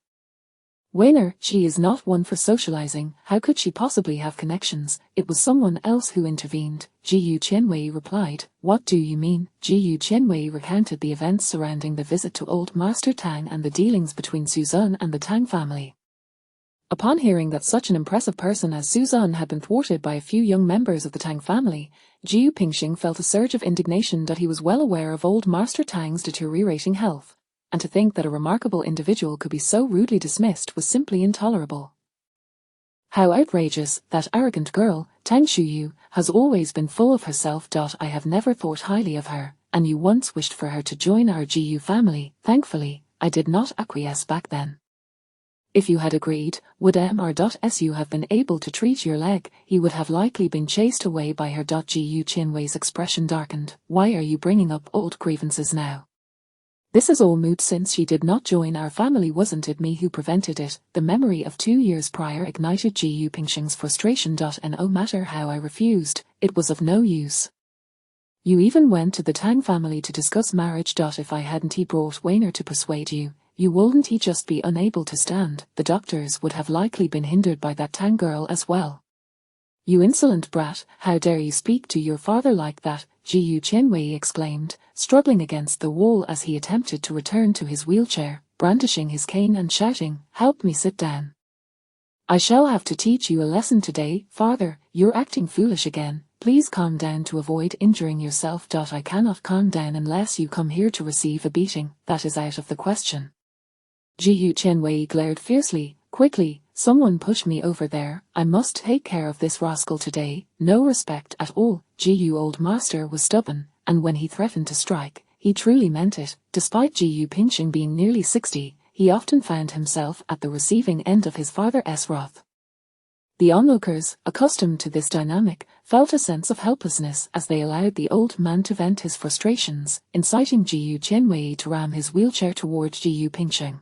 "I'll run you down, you little rascal." Gu Qinwei's electric wheelchair was a high-end model, powerful and swift, coupled with his fiery temperament. When he declared he would collide, he truly intended to do so. Seeing the wheels charge toward him, Gu Pingxing was taken aback and dodged frantically, yet, as he evaded one side, the wheelchair veered and surged forward again. It was a chaotic scene, with him fleeing while Gu Qinwei chased after him in the wheelchair. "Father, is this really necessary? Is it worth such a fuss over a little revelation?" "Absolutely. You made me lose face in front of so many people. You brought this upon yourself." The first floor of the villa became a stage for their comedic chase, the whirring of the electric wheelchair echoing in everyone's ears. Gu Pingxing truly felt exasperated. While he held a prestigious position outside, at home, he was being pursued around the house by his father in a wheelchair. What on earth was happening? "Father, is this never ending? And you all, why are you just standing there gaping? Hurry and stop him." The crowd, finally realizing the situation, rushed forward to intervene. "Grandfather, please calm down. We didn't hear anything." "Yes, father, my elder brother represents our family's image. If something were to happen, it would be quite unfortunate." With the others' intercessions, Gu Pingxing took the opportunity to backtrack. "I apologize. It was my indiscretion to bring up your past. You still dare to speak? I was wrong. By the way, where is Weiner? Why isn't she here? I shall go find her." As he spoke, Gu Pingxing attempted to leave, eager to escape the ongoing entanglement. However, Gu Qianwei called him back. "Enough, I won't hold this against you, but your younger sister is not at home, so there's no need to search for her." "Not at home?" Gu Pingxing paused. "Where has she gone?" "She went to deliver a reward to my brother. My brother Su is indifferent to fame and fortune, but I cannot let him help me without compensation." Gu Pingxing was utterly speechless. "Father, where did you get this brother from?" "I unilaterally recognized him as my brother." Gu Pingxing pursed his lips, truly at a loss for words. Good heavens, not only had he taken someone as a brother, but it was also unilaterally. His inner thoughts were a swirl of disbelief. What's wrong? Why is everyone gathered here? Suddenly, Gu Qingwan's voice, as refreshing as a gentle breeze, resonated among the crowd. They turned to see Gu Qingwan approaching with an unfamiliar young man. "Elder brother, why have you returned so suddenly?" Gu Qingwan inquired, surprised at the sight of Gu Pingxing. "Father's leg has been treated. How could I not come back to see?" "But who is this?" Gu Pingxing directed a questioning gaze at Suzanne, still under the impression he was merely a young scion from another family. Before Gu Qingwan could respond, the sound of the wheelchair's motor whirred, and Gu Qianwei, nearly drifting, advanced eagerly to grasp Suzanne's hand. "Brother Su, what brings you here?" "What, brother?" The crowd was taken aback, thinking this must be the extraordinary individual old master had spoken of. Gu Qianwei whispered, "Father, could this be indeed? This is the remarkable individual who treated my leg, brother Su." From now on, if any of you dare to disrespect him, do not blame me for taking action." The crowd was left in a state of bewilderment, having only heard Old Master refer to this person as an extraordinary being. They had imagined someone with an ethereal presence, perhaps an elder in their 40s or 50s. Yet, they could hardly believe that the one who had treated Old Master's leg was a young man in his 20s. However, upon reflection, they also had someone in their family who seemed ageless, and it was plausible that a person with such extraordinary medical skills could maintain a youthful appearance. Embracing this thought, Ji Pingxing stepped forward respectfully to shake hands. "Esteemed one, it is a pleasure to meet you. Thank you for treating my father's leg and alleviating a lingering regret for our Ji family." Suzun quietly withdrew his hand. "There's no need for thanks, we are merely helping each other. However, I truly do not understand the titles within your family. By age, I am merely in my early 20s. But your elders call me brother, your daughter calls me younger brother, and now I am referred to as esteemed one. You all, is this not a misalignment of generations?" Chapter 55. The cunning schemes of Old Master Ji. A murmur began to ripple through the crowd. It turned out they had all misjudged, as he was indeed a young man. Ji Pingxing felt somewhat surprised, yet he did not. Ji Pingxing's expression stiffened, and he turned to his father in exasperation. "Dad, at your age, perhaps it would be wise to refrain from such frivolity. Aren't we risking someone's longevity here? Hey, you cheeky lad. How dare you speak to me like that?"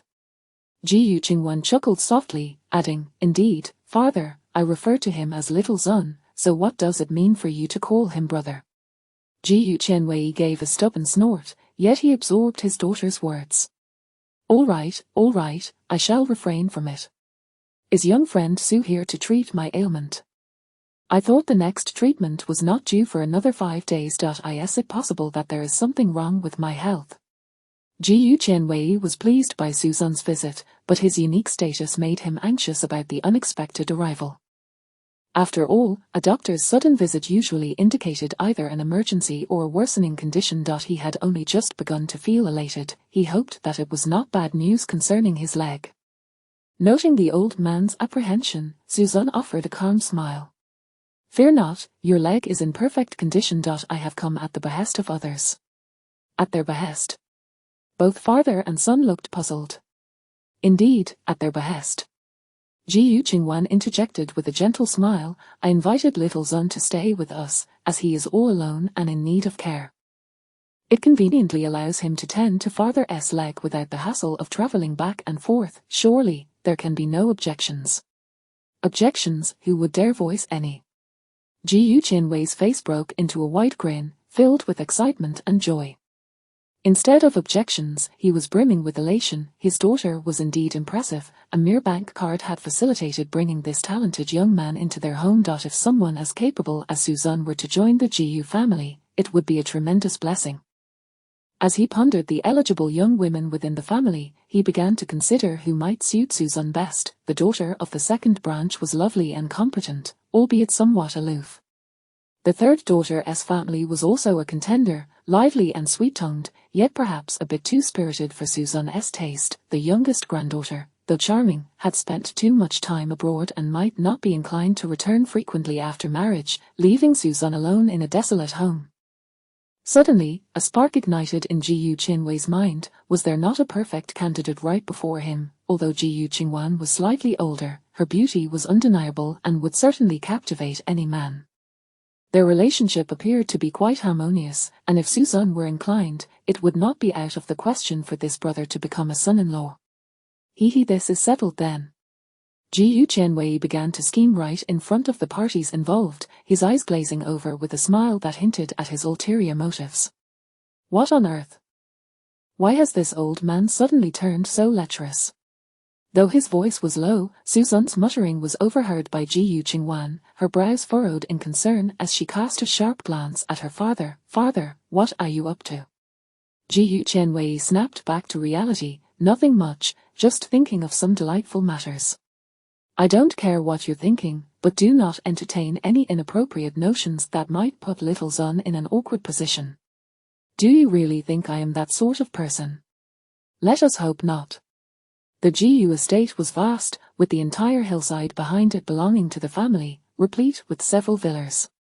Suzanne had taken residence in one of these villas, with the rest of the Gu family already settled. This particular villa was now occupied solely by the old master and the unmarried Gu Qingwan.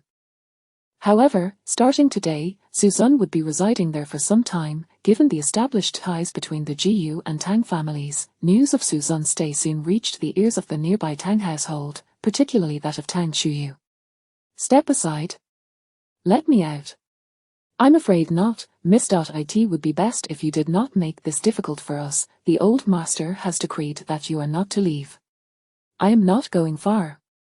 Can't I just take a stroll nearby? Regrettably, no, the sun has set, please return inside.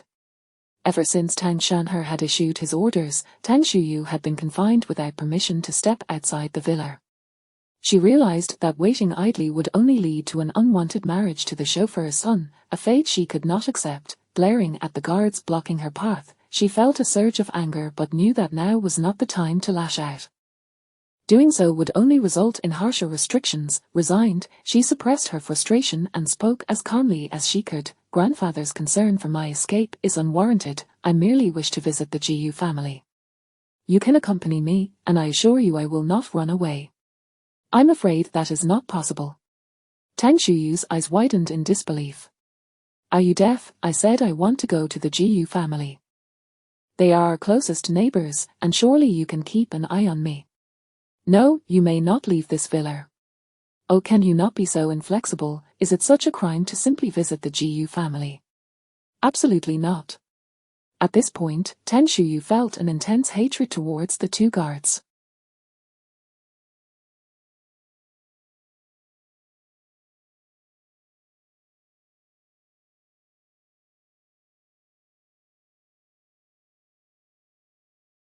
How could they be so rigid and unable to comprehend simple words? But with the guards blocking her way, escape was impossible. I cannot remain idle. I must find Suzanne, I absolutely must.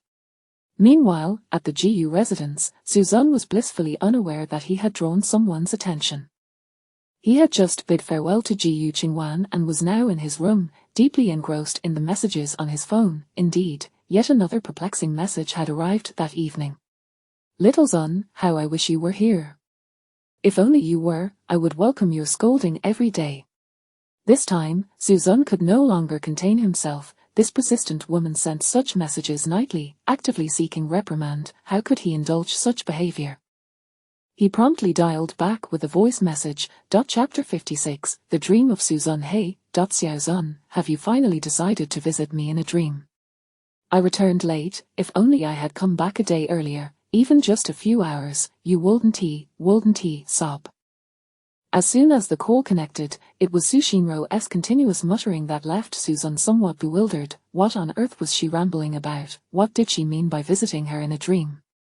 He wasn't even dead. Su Xinrou, dream of your grandpa. Why do you lose your mind every night? Go spoil your dear little brother instead, and stop sending me this nonsensical stuff. It is quite unnerving. Xiao Zun, you never used to speak to me like this. That was then. It's different now that you're not in front of me. Just wait until I see you. All right then, come and slap me. As long as you can appear in my dreams every day, I will let you do as you please. I was so strict with you before. Don't you want to take revenge? Hurry, I'm waiting for your retribution. You mustn't let me off the hook. Sob. What on earth are you babbling about? Have you been drinking? Suzanne was utterly confused by Su Xinrou's bizarre behavior, which was utterly unlike her usual calm and cheerful demeanor. However, judging by her tone, it seemed she had indeed been drinking, and quite a bit, to boot.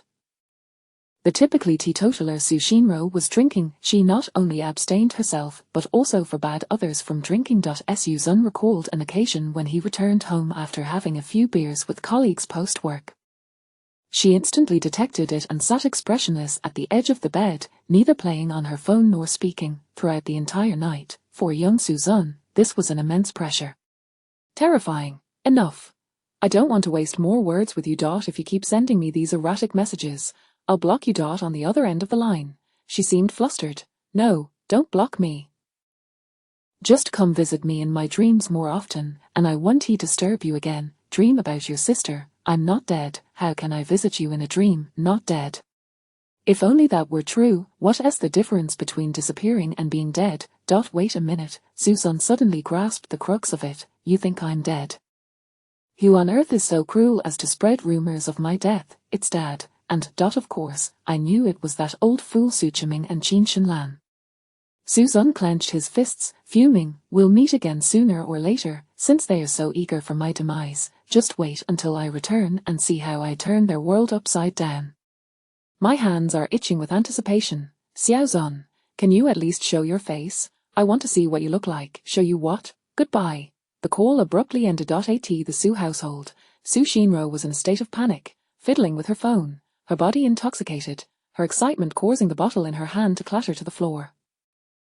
She was alarmed, a feeling of unprecedented fear enveloping her heart. The voice she had longed for had suddenly vanished. The sound she had fervently wished to hear was gone. No, where is the voice? Where is Xiaozan's voice?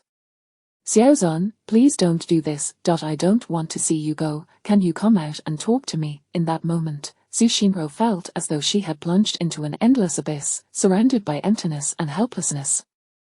She mournfully cradled her phone to her chest, tears of sorrow welling in her eyes, whispering prayers in hopes of a miracle. Yet, instead of a miraculous occurrence, all she felt was the dizziness of her mind and the encroaching heaviness of sleep. Sniff sniff. Third sister, have you been drinking? Why do you smell of alcohol? At the dining table, the Su family was gathered for breakfast. Su Shinro replied nonchalantly, I never drink. Is that so? Did I perhaps ask the wrong question? Su Banian, sitting nearby, looked puzzled. I just went to the kitchen. Perhaps I got a whiff of the yellow wine there. I see.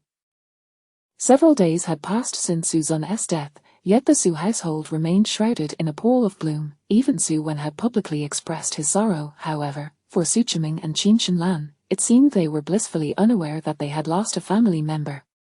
Due to the mysterious nature of Suzanne's disappearance, the ultimate suspicion might fall upon the Su family, and fearing for their reputation, Su Chiming kept delaying the report of the disappearance, intending to do so months later. As a result, Su Muyan was deeply disappointed. To be dead, and not even deserving of a grave, coming alone, like dust swept away by the wind. What had she truly gained from her time in the Su family? Xiaozan. I will not let you be forgotten. I'm done eating. With a clatter, Su Muyan tossed her utensils aside and rose to leave. Su Chiming was greatly displeased. How long do you intend to cause a scene? A useless person is dead. It's dead. It's dead. You can't remain angry at your parents for a lifetime. Su Muyan scoffed. Dad, to be honest, I fear a day will come when you treat us the same way. What nonsense are you spouting? I don't need to repeat it if you heard me. I'm leaving. You don't have to work now. Where do you think you're going this early? No response came, only a resolute silhouette walking away. Su Chiming was enraged. Some troublesome individuals might be dead, but the impact they left behind grew ever deeper. This rebellious daughter was on a path to become just like that little white-eyed wolf. Dad, how can you speak about Big Sister like that? Suzanne is gone. Big Sister is suffering enough, and now you're stripping her of her position. She has no outlet for her anguish, and now she is in this dazed state. Can't you see you're to blame? Su Chiming glared. Subanian, have you grown wings to speak to your father like this? Is that the same thing? I dismissed Suzanne, and her death occurred afterward. What does that have to do with me? Does the order of events matter? Big Sister has worked tirelessly for the Su family all these years. You can just dismiss her like that. It is akin to killing the donkey after the grinding is done. Subanian, are you itching for fight? Dad, please calm down. Seeing her father's fury, Su Wen sensed an opportunity to display his stance and awkwardly interjected, Fifth sister, didn't he mean it? She was simply thinking of Big Sister. In fact, I feel I'm not capable enough. Dad, why don't I resign from the CEO position? Before Su Chiming could respond, Qin Shinlan jumped in. Oh, my son, you're just too sensible. But you don't need to feel burdened. Just do your job properly. If you lack ability, we can take it step by step. Big Sister will be marrying soon anyway, so the future of the Su family rests in your hands. Right, what your mother said is true. Don't feel any pressure. Just focus on doing well. Su Banian was utterly exasperated. Her parents were so biased it was infuriating. If it weren't for Big Sister, the Su family would have long since collapsed. How could they have achieved their current success? Now it was all for someone who knew nothing. It was maddening. Go ahead and indulge him. I'm curious to see how many times you'll have to clean up after him. Subanian stormed out, reminiscing fondly of the days when Suzanne was still around. At least she could keep that dead green tea in check. I see you're really ready to rebel today. Indeed, fifth sister, don't provoke Dad, it's all my fault. Hearing this, Subanian halted, and in front of everyone, she suddenly took a step back. Reaching Su Wen, she slapped him across the face, then turned and walked away without uttering a word, executing her actions with precision. Subanian. As her father's anger flared, Su Shinro quickly stepped forward to intervene. All right, Dad. Fifth sister is still young and doesn't he understand? Let us not hold it against her. Let us just enjoy our meal. You call that young? The older she gets, the less she understands. She's been overly spoiled. With someone stepping in, a potential conflict was averted. Su Shinro seemed to be a natural balm for emotions, and her few words dissipated the tense atmosphere. Yet just when everyone thought breakfast would pass without incident, an unexpected event transpired. Sitting to the right of Su Wen, Su Wanqing inadvertently seemed to discover something and suddenly reached into Su Wen's pocket, pulling out a glimmering silver necklace. This necklace, why does it look so familiar? Chapter 57, Su Wen's theft exposed again. What necklace? Upon gazing at the glimmering silver necklace, Su Wen found himself momentarily bewildered. The necklace that was pulled from your pocket, what do you mean by what necklace? This design is clearly feminine. How could a man possess a woman's necklace? Moreover, this looks strikingly familiar. As she pondered, Su Wanqing's eyes darkened. I remember now, isn't this the necklace that our eldest sister gifted to the fourth sister when she debuted? The gemstone, named Tomorrow Star, was repurposed from the diamond our eldest sister received for her coming-of-age ceremony, imbued with her hopes for the fourth sister. Fourth sister, haven't you been searching for this necklace for days? Is this the one? Su Qingxie, who had been engrossed in her meal, suddenly looked up, her pupils constricting as she beheld the necklace in Su Wanqing's hand. She set down her bowl and chopsticks, slowly approaching Su Wanqing to take the necklace, her expression dark and foreboding. What is going on? How could my necklace be here? Su Wen, you had better explain how this happened. Su Wen's countenance changed dramatically. What necklace? I don't know, I truly don't know. Still trying to deny it. Su Qingxie slammed the table, fuming. You don't know how the necklace ended up in your pocket. Don't you dare claim you found it. That necklace has always been displayed in my room. Had I not specifically counted my jewelry a couple of days ago, I wouldn't have realized it was missing.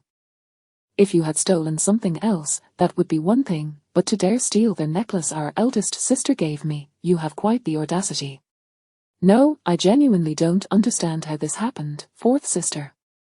I am innocent. Su Wen was on the verge of tears, feeling wronged, as this matter had nothing to do with him. Who would know how this necklace ended up in his pocket when he had never even seen it before? Yet, with the evidence in his possession, he found himself at a loss for words. Who could be so malicious as to frame him? Suddenly, a light flickered in Su Wen's mind as a figure surfaced in his memory. Not again, what a coincidence, it was the same as last time, Subanian.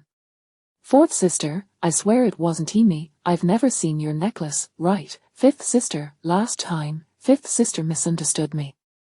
Could it be that she, Su Wen, do you still have the gall to bring her up? Su Qingxie was utterly disappointed.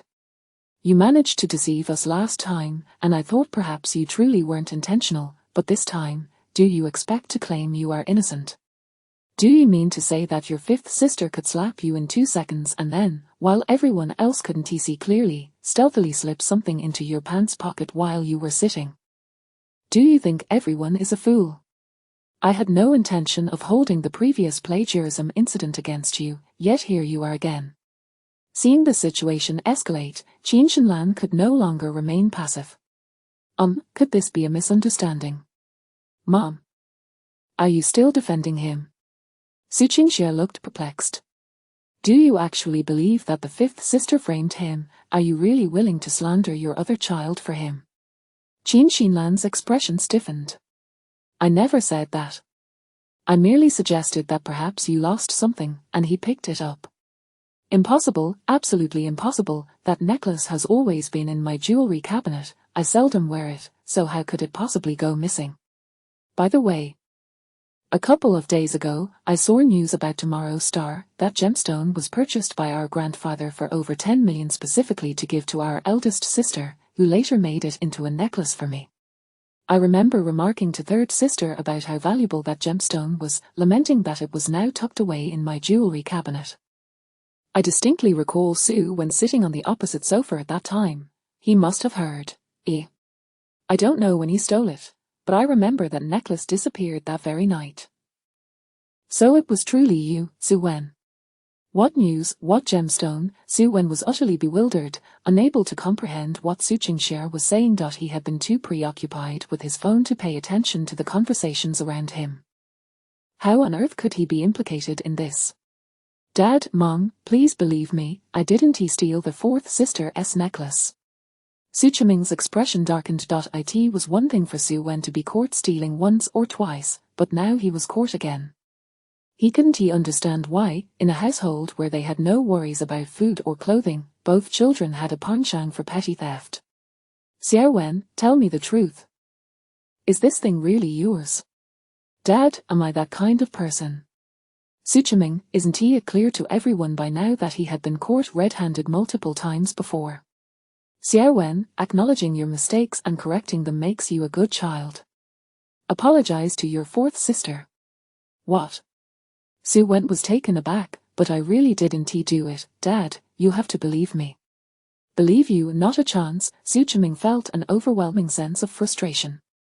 How could this foolish son not understand the gravity of the situation, just go along with it? Seeing that his parents were beginning to harbor doubts about him, Su Wen felt an intense unwillingness. He had not taken the necklace, why should he be made to bear the blame? Mom and Dad, check the surveillance footage. If you don't believe me, check the footage, I will prove my innocence. Seeing Su Wen so earnest, the couple began to harbor doubts. Could it be that their son was truly innocent? In a bid to clear their son's name, they pulled out a notebook to check the surveillance. To their shock, the local storage was completely empty, and none of the home cameras had been turned on. Su Wen was aghast. What is going on? Where is the local video? Why were the cameras not on? Su Qingxia let out a cold laugh. Now I see why you weren't afraid of checking the footage. It is because you had already tampered with it, no wonder you were so bold. No, I didn't. I never touched the surveillance. Are you certain you didn't tamper with it? Yesterday, you mentioned your watch was missing and wanted to check the footage. Do you dare say you didn't touch it? Su Wen felt a jolt of realization. Indeed, he had moved it, but at that moment, he had only been looking for his watch and had done nothing else. I genuinely only checked the footage to find my watch and left. I didn't delete any videos. You're always losing your watch, it's quite remarkable. Unbeknownst to them, Zubanian had returned, a smug expression on her face. When Suzanne was around, you lost your watch every few days. Now that he has gone, you're still losing it, and each time you lose your watch, something seems to happen. What a coincidence. Mom and Dad, is it not obvious? The evidence is all right here. I remember when Suzanne was accused of stealing but lacked sufficient evidence, you all condemned him outright.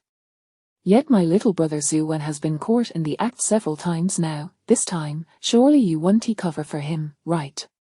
Su Chiming's expression was extremely grim, caught in a dilemma.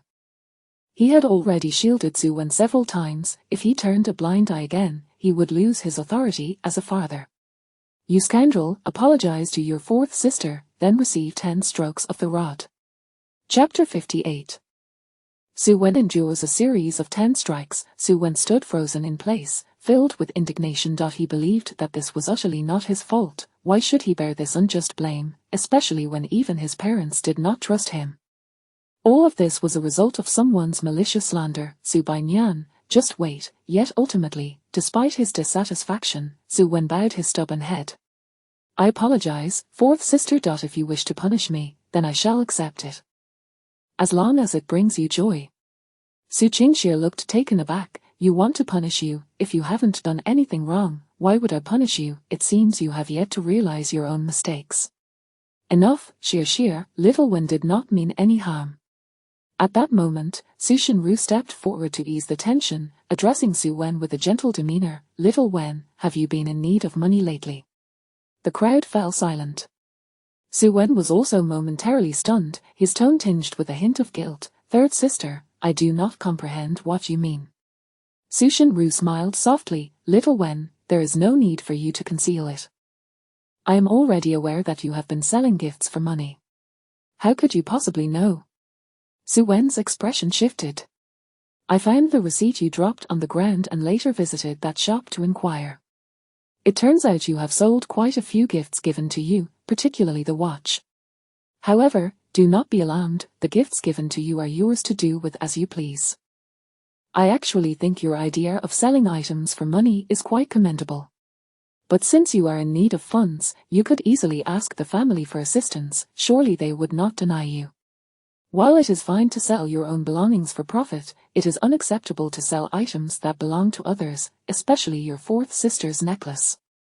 That necklace may be quite valuable, but no amount of money can replace the sentiment behind it. You should not disregard your fourth sister's feelings for the sake of money. This time, you were in the wrong.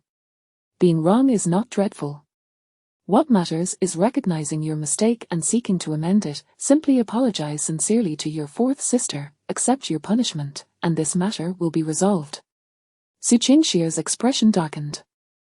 It seemed Su Wen intended to sell her belongings, which was utterly outrageous. Even Su Qiming and Qin Shinlan could not fathom that their son would resort to theft for money. Was his allowance insufficient?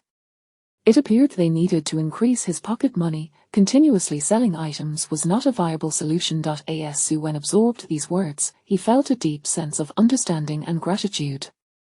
It turned out there were still those in the family who supported him. Indeed, third sister was gentle and always considered his well-being. Even after he sold the gifts she had given him, she was still concerned about whether he had enough money. Warmth surged within Su Wen, and though he was not the one who had stolen, he felt compelled to shoulder the blame. He could not allow third sister's kindness to go to waste. Thus, he bowed deeply before Su Qingxia, speaking earnestly. Fourth sister, I am truly sorry. In my eagerness to start a venture and achieve something, I sought money without wanting to rely on my family, and in doing so, I lost my way. However, I assure you I will not repeat this mistake. Mom and Dad, I will accept 10 strikes of the ruler, who will deliver them. Just come. With that, he turned and knelt down, his resolute demeanor resembling one ready to face death.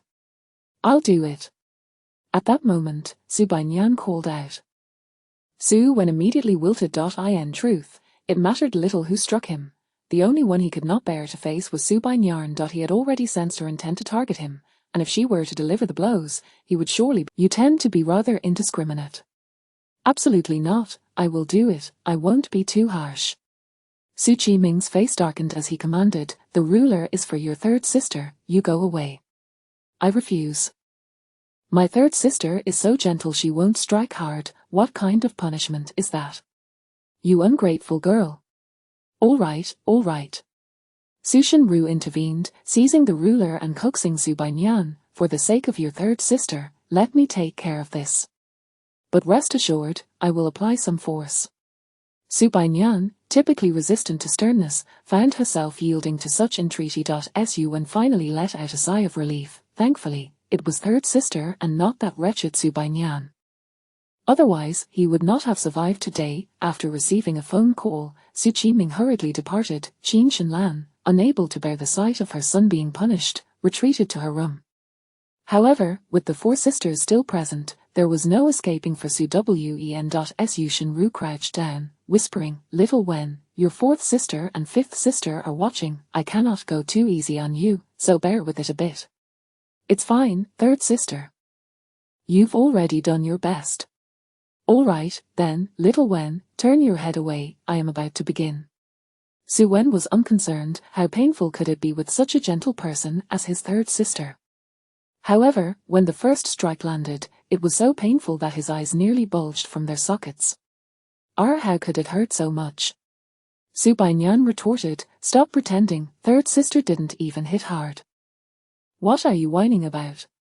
Internally, Su Wen felt a surge of confusion. If she hadn't struck hard, how could it hurt so terribly? Suddenly, he he realized it was striking against an old injury from the last time he was beaten by Suzanne. Third sister, please stop, little Wen, endure it. I will make it quick. Smack, smack, a total of 9 strikes followed, leaving Su Wen howling in agony, rolling on the ground, unable to utter a single coherent word. Every strike landed in the same spot, causing him to feel as though his back might split open, and whether it was an illusion or reality, each successive strike seemed to inflict even greater pain. Su Qingxie and Su Bainyan exchanged worried glances, while even Su Wanqing felt that Su Wen's reaction was rather excessive. When he had been struck by Suzanne, he had managed to endure several blows in silence. How could the frail third sister's blows elicit such heart-wrenching cries? I am so sorry, little Wen, I must have struck too hard, are you all right? After the punishment, Su Shenru looked remorseful as she approached to support him. It's nothing, third sister. Thank you for being merciful. It's nothing, it was my duty. While speaking, Su Shenru accidentally brushed against Su Wen's back, inciting another round of yelping. Su Wen grimaced in pain, tears streaming down his face. At that moment, he truly understood that it was fortunate he had not faced Su Bainyan. If even his third sister's strikes were so painful, he might have perished had that wretched girl been the one to strike him today. On the other side, Su Shenru's excessive concern drew Su Bainyan's ire. This insipid green tea was clearly putting on an act. How could third sister not see through it? Had she known better, she would have prevented him from even pretending to be hurt. Su Wen, keep pretending. Your brother Sun visited me in a dream last night. He said he wouldn't rest even in death until he got back at you. This is your retribution for the slander you previously inflicted. A dream. Su Shenru was suddenly taken aback, a memory surfacing in her mind. Was last night merely a dream? No, my phone, where is my phone? Only then did Su Shenru realize the emptiness she had felt that morning stemmed from the missing device. She hurriedly searched for it, finding her phone abandoned on the sofa. Upon hearing that lengthy 2.5-minute voice message, a surge of excitement filled her heart, and she fell into a state of rapture. So it turns out, that was not a dream. Chapter 59. Astonishing words from Old Man Jiyu. The Jiyu family. It has been 2 days since Suzanne arrived at the Jiyu family estate. Whether it was due to specific instructions or something else, no one from the Jiyu family had come to disturb him, allowing him to enjoy a rather tranquil time. After all, the discomfort of being under someone else's roof arises from the incessant curiosity and scrutiny of others. As long as no one pays him any heed, it is akin to staying in a hotel. Little Sun, how have you been faring during your stay at the Jiyu residence? I've adjusted well enough and appreciate the peace, but what on earth is it with the Jiyu family members running away whenever they see me? It's as if I'm some sort of ne'er-do-well. Jiyu Qingwan chuckled, covering her mouth. Isn't it simply because they are concerned for your comfort? I cannot be vigilant over everyone at all times, so keeping the family at a distance helps prevent any awkward encounters. Honestly, it's unnecessary. My fists can advocate for my honor if need be. At that moment, noon approached, and mealtime was imminent. The two sat comfortably on the sofa in the living room, engaging in lively conversation while awaiting the meal. Jiyu Qianwei returned from a stroll outside, accompanied by Jiyu Pingsheng, who was pushing a wheelchair. Brother Su. Suzanne smiled in response. Mr. Jiyu, did you not go to work today? One must take the occasional respite. There is a gala this evening, so I decided to rest at home during the day. HMPH, aside from major matters that require your personal attention, it seems you simply wish to avoid work. At this, Jiyu Pingsheng fell silent. Dad, I only get 1 break a month, and yet you still nag me. You might as well work me to death. What do you tire from sitting in an office all day? When I established the Jiyu family, I was out and about, setting up stalls everywhere, and I even sold dubious materials in crowded markets, pursued by enforcers. Please, Dad. I beg you to cease your rambling. Jiyu Pingsheng offered a sheepish smile to Suzanne. I apologize, brother Su. My father speaks without a filter, so do not take his bizarre tales to heart. Har har, no worries. However, the stories of your father's youth are undeniably fascinating. Jiyu Pingsheng sighed helplessly. Despite his military background, he had no semblance of a soldier's demeanor in his youth. He mingled with ruffians and engaged in all sorts of mischief. In our neighborhood, he was quite notorious. I was too embarrassed to claim him as my father when I was young. You little rascal, how dare you slander your old man? The determination I exhibited to re-enlist after many years of retirement should be a lesson for you that lasts a lifetime. I truly faced life and death situations back then. Enough, Dad, I've heard enough. I need to discuss the Garler with Wanner. With that, he disregarded his father's disgruntled expression and walked over to Yu Qingwan to confer on important matters. You little scamp. Yu Qianwei was quite incensed. Had his legs not been injured, he would have kicked him. Each time he reminisced about his heroic exploits, his family dismissed them as mere boasting, which was utterly absurd. When had he ever spoken untruths? My young friend, let me tell you, do not underestimate me. Even after being recalled to service years after retirement, my skills have only improved. I recall a time when our supplies were exhausted, and facing relentless enemy pursuit, I had but a shovel by my side, yet I managed a daring maneuver. Old man, it's time to eat. Hey, don't walk away. I haven't finished my tale. I was so, wow, breakfast is so lavish every day, I'm afraid my stomach might become spoiled. Nothing is more irksome than being interrupted mid-sentence, especially when one is boasting. Yu Qianwei felt utterly frustrated. However, he realized that no one would be interested in his old, tedious stories, so he shifted his approach. My young friend, do you know what I was just doing? Suzun froze, shaking his head as he spooned the meat porridge into his mouth. I have no idea, nor do I wish to know. Yu Qianwei's expression stiffened. You speak so bluntly, but that's all right. I shall tell you. As he leaned closer to Suzun, he whispered, I've been looking for a bride for you. What nonsense. Suzun nearly choked on his porridge. What had possessed this old man to think he was in search of a wife? Old man, don't go meddling. I'm not interested in dating. We are talking about marriage. Yu Qianwei squinted his eyes, his face brimming with enthusiasm. I have been assessing suitable candidates among the younger generation in our family and have identified several excellent choices, each one beautiful and of good character. And some of them have taken a liking to you. They were instantly attracted to your looks. With such favorable impressions, how could you fear that you won't get along? Goodness. Suzun was astounded by the old man's audacity, deeming him increasingly lecherous. Old man, are you serious this time? Please don't go pairing me with someone haphazardly.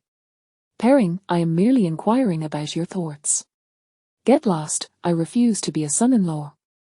My young friend, you are mistaken, I never suggested you become a son-in-law. On the contrary, the Jiyu family will wholeheartedly support you in establishing a new Su family in Jiancheng. Old fool, get lost. If you keep this up, I might just sever ties with you.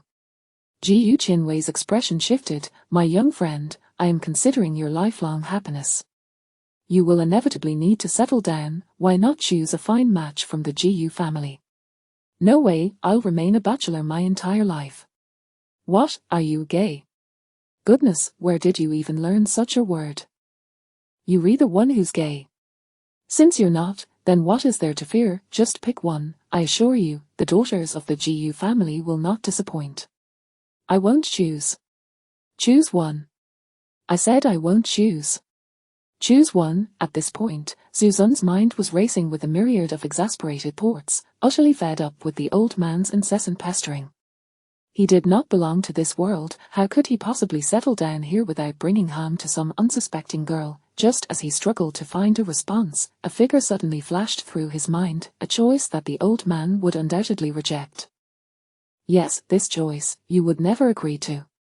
All right, stop prodding. If you have the audacity, then marry me to Wanner, otherwise, let us drop the subject. Wanner. As expected, Yu Qianwei's expression shifted, becoming grave.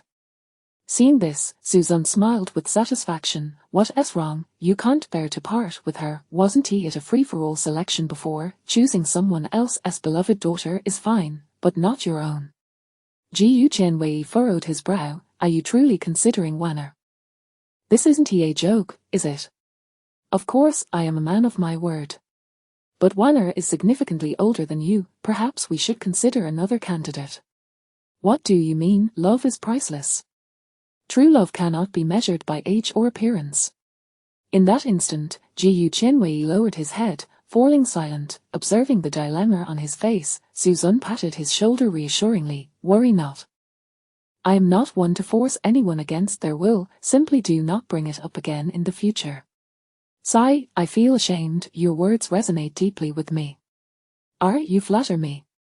My young friend, I did not expect you to be so open-minded. In the end, it appears it is I who am shallow. If that is the case, what do you mean? Suzun suddenly sensed an ominous premonition. In his astonishment, he watched as Jiyu Qianwei's gaze shifted towards Jiyu Qingwan, who was conversing nearby.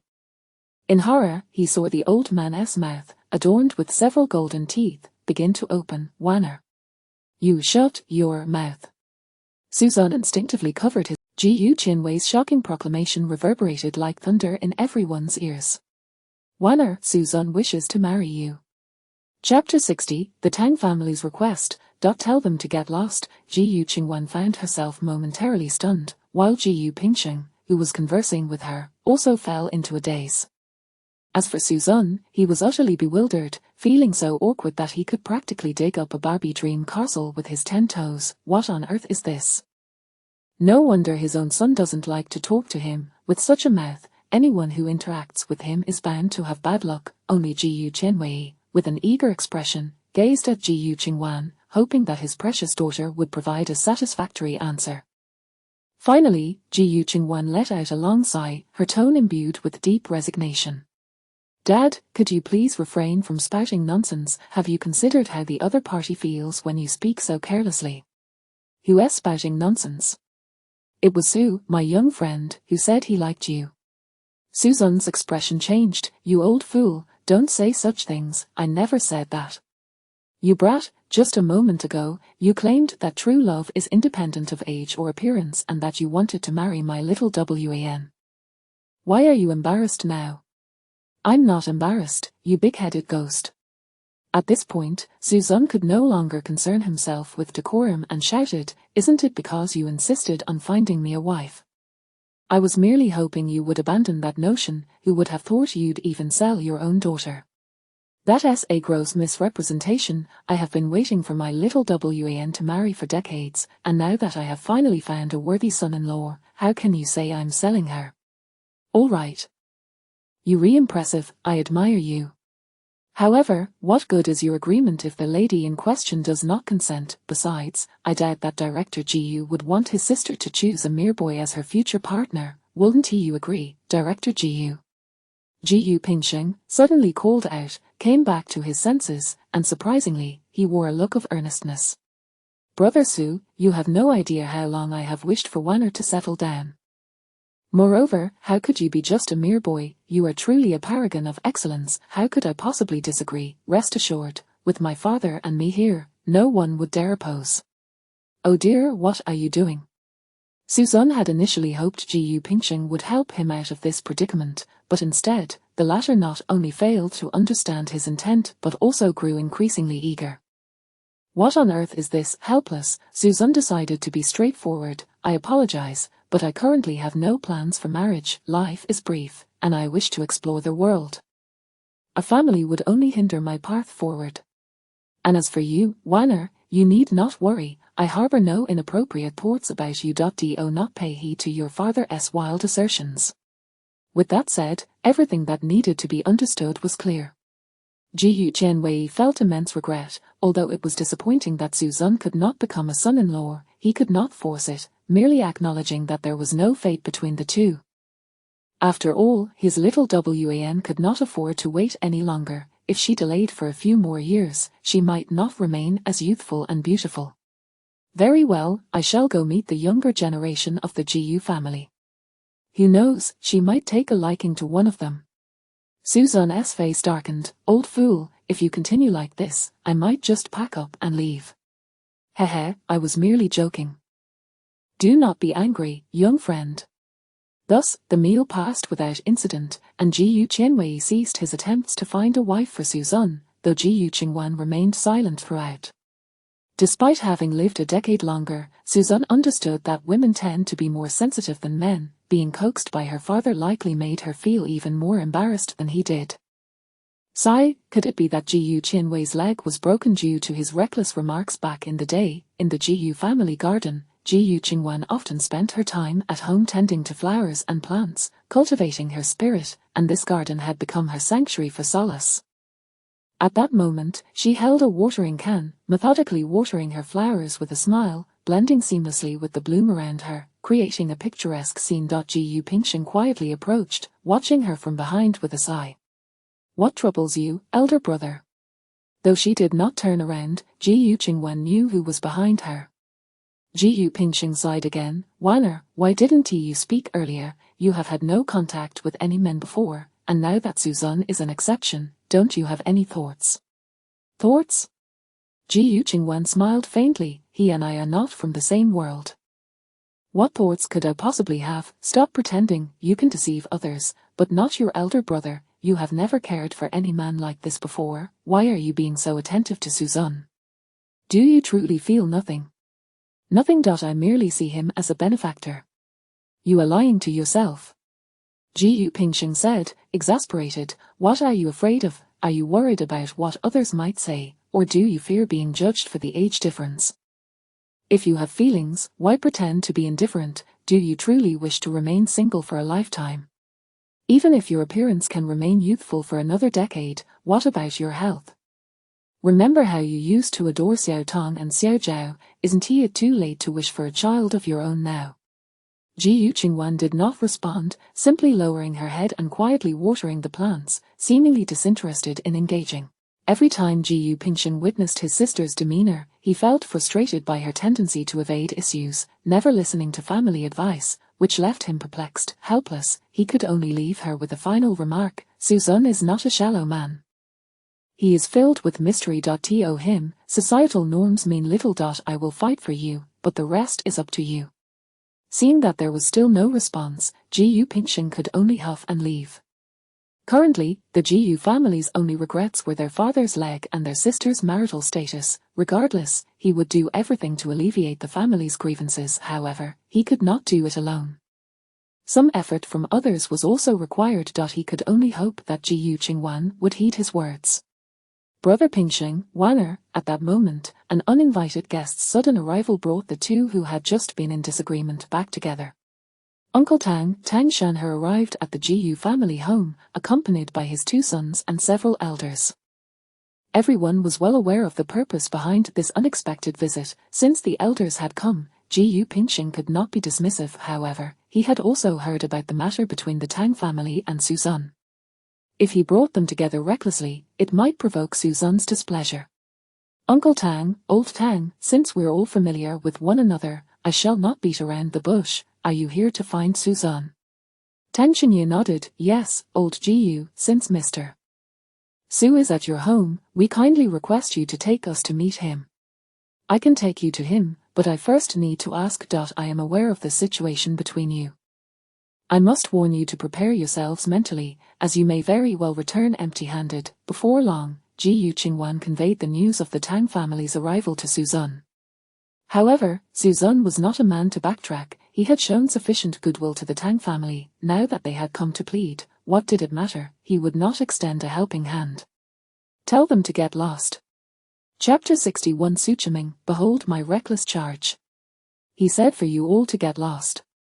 Upon hearing this, the members of the Tang family stood in stunned silence, while Jiyu Pingxing couldn't help but twitch at the corners of his mouth, murmuring, Wanner, aren't you usually the epitome of tact and discretion? Why today, at least you could have been a bit more subtle. This is, elder brother, to avoid entanglements on both sides, it's better to be straightforward at times. Besides, little Zun truly does not wish to see them. As she spoke, Jiyu Qingwen turned her gaze towards the Tang family. Uncle Tang, Brother Tang, please do not take offense at my candor. The young man has already chosen to disregard the Tang family. It would be best to concede. Consider it from their perspective. With all that your family Shuyu has done, who wouldn't feel disheartened? Once trust is utterly shattered, it cannot be rebuilt. Uncle Tang, it would be wise to seek opportunities abroad. Tang Shanhe was instantly petrified. Those words pierced his heart, evoking memories of Tang Shuyu's myriad of obstructive actions. If it weren't for her, he would likely have been on the path to recovery by now. Unbeknownst to him, a hint of moisture welled up in his aged eyes, regret etched across his face. Cowan, I know Shuyu has gone too far, but I was kept in the dark. I came here to offer my apologies. Please take me to see him. Ji Yuqingwan slowly shook her head. I'm sorry, you should return. Elder brother, why waste words with them? Let us just find him directly. Do those juniors really think they can stop us old folks? At that moment, an old woman behind Tang Shanhe stepped forward, attempting to push past the two obstructive figures, relying on her frail body to intimidate them.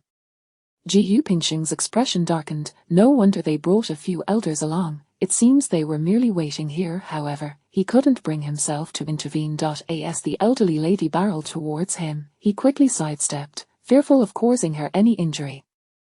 Ji Yupingxing's face gradually clouded. Uncle Tang, are you really going to proceed like this? Do you truly intend to force your way through? I apologize, Pingxing, I simply wish to meet Suzan. I ask that you consider the relationship between our families and assist us. If I assist you, what if Suzan takes out his anger on my family for not helping my father's leg? That won't happen. I can see he values loyalty and righteousness. He wouldn't blame you for such trivial matters. You all. Enough? Ji Yuqingwan interjected, positioning herself between the two parties, her countenance icy. Uncle Tang, do you truly wish to create such an embarrassing scene, forcing me to call security to evict you? For a moment, both sides found themselves at an impasse. In the end, it was Tang Shanhe who relented. Very well, we will not press further. However, please convey one message for me. As long as he is willing to see me, I am prepared to offer the prescription in good faith. He should find that intriguing. A prescription for me. Suzan recalled the formula he had forgotten. Could it be that the Tang family was referring to that? There was indeed something he needed to confirm, and it wasn't that he couldn't grant one opportunity. After all, it was merely a meeting. Sister Wanner, could you please make another trip and tell them I agree to their request for a meeting? Soon, the Tang family was ushered into the villa. Upon seeing Suzan, Tang Shanhe's face brightened, and he immediately bowed respectfully.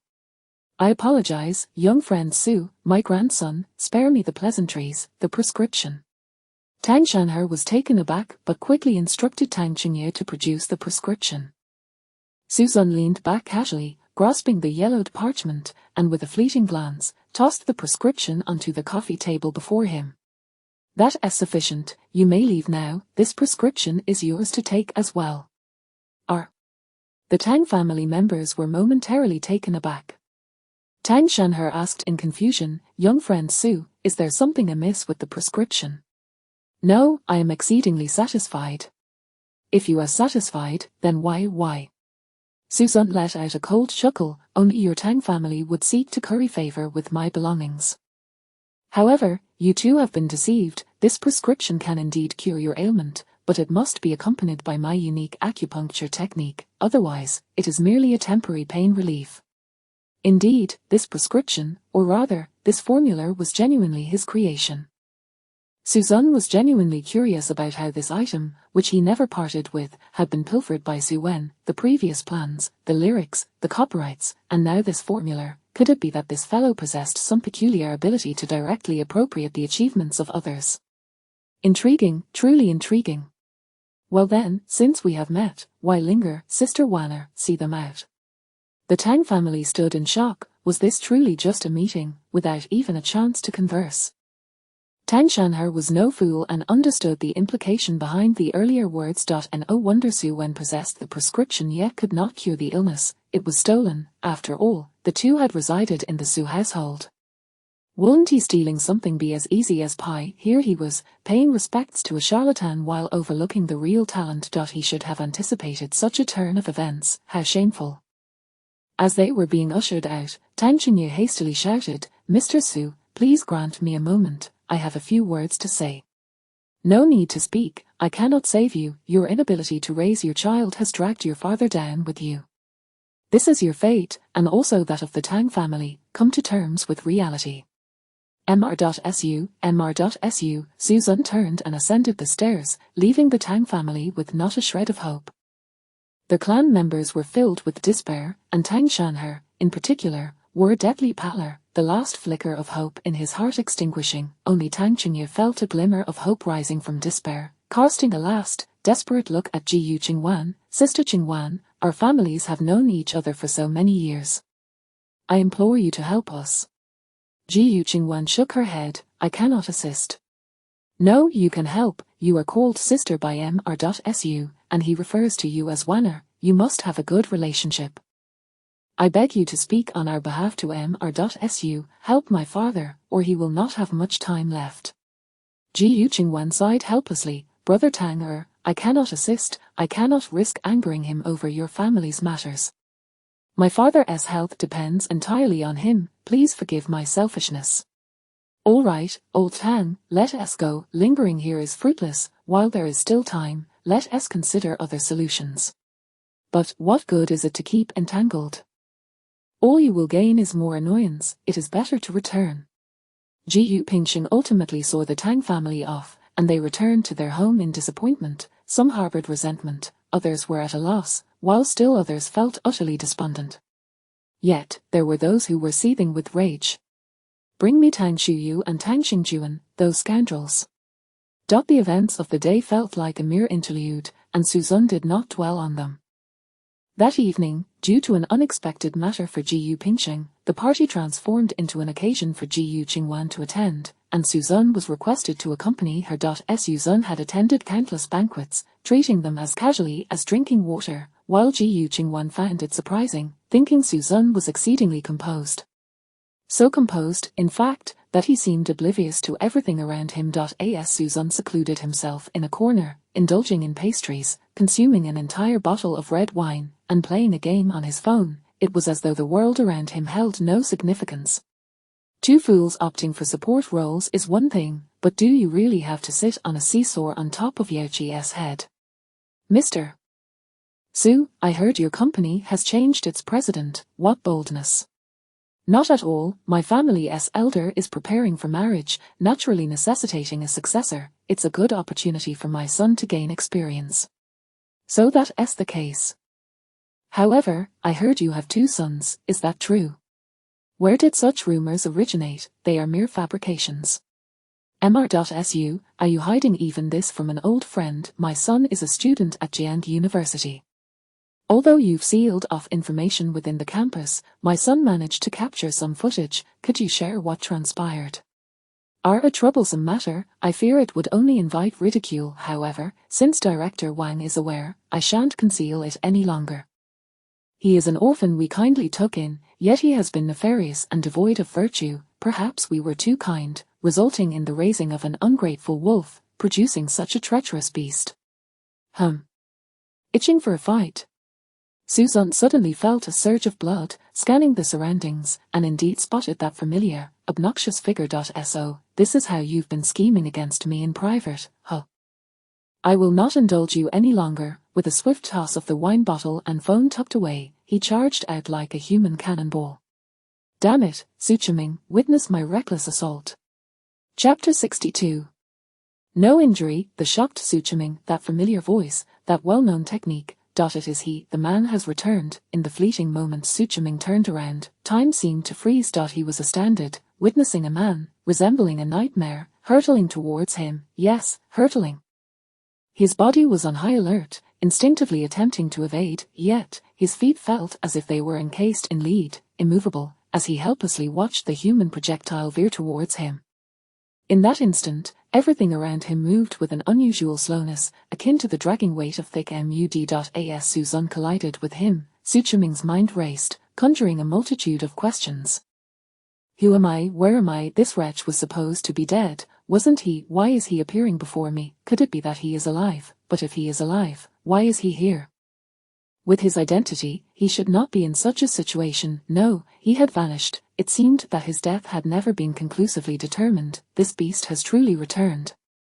You bastard! A resounding scream, akin to the wail of a slaughtered pig, abruptly pierced the solemn atmosphere, swiftly attracting the attention of many. In the astonished gazes of the crowd, they beheld a young man in his 20s, striking a middle-aged man repeatedly with his palm. The crowd was taken aback. To commit violence so brazenly in broad daylight was utterly audacious. Yet, no one moved, for such spectacles are not encountered every day. "You old fool, did you think you could conspire against me just because I wasn't around? Take this." With each slap that landed, Suchiming felt as if his brain might be jolted from his skull. However, more than the pain on his face, he was acutely aware of the unabashed stares directed at him from those around. Back in school, he could pay to suppress the news, minimizing the repercussions. Yet, this gathering comprised renowned figures from various circles. Even if he managed to contain the story, he would inevitably become a laughingstock within the community. What a disgrace. "You beast, beast. You dare call me that? Witness my palm cyclone." Slap, slap. "You think you can insult me? You think you can scheme behind my back? You truly believe that wealth grants you the freedom to act as you please? You have yet to encounter me." With that, Suzun abruptly extended his arm, his palm raised high, gathering force. "Prepare to shatter." To the onlookers, this strike appeared to carry immense power, accompanied by a faint sound of wind, descending mercilessly. With that single blow, Suchiming rolled his eyes back and fainted. The crowd gasped in awe, their mouths agape. Some were curious about the identity of the young man, while others were astonished at who had fallen victim. Suddenly, someone recognized the unconscious individual. "Mr. Su, he is Suchiming from the Su Corporation." "Is it really Mr. Su? How could such a prominent figure be reduced to a mere punching bag? Did you not hear? Mr.Su was caught in the act of insulting someone, and it must have been quite severe to provoke such a reaction. Indeed, Mr.Su should know that loose lips lead to trouble. At the very least, he should refrain from speaking carelessly in public. But who is this young man? He truly has guts." At that moment, the security personnel arrived belatedly. Seeing this, Suzun continued his tirade. "Stop pretending. I barely exerted any effort." Suchiming instantly regained consciousness, his headache dissipating, and he found himself astonishingly alert. Yet, before he could revel in his newfound clarity, a wave of rage surged through his chest. "You little beast, slap. You beast, slap. Little beast, slap. Slap." Even the spectators began to find the scene unbearable. Not to criticize Mr.Su, but after all this, why continue to insult him? Does he wish to be beaten again? Indeed, Mr.Su, getting caught insulting someone is one thing, but to continue after being exposed is truly reckless. Today's youth seem to have no regard for their lives. One must be wary, for a single blow could lead to dire consequences. "Oh, Mr. Han, that may be an exaggeration. We live in a society governed by law. Such individuals are rare, however. A bloody aftermath is not entirely out of the question." Suchiming was nearly driven to madness by their comments. It was this beast who had struck him. How could it be his fault? With piercing glares and public scrutiny, he felt the weight of unabashed humiliation bearing down upon him, fully enveloped in the shame of losing face. No, this brat must face the consequences. He must pay dearly. At that moment, Suchiming's face flushed crimson. Disregarding all else, gritting his teeth, he declared, "You will regret this, Regret? Suzun, just you wait. Today, I will ensure you rot in prison." "Rot in prison? You were the one who instigated the insults. I merely reacted in anger," Suzun retorted dismissively. Suchiming sneered coldly, "I insulted you. Do you have any evidence? It is clearly you who intended to inflict harm. And do you have evidence for your claim? It is clearly you who sought to provoke. The people here are witnesses, and the surveillance footage is material evidence. You cannot escape today. I will sue you. I will see you spend a lifetime in prison." "Is that so powerful? We were merely having a minor altercation. You were not even injured. What grounds do you have to sue me?" At that moment, Ji Yuqingwan approached with a solemn expression and whispered something. Upon hearing her words, Suzun's smile broadened. No wonder Ji Yuqingwan had remained silent earlier. She had gone to find someone to tamper with the surveillance footage immediately. Now, he felt utterly fearless. "Chiming, your scheme is bound to fail." Without hesitation, Suchiming proceeded to file a police report. Law enforcement arrived promptly at the scene, listening to Suchiming's various accusations and quickly seeking out evidence. However, the sudden failure of the surveillance system left everyone in disbelief, claiming that there had been a fault in the control room, resulting in the complete loss of footage from the past few days. Su Chiming was taken aback. Impossible, absolutely impossible. How could this happen so conveniently? He must have orchestrated this. And this he naturally referred to Su Xun. Sun shrugged. He just claimed I was beating him, yet now accuses me of tampering with the surveillance. Am I supposed to have a doppelganger? The numerous witnesses who had initially testified against Suzun had now become his alibi, leaving Su Chiming seething with indignation, yet unable to refute. Desperate, he sought out the hotel management to ascertain what had transpired, only to be informed that the surveillance room had tripped a circuit, resulting in nothing being recorded. Su Chiming felt utterly stifled. The police could not base their conclusions solely on one party's statements, and several officers had indeed overheard that the conflict had stemmed from verbal disputes. Without concrete evidence, they could not ascertain the specifics based on the surrounding crowd's accounts, as they needed to avoid exaggerated claims. Ultimately, the final judgment would rest upon the assessment of injuries. Consequently, both individuals were taken for medical evaluation. Although Su Chiming appeared lively, he claimed to have suffered a severe beating, leaving the police in doubt yet unable to disregard his assertions, thus awaiting the results. Su Chiming underwent a comprehensive examination, and several hours later, the expedited results were released. The outcome was completely unremarkable. Despite Su Chiming's continuous claims of dizziness, no injuries were detected. Not even a bruise or scratch could be found on him. Su Chiming was left in stunned silence, clutching the report, trembling all over. Impossible, absolutely impossible. I nearly saw my great-grandmother. How could I have no injuries whatsoever? The officers exchanged glances, at a loss for words. They recalled Su Chiming's earlier claims of being pinned down and slapped, and now he spoke of nearly seeing his great-grandmother. Yet, if the situation were truly as dire, there would surely be at least a mark on his face. This was clearly an exaggerated claim. Officer, I am but a poor orphan. If he had not insulted me to my face, how would I dare lay a hand on such a powerful boss? He is clearly uninjured yet pretends to be harmed. It appears he is intent on extorting money from me, wishing to seize my last savings and further exacerbate my plight. If he seeks money, then I shall give it to him. Chapter 63. A dispute resolved with 20,000. Su Chiming was greatly astonished. He truly did not anticipate that Suzun would commit wrongdoings and yet have the audacity to deny it. At that moment, his eyes widened in disbelief. No, you mustn't believe him. He is deceiving you all. If he were truly a pauper, how could he possibly gain entry into such an opulent soiree? Because I brought him in. At that moment, Ji Yuqingwan stepped forward. Who are you, anyway? Su Chiming was utterly exasperated. He had long wished to inquire about the woman who had been trailing Suzun. How was she everywhere? Who I am is of little consequence, but I can attest that Suzun is indeed a destitute orphan whom I brought to the banquet. Recently, he rendered significant assistance to my father, and hence we became acquainted. Today, I attended the soiree alone, fearing unforeseen circumstances, so I invited him to accompany me. My brother Suzun is naturally averse to mingling. He merely sequestered himself in a corner, sipping beverages and nibbling on cake. He posed no threat to anyone, yet this amiable individual must have overheard something that provoked him. Officer, I trust you also heard the crowd's remarks about how this Mr. Su brazenly insulted him. Had he not been subjected to such prior indignities, how could my brother have possibly reacted in kind?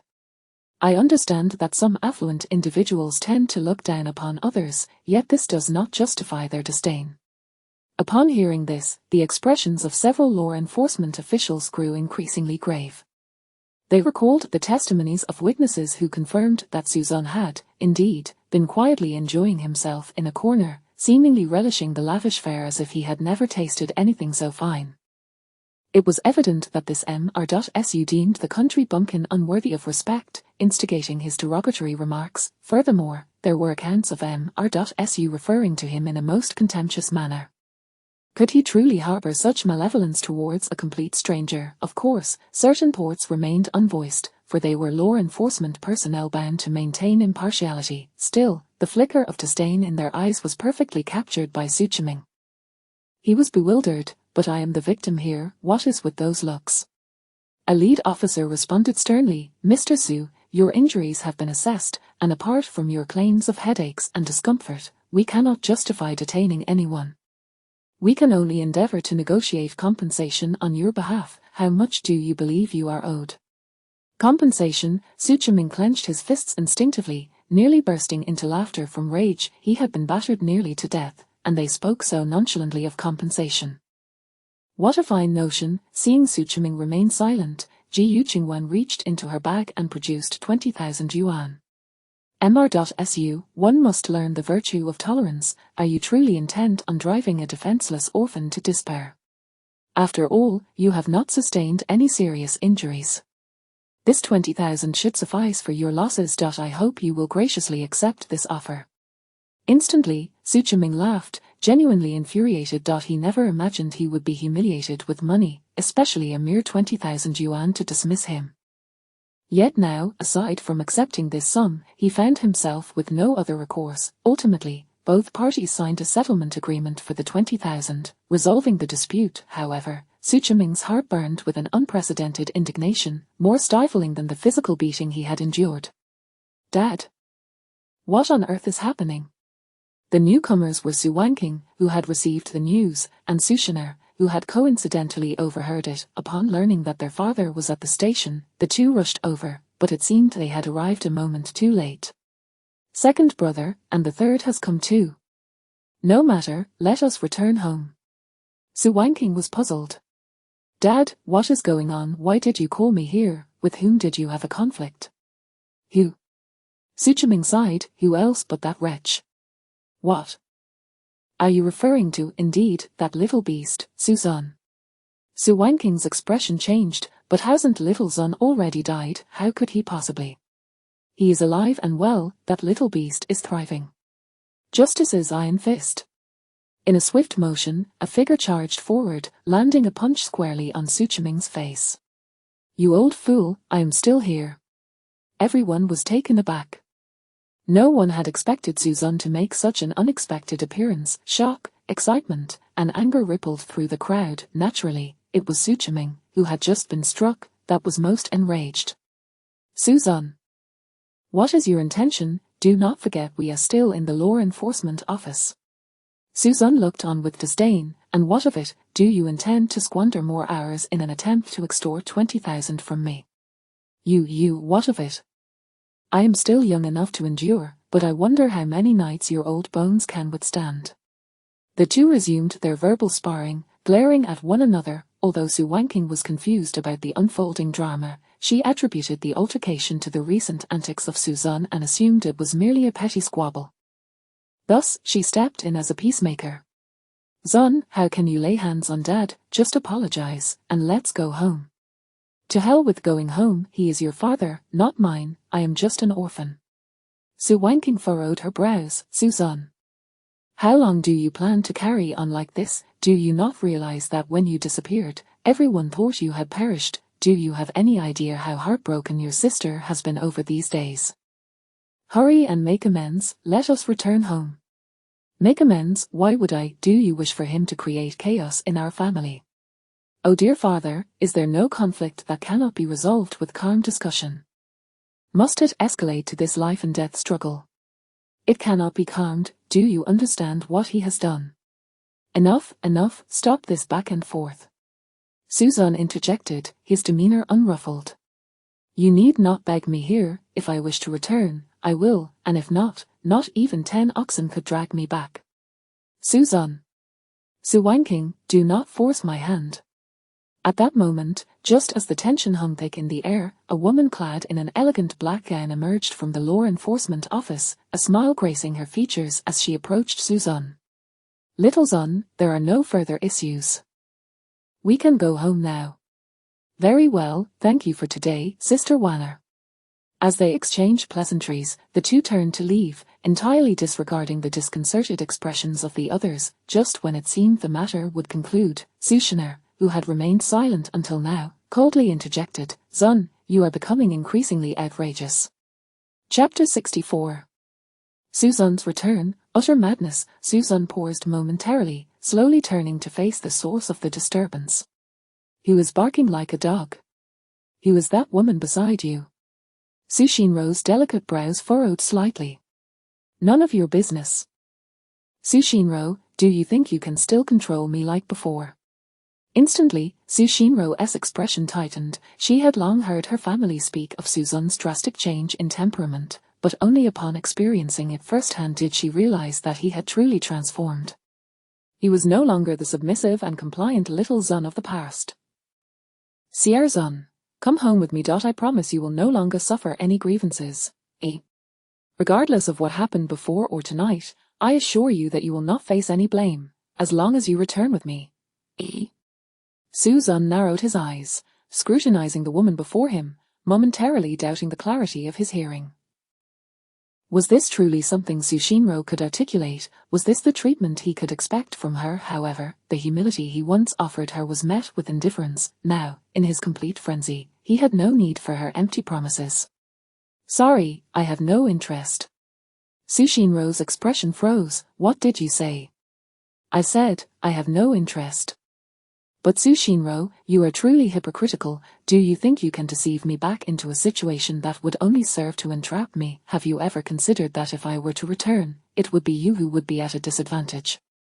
Ji Yuqingwan, who had been listening in confusion, began to discern the subtleties of the situation. One party was the renowned Su family of Jiancheng, while the other was a man shrouded in mystery yet filled with intrigue. The collision of these two worlds promised unexpected sparks. Xiao Zun, are you familiar with these individuals? I suppose so. They were my previous landlords, so we are somewhat acquainted. Oh, I see, just landlords, yet those two young ladies seem quite invested in you. Wouldn't it be better to engage in a conversation? Invested? That is merely a misconception, and I have no desire to indulge them. Let us leave. Su Zun was genuinely disinclined to entertain the company of those few. He would rather retire to bed early. However, after just a few steps, he felt a hand gripping his arm. Turning around, he found Su Shinro wearing a serious expression. Xiao Zun, come home with me. I can ensure that my family will not hold any past grievances against you. Su Shinro, are you certain your mind is intact? Do I require your feigned kindness? I do not feign. I genuinely wish to assist you, and I alone can help. Su Zun smirked coldly. Sorry, the only one who can assist me is my own fist. Besides, where were you when I needed help? Now you come here pretending to be a formidable figure. Behave, do not throw a tantrum. Are you planning to stay at someone else's home at this late hour? Mind your own business. Where I choose to stay is of no concern to you. Let me tell you, times have changed. Do you still wish to control me as you did before? See if I don't slap you instead. Then go ahead and slap me. Fine. With a resounding crack, Su Zun acted on his word. Time seemed to freeze as Su Shinro turned her head, her body stiffening, her mind buzzing, and her face ablaze with pain. Could it be she had truly been struck? At that moment, everyone present was left in a state of shock. Su Chiming and Su Wanqing hurriedly approached to assess the situation, utterly unprepared for Su Zun's ruthless action. Even Ji Yuqingwan stood there, stunned for a considerable time, astonished by Su Zun's complete disregard for delicacy. Why do you look at me like that? Am I not merely fulfilling her request? Such words were infuriatingly reckless. Su Chiming nearly erupted in anger, but thankfully held his tongue. Sensing the sudden surge of hostility, it felt as though speaking would invite a blow to his face. Su Wanqing, however, had no such reservations and exclaimed angrily, Su Zun, you have gone too far. Even if you refuse to acknowledge us, how can you lay hands on a woman? What woman? In my eyes, there is no difference between genders. Su Zun gazed up at the moon, his expression earnest. Here, there is no gender disparity, only opponents. Do you understand the notion of a worthy adversary? Su Zun. How have you changed so drastically? Isn't it because of you all? Su Zun suddenly roared, so you can shout too, right? I can shout as well. Want to compare who can yell louder? When faced with unreasonable demands, it is often best to combat fire with fire.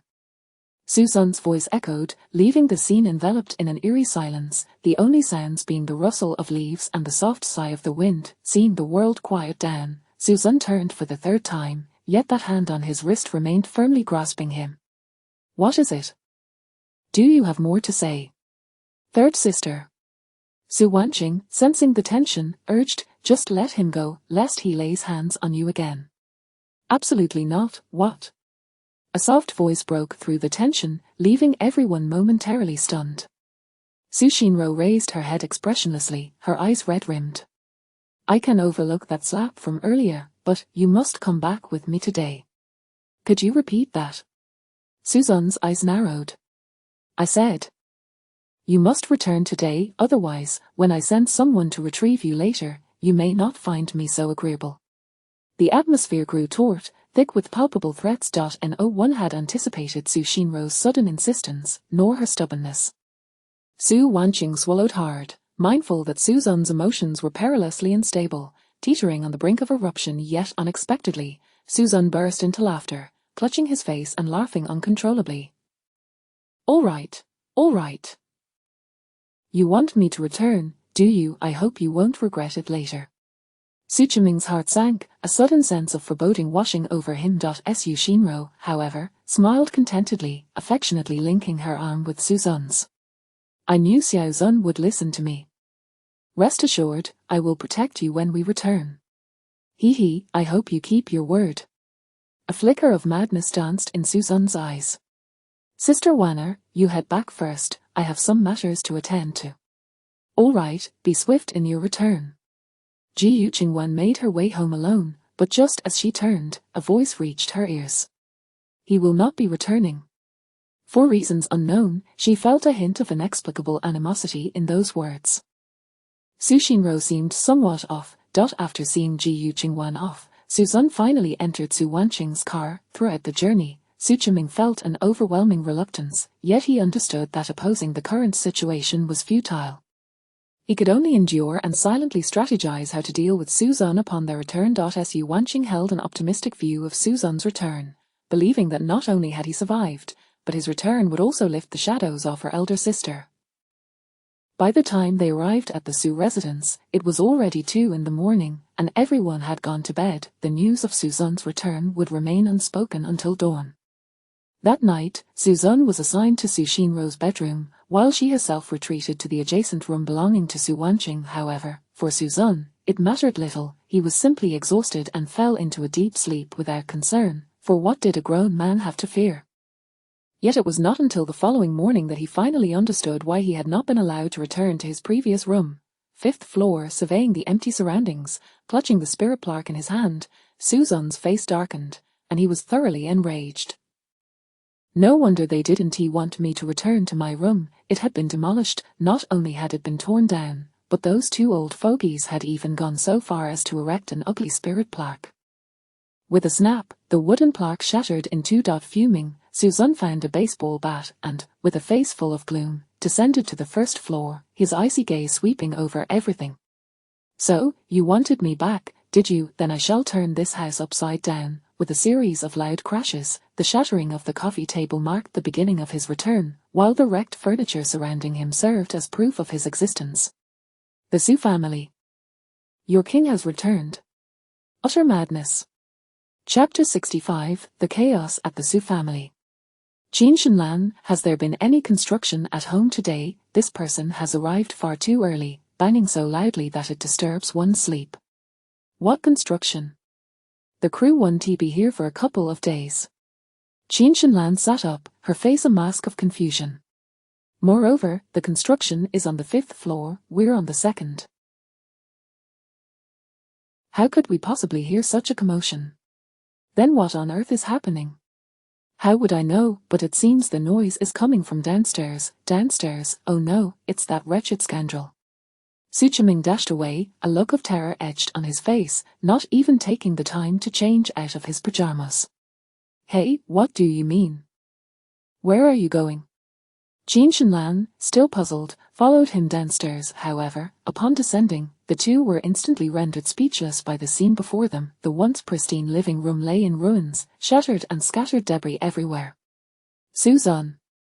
Wasn't he supposed to be dead? Wretched scoundrel, what on earth do you intend to do? Just as the words left her lips, a figure charged forward, delivering an elbow strike. Man! Su Chiming was sent sprawling, blood gushing from his nose, clutching it in agony. In the wake of this chaos, members of the Su family, both upstairs and downstairs, congregated in the living room, staring at the unfolding scene. They were collectively dumbfounded. Their astonishment was not only at the devastation of the living room but also at the sight of the young man reclining amidst the rubble, legs crossed and a defiant smirk plastered across his face. Xiao. Xiao Zun, Su Muyang's eyes glistened with tears, her face flushed with excitement, seemingly oblivious to everything around her, focused solely on the man who had returned from the dead. She took tentative steps forward, as if walking on clouds, feeling as though she were still in a dream, everything so surreal. Was it a dream? She approached him, extending a trembling finger to caress his handsome visage, savoring the joy that surged through her, and realized it was not a dream. She embraced him tightly, exclaiming, "Xiao Zun, you're alive. Get off me." Su Zun pushed her away forcefully, brandishing a nearby baseball bat and bringing it down heavily onto the floor. "Who the hell said I was dead? Step forward." As they gazed at the cracked floor, the onlookers felt a chill run down their spines, none daring to respond. Only Su Wen, recalling Su Muyang's previous antagonistic behavior, harbored thoughts of revenge. Zun. Zunji. No one said you were dead, it was merely speculation, but speculation my foot. Su Zun sprang into action, delivering a swift kick that landed squarely on Su Wen's face. "Since when did a worm like you have the audacity to speak in my presence? I knew it was your family that caused this." "No, it's just that." "Just what?" "I'll give you something to just about." With a few swift blows, half of Su Wen's face was already swollen beyond recognition, leaving him dazed and disoriented. Meanwhile, Su Chiming was left in shock and fury. Why hadn't he borne any marks on his face last night? Otherwise, that little brat would have been locked up by now. Yet, seeing his son being beaten, he dared not utter a word, for Su Zun had truly lost his mind. He feared that speaking up would earn him a blow as well. Su Zun, undeterred, initiated a rampage, swinging the baseball bat with wild abandon. Su Chiming watched in horror as his precious teapot, an antique of great value, along with his cherished collectibles were smashed to pieces, his heart feeling as if it were bleeding. This is unbelievable. This ungrateful wretch truly intends to devour his own master. What are you all standing there for? Go and stop him. Do you want to see our home destroyed? Everyone, freeze. At this thunderous shout, those who had been moving instantly froze in place. Su Chiming was so enraged he could barely breathe, lamenting, "What sins has my Su family committed to deserve such punishment?" Unknowingly, the onlookers were all too aware of the underlying truth. Su Zun's madness was not without reason. At that moment, Qin Shinlan finally snapped out of her shock, her voice trembling as she asked, "Old Su, what on earth is happening? Isn't this boy supposed to be dead? How has he returned so suddenly?" "He's not dead, he's perfectly fine. As for why he's back," Su Chiming cast a pained glance at Su Shinro. "You ought to ask your beloved daughter. Ask her why she felt compelled to bring this living ghost back when he clearly did not wish to return." "Who the third one?" Qin Shinlan was taken aback, her gaze towards Su Shinro filled with disbelief and confusion. In her memory, her youngest was the least likely to meddle in others' affairs and had always been the most critical of Su Zun. What had changed now? Su Shinro clenched her delicate fists, a whirlwind of complex emotion swirling within her, predominantly discomfort and embarrassment.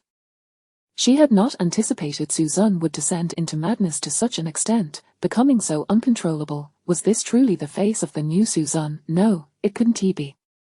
She suddenly recalled Su Zun's mocking and threatening words from the previous night. It appeared he had deliberately sought to humiliate her, to show off his power. Su Shinro's expression darkened. She despised this feeling of losing control, and equally loathed being questioned. Had she not been obedient, everything would have passed without incident. Why did he have to complicate matters? "Xiao Zun, you've gone too far, you need to stop now." "Oh, so if I stop now, everything will be fine, right?" Su Zun tossed the baseball bat to the ground, spreading his hands and revealing a gentle smile. "Then I shall cease my actions, but I do recall someone promising to protect me, right? I hope she keeps her word." "You." Su Shinro bit her silver teeth, striving to compose herself.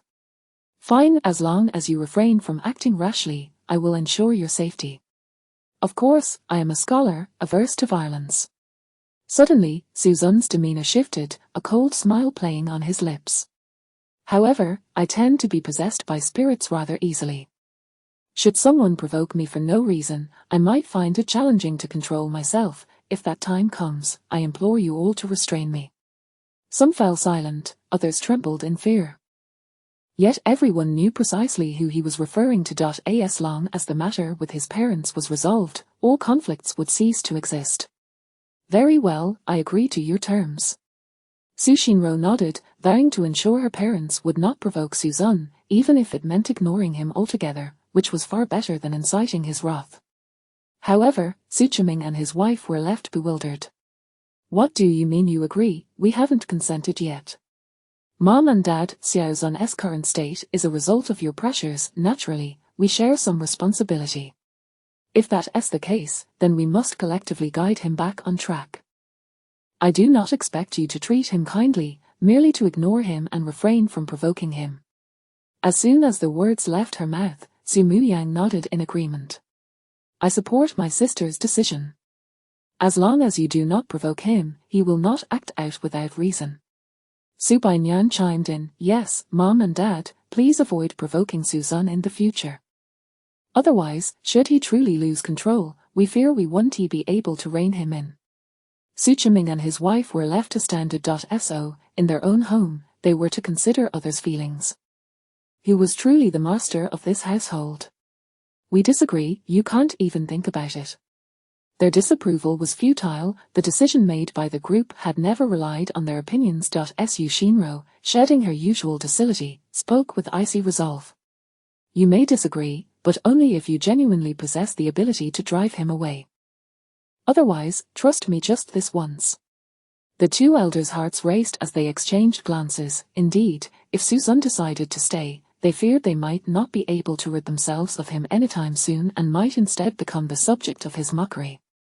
To avoid unnecessary risks, they ultimately had no choice but to grit their teeth in agreement. However, both believed that as long as they applied cold indifference towards Suzanne, he would eventually find it unbearable and leave voluntarily.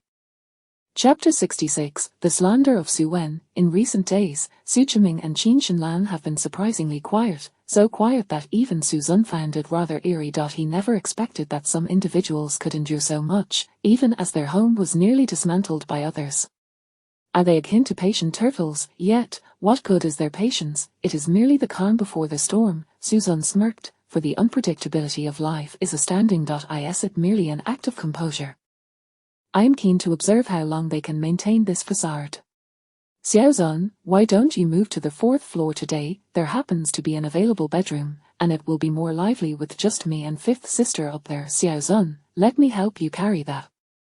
You can take a rest over there. Xiaozan, I can help you make the bed. Would you like some water? I have freshly squeezed juice. I'll bring it shortly. Oh, you are so annoying. I am not bedridden, so there is no need for you to do everything for me. Suzanne was truly at a loss for words. Everything had been fine since his return, except for Su Muyang's excessive enthusiasm, which made him extremely uncomfortable. He genuinely wished she would go to work. It was unbearable to have her hovering around him all day. The key was that everyone else seemed to be intimidated by his presence, yet Su Muyang showed no fear at all, becoming increasingly attentive. How bothersome. All right, I appreciate your kindness, but you really don't need to go to such lengths. I just want to be good to you. You have no idea how distressed I felt when I learned of your death, nor do you comprehend the exhilaration I experienced upon seeing you alive again. Now that I have nothing to do, I naturally wish to engage in meaningful activities. Meaningful, true significance lies in you showcasing your own abilities and continuing to thrive in the business world, not trailing behind me uselessly. Su Muyang smiled faintly. That was my former mindset. I used to yearn to prove myself and overlook the more precious things in life. Now, I no longer feel that way. I simply wish to cherish the people around me. Say what you will. I shall not interfere. As long as you are happy. Su Muyang continued, then it is settled. You will reside on the 4th floor. The room on the 5th floor is being demolished, so there is no need for it. However, we must tidy up the belongings inside. I almost forgot about them these past few days. Instantly, Suzanne furrowed his brow. If you hadn't mentioned it, I would have nearly forgotten. Those two old codgers still owe me for setting up the spirit tablet, and it is carved so poorly. I truly did them a favor by holding back last time. Su Muyang, I will go cut some fruit for you and check if breakfast is ready. Please wait a moment. Once Su Muyang left, the surroundings fell silent. However, Suzanne did not relish this brief tranquility. Shortly after, he descended the stairs, not to the first floor, but paused on the second. Since some individuals revel in slander and rumors, he would take concrete actions to facilitate their accusations. At the door of a certain room, Suzanne was twisting the doorknob, while Su Wen, still lost in slumber, remained blissfully unaware of the impending events. After a few turns, he discovered that the door was locked. However, Suzanne merely chuckled coldly, refusing to give up, and suddenly kicked the door with force. Room check. The command echoed with a resounding crash, startling Su Wen from his sleep. Zun. Brother Zun. Su Wen covered himself with the blanket, and upon recognizing the figure at the door, he felt a mix of shock and anger, though he feigned fear on the surface.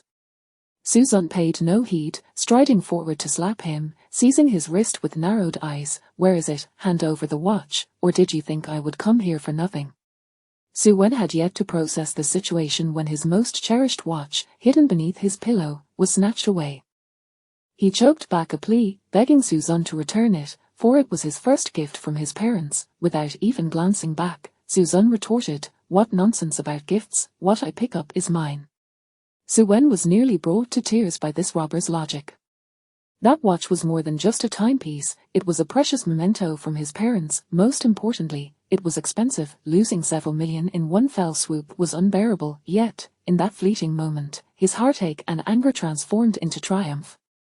He had been worried about not finding a handle against Suzanne, but with him acting so recklessly, even his sisters would struggle to protect him. Suzanne, oh Suzanne, you are still too inexperienced to contend with me.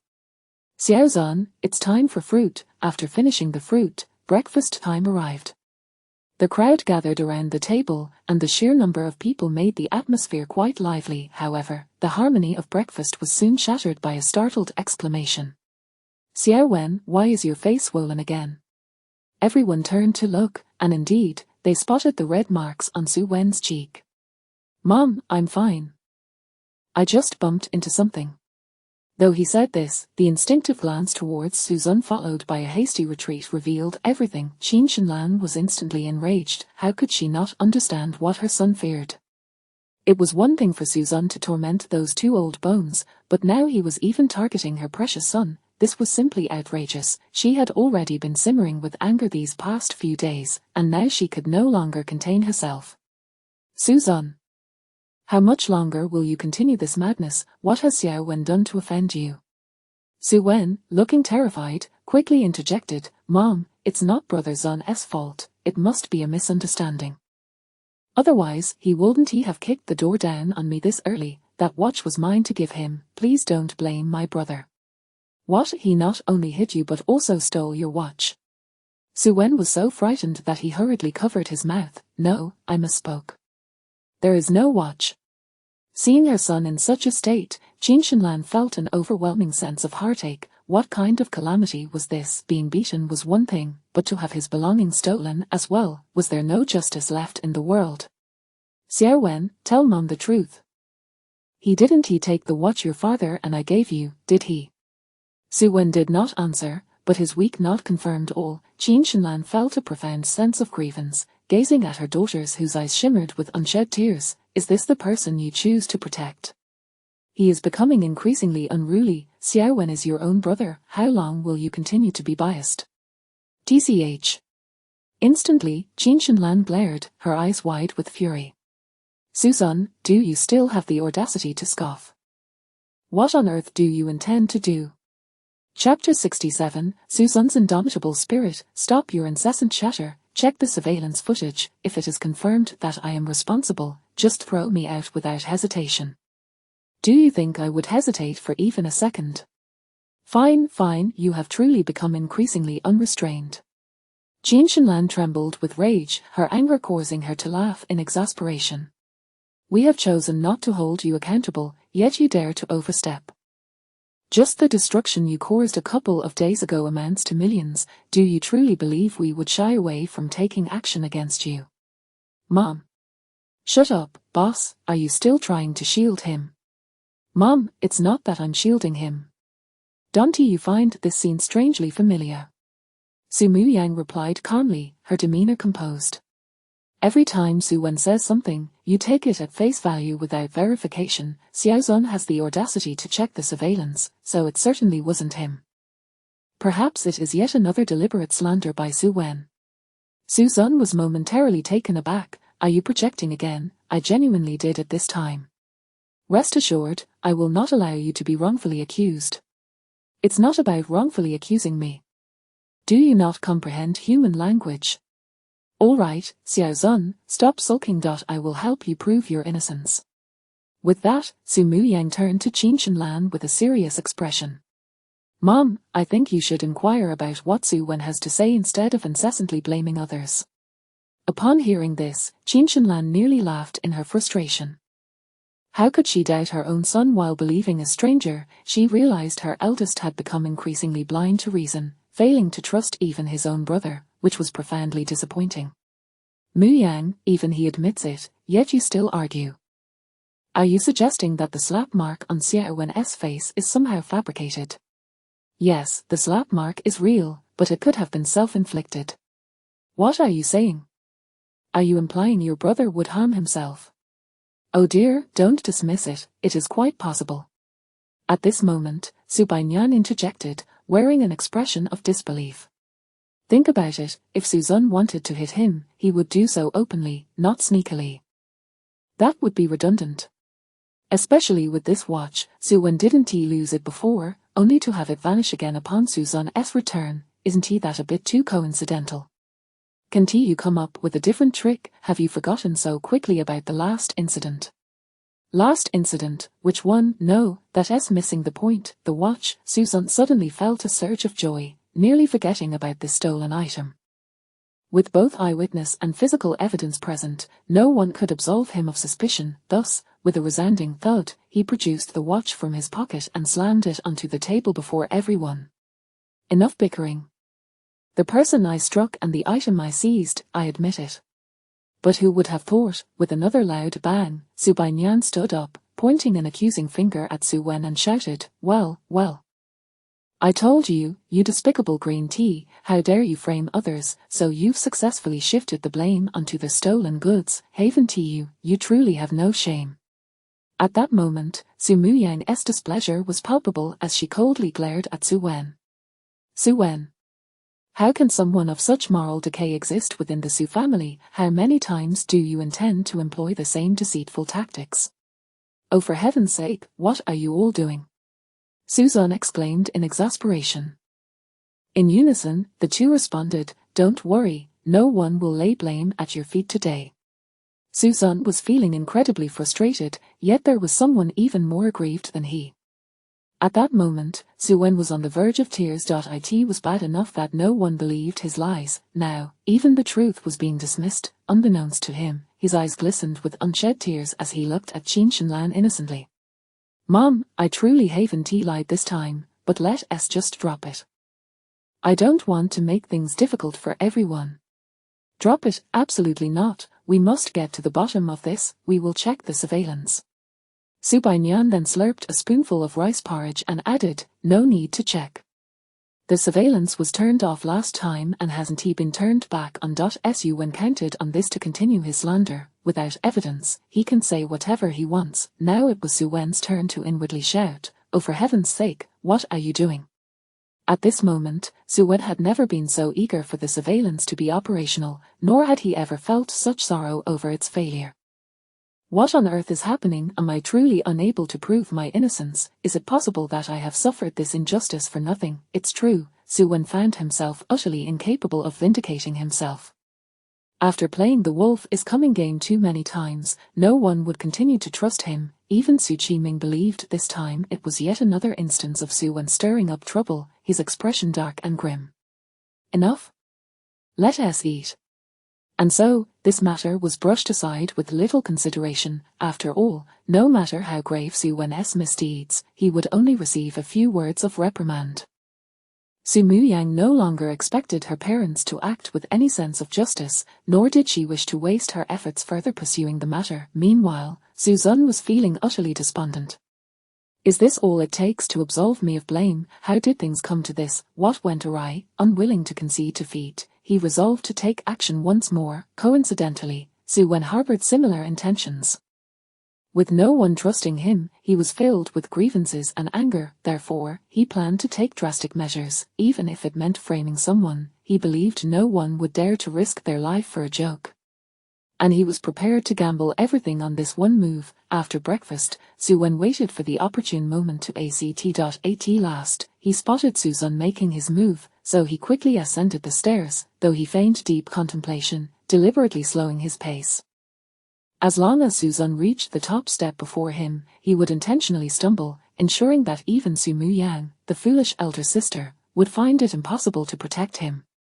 After all, no one would risk their life for a jest. However, the higher he climbed, the more anxious he became, having already traversed several steps, the height proving more daunting than anticipated. But Su Zun was already approaching. There was no turning back now. He steeled himself. Su Wen, you can do this, just find the right angle, and those steps will pose no issue. In the midst of his encouragement, Su Zun had reached behind him, brushing past his side, finally standing before him. Gazing at the figure 2 steps ahead, Su Wen smirked coldly, leaning back. As soon as the railing loosened, he would tumble down, leaving Su Zun with no chance to defend himself. Yet unexpectedly, the figure in front suddenly turned, a cold smile gracing their lips. In an instant, alarm bells rang in Su Wen's mind, an unsettling premonition coursing through him, and his intuition was not mistaken. Su Zun abruptly spun around, gripping the handrails. He leaped into the air, delivering a powerful kick. Get out of my way. Chapter 68. Was Su Muyang cast out? Su Wen was unceremoniously hurled out. Indeed, he was thrown. In his panicked gaze, he plummeted down the staircase. He even experienced a disorienting sensation of weightlessness for a brief moment, a feeling both ethereal and terrifying. In those fleeting seconds, it seemed as if he had glimpsed the profound truths of the universe and discovered the destination of his soul after death. He could hardly fathom that in his attempt to feign bravado, he had truly been pushed, nay, kicked down the stairs by Su Zun. How could anyone be so malicious? With a thud, Su Wen despairingly closed his eyes, seemingly awaiting the arrival of death. Yet, apart from the excruciating pain, he was astounded to find that he was still alive, even fully conscious. At that moment, filled with anger and grievance, he disregarded any notions of scheming. A singular thought consumed his mind. He must seek justice. He needed everyone to be aware of his current plight. Oh! With a piercing scream, the villa, which had only just regained its tranquility, erupted into chaos once more. Meanwhile, the instigator, Su Zun, sat leisurely on the steps, keenly observing the scene below. He had long suspected that Su Wen must possess some sort of fortuitous luck, for such an incident would surely not be fatal. However, he was astonished that after being kicked from such a height, Su Wen suffered no serious injuries, not even a broken limb, and still had the energy to wail. Little Wen. What happened to you? Don't scare your mother. The crowd rushed over, encircling Su Wen, who lay in agony on the ground. Upon seeing their son's grotesque state, Qin Shenlan and Su Chiming exchanged worried glances, for a mother's heart aches at her child's pain. Without needing to ask, Qin Shenlan was certain that Su Zun was the one who had dealt this cruel blow. You ungrateful wretch, what do you intend to do? Must you drive little Wen to the brink of despair before you relent? Gradually, Su Wen grasped Qin Shenlan's arm, saying, Mom, don't blame my brother. It was my own clumsiness that caused me to fall. He didn't mean it. Their familiar words, laden with veiled implications, were uttered in a tone that was all too recognizable. But Qin Shenlan could hardly ponder it deeply. All she could focus on was her son's grievous condition, pointing an accusatory finger at Su Zun and shouting, well, it's clearly you. How can your heart be so wicked? Mom, it's really not my brother's fault. Please don't make it hard for him. Little Wen, you are just too kind-hearted, otherwise, you wouldn't be bullied like this. Mom, I'm fine. As long as everyone can live in harmony, I will be content. This little grievance is nothing. Son, don't worry, I will certainly seek justice for you. Witnessing the exchange between mother and son, the onlookers felt somewhat speechless. After all, everyone knew what Su Wen had done. If he hadn't provoked anyone, why would he suffer such a fate? Su Bainyan couldn't help but roll her eyes and interject, "Oh Mom, how many times will you allow him to deceive you? Is it not obvious that this is just another unsuccessful scheme?" Given Su Wen's furtive demeanor, it would be far more reasonable to claim he was kicked down by Suzanne. "I really was kicked down," Su Wen instinctively protested. Su Bainyan couldn't help but chuckle. "See, give him a stick, and he truly climbs down. Isn't he this premeditated?" "Enough?" Su Chiming bellowed, halting the debate. He had no desire to delve into the specifics. He merely wished to ascertain the truth, so he directly asked, "Little Wen, tell me honestly, what on earth happened?" "Dad. I misspoke earlier, I'm fine." Su Chiming exploded, "I asked you what happened. Spare me your evasions."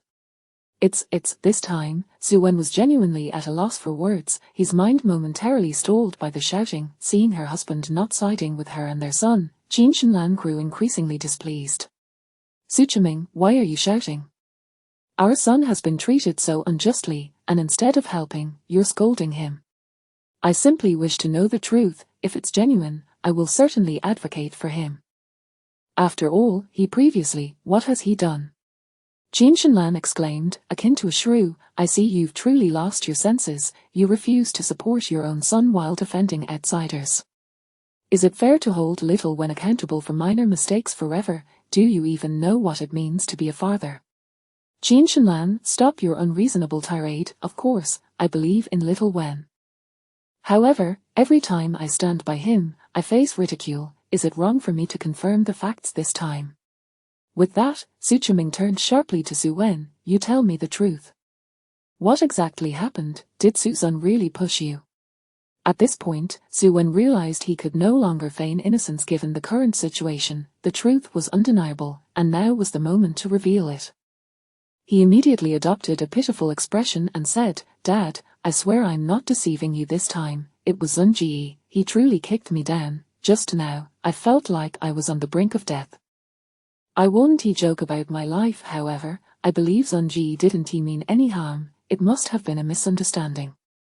Upon hearing this, Qin Shenlan erupted with fury. "See, I knew it was that little wretch. But you, as a father, actually, whirlwind kick." In an instant, a figure leapt down from the top of the staircase, executing a kick with such precision. The bent left knee and the powerful right leg made it hard to imagine the sensation of such a forceful strike from such a height. "Duck?" While Qin Shenlan stood frozen in shock, Su Chiming seemed to have reacted instinctively. As soon as the words "little wretch" left her lips, alarm bells rang in his mind. Without hesitation, he pushed Qin Shenlan down, causing her to land heavily on the ground, cursing in pain. Just as Qin Shenlan rose to retaliate, a loud bang resounded as a figure crashed down between them, creating fissures in the floor beneath. At that moment, everyone was left speechless. Had that kick connected with a person, it would have surely cleaved them in two. More astonishing was the fact that Suzanne, despite such a perilous leap, emerged unscathed, truly terrifying. "Zun!" Su Muyang gasped in shock, rushing forward to check on him, feeling relieved upon seeing him unharmed. She then turned her gaze to her enraged parents, determined to prevent the situation from escalating further. This had originally been Su Wen's fabrication, yet every time he spread falsehoods, others bore the consequences, especially his parents, who often defended him. Now, she could no longer stand idly by. "Su Wen, how long do you intend to continue this charade? How many more times will you resort to the same deceitful tactics? You possess everything. Why must you target others? Must you create havoc in this family before you are satisfied? Your parents are yours, the Su Corporation belongs to you, and the future of the Su family is yours as well. What more could you possibly desire? I have seen through you. From this moment on, you are to leave the Su family, never return." At these words, everyone was taken aback. All were astonished that Su Muyang would utter such a statement, for Su Wen was indeed the apple of their parents' eyes. As expected, Qin Shenlan's fury soared. Su Muyang, you have overstepped. If anyone should leave, it is you. On what grounds do you expel my son? Chapter 69, The Betrayal of Trust. In an instant, the atmosphere grew oppressively silent. Su Muyang's pupils quivered, glistening with perplexity, as she struggled to comprehend that these words were spoken by her own mother. Throughout her life, she had been exceptionally obedient, adhering to her family's plans with unwavering compliance, perfectly embodying her parents' idealized vision of a child, and achieving remarkable accomplishments. Yet, in the end, after more than 20 years of close companionship, she found herself outdone by a morally bankrupt scoundrel who had merely existed for a few months. The sting of her mother's words pierced her heart, leaving her profoundly desolate. Su Muyang was at a loss for words, yet her lifelong devoted admirer, Su Bainyan, could no longer contain her outrage. Mother, your words are incredibly hurtful. How could you say such things about my sister for the sake of a worthless Su Wen? I'll tell you all this, Qin Shinlan retorted. If my eldest daughter leaves, I will follow her out. This family has changed, I no longer care for it. Qin Shinlan's anger rendered her trembling. Su Bainyan, you have grown bold, haven't you, to dare threaten your mother? This is not a threat. It is a warning, because I genuinely fear that one day I might fall victim to Su Wen's malice while you are preoccupied with his needs. If that is the case, I must prepare for myself. Enough, mother. At that moment, Su Wanqing stepped forward, visibly exasperated. Mother, your previous words were undeniably disheartening. Moreover, all this turmoil stems from Su Wen. Instead of correcting him, you choose to speak ill of my sister. This coddling will eventually lead to disaster. Do you understand? Rebellion, one and all are rebelling against me. I have raised you all these years for nothing. Qin Shinlan's eyes widened, pointing accusingly at each of them. If you wish to leave, then go. All I want is my precious son. At her words, astonishment washed over the faces of everyone present. The disappointment and heartbreak no longer rested solely on Su Muyang, it enveloped all of them, yet Qin Shinlan appeared utterly unconcerned, which deeply wounded everyone's hearts. Su Zun stood by, utterly bewildered, wondering how the situation had spiraled so far off course. This was not the outcome he had envisioned. Just as he was about to speak, Su Shenru suddenly interjected. Mom and Dad, this matter arose solely because of Xiao Wen. We should address it directly and refrain from discussing family discord. Brother, I believe in you, but you wouldn't want to see your family in chaos, would you? As long as you speak the truth, regardless of the outcome, I will stand by you. What do you say? Su Wen felt a wave of gratitude wash over him. Indeed, in times of crisis, he could rely on his third sister. Third sister, I will answer truthfully. Su Shenru nodded in satisfaction. Excellent, then let me ask you this. You claim you were pushed down by your brother. Do you have any evidence? Oh no. Then let me ask you further, you've seen your brother's strength. If you were kicked down the stairs with such force, why are you not injured now? You seem neither pale nor breathless, and you're standing without any assistance. Well, I don't know, but I truly was. Stop, I haven't finished my question. You previously stated you didn't want to hold grudges to avoid family conflicts. Was that sincere or merely a facade? Of course, it was sincere. Having completed her inquiries, Su Shenru surveyed the group. Well, the outcome is clear. Xiao Wen has no evidence to support his claim of being pushed down the stairs. Even if he was indeed pushed, he is willing to let it go for the sake of family harmony. The current uproar is certainly not what he wishes to see. Let us all take a step back. Su Wen was left dumbfounded. But third sister, I truly did not lie. Enough, Xiao Wen. Su Shenru interrupted gently, offering a warm smile. Third sister believes you, but you lack evidence. Continuing this argument will only embarrass our parents, and since your brother was brought home by me, I cannot hold him accountable without proof. Otherwise, it would be akin to slapping my own face. Do you understand? Su Wen certainly understood, and his heart warmed at the realization that someone would unconditionally believe in him, even if he lacked sufficient evidence. Moreover, since Su Zun was brought home by his third sister, she would undoubtedly share some responsibility if any issues arose. Given how well she treated him, he could not bear to put her in a difficult position. With resignation, Su Wen said, "Fine, let us consider this matter settled. It was, after all, a misunderstanding. Xiao Wen, I knew I was right about you." "Wait, I haven't spoken yet." Su Zun suddenly raised his hand high, surveying the crowd. "I was the one who kicked him. I don't need any of you to explain for me." Su Wen was bewildered. What was this maneuver? He had chosen to let it go, yet Su Zun jumped in instead. Qin Shenlan's expression brightened.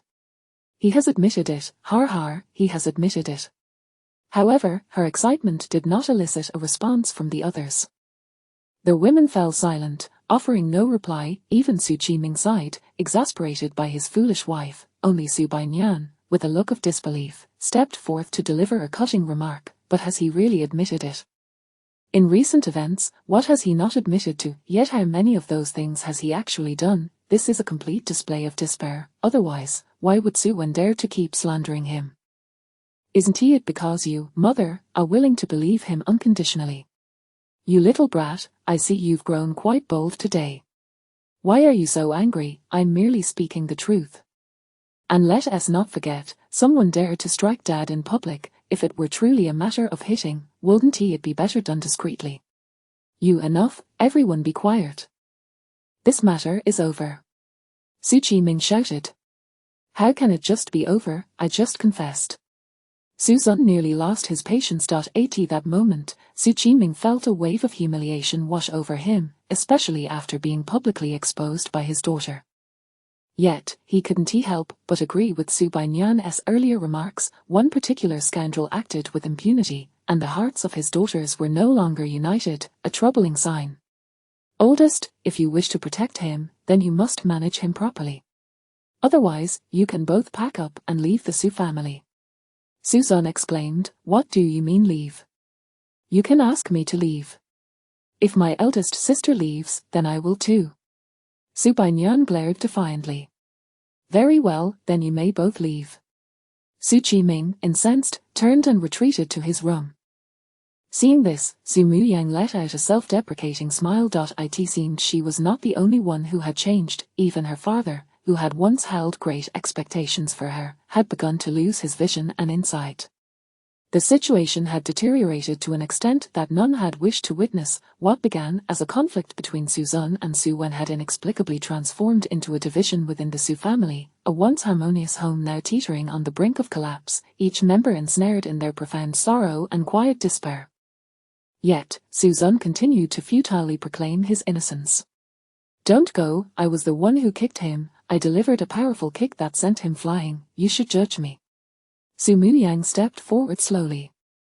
Enough, Xiao Zun, they've all left.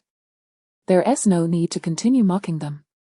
I'm not mocking anyone, I'm merely stating the truth. Why doesn't anyone believe me? Xiao Zun, I know you're still sulking, but rest assured, in the future, you won't need to sulk or deny anything. I won't let you bear any stains for actions you didn't commit. At that moment, Su Shenru added, I've said it before, as long as you behave, I won't let you suffer any grievances. So when trouble arises, come to me, don't take matters into your own hands. Su Zun finally relented. If I can't go back, I'll make sure to imprison both of you so you can mind your own business every day. Chapter 70. Su Shinro's schemes. Mom, Zunji smashed my phone. Mom, Zunji burned my hair with a lighter. Dad, I can't take it anymore. Su Zun stuffed a toilet plunger in my mouth. Mom and Dad, I'm not lying this time. Just now Su Zun stole my bank card and even squandered my hard-earned money. I truly can't endure this anymore. These incidents vividly showcased Su Zun's violent behavior, which was utterly outrageous. Su Bainian happened to be nearby, listening in utter disbelief. I said, haven't you had enough? In the past few days, you've concocted at least 6 or 7 schemes to frame him. How utterly boring you must be. You little brat, get lost, I don't need your sarcastic comments here. Fine, I'll leave, who cares about your son's pathetic issues? Qin Shenlan was fuming, clutching her son and weeping, directing an aggrieved glare at Su Qiming. Su, are you not going to stand up for your son? How long must we endure this? At this rate, our son will be bullied to death. Su Qiming wore a look of melancholy and replied calmly, so Su Zun stole your card and spent your money. Su Wen nodded repeatedly, dropping the pretense of innocence, his face filled with indignation. That's not stealing. It's outright robbery. He's nearly depleted my savings on my phone. I've never encountered someone so shameless. All right, hand me your phone. Phone. Su Wen was momentarily taken aback, instinctively parsing it over. Password. 594250. Su Chiming opened Su Wen's shopping platform and retrieved his bank statement records. Super Combat Tank Doll, comparable to the ultimate tactile sensation of £280. Fully automatic Fiji North, a 1-to-1 realistic reproduction. Male demon egg, role reversal, indulge in the zero. Southern style black silk, double-headed worm, certain droplets. As he perused the myriad of purchase records, Su Chiming's expression darkened. The recent shameful purchases were one thing, but the earlier spending records ignited his fury. Transactions at places like Heaven on Earth and Underground Silver Bar, along with transfers to names like Xiao Li and Xiao Huan. Fine, he could tolerate those, yet there were several transfers amounting to hundreds of thousands, with the sender noted as Wei Chang. This was clearly a man's name. He could overlook that, but then he stumbled upon records of expenditures at the Macau Huang family casino. You ungrateful son. How dare you gamble? Without a moment's hesitation, Su Chiming slapped him. Su Wen, feeling wronged, covered his cheek in confusion. Qin Shinlan, distressed. Why are you hitting our son when he is already suffering? He hasn't suffered at all. The consumption records are right there. That money was clearly spent by him. So what if he spent it? Why hit the child? Do you even want to see what he bought before you speak? And did you hear he gambled? This wretch dared to gamble. Qin Shinlan, perplexed, took the phone, and as she saw the spending records, her previously furious face turned an unusual shade of pale. How could this be? Xiao Wen, Xiao Wen, who is this Wei Chang? Don't scare your mother. Could it be that you're... Su Wen immediately felt a chill run down his spine. Mom, what are you saying? Wei Chang is my business partner. I told you I wanted to start my own venture, so I invested with him. Oh, is that so? You really gave me a fright. As long as your orientation is normal, it's fine. Qin Shinlan. Su Chiming could hardly tolerate his foolish wife any longer, shouting, that sort of thing can be discussed later. The key issue is that he gambled. Do you know what that means? Gambling. Only then did Qin Shinlan realize the gravity of the situation, her expression darkening. Xiao Wen, did you really gamble? You must not fall into such a vile habit. Mom, I didn't. Still lying. Is it possible that these records worth millions are fake, or do you have a business partner conveniently named Huang Family Casino? Su Wen was now panicking. Wasn't the discussion supposed to center around Suzanne's misdeeds? Why was it now about his actions? Under such immense pressure, he felt as if a lump was lodged in his throat, unsure how to explain. Just when he was at his wit's end, the woman who shone like a beacon to him suddenly appeared. Dad, Mom, there's no need to be so anxious. It's just a small gamble. As long as it's not excessive, it's not a big deal. Third sister. Su Wen felt a surge of relief. Indeed, he could rely on her. Su Chiming was not convinced. But he has already lost millions. From the looks of those records, he is a frequent visitor. How is that not excessive? Dad, what does a few million mean to our family? We've discovered it early. There's still time to rectify everything. I believe my brother can learn from this experience. However, Xiao Wen, so you sold off the gifts because of gambling. If you sold gifts to save money or invest, I would wholeheartedly support you. But squandering everyone's heartfelt gifts for gambling, that's truly heartbreaking for us sisters to learn. Third sister, I didn't. I only used a very small portion for that. Su Wen's voice dwindled to a whisper, so faint that he felt embarrassed to even speak. Su Xinro merely smiled gently and continued, Xiao Wen, it's not frightening to make mistakes. What's frightening is failing to correct them. I understand you've been under a lot of pressure lately, worried about losing something, which led you to make many mistakes. But it's all right. As long as you actively acknowledge your errors, everyone, including Mom and Dad, will forgive you. Su Wen's face brightened. Really, third sister, Mom and Dad will forgive me. Of course, otherwise, why haven't they spoken up against you now? At her words, Su Wen anxiously glanced at his parents, who indeed wore expressions of silence. Little did he know, Su Chiming and his wife were also using Su Shinro to provide a way out for Su Wen. Xiao Wen, later I'll gather everyone and you can apologize to Mom and Dad in person, ensuring that you'll never commit those vices again. All right. I will. Su Wen exclaimed cheerfully. And then, you must also apologize to your sisters for the gifts and cherish the presents you receive in the future. No problem, I won't sell gifts for money again. I knew you were the most sensible, but lastly, you must also apologize to your Zunji. Sure, that's easy, ho. Who did you say? Su Wen was utterly bewildered. Chapter 71, why should he, the one suffering all day, apologize to me, the true culprit? What is it, Xiao Wen, are you displeased? No. It's not that. I truly did not lie about those matters, let me confront the perpetrator. Enough, Xiao Wen. I understand your discontent, but you lack evidence. Even if you had presented it once, you have already exhausted the trust of your sisters, do you realize that? But, noticing Su Wen's silence, Su Shinro offered a reassuring smile and gently coaxed, in truth, your sisters have always believed in you. However, if one plays the wolf is coming game too often, trust will inevitably wane. Your recent mishaps, your schemes have been far too frequent. Not only the eldest sister, but even the— Is that what you desire?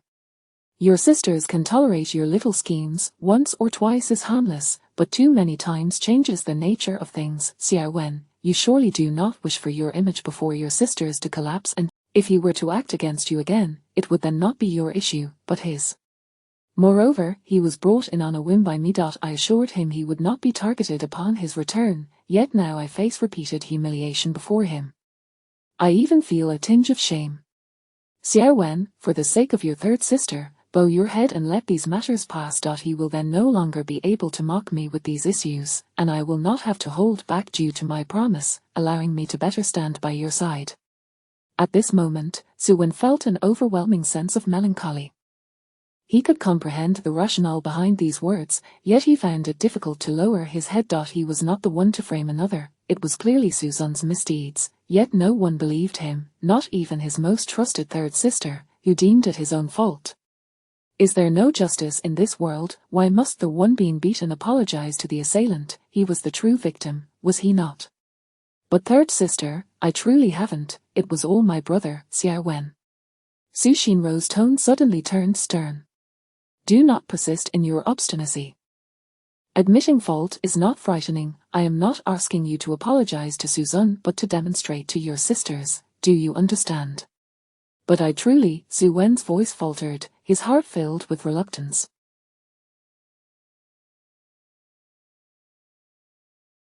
Yet, those words echoed in his mind like an incantation, invading his thoughts. It was not an apology to Suzanne but rather for his sisters to see. Indeed, as long as Suzanne remained in this household, he could never fully secure the trust of the Su family. At present, he must garner the support of the majority of his sisters, ensuring they hold no grievances against him. Qin Shenlan, listening nearby, felt an unwillingness. Why should her precious son apologize to that ingrate?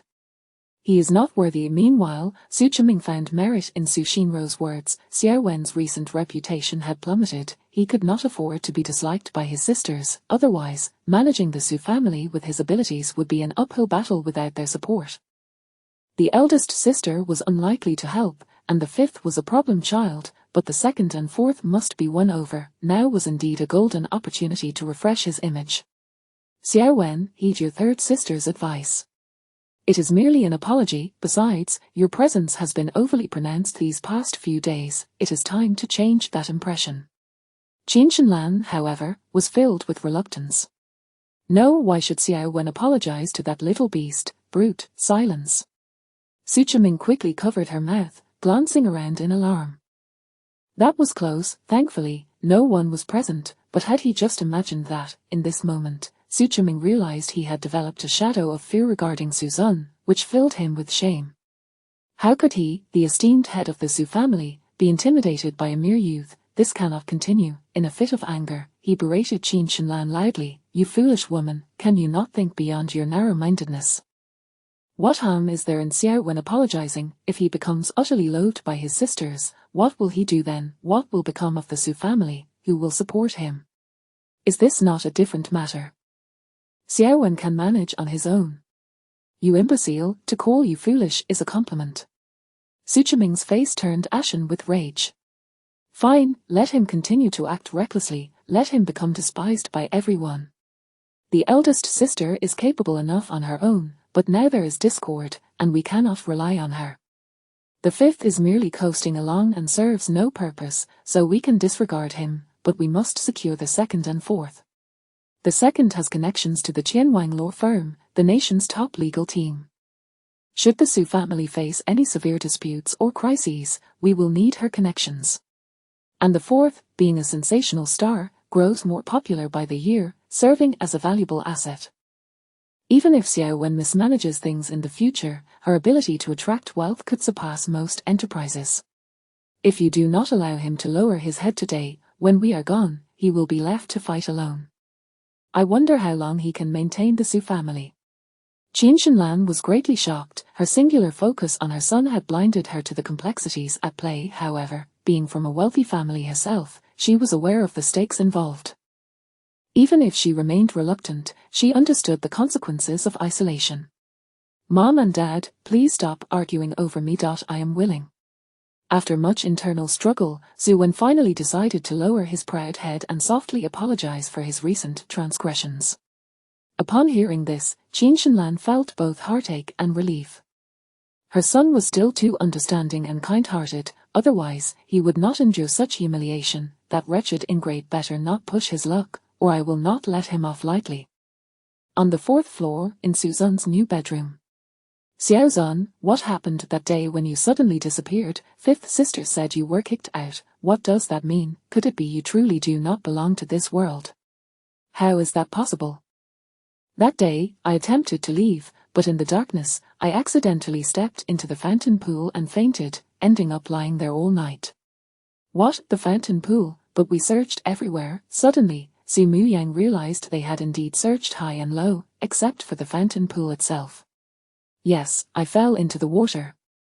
Fortunately, it was summer, so I didn't freeze to death. You cannot imagine how uncomfortable it was being soaked. Later, I retrieved my phone from the living room and left, only to find out your so-called parents had the audacity to spread rumors that I died. Su Muyang and Su Bainyan exchanged glances, speechless. At that moment, Su Bainyan snatched the phone from Suzanne's hand, discovering it was indeed the one previously missing from the living room. Eldest sister, this is the phone. Turns out it wasn't discarded by Mom and Dad. Su Muyang nodded. So it was just a misunderstanding.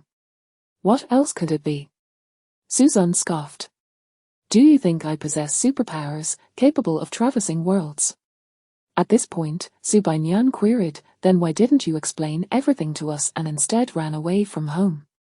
Run away from home? I couldn't just return right after being thrown out, could I? I had to maintain some pride. If it weren't for Su Shinro pestering me, who would want to return to this wretched home? The two were left speechless. However, Su Bainyan still felt something was amiss. If he had returned, why continue to stir up trouble daily? Was it truly just to avoid feeling wronged? Lost in thought, a knock sounded at the door. Su Shinro entered without hesitation. You're all here, perfect timing, let's head downstairs together. Xiao Zhan, you should come down as well. Xiao Wen wishes to apologize to everyone, especially for the recent events involving you. Suzanne was momentarily taken aback. What nonsense! Why should he, the one enduring torment, apologize to me, the instigator? Chapter 72, Suzanne, I have finally seen you. Mom and Dad, I apologize. I should not have been so thoughtless. From now on, I will certainly regulate my behavior and never let you down again. I also want to apologize to my sisters. I should not have sold the gifts you bestowed upon me. Now I understand that they are not merely gifts, but representations of your heartfelt intentions. I truly should not have trampled upon your sentiments. From this moment forward, I will cherish every little thing you have given me. And to you, Brother Zhan, I must extend my sincerest apologies as well. I should not have tarnished your reputation during this period. I was wrong, and I vow never to do so again. I hope we can coexist peacefully, hand in hand, striving towards a brighter future together. Inside, Susan thought, what on earth is happening? Is Sue out of his mind? What does he mean by tarnishing? Has he developed some peculiar obsession? Even the others were left bewildered, utterly unable to grasp the meaning behind Sue's peculiar actions. The women exchanged confused glances, hoping to find answers in each other's eyes, but all they met were the same expressions of puzzlement. Su Bai Nyan murmured softly, eldest sister, what is Sue up to this time? Surely he isn't up to no good again. Perhaps. Let's observe for now. Even Su Wanqing and Su Qingxie engaged in quiet conversation, as Su Wen's sudden and bizarre behavior was so out of character that it seemed implausible he could act in such a manner. With his disposition, was he truly willing to apologize to Suzanne? There was no denying that recent tumultuous events had made everyone suspicious, and even a genuine apology from Su Wen would likely be perceived as a calculated move. Noticing the peculiar glances from his sisters, Su Wen felt a surge of indignation. Here he was, genuinely lowering his head in apology, yet the scrutinizing stares felt like daggers. He clenched his fists silently, swallowing his discontent.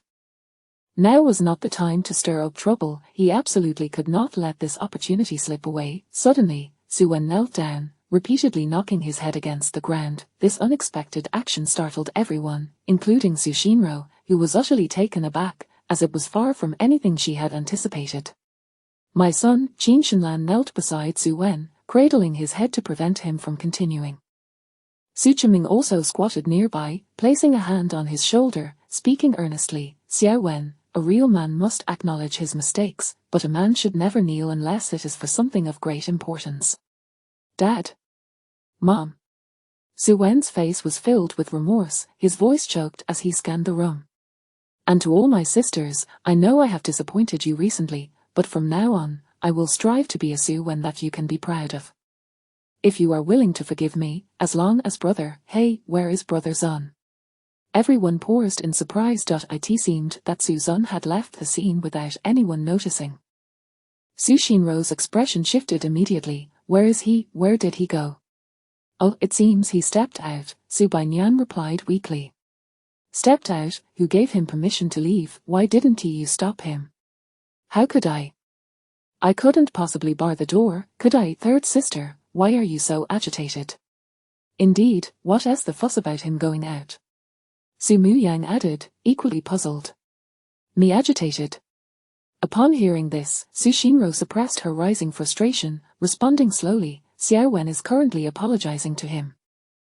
If he leaves without saying a word, what does that signify? It seems he still lacks proper guidance. Su Bainyan was left speechless, realizing that the concern was for Su Wen's feelings. Despite her affection for her third sister, she silently scoffed. Guidance, can you truly guide him now? Unless you give him a sound thrashing, he won't understand his own fickleness. At that moment, each person harbored their own thoughts, while only Su Wen felt a surge of gratitude within. Indeed, it must be my third sister. Always thinking of me, how wonderful. At the Jiyu family, after leaving home, Suzun made his way directly to the Jiyu residence. Considering the time, it was also time for him to administer another acupuncture treatment to elder Jiyu. Rather than listen to Su Wen's insincere apologies, he preferred to complete his important tasks promptly. Under the effects of the revitalizing tonic he had prepared, Jiyu Qianwei's legs had noticeably improved over the past few days. He was able to rise with the support of the wall with much greater ease than before, and the pain had significantly diminished. The subsequent acupuncture session aimed to stimulate the development of his muscles and bones, accelerating the recovery of his legs. After this second treatment, the effects were remarkable. He could now traverse a distance of over 20 centimeters with assistance. Remarkable, truly remarkable. Jiyu Qianwei exclaimed, elated at the sight of his legs improving day by day. It would be false to say he wasn't excited. He had even begun to envision himself climbing mountains and diving into waters, seeking to make up for lost time. Elder, this final injection today might feel a bit itchy. Itchy? I fear nothing, not even pain. Oh. Suzun chuckled, holding the needle while teasing. Didn't you say you weren't afraid? Why shout so loudly? Not you, my young friend. What kind of technique is this? It hurts just a bit. This needle is known as the thunderbolt drill. As its name suggests, it feels akin to being struck by lightning, but the results are exceptional. I was worried you might find it unbearable, but since it's only a bit painful, I'll add a few more to help you recover your meridians. What? Add more? Of course, here I go. No. I think I'd rather save it for next time. Raging torrent needle. Oh. I. Jiu Qianwei howled in agony, feeling both pain and joy. The pain was unexpected, yet it signified that his legs were regaining sensation. Compared to the prior numbness, he would gladly endure this pain. Of course, a momentary pain was bearable. If it were to last a lifetime, he would rather remain paralyzed. Jiu Qingwan, standing nearby, sighed in exasperation, reminding him, Dad, at your age, can't you be a tad more mindful of your words and actions? Swearing like that is unbecoming. My dear daughter, I wish I could, but this hurts too much. All right. Wait, it doesn't hurt anymore. Jiu Qianwei's expression shifted to one of disdain. HMPH. Such a mere tickle is hardly worth mentioning. The rapid change in demeanor left both women speechless. Suzun couldn't help but admire the old man's audacity. He was now convinced that Jiu Qianwei's legs had suffered due to his irreverent tongue in his youth. Jiu Qingwan chuckled helplessly. Xiaozun, I apologize for the spectacle. Shall we take a stroll outside? Certainly, some fresh air would be beneficial. Elder, you should continue resting and recuperating your strength while we step out. Very well, you two go ahead. Outside the GU residence, the two engaged in light-hearted conversation, transitioning from discussions about the GU family to the world beyond. Their identities and ages seemed irrelevant, bridging any potential generational gap, allowing for a candid exchange. The more time they spent together, the more intrigued Jiu Qingwan became by Suzun, particularly captivated by his unconventional thought processes. Xiaozun, just now, during the treatment, you weren't deliberately trying to vex my father, were you? It wasn't he this painful last time. Don't speak nonsense, I was merely treating him seriously. Is that so? It seems to me you were seizing the opportunity to retaliate for his earlier ridiculousness. However, he does need to learn a lesson. Oh, I truly wasn't he. Am I that kind of person? If I were, I would be haunted by evil spirits by now. Suddenly, a voice rang out. Suzun. I have finally found you. Chapter 73, Tang Shuyu's plea once more. Well, the malevolent spirit has truly arrived. Suzun's smile vanished, replaced by a cold gaze directed at the woman before him. The visitor was none other than Tang Shuyu, who had long sought to persuade Suzun to mend the situation. In recent days, the constraints imposed by her family had gradually loosened, and she understood the implications. Her grandfather's pleas had gone unanswered, and she was indeed destined to marry a servant. Thus, she could not afford to remain passive. Seizing an opportunity, she slipped away, only to discover upon her last visit to the Jiu family that Suzun had already departed. This time, however, as soon as Suzun arrived at the Jiu residence, she received word and was determined not to squander this opportunity. If Suzun could cure her grandfather, not only would her family refrain from punishment, but she would also be hailed as a heroine. The more she contemplated, the more exhilarated she became, envisioning the scene of her family showering her with praise. What are you grinning about? Suzun inquired. Tang Shuyu abruptly snapped back to reality and hurriedly approached. Suzun, please help my grandfather. How amusing. Suzun nearly burst into laughter. Where did this peculiar character come from, to seek help with such an air of entitlement? I refuse. With those two curt words, Suzun turned on his heel. Those words shattered Tang Shuyu's illusions instantly. Stop right there, did you not hear me command you to halt? Who do you think you are? Suzun did not even glance back. Suzun, how can you be so rude? Tang Shuyu fumed, stamping her foot in frustration as she hurried after him. She had frequently heard about the elder Gu's deteriorating condition. In just a few days, the situation had taken a drastic turn, and Suzun undoubtedly possessed the ability to save him.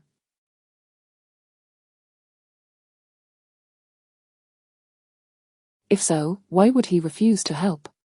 Suzun, stop, I can pay you. How much do you want? Very well, 500 billion. What? Tang Shuyu's eyes widened in terror. Why don't you just rob a bank instead? Robbing is not as quick as this. In just a few exchanges, Tang Shuyu was left trembling with rage. Throughout her life, who had dared to disrespect her, who had ever spoken to her in such a manner, she had never encountered someone so quick-witted with their tongue. It became apparent to her that Suzanne was merely taking advantage of her predicament, purposefully toying with her. Suzanne, did you not wish for 1 billion? If you save my grandfather, he would gladly offer you 10 billion. Oh, and what about you? Do you not think you should show some humility in your plea? What more do you want from me? Is it not sufficient that my grandfather or my father's rewards are enough for you? Suzanne nodded slowly, a knowing look in his eyes. So, you are attempting to leverage someone else's wealth to win my favor. What difference does it make? Will you treat him or not? I have stated it clearly, 500 billion for treatment. You must be dreaming. Then you may continue dreaming. A sudden pang of realization struck Tang Shuyu, as if a vital piece within her had vanished, leaving her dumbfounded. The sense of impending doom surged within her once more, accompanied by an unsettling premonition. At this moment, Ji Yuqingwan approached slowly, gazing at Tang Shuyu with disappointment. Shuyu, you have truly been spoiled. Who taught you to plead with such an imperious tone? Do you not realize your grandfather must humbly beg for assistance? In that instant, Tang Shuyu began to panic, understanding the source of her anxiety. Once again, arrogance had overshadowed her reason, and she had offended those she sought to persuade. Indeed, she was the one seeking help. Why should she maintain such lofty pride? No.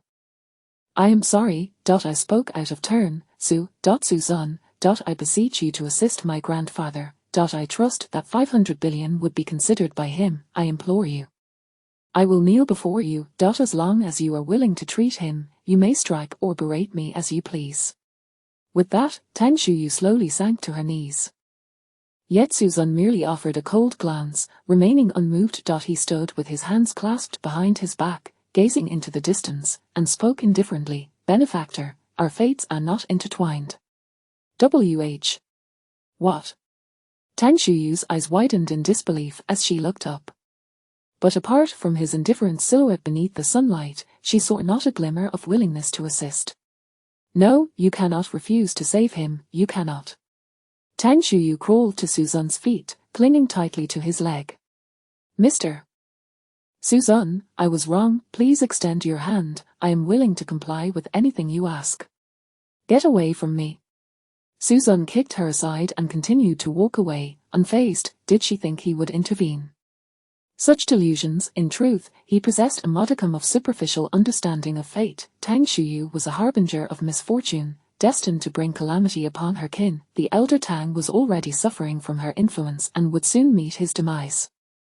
Suzanne had initially intended to assist, having recognized the elder Tang's fortuitous nature, but the latter had not appreciated the gesture. Furthermore, Tang Shuyu, nurtured by her family's indulgence, had become a source of trouble. Indeed, every indulgence would eventually yield consequences, and the fate of the Tang family was no exception. He was merely adhering to the dictates of destiny. As Suzanne remained impervious, Tang Shuyu's heart raced with anxiety. If he did not relent today, her life would be irrevocably ruined, a prospect she could not bear to confront. Thus, she crawled to Ji Yuqingwan's feet, pleading, Aunt Wan, I know you share a good rapport with Suzanne. I implore you, advocate on my behalf. If he refuses to treat my grandfather, I will be forced to marry the son of a servant, and my life will be over. Tang Shuyu. Ji Yuqingwan replied with profound disappointment. What do you mean by saying your life will be ruined if you marry a servant? You are not superior to anyone, understand. If not for your own arrogance, how could you have offended him? I cannot assist you.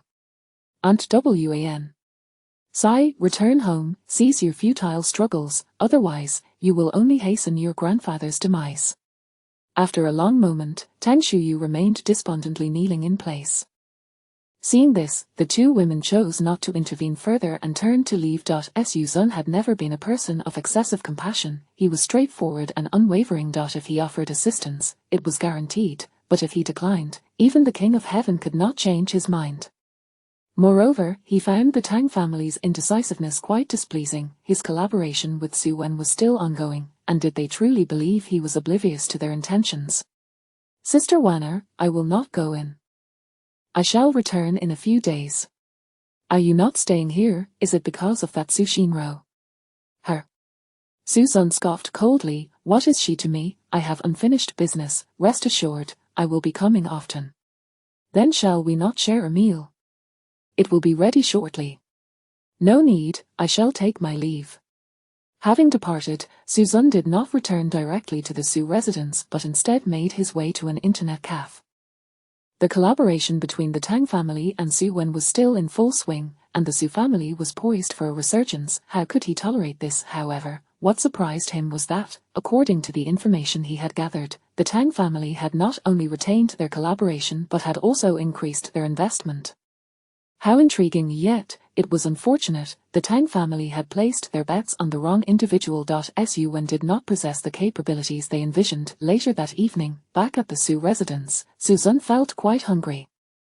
After having left without breakfast, he had not eaten anything since. Just as he arrived home, dinner was served punctually. Su Chiming and Qin Shinlan exchanged glances, their faces paling, especially as they watched him devour his meal with such fervor, as if they were mere afterthoughts.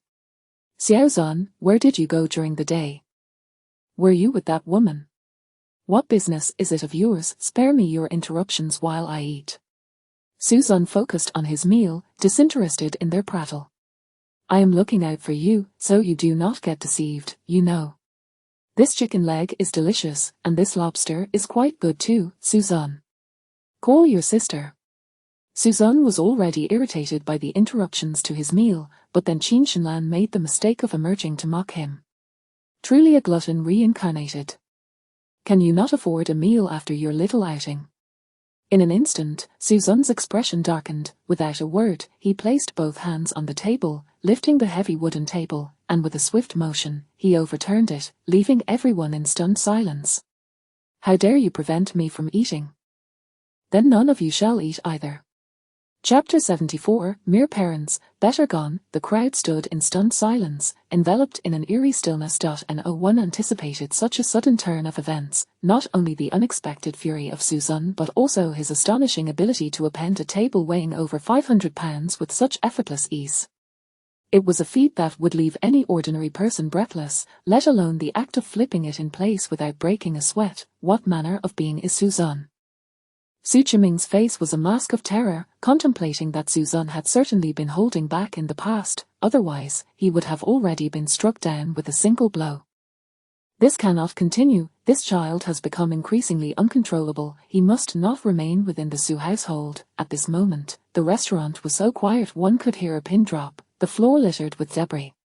Qin Shinlan still had a piece of braised pork clinging to her chopsticks, the red oil from the meat dripping audibly down. Piercing the silence, the onlookers glanced at their dazed mother, then at the shattered remnants on the ground, engulfed in a sense of helplessness and disbelief. Could they not have kept their mouths shut during a meal? Now, they could not eat, and how were they to resolve this situation? Damn it, are you all mute now? Speak up. Suzun's roar was undoubtedly a thunderclap, jolting everyone back to reality. Weren't you all so chatty just a moment ago? Why the sudden silence? Speak, I told you not to disturb my meal. Stop your incessant prattling now. Look, I, the starving ghost, cannot eat. Let us see who can still eat now. With a swift motion, Suzun severed a table leg with a chop of his hand, then hurled the half-piece towards Qin Shinlan. Her pupils dilated in terror as she watched the whistling object hurtle towards her, and as the rush of air brushed her face, she felt as if she were staring death in the face, even envisioning her deceased great-grandmother beckoning her. With a thud, Qin Shinlan's body went limp, collapsing backward in her chair, tumbling down in a heap. Mother! Su Wanqing and Su Qingxie rushed forward in alarm to help her. Su Wen also hurried around to his mother's side, displaying a face of anguish. Mother, are you all right? Please don't scare me. Son, I'm fine, just a bit weak in my limbs. Mother, it's all my fault. I failed to protect you, and you've suffered injustice. Son, how could this be your fault? This is clearly, her words trailed off, the pride she once held evaporating under Suzun's piercing gaze, silencing her. The lingering fear from moments ago still gripped her. She genuinely feared for her life today, yet she hesitated to speak, while others could no longer remain passive. What began as a simple meal had spiraled out of control, and Su Chiming was already simmering with anger. Now, with Suzanne's reckless defiance, he could no longer tolerate the situation. Third, is this the guarantee you provided me? I believe you owe the family a satisfactory explanation, or we might as well cease to exist. Farther, I warned you repeatedly. This is clearly mother, and the third deliberately instigating trouble. Suddenly, Su Muyang interjected angrily, it would have sufficed to remain silent, why must you flaunt your arrogance? Third, can't you temper your authoritative demeanor? Why can't a meal be enjoyed in peace? Do you not understand the principle of silence while eating and resting? Su Shinro added, I did not, whether you did or not, you know in your heart. I know you've never thought Suzanne worthy of sharing the same roof with you, but you need not be so overt about it. I truly, and mother, must you always resort to petty verbal sparring? Why must you berate others at the dinner table? Is it really necessary? You are all well aware that Suzanne is agitated, yet you insist on provoking him. I see your prior promises were mere empty words. You never intended to coexist peacefully, wishing only to cast him out. Suzanne rejoiced, excellent, what a splendid proposal. At that moment, Su Bainyan chimed in, indeed, had we all kept silent, we could have coexisted without strife. I've barely had a few bites of my meal. Qin Shenlan was on the verge of madness upon hearing these words. What sin have I committed, my ungrateful daughters are siding with an outsider? I might as well perish. Mother, could you not be so unreasonable? Su Muyang retorted indignantly. Unreasonable, Su Muyang, it appears you truly do not regard me as your mother. Actually, I believe the eldest sister, Su Bainyan, silence yourself. Qin Shenlan snapped, her face contorted with rage. You wretched girl, after all these years, was it in vain? I should have drowned you in the toilet back then. Fine, drown me, after all, it wasn't you who played with me as a child, nor were you the ones who attended parent-teacher meetings on my behalf. One was never home, and the other spent her days shopping and playing mahjong. Su Bainyan had long ceased to care about her parents' opinions. As parents, aside from providing money and gifts, they had rarely been present during her childhood. Yet they were strict in all the wrong places, dictating her path, demanding exemplary grades, and insisting on attending designated schools. Even friendships required permission, and those she did have were often categorized and limited, leaving her with few companions, with Suzanne being her only true friend. In her youth, a mere smile from her parents could bring her joy for days, but as she matured, such sentiments faded into insignificance. After all, she had grown up shadowing her sisters, and her parents had long since abandoned their roles as caregivers.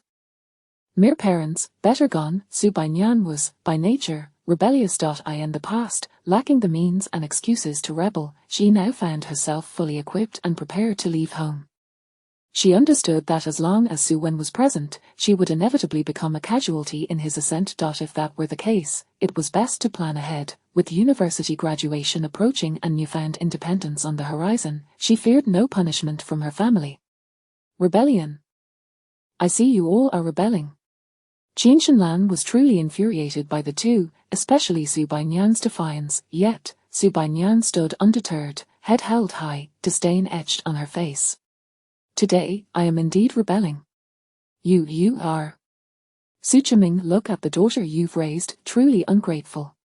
Su Chiming was at a loss. I used to manage the eldest, second, and third. You were always in charge of the fourth and fifth. What do you mean? Are you suggesting you bear no responsibility for her current state? I do, but you cannot place the entire blame on me. In recent years, I've been so busy. We agreed one would manage three. The older ones belong to me, and you would tend to the younger ones. Now her behavior is a direct result of your negligence. Su Bainyan laughed, teasingly. Mother was always so good to me. She promised to take me out to eat, but instead, she went to play mahjong. When I was hospitalized with a high fever, she was still playing mahjong. Quite impressive. What? How come I was unaware of this? Su Chiming's expression shifted dramatically. You little wretch, so, all this time, you harbored resentment over such trivial matters. I should have left you on the street back then. Qin Shenlan, answer me, what is going on? Why are you yelling? You were never home. Did I not deserve to unwind? Must I not earn a living to support the family? Running the vast Su family alone is no easy task. Su Chiming retorted, his voice rising. I know you enjoy playing, but to neglect your children for mahjong, do you still have the bearing of a mother? I do not. But what about you coming home once a week? Are you keeping a mistress outside? Spare me your nonsense. Inexplicably, the earlier incident faded from attention, morphing into a frenzied exchange of grievances between Su Chiming and Qin Shenlan. Su Zun gazed in bewilderment at the bickering couple. Excuse me, what about me? Am I simply forgotten? Chapter 75, Su Muyang is forced into marriage. While arguments ensued in one corner, the two sisters were not without their own discord. Su Qingxie approached Su Bainyan, her brow furrowed, and remarked, Fifth sister, your behavior is quite outrageous. They are our parents. How could you speak to them in such a manner? Who do you think you are? Why should I care what you think? Su Bainyan, I am your fourth sister. What is with this attitude? This attitude of mine is not new. The times have changed. Did you really think I would continue to endure your antics as I did in the past? Su Zun thought to herself, aren't those my lines? Su Bainyan. Su Qingxie. Very well, you've truly lost your way.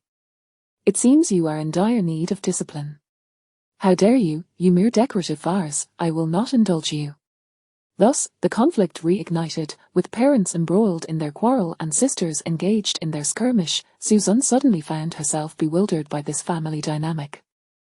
What on earth was happening? The following day, the remnants of the previous night's chaos in the dining hall had been cleared away, and the table had been replaced with a sturdier one. Despite their earlier arguments, Su Qiming and Qin Shenlan reconciled by morning, uniting their efforts once more. After conferring, they resolved to eradicate certain unstable elements entirely. Seizing the early hours while Su Zun still slumbered, the two hastily gathered everyone. Third brother, no matter what it takes, you must get Su Zun out of here. Eldest brother, prepare yourself. Your mother and I have arranged a marriage for you. Embrace this opportunity to wed. As for fifth sister, once she graduates, she can go wherever she pleases. We will not interfere. Su Bainyan scoffed, interfere or not, what does it mean for eldest sister to marry? Are you trying to arrange a union for her? And what if we are? Su Qiming retorted coldly. Do you intend to prevent your elder sister from marrying? Do you wish for her to remain single for eternity? Has eldest sister even agreed? This is an arranged marriage. I oppose such practices. Opposition is futile. You insolent girl, go cool off somewhere. Qin Shenlan shoved her aside. And what about me? Su Muyang's inquiry momentarily suspended the tension. In truth, Su Qiming and Qin Shenlan had never intended to solicit her opinion. In their minds, parental authority and matchmaking were paramount, and their household arrangements were always for the best, leaving no room for Su Muyang's dissent. After a brief pause, Su Qiming spoke gravely. Eldest, you have reached the age for marriage. It is time for you to live your own life. We have arranged for you to marry the heir of the Han family from the neighboring city. You will be satisfied. Satisfied? When did I ever express a desire to wed? Are you planning to remain unmarried for life? Su Qiming exclaimed in frustration. And what if I do? Regardless, I will not accept your arrangement, and you cannot coerce me. Su Muyang. You insist on opposing the family, do you? You shall marry, whether you like it or not, in a large family. The time has come for you to repay the family. I have long since repaid my debts to this family. I transformed the Su Corporation from a mere 10 billion to over 100 billion, is that not enough? The atmosphere plummeted once more into icy silence. The sisters had never witnessed their elder sister so enraged, especially towards their father. It was evident that this issue had truly crossed her boundaries. Su Qiming seethed with anger, yet he found himself at a loss for words. Indeed, he could not refute that the Su Corporation had flourished under his eldest daughter's stewardship. Since her university days, Su Muyang had been integral to the company. Her strategic decisions and decisive actions had elevated the Su name to great renown throughout the city and province. However, the rise was also tied to her, and the current decline stemmed from her as well. At that moment, his confidence surged anew. Eldest, while you have made significant contributions over the years, you have also committed grave errors. The current predicament of the Su Corporation is of your making, and you must make amends. The Su family requires the support of the Han family. Har. Su Muyang laughed, her expression dripping with sarcasm. She was astonished by her father's audacity. Did he truly not recognize the source of their current troubles? Had he not hastened to elevate his precious son, leading to this predicament? Father, we all understand where the fault lies. I have no desire to debate with you. Even if the Su Corporation's value has halved, it still far exceeds its former self, therefore, you cannot morally bind me. Su Muyang, do you not consider the family's welfare at all? Su Qiming's voice grew increasingly strained. Su Muyang retorted coolly, consider, I have considered too much, and it has led to my being scapegoated and betrayed by the family. Have you ever truly considered my feelings, father?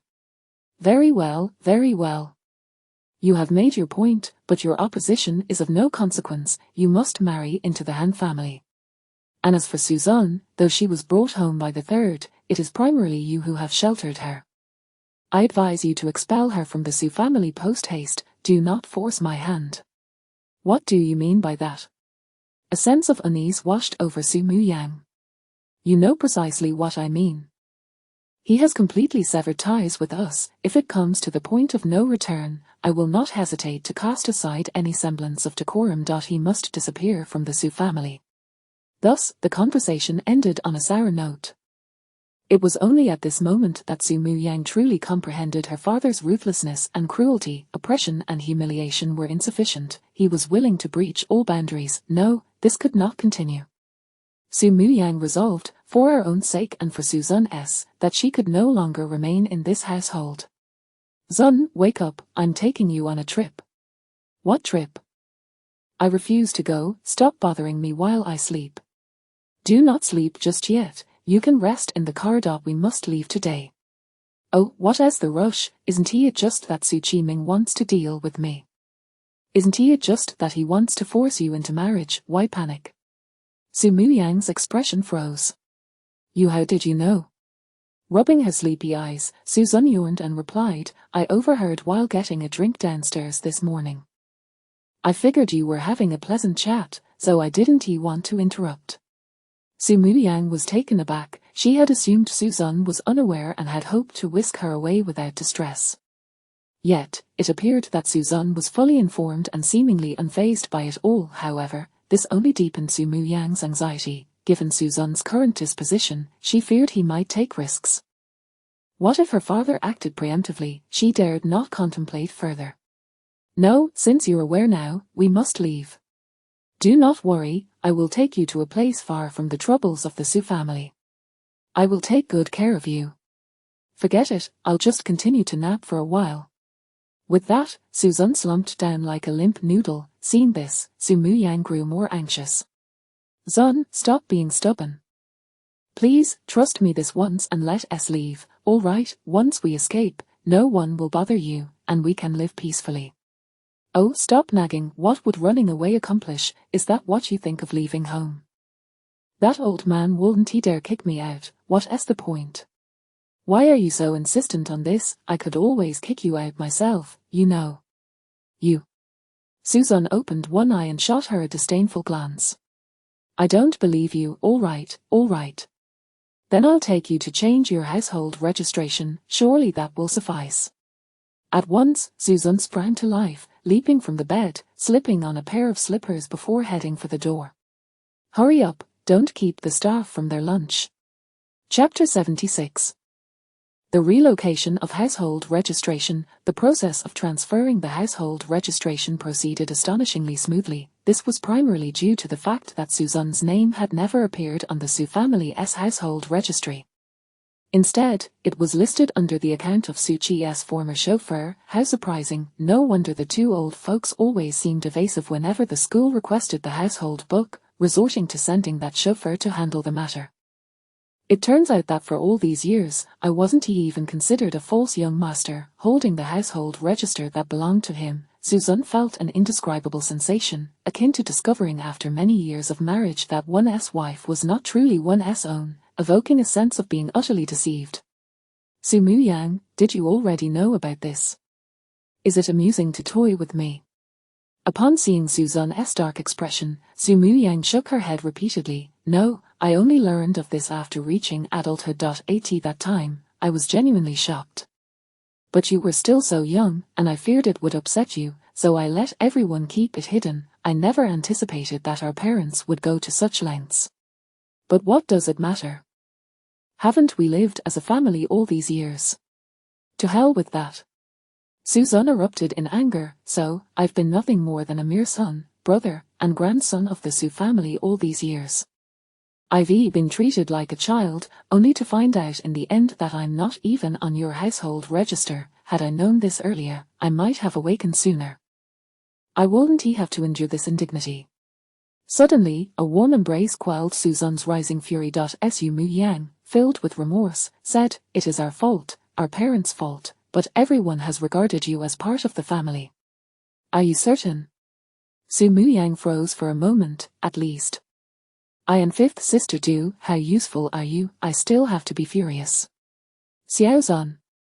Your attempts to placate me are futile. Once we return, I shall turn the Su family upside down. I need certain individuals to understand the cost of deceiving me. Xiaozan, please, stop. Wouldn't it be better if we just left? Absolutely not. That would mean all those years of being a grandson were in vain. I can compensate you. You can make any demands you wish. Really, then I want you to declare that Suzanne is now expelled from the Su family and is forever forbidden from returning, after which I shall swiftly run away. If you see me, do not pursue me. If I vanish, it means I truly wish to sever all ties with the Su family, and you should not seek me out, understood? Oh. All right, but that's rather lengthy. I didn't catch it all. A silence enveloped the scene. After such a rapid-fire exchange, Su Muyang's mind was somewhat muddled, failing to comprehend the entirety of what was being said. Suzanne continued, "What I mean is, if you expel me from the Su family now, I will completely sever my attachments and leave. Once I am gone, do not seek me out. Do you understand?" What? Su Muyang was bewildered. Although letting Suzanne leave was indeed her intention, it was not meant for him to depart alone. What is this? You constantly express concern for my safety, yet when it comes to taking action, you hesitate. No. It's not that, but if you leave alone, who will take care of you? Have I not always managed on my own since childhood? Do I need anyone to care for me? But, Su Muyang, if you truly care for me, then completely sever my attachments. Once I experience that heart-wrenching pain, I will no longer harbor any longing, and it would be better for me to distance myself from the Su family. Su Muyang's eyes glistened with tears. Xiaozan, is this truly how you feel? Indeed. I am weary. I beg you to let me go. Chapter 77. Obtain the license and flee. At last, Su Muyang discerned the weariness and resoluteness in Suzanne's eyes, and she finally grasped the profound truth that true love is not about possession, but rather about granting freedom. Very well, I promise you, if you ever think of me in the future, do not hesitate to reach out. I shall always be here, thank you, Su Muyang. A sudden depth flickered in Suzanne's gaze. In the end, it was this woman, who seemed least likely to utter such words, that liberated him. Truly, she had played her role splendidly. Suzanne was nearly overwhelmed with excitement, his exterior stoic while his heart revelled in laughter. How long had it been? He could scarcely recall the tormenting duration. Su Muyang had finally taken the bait. He could finally return home. Little Zun, is there something on my face? Why are you looking at me like that all of a sudden? Suzanne's exhilaration momentarily subdued, his gaze turned tender, his tone profound as he replied, "No, I was merely contemplating whether entering or exiting." Each movement signified the inception of a new family. Gazing at the gleaming golden characters adorning the entrance, alongside the jubilant people surrounding her, Su Muyang seemed to come to a realization. Are you suggesting that you wish to help me evade my engagement? Suzanne nodded. Indeed, prominent families place great emphasis on reputation, and accepting a married woman would undoubtedly raise concerns, for no one relishes scandalous gossip. Even if Su Qiming were to pressure you in the end, he may not necessarily pursue you. As long as you are willing to take a leap of faith, this is the most prudent course of action. Su Muyang understood then, this was the gift presented before her departure. Severing the family's and society's pressures with the engagement of a disappearing individual was indeed a clever strategy. Is that so? So you intend for us to, precisely. I shall not hinder you, nor shall I affect your life. When the time comes, you shall be freed. This is the last thing I can do for you. However, I do not have my household registration book with me. Do not delay. I saw your household registration book in your bag. You have already contemplated your escape route, so let me assist you in realizing it. Su Qiming has grown dissatisfied with you. You know his character well. He will not relent until he achieves his goal. This is the most straightforward and ruthless approach. Well, very well then. After a moment of contemplation, Su Muyang acquiesced and walked into the Civil Affairs Bureau alongside him. In truth, she wished to keep Suzan by her side, yet she understood his resolve was unwavering. One cannot force what is not meant to be. If they possessed a token of their union, it would serve as a cherished memory. Ultimately, the two emerged from the Civil Affairs Bureau, each holding a red booklet. Their faces bore no joy, no excitement, only the poignant sorrow of parting, starkly contrasting with the surrounding couples, for they both knew what lay ahead. Though they held a certificate that represented their fateful connection, it marked the commencement of their inevitable separation. Su Muyang gazed at the booklet in her hand, momentarily lost in thought, as if this world had become surreal. From a young age, she had fantasized about such a scene, yet she had never envisioned reaching this point with Suzan. Meanwhile, Suzan offered a faint smile, placing the booklet into Su Muyang's palm. With his departure, the booklet became superfluous to him. Remaining in her possession was its most fitting fate. In 2 years, you may apply for a divorce, and at that time, you can pursue your own happiness. But for now, it is time to fulfill your promise. What promise? Su Muyang inquired, her expression one of confusion. To utter the words that would drive me away, severing my thoughts of you. Did I? Have I ever said such a thing? In that instant, Suzan's eyes widened in disbelief. No way, you haven't been playing me all along, have you? With a soft laugh, Su Muyang replied, I was just teasing you. I didn't mean to frighten you. Suzan patted his rapidly beating heart, squinting his eyes. You truly are mischievous. I never expected you to have a sense of humor. You gave me quite the scare. Little Zun, are you truly leaving? With a gentle sigh, Suzan replied, I must go. Unless you intend to support me. I could indeed support you for a lifetime. Well, that sounds delightful, but no thanks. Life is destined for gatherings and partings. Our fates have reached their conclusion. Come now. At that moment, an overwhelming sense of loss engulfed Su Muyang's heart. She felt an ominous premonition and understood that there was no escaping this reality. Her eyes welled with tears, her gaze lingering, as if attempting to etch this final image of the young man into her memory.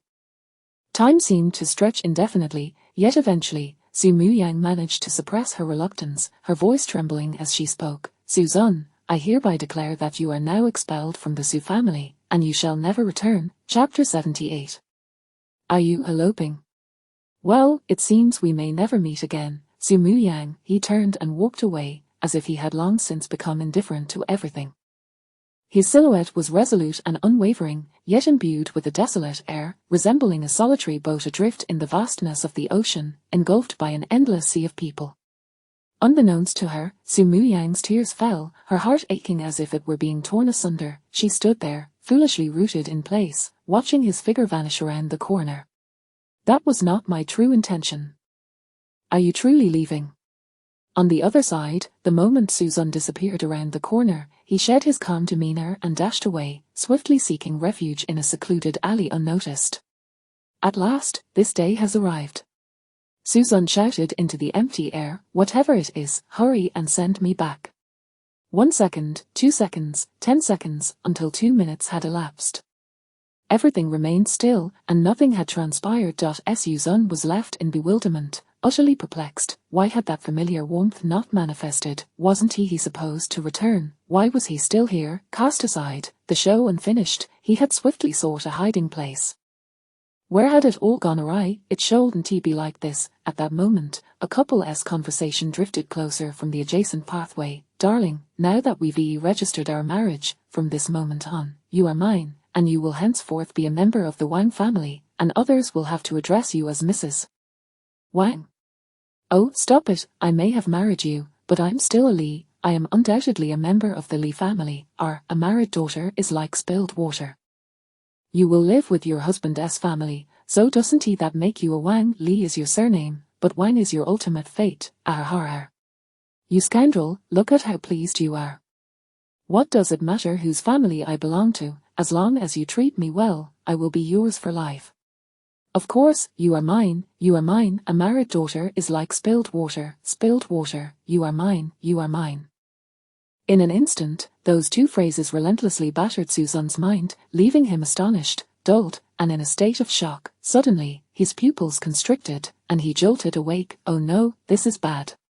He had unwittingly caused trouble. If there were words to describe Suzanne's current feelings, they would undoubtedly be a blend of tears unshed, a mixture of emotions, and immense shock. He understood it all, completely. Su Muyang's marriage certificate with him equated to spilled water, and he had never been a part of the Su family. Thus, Su Muyang was no longer deemed a member of the Su family but rather his own. This meant she could no longer use her identity as a Su family member to expel him. Oh no, oh no, oh no. Is this even fair? Is there any sense of justice in this world? Suzanne, Suzanne.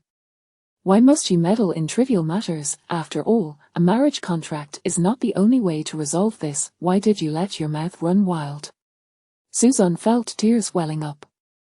His hard-won chance to return home had once again been squandered due to a moment of weakness. He now harbored serious doubts that Su Muyang was merely a stumbling block on his life's journey. Otherwise, why did every endeavor falter because of her? In a fit of anger, Suzanne raised his arm to slap himself, but just as his hand was about to make contact with his cheek, he abruptly halted. No, I cannot be so cruel as to harm myself. I must consider other strategies. Damn it, Su Muyang, I hate you, you are truly my nemesis. Suzanne, feeling lost and despondent, emerged from the shadowy alley, feeling like a mere heap of mud as he ambled along the sidewalk. Xiaozan. Suddenly, a familiar voice called from behind.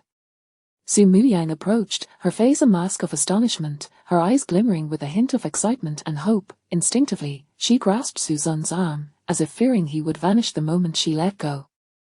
Her eyes sparkled like brilliant stars, shining brightly under the sun, as she fixated on the boy before her. Though a trace of timidity crept onto her face, she yearned to ask, yet feared that the answer might not align with her desires. After a moment of internal struggle, she finally mustered the courage to speak, for she understood that those who are meant to leave cannot be retained. Xiaozan, you haven't left yet. Should we go eat first? Har, do you believe me when I say I cannot bear to part with you?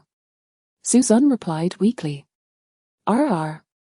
In an instant, the trepidation in Su Muyang's eyes transformed into overwhelming excitement and joy.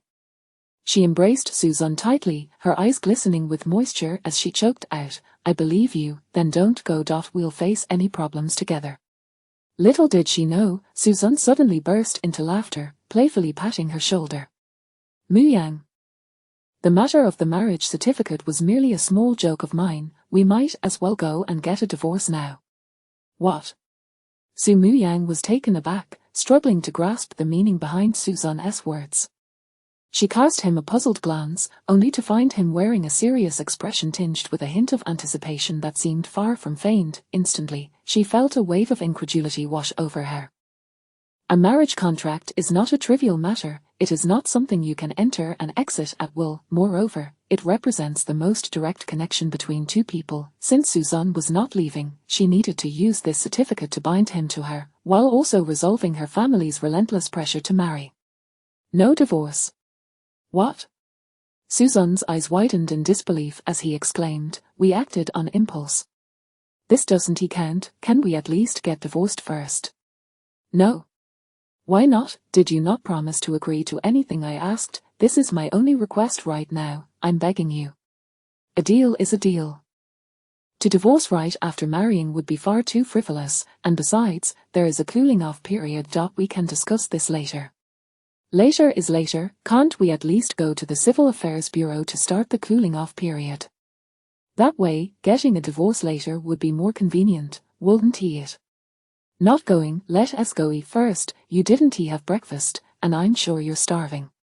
Who's starving? We going to the Civil Affairs Bureau first. I'm telling you, this restaurant is amazing, especially their Buddha jumps over the wall. Sumu Yang, are you even listening to me? In the end, Suzanne could not manage to get the divorce. He had hoped to exploit the loophole through divorce, but it all came to naught. If they divorced, Sumu Yang would revert to being a member of the Su family, and he would then successfully return. Unfortunately, Sumu Yang consistently avoided the topic, leaving him utterly frustrated. Suzanne seriously suspected that Sumu Yang knew something, which was why she was deliberately stalling. Otherwise, why would she refuse to relent? But looking at her demeanor, it didn't seem that way. After their meal, the two returned to the Su family home. It was entirely due to Suzanne's insistence that they returned, as Sumu Yang could not dissuade him. Reluctantly, they went back together, which also allowed them to pack their belongings. Sumu Yang feared that her concerns would materialize into reality. She still intended to leave the Su family with Suzanne. Although she was uncertain where Suzanne's confidence stemmed from, she could not allow him to confront the entirety of the capital alone. Upon returning home, she began to gather her things, not just her own, but also Suzanne's, determined to leave with him the next day, no matter what. Eldest sister, what is this luggage in your room? Are you going on a long trip? While rummaging through Suzanne's wardrobe, Sumu Yang replied solemnly, Fifth sister, we are leaving for a while, you must behave while I'm gone. If mom and dad pressure you to do anything, be sure to find your second sister, she will protect you. If all else fails, run away, run as far as you can. Eldest sister, what are you saying? Are you leaving? What do you mean by we? No questions, just remember, no matter what happens, live for yourself, you owe no one anything. Su Bainyan grew increasingly anxious as she listened, her eyes beginning to sting. Eldest sister, is this because of mom and dad? What is happening? Please don't scare me. Asking too many questions won't do any good. If you don't see me by tomorrow morning, it means I've left. Try to act a little panicked. That way, they won't keep questioning you. But oh, stop asking. What is there to ask about? Your elder sister is eloping. Is that answer satisfactory? At last, Suzanne could no longer contain himself. Upon hearing this, Su Bainyan's expression of unease gradually morphed into shock and disbelief. You both are going to elope. Chapter 79, Wanqing, I have actually liked you since childhood. Big sister. Is what Suzanne said true? You two eloped. Sumu Yang turned around helplessly, frowning as she rubbed her forehead. Something like that. We plan to leave the Su family and start anew. After all, we can no longer stay in this house. At this moment, Suzanne teased, see, I told you we eloped, and I must tell you, not only did we elope, but we also got our marriage certificate. Shut up. My sister would never get a certificate with you, you're dreaming. Sigh, in this day and age, no one believes the truth. Believe you, not a chance. What a joke. Big sister, take me with you when you run away. She ignored Suzanne and pleaded with Sumu Yang to take her along, as this family had already changed. She wanted to experience a new life. Most importantly, she thought the idea of running away from home was incredibly cool. She had wanted to be rebellious like this for a long time. Sumu Yang truly did not want to bring along a burden, but she could not withstand Su Bainyan's pitiful pleas, so she ultimately decided to take her along. After all, the more the merrier. All right, stop tugging at me, hurry back and pack your things. We leave first thing tomorrow morning. Okay, big sister, we'll run away together tomorrow. Time flew by, and the day passed swiftly.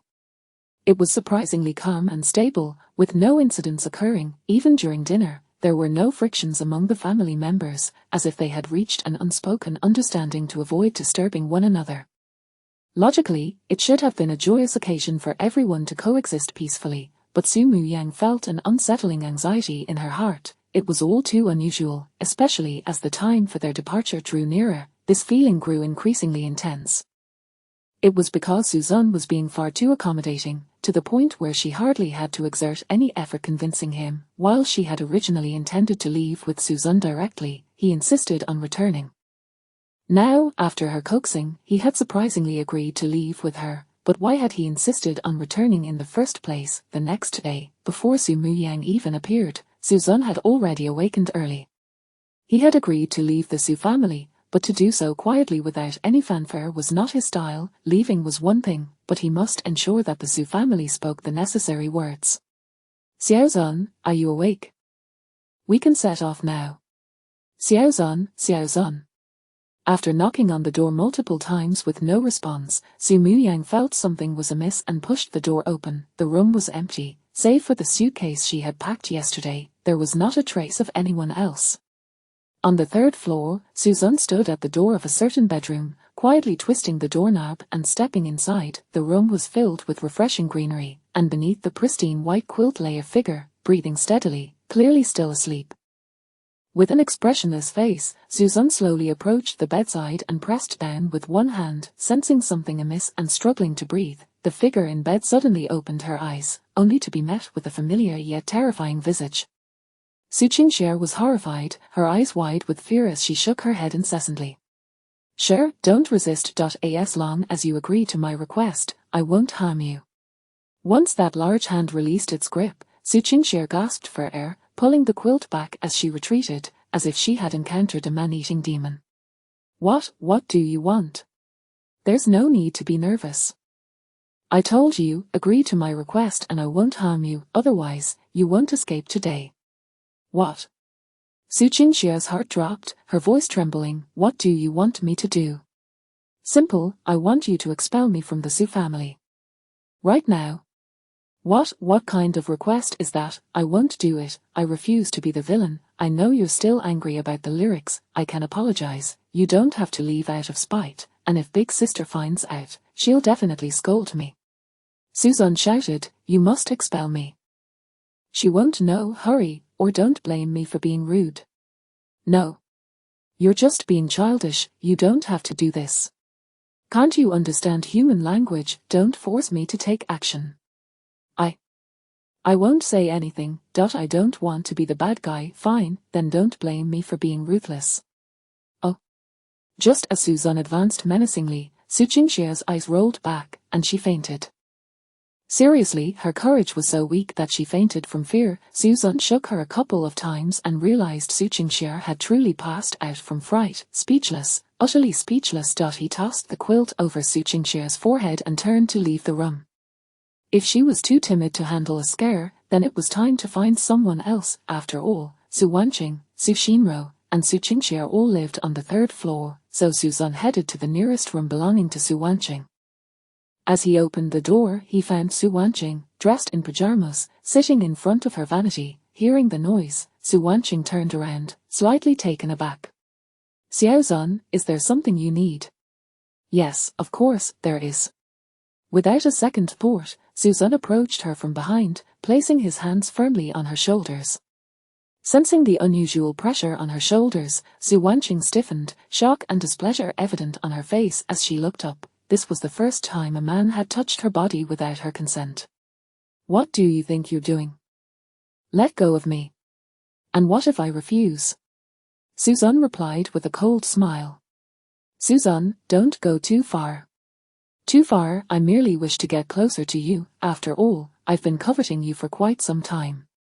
In an instant, Su Wanqing's mind felt as if struck by lightning. Suzanne. What madness is this early in the morning? What are you? Suzanne interrupted coldly, a rogue grin on his face. Don't forget, I have never been a member of your Su family. At most, I am a driver's adopted orphan, am I not? Su Wanqing's pupils constricted, you know. She was bewildered. How could Suzanne know about the secret they had concealed for nearly 20 years? Could it be that his morning madness was due to this? She suddenly harbored an ominous suspicion. What? Surprised, your family has kept me in the dark for far too long, but it doesn't matter, because this seems to be a blessing in disguise for me. After all, there are individuals I have long desired but have faced numerous taboos, even struggling with my own conscience. Yet now, I fear nothing, for I am merely an outsider. I only wish to pursue the woman I love. What is wrong with that? Suzun understood that Su Wanqing was averse to men, so he deliberately spoke in such a way to disgust her, especially given the impact such words would have coming from his position.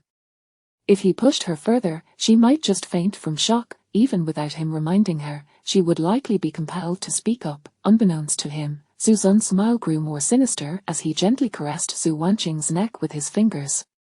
Wanqing, do you know? I have actually liked you since childhood. I have waited a long time for this day. Chapter 80, The Unyielding Sisters. Su Wanqing was instantly petrified, a chilling shock coursing from her soles to the very crown of her head. At that moment, her mind was clouded with disbelief, struggling to accept the words she had just heard. She had dreaded the occurrence of such an event, and yet, her ominous premonition had transformed into reality with alarming swiftness. Seeing Su Wanqing rendered speechless, Suzun felt a sense of satisfaction, for this was precisely the outcome he had desired. However, his ambitions extended beyond mere satisfaction. He sought to ignite a profound fury within Su Wanqing.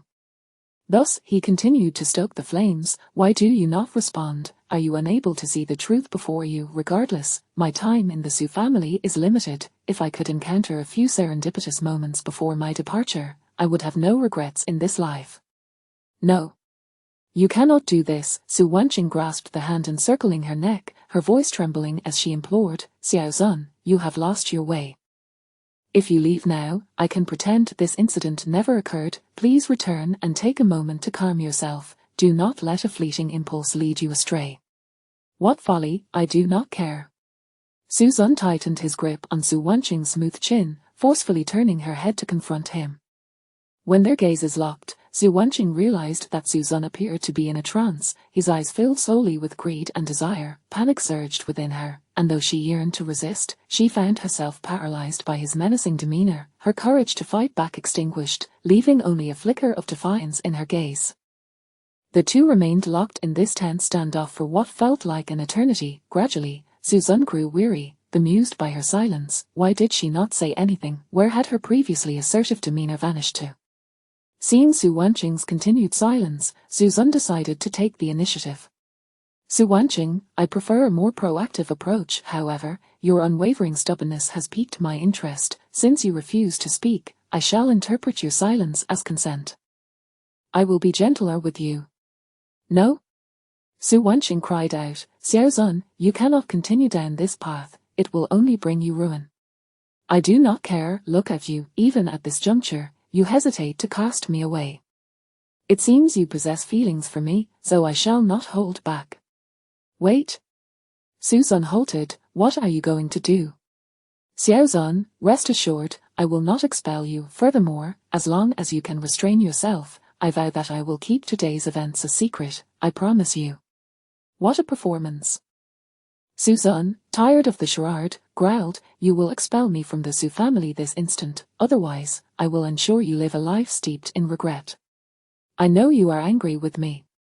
After all, I have neglected you for so many years, but you truly cannot do this. It will ruin you. Enough of this pretentious sentiment. Do you not understand human language? Do as I say. Su Wanqing fell into silence. Have you not heard me? Speak. Su Wanqing stubbornly turned her head away, tears welling in her eyes. Even as her nightgown was grasped firmly, she remained unyielding. Suzun was at a loss for words. At this point, what stubbornness was left? It was merely a matter of uttering a few words, yet, he was not a brute, and thus, he could not bring himself to resort to violence. With a frustrated curse, he turned and left. Xiaozun, I knew you would not lay your hand on me. The words were barely audible, as Suzun had already departed, unaware that Su Wanqing was wagering on his restraint. Had he known, he would have been infuriated, likely returning to employ the same tactics. Having exited Su Wanqing's room, he set his sights on his next target, the room of Su Shinro across the hall.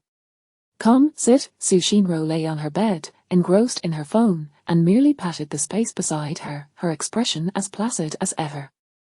For reasons unknown, Suzun found her tranquil demeanor infuriating. Without a second thought, he yanked the covers aside. Sit, get up, you must. His words were abruptly cut off as he realized he had stumbled upon something he should not have seen, rendering the atmosphere awkward. However, he was taken aback by the boldness hidden beneath Su Shinro's gentle facade, which starkly contrasted with her established persona. Yet, in mere moments, Suzanne's expression shifted back to a fierce glare. I command you. Utter the words. Su Shinro expels Suzanne from the Su family. Do you hear me? Are you here to joke with me so early in the morning? Su Shinro chuckled softly, covering her mouth, showing no sign of embarrassment at being caught. Suzanne silently cursed the shameless woman and pressed on, enough of your nonsense, or I will take matters into my own hands. Very well, then come at me, Su Shinro said, enveloping herself in his embrace. Do not hold back. I will not resist, nor will I seek retribution afterward. Suddenly, Suzanne felt a chill against his neck, causing a jolt of electricity to course through him. He cursed, damn it, you truly are insane. What insanity? Am I not simply accommodating you? Accommodate this, get knocked out. With a swift strike, Su Shinro fell unconscious, and Suzanne wrapped her in the covers before storming out, muttering curses under his breath. I knew this venomous woman was unhinged. I should have never sought her out. What a waste of time. Resigned, Suzanne shifted his focus once more and headed downstairs. There were still several members of the Su family left. He could take them on one by one if need be. Upon reaching the second floor, he approached Su Wen's room, and without hesitation, he delivered a powerful kick to the door. Despite the noise, Su Wen remained sound asleep, oblivious to the commotion. In that moment, frustration boiled within him, and he stormed forward, hoisting Su Wen up and delivering several sharp slaps. Sleep, sleep, sleep. Wake up, you lazy bum. Chapter 81, The All-Seeing Su Wen. Who ambushed me? I did, your father. My father, it's you. Upon hearing that familiar voice, Su Wen suddenly came to his senses. Yet, despite his overwhelming anger, he had to continue feigning subservience. Brother Zun, how have I offended you? Can't you just let me be? Absolutely not, you have shown me an utter lack of respect. Lack of respect? I was sound asleep, completely unaware. How could I possibly disrespect you? Exactly, I kicked the door and you didn't respond. That is profoundly disrespectful. I must teach you the meaning of respect. What? Observing the smirk on Suzanne's lips, Su Wen felt a chill run down his spine. What do you intend to do? Surely we can coexist peacefully if we leave a line for future encounters. Peaceful coexistence. In the past, you framed me, and now you cannot even aspire to my level. I will strike. With a swift motion, the blanket was yanked away, and Su Wen found himself enveloped, defenseless, as Suzanne unleashed a barrage of righteous punches upon him. At that moment, Su Wen resembled a punching bag, ensnared in the blanket, unable to escape, resigned to endure the relentless assault of justice. This onslaught not only inflicted physical pain but also left him gasping for breath. If it continued for even a few more seconds, he might not have been beaten to death, but suffocation would have been imminent. Finally, the iron fists ceased. As Su Wen gasped for fresh air, he was struck by the sheer beauty of existence. After all, having survived yet another arduous day was indeed a blessing. However, the moment he caught his breath, a wave of hatred and fury surged within him, and in that instant, he shed all pretense. Suzanne.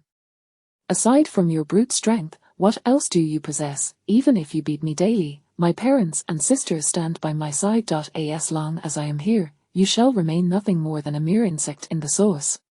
Smack. Suzanne retaliated with a powerful slap. I call you an insect. Now I shall reduce you to one. Smack, smack. Suzanne, you have gone too far. Su Wen was now completely enraged, struggling futilely. Seeing this, Suzanne delivered yet another punch, his expression one of disdain. I am indeed going overboard. What can you do about it? Suzanne. Call for your sister all you like, get out of my way. Smack. Su Wen was utterly defeated, too frightened to protest, curling up and shielding his face in terror as he gazed at the man before him, who resembled a demon. Pleased, Suzanne chuckled, if only you had been disobedient from the start, you wouldn't have forced my hand. Now do as I say, utter the words that banish me from the Su family, and if you do so well, I might just spare you. What? What kind of demand is that? Su Wen exclaimed, bewildered. Do not question it, just comply. I refuse. Is that so? Do you dare to defy me? As he spoke, another series of blows were unleashed, yet, despite the pain, Su Wen clutched his swollen cheek and remained defiant. I will not say it. You can forget that. Very well. Su Zun was amused by Su Wen's sudden backbone. But I am curious to see just how long you can hold out. With that, Su Wen's collar was seized, and he was met with a heavy punch to the face. Arr! Su Wen cried out in pain, covering his mouth and nose. Yet, at that moment, there was no fear in his eyes, only a seething rage and hatred. Suddenly, wiping away the blood from his nose, he erupted into laughter, the crimson fluid trickling into the corners of his mouth, adding an element of disarray to his already chaotic state, yet his laughter took on an eerily maniacal tone. Su Zun was taken aback, staring in astonishment. Could it be that this fool had been beaten senseless? Har, Su Zun, I understand now, I comprehend everything. At this, Su Zun was rendered speechless. What do you understand? That being stubborn results in punishment. Har, go ahead and hit me, even if you beat me to death today, I will not say those words. Very well, then I shall beat you to death. Another flurry of strikes followed, and aside from his stubbornness, Su Wen's body felt utterly drained. Will you say it? Will you say it? I will not say it, I refuse. But to Su Zun's surprise, Su Wen's resolve was genuine, his once pliable demeanor had transformed into unyielding tenacity. Har. I have attained enlightenment. I have fully awakened. You are scheming, you are indeed plotting against me. Su Wen coughed a couple of times, clutching his stomach as he curled up in the corner of the bed, a mocking smile gracing his lips, his expression revealing an unsettling awareness. Su Zun, is it not your intention to trap me? The moment I speak, I shall be cast as the villain in everyone's eyes. This way, you will have a pretext to attack me, and even if the family holds you accountable, your actions will seem justified, while I will be the one instigating trouble. Most importantly, you are aware that second, third, and fourth sisters still stand by my side. You aim to erode their last vestiges of goodwill towards me, thus casting you, the pathetic victim, into their sympathy, while everyone else, save for our parents, will side with you. I finally comprehend why you have been relentlessly pushing me to oppose you. You wish to mold me into the wolf from the fable. This way, no matter what I say, no one will believe me. Your meticulous groundwork has led to this moment, compelling me to declare my desire to expel you. Then I shall be the unequivocal villain. All my previous apologies will have been in vain, and my sisters will be left utterly disillusioned. Su Zun, you possess an exceedingly deep scheming mind, no wonder even father believes I am the one causing trouble. It has all been part of your grand design. But let me tell you this, today, I will not allow you the opportunity to exploit this situation. Damn, what nonsense is this fool spouting? Su Zun felt a wave of disbelief wash over him. To be frank, he was genuinely astonished by Su Wen's convoluted reasoning. It seemed he had spun a web of imagination around himself, conjuring up an array of baseless scenarios. Surely, he did not believe himself to be clever. Noticing Su Zun's silence, Su Wen grew more confident in his assumptions, his laughter dripping with mockery and self-assurance, as if he held all the cards. His fists itched. Seeing Su Wen's infuriating demeanor, Su Zun could hardly contain his desire to fight. Yet, he granted Su Wen a chance to continue speaking, eager to see what absurdity he would conjure next. Har, Su Zun, is it unpleasant to have your motives exposed? Are you enraged? But rest assured, even if you beat me to death today, I will not utter that phrase. Not only will I remain silent, but I shall also ensure our parents do not speak it either. Go ahead and stir up chaos in this household, the more ruckus, the better. I will do my utmost to retain you in front of our sisters, showering you with praise. In that case, I shall appear as the obedient and sensible younger brother, just as before, while you will merely be the hysterical brute. Once you've caused enough uproar and I've pleaded enough, I will see who continues to stand by your side. Are you angry? Frustrated, resentful, you are destined to be my inferior, Suzanne. I am the one true young master of this family. Very well, young master, behold my hand descending upon you. With that, Suzanne unleashed a series of slaps. R. Suzanne, the tides of fortune ebb and flow, this grudge shall be repaid in kind. Smack, smack, do not underestimate the elderly or the deceased, today, you shall taste the bitterness of defeat. You shall not escape. I will never say it. Very well, let us see how thick your skin truly is. You bastard, if you have the guts, kill me, you unwanted orphan, as long as I breathe, you shall never have a moment's peace. I will not let you off the hook, I want you to suffer a fate worse than death. At that moment, a sudden call rang out, illuminating Suwen's glimmer of hope. Zun, stop this at once. It was Su Muyang and Su Bainyan, both rushing in with alarm etched across their faces. Su Wen was uncertain how long he could endure. After all, Suzanne's relentless blows were both loud and painful. A few strikes were tolerable, but if it went on for dozens, he could hardly bear to imagine. Now that Suzanne's misdeeds had been publicly exposed, he felt that this beating was worth it. Instantly, Su Wen's performance was in full swing, feigning tears and adopting a pitiful expression that tugged at the heartstrings. Big sister, fifth sister, you've finally arrived. Had you been a moment later, I feared I might never see you again. Yet unexpectedly, before he could shed even a tear, Su Muyang stepped forward and slapped him across the face. With that slap, Su Wen's eyes widened in disbelief. Wait, am I not the one, the victim here? Chapter 82, The Future In-Laws, the Han family arrives. Eldest sister, have you mistaken your target? I am the victim here. At this moment, Suzanne chimed in, indeed, why are you striking him? He is the one being assaulted. Do you not understand why I am hitting you? Su Muyang's gaze bore into Su Wen, her delicate face turned frigid. Su Wen. I have tolerated you for far too long, we are about to leave, yet you are still clinging to your petty schemes, luring someone here in the early morning to humiliate them. How could I possibly have such a brother? Suzanne exclaimed, what nonsense is this? I was lured here to be humiliated, I have no recollection of that.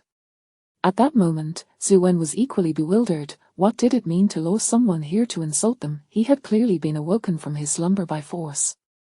Who had deceived whom? Eldest sister, I did not, it was clearly enough. Su Wen, I have truly had enough of you. We will soon depart from the Su family. You can finally set aside your grievances and dissatisfaction. From now on, there will be no one to obstruct your view. Eldest sister, what are you saying? I am the victim here. All right, it was clearly Suzanne who was attacking me. Shut your mouth. Su Bainyan suddenly interjected with a scornful tone, still trying to play innocent. We heard every vile word you uttered just now. Vile words? Suzanne was momentarily taken aback, finally grasping the implication. Surely, it could not be referring to that hasty remark made while he was being beaten. Su Wen was at a loss for words. How could this be happening? It was a cruel twist of fate that they had overheard that final line, rendering him utterly wronged. Actually, that was, Su Bainyan interrupted once more, still trying to argue. Su Wen, you truly disgust me. Are you implying that Suzanne barged into your room early this morning, woke you up, and then assaulted you? Is he deranged enough to do that? Suzanne remained silent. Su Wen, filled with indignation, exclaimed, yes, that is precisely what he did. You are utterly shameless, you lie without even preparing your script.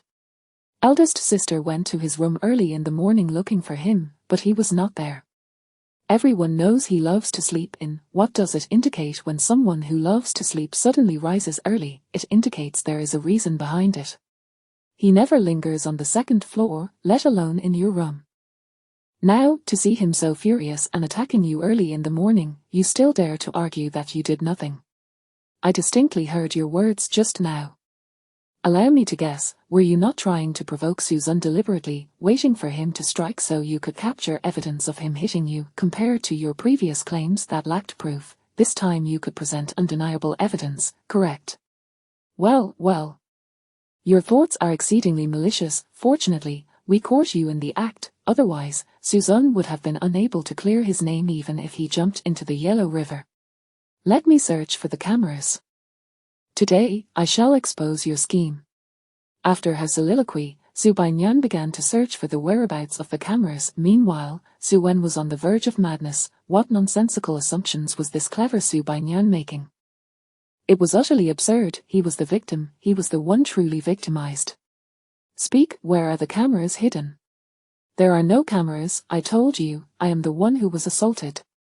All right, still stubborn, are we? Just wait until we catch you red-handed, and then see how you explain yourself. Su Bainyan was about to continue her search when suddenly, a large hand seized her. Enough, stop your baseless conjectures. I initiated everything.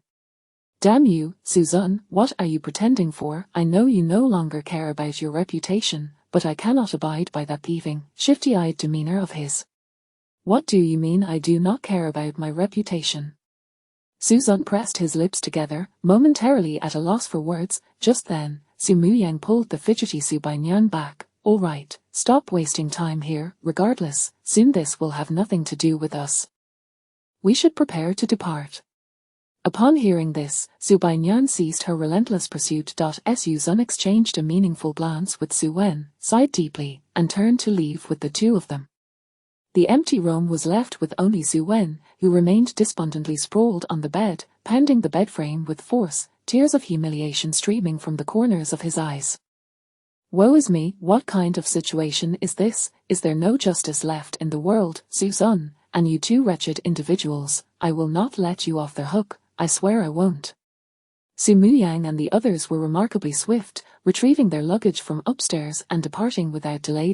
Suzanne had intended to seek out Su Qiming and Qin Shenlan for clarification, only to be informed that both were absent from home today. It must be said that he was genuinely exhausted. The weariness of his spirit far surpassed the fatigue of his body. Sometimes, a person's thoughts can shift dramatically in an instant. Suzanne harbored a vague premonition that he may never return to the home that belonged to him in this lifetime. Whenever success seemed within reach, it was either a stumbling block that appeared or unforeseen circumstances that thwarted his desires. His obsession dissipated in an instant, his mind blank, no longer wishing to struggle in vain. Well then, if I cannot return, then so be it. Life goes on regardless of where I am. Perhaps this is my ultimate destiny. You lot, stop right there. Where do you think you are going? As they passed through the living room, a booming voice suddenly startled everyone. Su Muyang stared in astonishment, noticing that their parents, who should not have been at home, were seated in the living room. Mom and Dad, weren't you supposed to be attending an event? Why are you still here? What event? We have important guests arriving shortly, and we cannot leave. What do you mean by carrying large bags and packages? Having been caught, Su Muyang decided to no longer conceal the truth. Didn't you wish for Xiaozun to leave? I am now taking him away. Isn't he this fulfilling your wishes? Leave? Su Qiming felt a surge of joy but quickly adopted a stern tone. He may leave, but what does that mean for you and the fifth child? Don't you tell me those 3 suitcases are all his belongings? Of course not. I have no reason to remain in this family any longer. I will leave with him. What, you wish to leave? What a delusion. Dad, the rift between us cannot be mended. What significance is there in keeping me here? I have no value left. The company has already been handed over to Su Wen. Is that not enough for you? Su Qiming was furious. No way. He can leave, but you and the fifth child must stay. Dad, do not be so domineering. If I want to leave, you cannot stop me. Outrageous. I will see if you can indeed leave. The Han family is coming soon. You will wait here to meet your future in-laws. Upon hearing this, Su Muyang was taken aback. The Han family, the same Han family that you arranged a marriage with. Chapter 83. They ran off with their suitcases. I have made myself clear. I shall not marry. No one can force me into a union with someone I do not cherish. Su Muyang, this matter is beyond your discretion. It pertains to the prosperity and decline of our family. You must contribute to the household. A stunned silence enveloped the room, a palpable tension hanging in the air. Su Muyang could hardly believe that her father, once a figure of authority, had so shamelessly resorted to such mercenary rhetoric regarding her future. She pondered in disbelief. After years of diligent service and unwavering loyalty, what had she truly gained? Must she sacrifice her own future merely to comply with her family's demands? In that moment, a profound disappointment surged within her towards both Su Qiming and Qin Shenlan. She had become the epitome of the perfect daughter in their eyes, yet her parents had failed to embody the ideal guardians she had long envisioned. Her expectations were not lofty, she sought merely a modicum of affection and respect, yet even these modest desires were unmet by her parents. With a furrowed brow and a heavy heart, she reiterated her stance. I have said it, I will not marry, none of you can dictate my choices, we are leaving. However, as they reached the threshold, they were abruptly encircled by a cadre of men clad in black. Su Muyang's expression soured. Before her stood a group of well-trained bodyguards. The Su family had never been one to employ such personnel. They had only a couple of maids for cooking and cleaning, who typically departed as soon as their duties were completed, as Su Qiming and Qin Shenlan preferred to keep outsiders at bay. Yet now, an unexpected assembly of burly bodyguards had materialized. The intent was unmistakable, to prevent her from leaving unaccompanied. Fury ignited within Su Muyang. How could her parents stoop to such depths of mistrust towards their own daughter? For the sake of their so-called interests, they were willing to curtail her freedom as their flesh and blood. In that instant, she felt a profound sorrow for being born into such a family. The cold reality of familial indifference was no mere platitude. Dad, must you truly go this far? This is your destiny. Would it not be better to live a stable life as a wealthy matron? Why must you resist? A wealthy matron, is that truly what I desire? Su Muyang replied with a frosty smile. Father, you still do not understand me. Even if we cannot leave today, I possess 1,000 ways to thwart this marriage, even to the point of inciting the Han family's disdain for the Su family. Su Qiming's countenance darkened. Rebellious daughter. Do you dare? Watch me dare. Since you do not treat me as a person, why should I regard your feelings? If you do not allow us to leave today, you will most certainly regret it. Su Qiming's anger simmered, yet he could not ignore the threat embedded in her words. His goal was for Su Muyang to marry into the Han family and secure their backing. Any non-compliance or ill will from them was a scenario he desperately wished to avoid. Not wanting to reach an impasse, he attempted another concession. I have said it before, Suzun can leave. I have never stated that I would prevent him. Su Muyang's gaze hardened. If he leaves, who will take care of him? If we go together. I will not abandon him to suffer alone. Su Muyang, do not push your luck. And if I do, you may continue to try and stop us, but should the Han family arrive and I inadvertently offend them, do not blame me. You are threatening me. And if I am, so what? You must choose, either abandon the Han family or risk incurring their wrath. The choice is yours. Once again, the atmosphere descended into a stalemate, both sides steadfast in their positions. Sensing the escalating tension, Qin Shenlan interjected. Muyang. Mother, be silent. In an instant, Qin Shenlan was left speechless, her expression revealing her dismay. At this juncture, Su Qiming recognized Su Muyang's unwavering resolve. Though displeased, he decided to make what he considered his greatest concession to ensure her cooperation. Very well, you may leave. Lao Wu will accompany him, but you must remain. In that moment, Su Bainyan was left in stunned silence, clearly hurt by the words. It seemed she was deemed less worthy than her sisters, lacking the talent to avoid being the first to be cast aside. A wave of melancholy washed over her, mixed with a sense of relief, for she had mentally prepared herself for such an outcome, sparing her from deeper anguish. Fine, I will leave. No? If they leave, who will care for whom? All three must depart together. At that moment, Su Qiming's patience was utterly exhausted. Very well, I shall see whether you can leave today. With that, he turned and resumed his seat on the sofa, his back to the others, a posture that spoke volumes of his confidence. What could Suzun possibly achieve against 8 seasoned bodyguards? As anticipated, the group made their move. Su Qiming heard the sounds of a scuffle and startled exclamations, aware that Su Muyang and her companions were forcefully attempting to break free. Unable to see the entrance, Qin Shenlan uneasily inquired, Old Su, what if things escalate? Escalate, it merely means Suzanne will face a harsher hand. As for those two rebellious daughters, the bodyguards are well aware. In mere seconds, the commotion outside subsided, only to be interrupted by a pained scream. Su Qiming snorted derisively, feeling assured that Suzanne was merely an insignificant pest attempting to confront a towering tree. See, in just a few seconds, that wretch is already howling in agony. They are risking their lives. No sooner had he spoken than a bodyguard hurried in, shaking his head. Su Qiming sipped his tea, barely lifting his gaze. What is the situation outside? Has it calmed down? Mr.Su, it has calmed down, that is good, then bring the people in.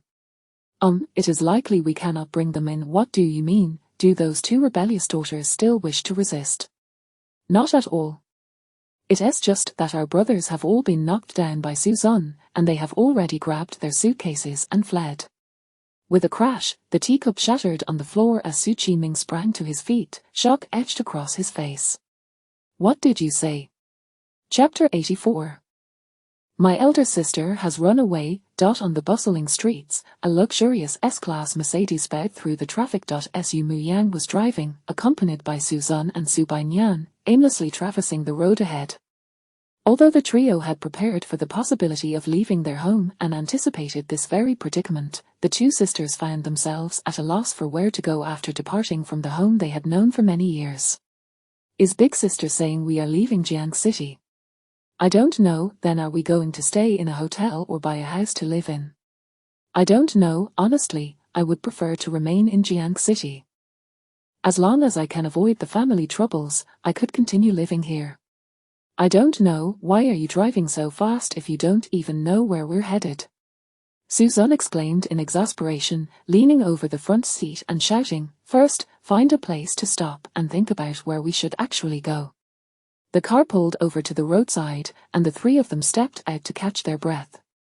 Su Muyang wore a melancholic expression throughout the journey. Ever since leaving home, she had become taciturn, losing the confidence and tenacity that once defined her.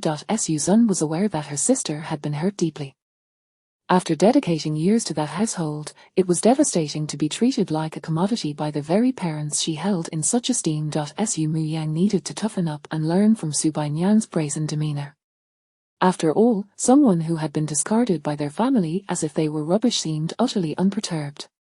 Aren't you? Su Bainyan wrinkled her brow, glancing around. Who is speaking ill of me? Is it you? You're delusional. Disregarding Su Bainyan, Suzanne turned to Su Muyang, offering comfort. All right, once you see through it all, you'll find liberation. Just consider it as though you have no parents. You've already repaid any debts of gratitude you owed them. Su Muyang managed a bitter smile. Indeed, seeing through it is one thing, but I thought I would be strong. Yet, when the truth came to light, it was still hard to bear. I'm sorry, I had intended to take everyone out of town, but now I truly have no idea where to go. Anywhere is fine, it makes no difference to me. But you really should learn from Su Bainyan. Just moments ago, she was discarded by her family as if she were worthless, and now she is already indulging in shopping. Her resilience is simply unmatched. Su Bainyan immediately bristled. What do you mean by that? Are you praising me or mocking me? Of course, I'm praising you. How could I ever bring myself to insult you? Spare me, you're definitely mocking me. Since you already know, why ask? You're just making yourself look foolish. You brat, I'll scratch you to death.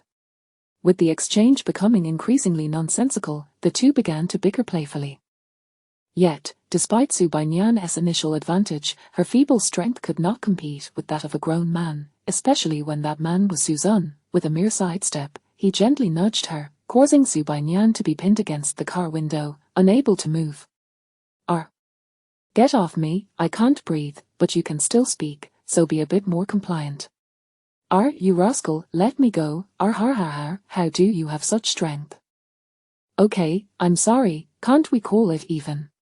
Su Muyang sighed, feeling overwhelmed. Here they were, in an unfamiliar situation, yet they still found time to bicker. Truth be told, she was uncertain whether bringing Suzanne and Su Bainyan together was a blessing or a curse. It seemed their future lives would be inescapably tumultuous. Both of you, stop the commotion and think about where we should go. Where to? Su Zun pondered for a moment before responding, let's remain in Jiang City. I have a patient here, even though he could recover without me, my presence would expedite his healing, and I've already made a promise to him. Su Bainyan looked unskeptically, you treat patients. Aren't you studying finance? Where did you get a patient? Mind your own business. HMPH, what a charlatan, but I do agree we should stay in Jiang City, after all, I haven't graduated yet, and the school occasionally calls us back. Staying here would be more convenient. In truth, Zhu Muyang did not wish to leave either. People are inherently nostalgic. Naturally, she did not want to start anew in an unfamiliar place. Although the Su family would likely continue to intrude upon their lives in Jiang City, they were not omnipotent. With a bit of caution, life could still be peaceful. After careful consideration, Zhu Muyang acquiesced to their suggestion. All right then, since we all wish to stay, let us find a new home now. At the Su residence, Su Qiming was in a frenzy, vexed by Zhu Muyang's sudden departure. The Han family was about to arrive, yet the main character had vanished without a trace. How could he possibly explain this? Opportunities are fleeting. Zhu Muyang's marriage had been initiated by the Han family, with their young master having taken an interest in the cold and beautiful CEO upon their first meeting. However, he had been continually rebuffed, and with the Han family lacking any significant presence in Jiang City, there had been little opportunity for them to interact. Then, a major incident struck the Su Corporation, prompting the Han family's young master to seize the moment and express his intentions to his parents, reaching out to the Su family. Su Qiming was elated by this timely intervention, as he could not decipher the stance of the Tang Corporation. Although their cooperation appeared solid, the real power lay entirely with them. Should anything go awry, the Su family could very well find themselves back at square one overnight. Thus, he had to seize the chance with the Han family. In comparison to partners, he preferred to place his trust in the Han family as future in-laws. Old Su, the Han family is about to arrive, but Muyang has run off. How are we supposed to explain this? Don't panic, we still have time. As long as we locate her, there remains a chance. Let us buy some time. Suddenly, a series of honks echoed from outside the villa. Su Qiming's complexion paled. Oh no, it seems we are out of time. They have arrived. Moments later, an exceptionally refined couple stepped into the Su residence, followed closely by a young man clad in a sharp suit, exuding an air of confidence. Su Qiming and Qin Shenlan hurried to greet them, welcoming their long-awaited guests. Mr. Han, Mrs. Han. Har har, mr.su, it is a pleasure to finally meet. The two parties exchanged pleasantries, smiles plastered across their faces. Upon entering, the Han family's young master presented a small box to Qin Shenlan. Auntie, this is a gift for you, a piece called the Eternal Star Chain, wishing you eternal youth and beauty. Inside the box lay an exquisite necklace, clearly worth a fortune. Receiving the gift, Qin Shenlan's heart soared, her smile reaching ear to ear. Most importantly, Han Mingyu graciously took the necklace and adorned her with it, his eyes filled with admiration. Auntie, it suits you perfectly. Gazing at the poised young man before her, Qin Shenlan felt an overwhelming sense of satisfaction. Polite, gentle, generous, handsome, humble yet not lacking in charm, and with a sweet tongue, he was the epitome of an ideal son-in-law. Qin Shenlan couldn't help but scold Su Muyang for her lack of discernment. How could she run away from such a fine man?